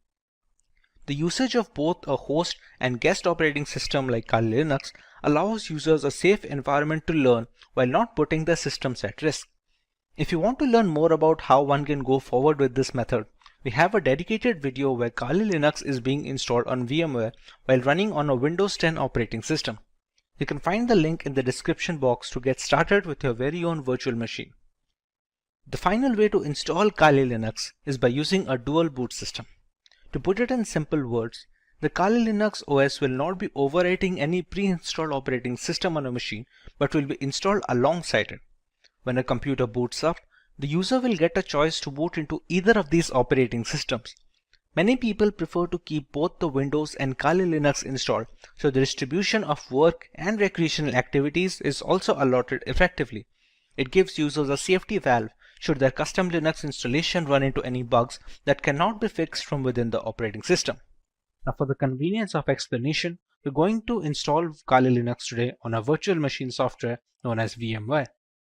VMware is able to run multiple operating systems on a single host machine, which in our case is a Windows 10 system. To get started with Kali Linux installation, we have to go to the website to download an image file. We go to Get Kali, and as you can see, there are multiple platforms on which this operating system can be inverted. As per our requirement, we're going to go with the virtual machine section. As you can see, it is already recommended by the developers. This is the download button, which will download a 64-bit ISO file. We can download 32-bit, but that is more necessary for hard metal machines, or if you're going to use it for older devices which do not support 64-bit operating systems yet. After clicking on the download button, we can see we have a WinRAR archive which will have the ISO files. For now, we have downloaded the ISO file and it is already present with me. So we can start working on the VMware side of things. Once the ISO file is downloaded, we open up VMware Workstation. We go to File and we create a new virtual machine. In these two options, it is highly recommended to go with the typical setup rather than the custom one. The custom is much more advanced and requires much more information from the user, which is beneficial for developers and people who are well versed with virtualization software, but for 90% of the cases, typical setup will be enough. Here, we can select the third option, which will be I will install the operating system later. In some operating systems, we can use the ISO file here directly and VMware will install it for us. But for right now, in the case of Kali Linux, the third option is always the safest. Kali Linux is a Linux distribution, so we can select Linux over here, and the version, as you can see here, have multiple versions such as the multiple kernels. Every distribution has a parent distribution. For example, Kali Linux has Debian, and there are other distributions which are based or forked from some parent distribution. Kali Linux is based off Debian, so we can go with the highest version of Debian, which is the Debian 10.x 64-bit. Go on next. We can write any such name. We can write Kali Linux so that it will be easier to recognize the virtual machine among this list of virtual machine instances. The location can be any location you decide to put. By default, it should be the documents folder, but anywhere you put, it will hold up all the information of the operating system. All the files you download, all the configurations you store, everything will be stored in this particular location that you provide. When we go next, we are asked about the disk capacity.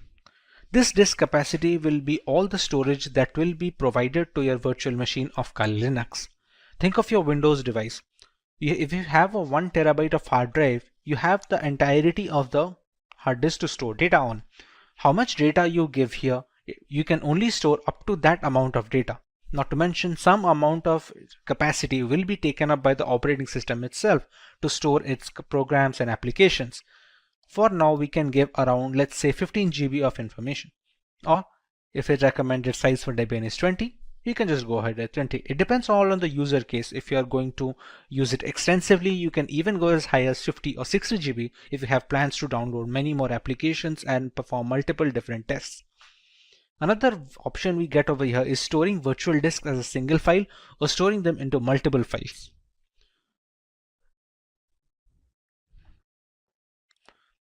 As we already know, this virtual machine runs entirely on VMware. Sometimes when transferring these virtual machine instances, let's say from a personal computer to a work computer, we're going to need to copy up the entire folder that we had mentioned before over here. Instead, all virtual machines have a portability feature.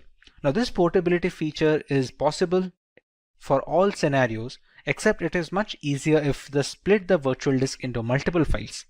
Now even if this makes porting virtual machines easier from either system to system or software to software, let's say if you want to switch from VMware to VirtualBox or vice versa, the performance takes a small hit. It's not huge, but it's recommended to go with storing the virtual disk as a single file if you have no purposes of ever moving the virtual machine. Even if you do, it's not a complete stop that it cannot be ported. It's just easier when using multiple files. But in order to get the best performance out of the virtual machine, we can store it as a single file over here.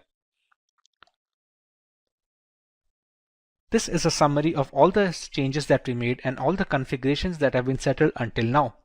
Now at this point of time, we have not provided the .iso file yet, which is the installation file for the Kali Linux that we downloaded from this website.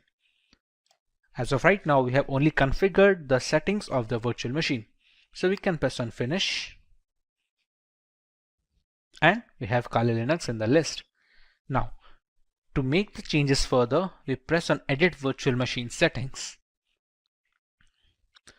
The memory is supposed to give the RAM of the virtual machine.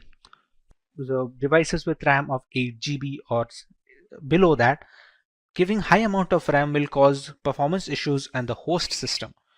If the memory has some amount of free storage left, let's say on idle storage, my Windows machine takes about 2 GB. So I have 6 GB of memory to provide. Although if you provide all of the 6 GB, it will be much more difficult for the host system to run everything properly. So for this instance, we can keep it as 2 GB of memory for the virtual machine instance. Similarly, we can use the number of processors and we can customize it according to our liking. Let's say if we want to use one processor, but we want to use 2 different cores, we can select them as well. Hard disk is pre-set up as the SCSI hard disk and it does not need to be changed for the installation of this operating system at all. CD/ID DVD. This is where the installation file comes. You can think of the ISO file that we downloaded as a pen drive or a USB thumb drive, which is necessary to install an operating system.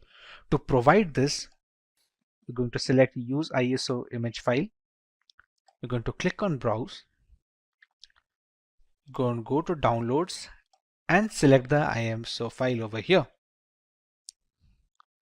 Select Open. And we can see it is already loaded up. Next, in the network adapter, it is recommended to use NAT. This helps the virtual machine to draw the internet from the host machine settings. If your host machine is connected to the internet, then the virtual machine is connected as well. There are some other options such as host only or custom segments or LAN segments, but those are not necessary for installation.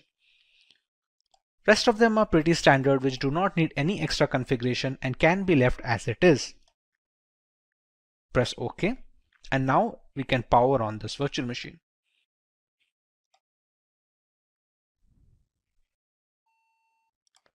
In this screen, we can choose how we want to proceed with the installation. We have a Start Installer option over here. So we're going to press Enter on that.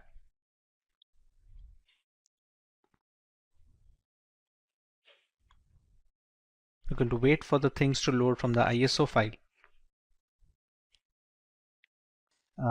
The first step in the installation is choosing the language of the operating system. For this, we can go with English as standard. This is a location. This will be used for setting up the time and some of the internal settings which depend entirely on the location of the user. So for this, we're going to go with India.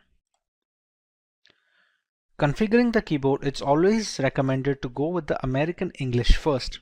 Many people make a mistake of going with the Indian keyboard if it is possible, and it provides a lot of issues later on. So it's always preferred to go with the American English, and if later we see some necessity of another keyboard dialect that is required, we can install it later. But for now, we should always stick with American English as a basic. At this point, it's going to load the installation components from the .iso file. It is a big file of 3.6 GB, so it has a lot of components that need to be put into the virtual machine, which can also be used to detect hardware.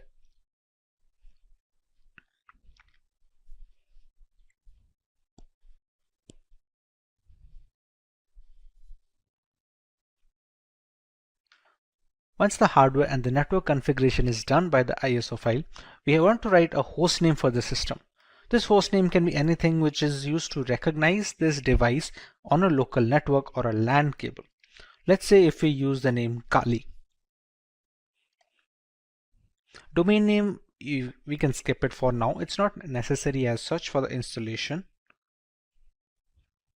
This is the full name for the user. Let's say we can provide the name as Simplilearn as a full name. Next, we're going to set up a username. This username is going to be necessary to identify the user from its root accounts and the subsequent below accounts. For now, we can give it as something as simply123. Now we have to choose a password for the user. Now remember, since this is the first user that is being added onto this newly installed operating system, it needs to be a password for the administrator. We can use whichever password we like over here and use the same password below and press on continue. At this point, it's going to detect on the components on which the operating system can be installed. Like here, there are multiple options like the use entire disk and set up LVM, use entire disk and set up encrypted LVM. For newcomers, it is recommended to just use the first one, since LVM encryption is something that you can learn afterwards when you're much more hands-on with the Linux operating system. For now, we're going to use the use entire disk guided installation and press on continue. When we set up the virtual machine on VMware, we had set up a disk capacity. There we gave a purpose 20 GB. That is the hard disk which is being discovered here. Even though it is a virtual disk, on VMware it acts as a normal hard disk on which an operating system can be installed. So we select this one and press on continue. Here there is a multiple partition system. All the operating systems that are installed have different components. One is used for the keeping of the applications, one for the files, other for the RAM management and other things. For newcomers, it is always recommended to keep it in one partition. And we're going to select that and press on continue. This is just an overview of the partition it's going to make. As you can see, it has a primary partition of 20.4 GB and a logical partition of 1 GB used for swap memory. Now these kind of naming can be confusing for people who are not well versed with Linux operating systems or in general virtualization. But for now, you can go ahead and press on continue, as this will be fine. We can press on finish partitioning and write changes to disk and continue. It's just a confirmation page. As you can see, it's wrote that SCSI3 is our virtual hard disk of 20 GB disk capacity. We write the changes to the disk, we press yes and click on continue. At this point, the installation has started. Now this installation will take a while depending on the amount of RAM provided, the processors provided, and how quickly the performance of the system is being hampered by the host machine. On quicker systems, this will be rather quick, while on the smaller ones, this will take a while. Since this is going to take some time to install, as it is being run on a virtual machine with only 2 GB of RAM, we're going to speed up this part of the video so we don't have to waste any more time just watching the progress bar.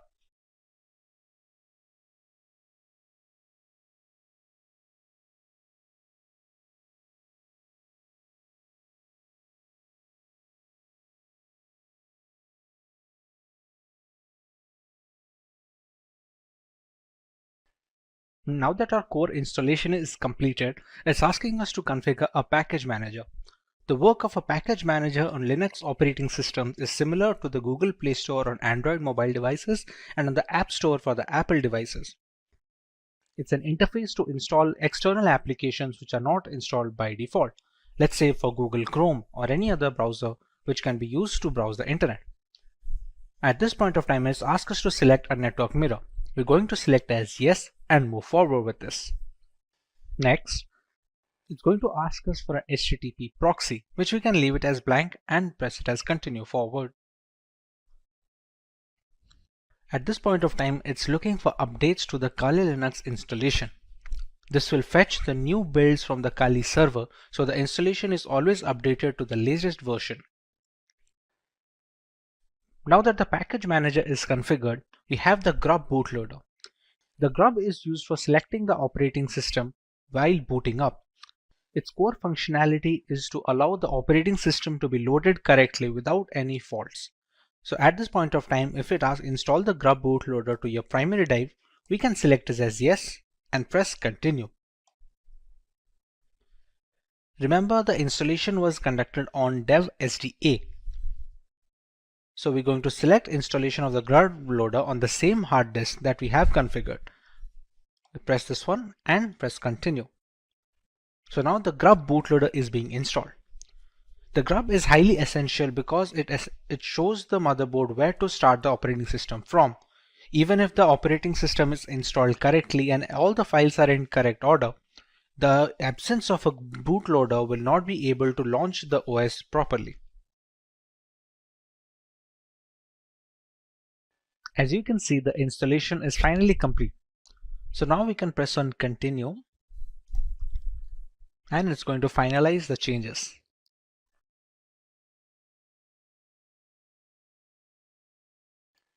Now you can see Kali Linux being booted up straight away. It doesn't check for the ISO file anymore since the operating system is now installed onto the virtual hard disk storage that we had configured before.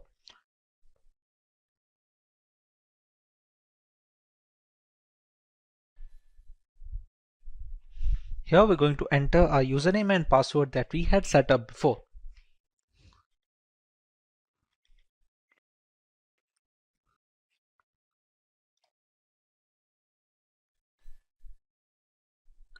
And we have the Kali Linux system booted up.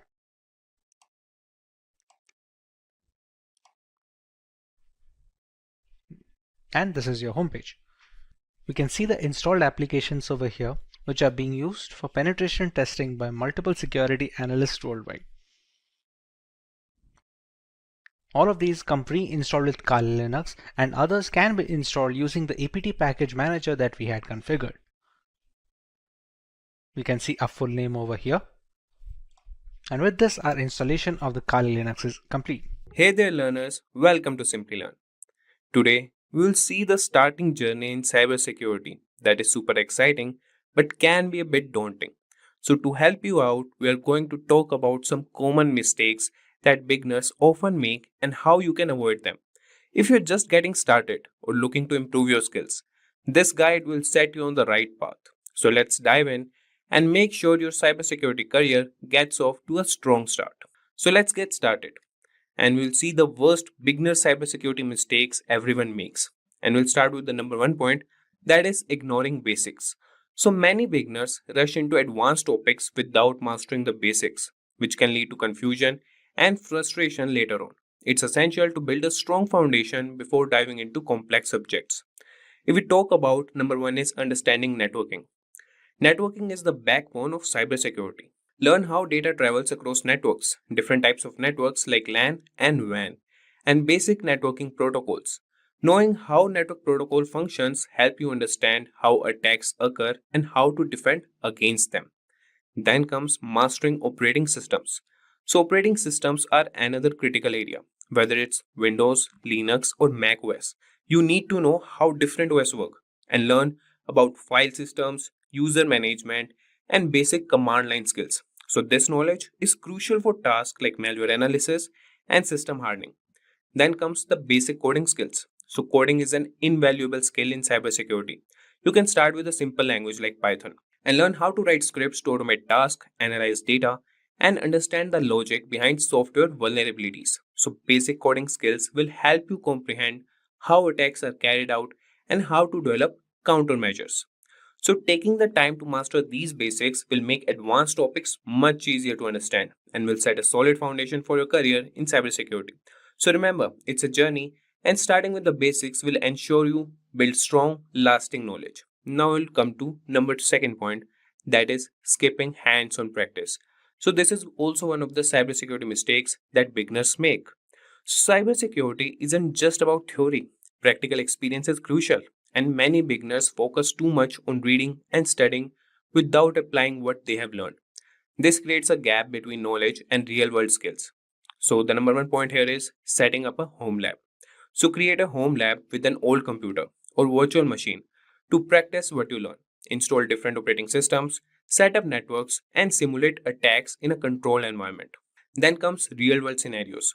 So, use your home lab to practice real world scenarios like configuring firewalls and detecting intrusions. Platforms like Hack the Box and Try Hack Me offer cybersecurity challenges that mimic real life networks and systems.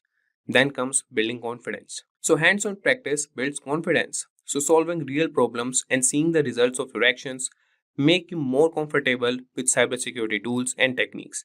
And this confidence is crucial when making quick, informed decisions in this field. So, gaining practical experience bridges the gap between theory and practice, making you a more effective and confident cybersecurity professional. So, now we'll see the third mistake that cybersecurity beginners make, that is, lack of documentation.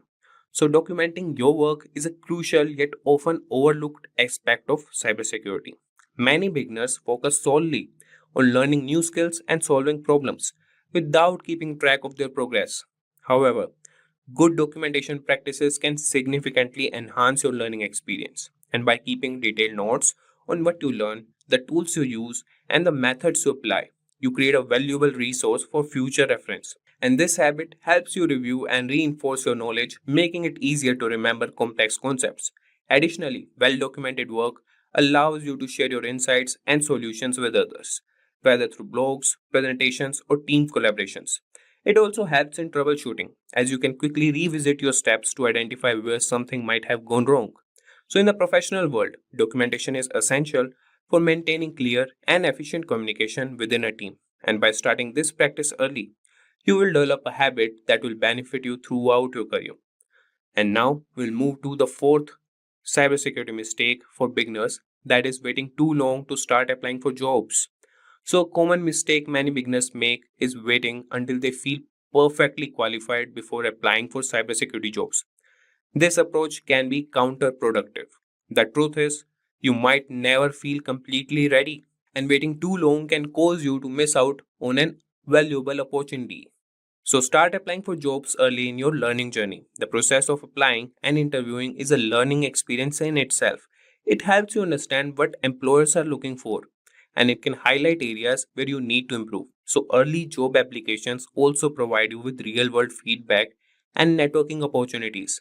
Remember, many entry level positions are designed for people who are still learning and growing in this field. So, employers often value enthusiasm, willingness to learn, and problem solving skills as much as they do technical knowledge.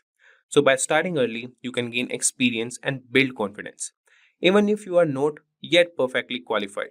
And then comes the next mistake, that is trying to qualify for all jobs. So, in the vast field of cybersecurity, trying to qualify for every job out, there is a common but misguided approach. Cybersecurity encompasses a wide range of specialties, from network security and ethical hacking to incident response and security analysis.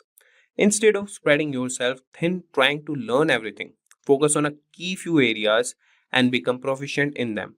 Specializing in special fields make you more valuable to potential employers. It's better to be an expert in one or two areas than to have superficial knowledge in many. So by focusing on specific skills, you can develop a better understanding and expertise that sets you apart from others. So this focused approach also makes it easier to stay updated with the latest trends and advancements in your chosen areas. Remember, depth of knowledge often outweighs breadth when it comes to career advancement and job satisfaction. So, this was all about trying to qualify for all jobs. Now, we'll see the biggest mistake, that is IT foundation fallacy. So, many aspiring cybersecurity professionals believe they need a deep IT background to start their career. This is same as the number one point, but this is a misconception. While having a solid foundation in IT can be beneficial, it's not a prerequisite for success in cybersecurity. What you need are the specific skills and practical experience. Focus on learning about networks, operating system, and security tools. Engage in hands-on practice through labs and simulations to build real-world skills. Cybersecurity is a field where practical knowledge and the ability to apply concepts matter more than theoretical IT knowledge. And many successful cybersecurity professionals come from diverse backgrounds, including those with minimal IT experience. So they succeed by continuing learning and adapting to new challenges. So don't let the lack of deep IT foundation hold you back. Concentrate on gaining the skills and experience that are directly relevant to the cybersecurity roles you are interested in. Now moving to number 7, that is not attending cybersecurity events.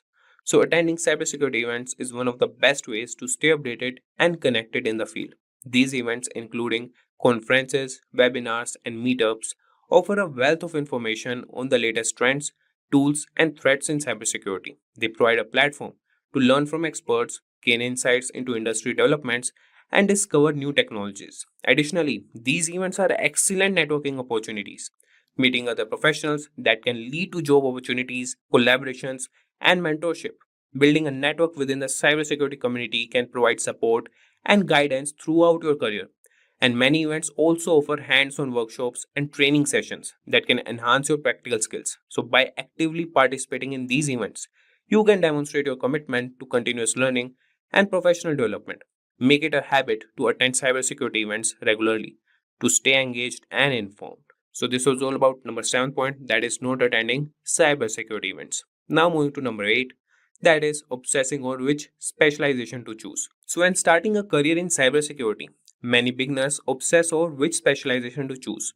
This can be overwhelming and counterproductive. Instead of stressing about making the perfect choice, allow yourself the freedom to explore different areas of cybersecurity.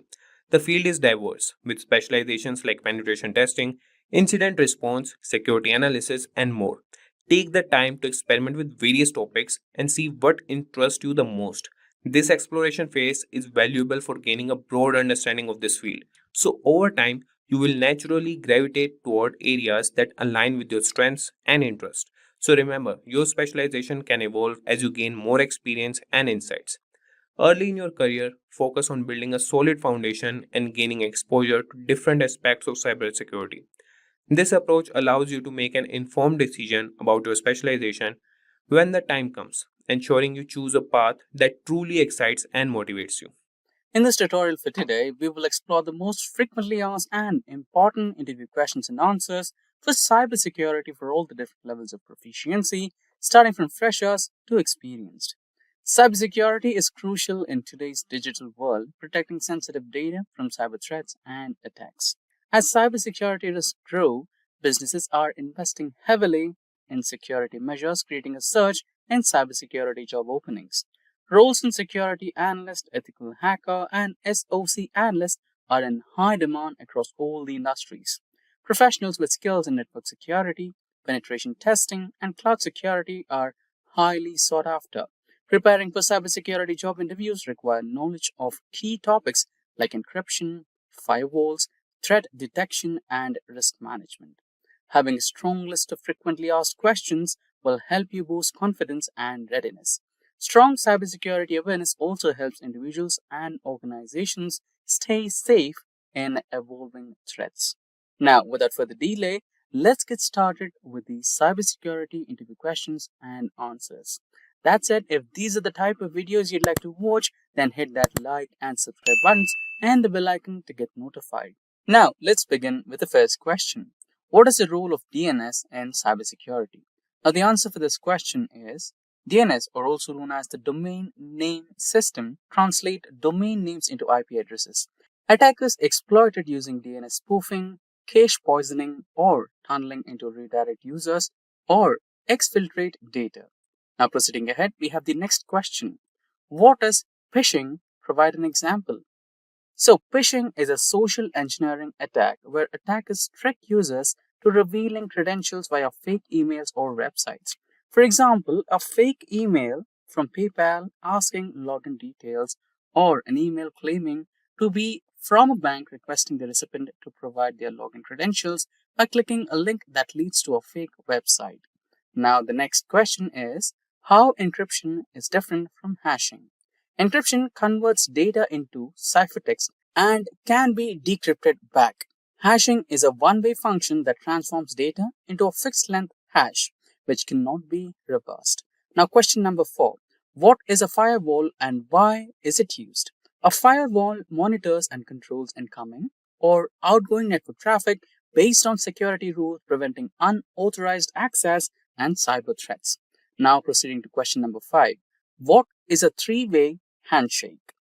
It's a TCP process where a client and server establish a connection using SYN, ACK, and ACK packets, ensuring reliable data transmission.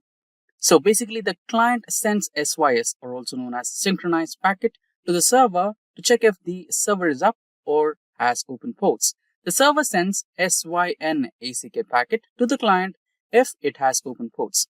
Lastly, the client acknowledges this and sends back an ACK or acknowledgement packet back to the server. Proceeding ahead, we have the sixth question.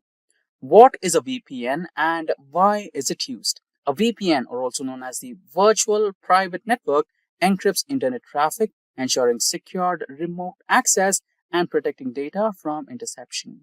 Now, the seventh question. What are the common techniques for securing a computer network? Techniques like firewalls, IDS or IPS, strong authentication, encryption, patch management, network segmentation, and endpoint protection are a couple of common techniques that can be used to secure a computer network. Proceeding ahead, we have the eighth question. Define the terms encryption and decryption. So the answer is, firstly, encryption. Encryption converts plain text into unreadable ciphertext. So the other end is the decryption, which reverses the process using a key to restore the plain text. Proceeding ahead, we have the ninth question. What are cookies in a web browser? So you can consider cookies as some specific details that are stored by the website to help you navigate to the website when you revisit the same website. So the answer is, cookies are small data files stored in the browser to track users' session, preferences, and authentication. Malicious cookies can be exploited for tracking and session hijacking as well. Now proceeding ahead, we have the 10th question, which talks about what is the difference between IDS and IPS. So firstly, IDS. IDS is also known as Intrusion Detection System, which monitors traffic for threats, while IPS is Intrusion Prevention System, which actively blocks malicious traffic. Now proceeding ahead, we have the 11th question. What is two-factor authentication? So for all of those you're already using Gmails or any of the email accounts and you want to log in from a remote location which kind of seems different to your browser, then you get a notification. Authenticate yourself via mobile or your phone, etc., right? Send an OTP or some secured questions. So that is known as two-factor authentication. The security method requiring two independent authentication factors like a password or a one-time code to verify identity is called as two-factor authentication. Proceeding ahead, we have the 12th question. What is SSL encryption? Secured sockets layer encrypted data between a web browser and a browser to prevent eavesdropping and tampering. Proceeding ahead, we have the 13th question. Explain a data security audit. So a security audit is an organization's security control, policies, and vulnerabilities to identify and mitigate risks. Now, the 14th question. Explain cross-site scripting and SQL injection. XSS injects malicious scripts into web pages to steal data. SQL injection manipulates database queries to gain unauthorized access. Now, the 15th question. What is a zero-day vulnerability? So, it refers to a security vulnerability present in software or hardware that is undisclosed to the vendor and lacks an existing solution. This loophole can be leveraged by malicious actors before a remedy is created. So, proceeding ahead, we have our 16th question. Discuss the ISO 27001 and 27002 standards. So, it is a framework for information security management systems, which is ISMS, while ISO 27002 provides guidelines for implementing security controls and practices within an organization. Now, proceeding ahead, we have the 17th question. Explain the principles of ethical hacking. Ethical hackers identify vulnerabilities legally, following rules and engagement, ensuring data integrity, and reporting findings responsibly. Now we have the 18th question. What are the different types of network security? So the 18th question, what are the different types of network security? So the different types of network security includes firewalls, IDS or IPS, encryption, VPNs, endpoint protection, network segmentation, and access controls. Proceeding ahead, we have the 19th question. So moving ahead, we have the 19th question. Discuss the concept of risk assessment in cybersecurity. Risk assessment evaluates threats, vulnerabilities, and potential impacts to prioritize security measures. Now, moving ahead, we have the next question, which is what is the incident response and how is it managed? So, the answer is incident response is handling security breaches using a structured approach, which is detection, containment, eradication, recovery, and lessons learned. Now, moving ahead, we have the 21st question, which talks about what is the CIA triad in cybersecurity? So, CIA stands for C, confidentiality, which is data privacy, I for integrity, which is data accuracy, and A for availability, which is for data access when needed from the CIA triad. Proceeding ahead, we have the 22nd question. What is network sniffing? Capturing and analyzing network traffic using tools like Wireshark, which attackers exploit to intercept sensitive data, is called as network sniffing. Now, the 23rd question. How do you manage cryptographic keys? Using key management systems like KMS, rotate key regularly, use strong storage methods, and enforce least private access, you can manage the cryptographic keys. Now we have the 24th question. Define the terms virus, malware, and ransomware. So the answer for this question is, firstly, a virus. Virus replicates and spreads. Next is malware. Includes all malicious software. And lastly, the ransomware, where data gets encrypted and the attacker demands payment for decrypting the data. Now, the 25th question. What is the difference between HIDS and NIDS? So, HIDS is host-based IDS, which monitors systems activity on a device, while NIDS is network-based IDS, which analyzes network traffic for threats. Now, proceeding ahead, we have the 26th question, which asks about explain data leakage. So, unauthorized data exposure via breaches, insider threats, or misconfigurations prevented by DLP or data loss prevention tools is known as data leakage. Now, proceeding ahead, we have the 27th question. What is port scanning? A technique used to identify open ports on a system, often used by attackers to find vulnerabilities, is called as port scanning. Proceeding ahead, we have the 28th question. How often should you perform patch management? So, standard-wise, the answer for this question is it should be done as soon as it is released. And in some cases, it should be done regularly based on risk-based approach, and typically for monthly standard patches and immediately for critical vulnerabilities. Proceeding ahead, we have the 29th question. How would you reset a password protected BIOS configuration? Now, the answer for this question is, since BIOS is a pre-boot system, it has its own storage mechanism for setting and preferences. A simple way to reset is by popping out the CMOS battery so that the memory storing the settings lose its power supply, and as a result, it will lose its setting. Now, proceeding ahead, we have the 30th question. What is a botnet? So the answer for this question is a network of compromised devices controlled remotely to launch cyber attacks such as DDoS or spam campaigns is known as a botnet. Now the 31st question.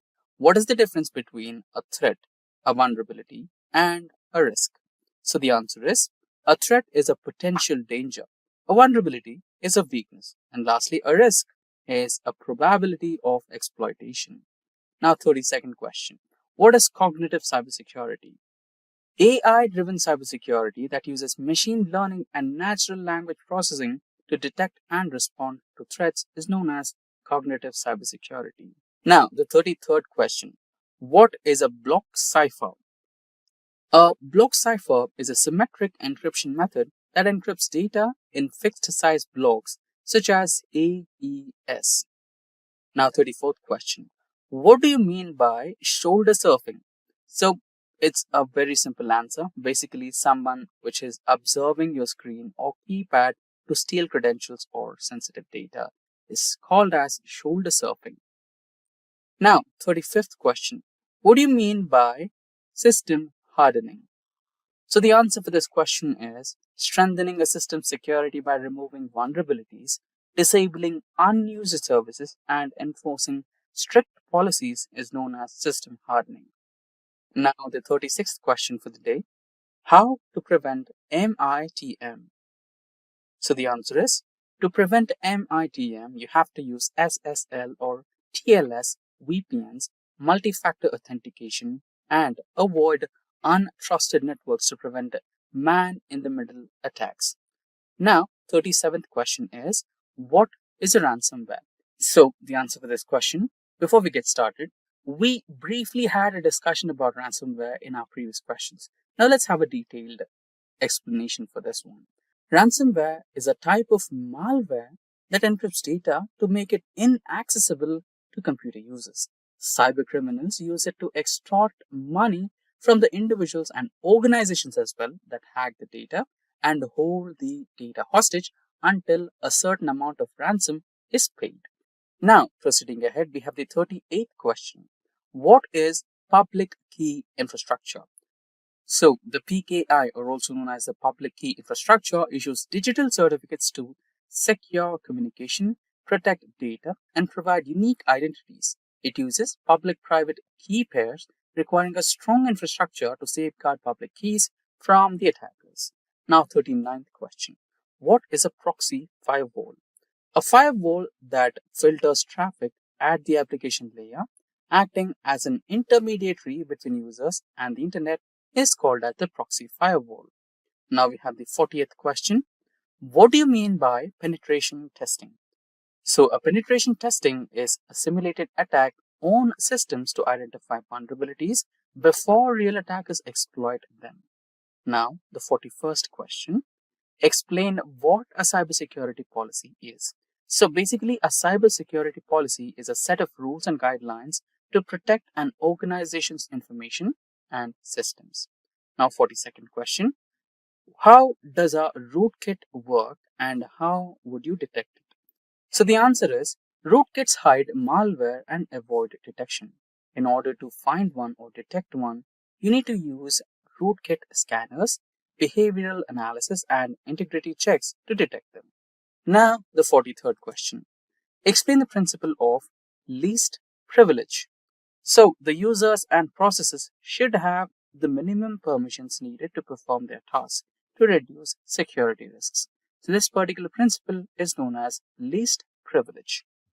Now, 44th question. What are the key elements of a strong security policy? So, the answer for this question is access control, encryption, incident response, audit logging, risk management, and compliance requirements. So these are the key elements for a strong security policy. 45th question. Explain the concept of a digital signature. A cryptographic method ensuring the authenticity and integrity of digital messages using public key encryption is known as a digital signature. Now, the 46th question. What is a honeypot in cybersecurity? So the term honeypot is self-explanatory. So in terms of cybersecurity, it is a decoy system designed to attract the monitor attackers, helping identify the attack methods and also sometimes observe their behavior in order to understand what are their intentions. Now, 47th question. What are the common cybersecurity threats today? So some of the common cyber threats today are ransomware, phishing, DDoS attacks, insider threats, zero-day exploits, and supply chain attacks. Now, 48th question. How can you prevent a man-in-the-middle attack or MITM attack? So for that, you need to use encrypted communications like TLS or SSL, use VPNs, strong authentication, and avoid unsecured networks. 49th question. What is a DDoS attack and how does it work? So the answer for this question, Firstly, DDoS. It is called as distributed denial of service, and DDoS overloads a system with excess traffic using a botnet, causing service disruption. So basically, it's kind of blocking the service. And with this, we come to the final question of today's session, which is, what is the difference between black hat, white hat, and grey hat hackers? So the answer for this question is, let's begin with the black hats. Black hats are malicious hackers. They exploit vulnerabilities for illegal purposes. And then we come with white hat. So ethical hackers who help to identify and fix vulnerabilities, who have positive ethics, are called as the white hat hackers. And grey hat, a kind of a mix and match between the both black hat and white hat. So these hackers help identify vulnerabilities without malicious intent, but may not always have authorization. Once you dive into the world of cybersecurity, it becomes clear that there are many certifications to choose from. Some of these are relatively easy to obtain, while others are known to be extremely challenging. The difficulty of these exams basically depends on few things, like how much you know, how much time you put into studying, and the hands-on experience you have in the field. Some people breeze through the toughest certification without breaking the sweat, while others might struggle with them. But here's the thing, it's really hard to rank how difficult a certification is because testing organizations don't always share the pass rates for their exams. Despite this, there is plenty of talk in the industry about which certification is the hardest one. So based on the discussions and insight from cybersecurity experts, we have put together a list of 8 most challenging cybersecurity certification. So guys, without further ado, let's get started. So guys, the first certification in our list is, in a decreasing order that we have, is AWS Certified Security Specialty. Our list basically begins with the AWS Certified Security. This specialty certification is a must-have for cloud security professionals. This certification focuses on especially security in the Amazon Web Services cloud environment. In this certification, you will learn about AWS security concepts like the shared responsibility model, data protection, and secure internet protocols.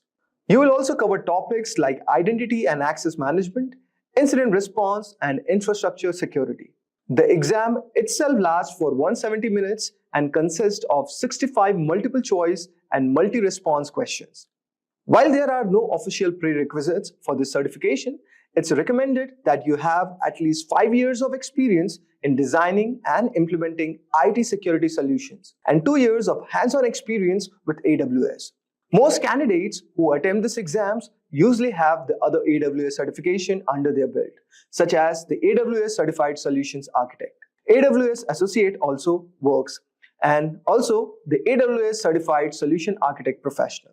These certifications basically provide a strong foundation in the AWS concepts, making the AWS Certified Security Specialty kind of easier to tackle.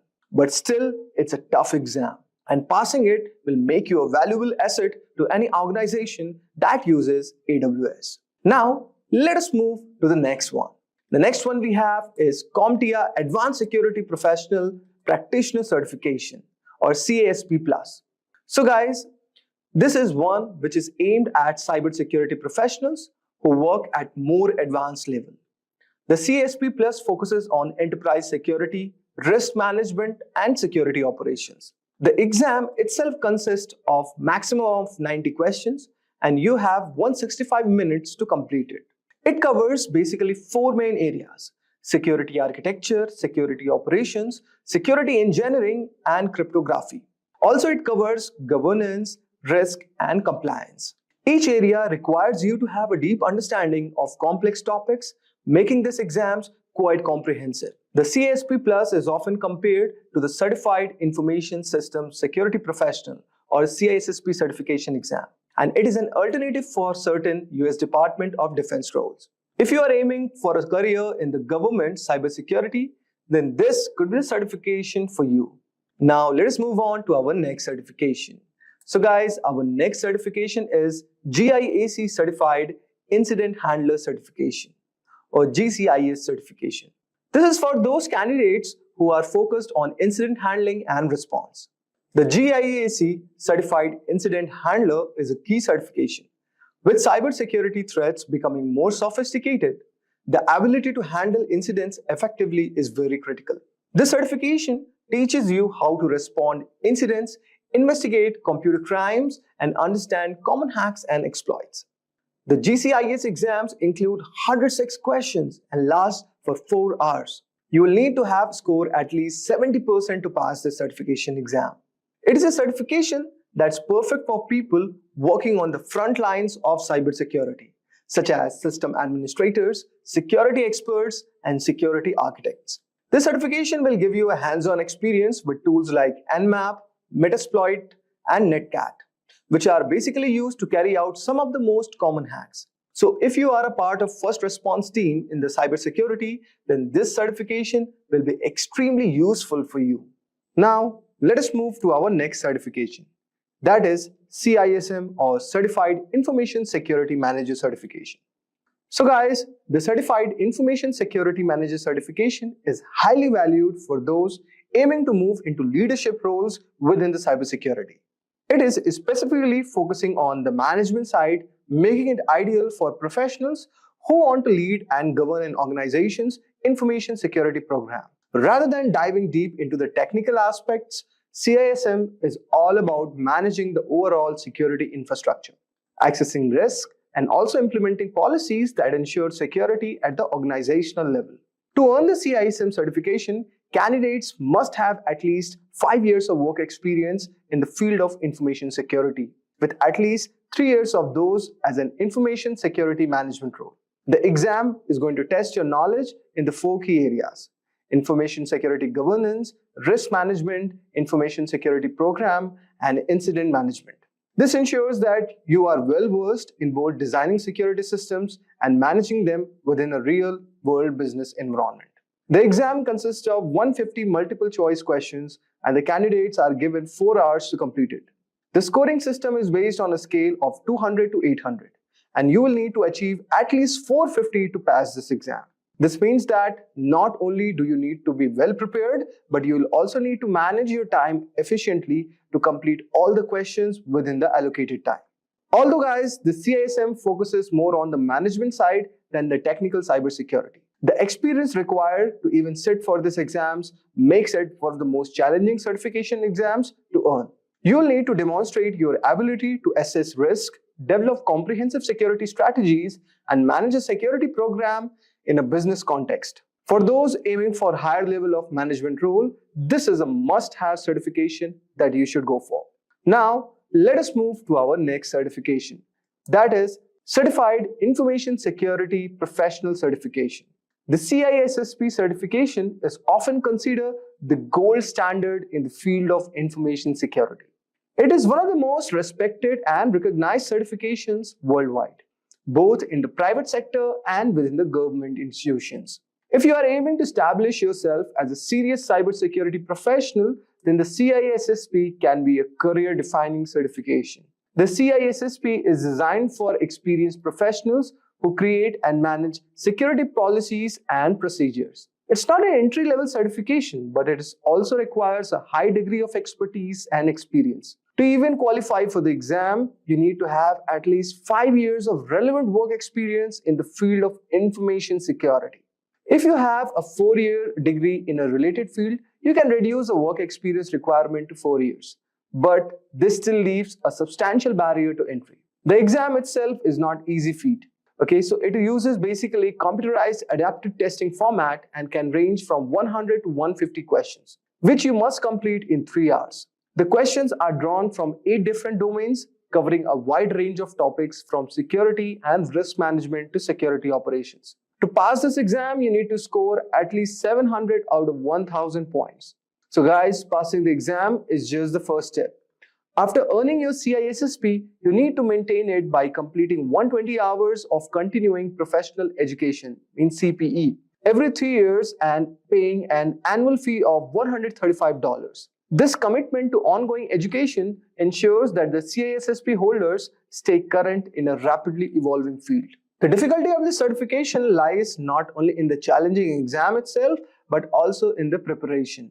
Many candidates spend up a year studying for this exam, and those who don't meet the experience requirements can still take the exam. but they will be classified as an ISC2 associate until they gain the requisite experience. Once you have earned the CISSP, you will be well positioned for advanced role in cybersecurity. So whether you are aiming to be a security manager, auditor, or consultant. Now let us move to our next security certification. So our next certification is CCIE Security, or Cisco Certified Inter-Network Expert Security Certification. This is known for its incredibly challenging process. It's widely recognized as one of the most prestigious certifications in the field for the network security professionals, and the number of individuals who hold this certification globally is quite small, around 4,000 as of now. The certification commands respect because of the depth of the knowledge required and the difficulty of the exam. The CCIE Security Certification requires candidate to pass 2 exams. First, a written qualification exam implementing operating Cisco Security Core Technologies, or SCOR 35701. And the second is an 8-hour lab exam. The lab portion of the exam is where many candidates struggle, and it's designed to test your ability to secure real-world networks in a hands-on environment.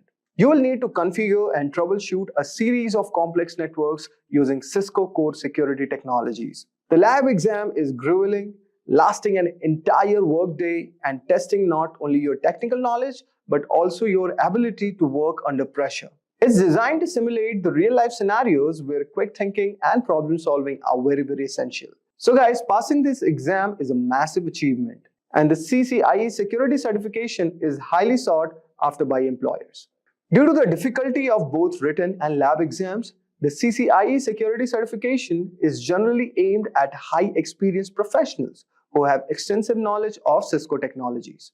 So guys, for those who are looking to specialize in network security and are prepared for rigorous challenge, the CCIE Security Certification career can be a very defining achievement for your next role.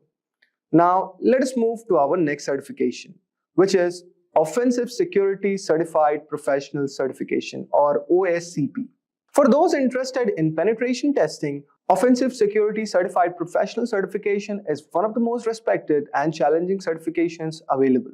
The OSCP is unique because it focuses on practical, hands-on skill rather than just theory.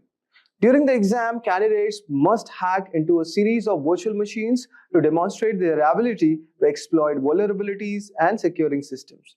The exam itself lasts 23 hours and 45 minutes with an additional 15 minutes of proctoring. Candidates are given access to a virtual environment where they must identify vulnerabilities, exploit them, and then provide detailed reports on how they did it. To pass this, you need to score at least 70 points out of 100. So guys, before taking this exam, candidate must complete the Penetration Testing Kali Linux, or PEN 200 course, which teaches them the necessary skills for the OSCP exam. This course is intensive, covering topics such as buffer overflows, web application attacks, and privilege escalations. It is designed to prepare candidates for real-world penetration testing scenarios, which makes the OSCP one of the most hands-on certifications available. So guys, let us move to our next certification, which is GIAC Security Expert Certification. At the top of our list is the GIAC Security Expert Certification, which is often described as most difficult certification to earn in cybersecurity. As early of the 2024, fewer than 300 professionals worldwide held the GCAC certification, which speaks to the difficulty and the prestige. The GSC certification requires candidates to pass a challenging multiple choice exam, submit a research paper, and complete 2-day hands-on lab exam. The lab portion is where most candidates struggle, as it tests your ability to apply advanced cybersecurity concepts to secure and defend systems in real-world scenarios. Maintaining the GSC certification is no small task either. GIAC requires certified professionals to regularly update their skills and go through a rigorous renewal process. This makes the GSC not only tough to earn but also tough to keep. However, for those who do, it's a symbol of expertise and dedication to cybersecurity. So guys, these were some of the top 8 toughest cybersecurity certification which one can pursue for. And we all know that there's no doubt that the demand for cybersecurity professionals is growing, and certifications are one of the great ways to prove your skills. So we covered 8 of the toughest cybersecurity certification which you can pursue, each with its own set of challenges. So that's a wrap up for this video. If you have any doubts or questions, you can ask them in the comment section below. Our team of experts will reply you as soon as possible. Thank you and keep learning with Simplilearn. Staying ahead in your career requires continuous learning and upskilling. Whether you're a student aiming to learn today's top skills or a working professional looking to advance your career, we've got you covered. Explore our impressive catalog of certification programs in cutting-edge domains, including data science, cloud computing, cybersecurity, AI, machine learning, or digital marketing. Designed in collaboration with leading universities and top corporations, and delivered by industry experts, choose any of our programs and set yourself on the path to career success. Click the link in the description to know more.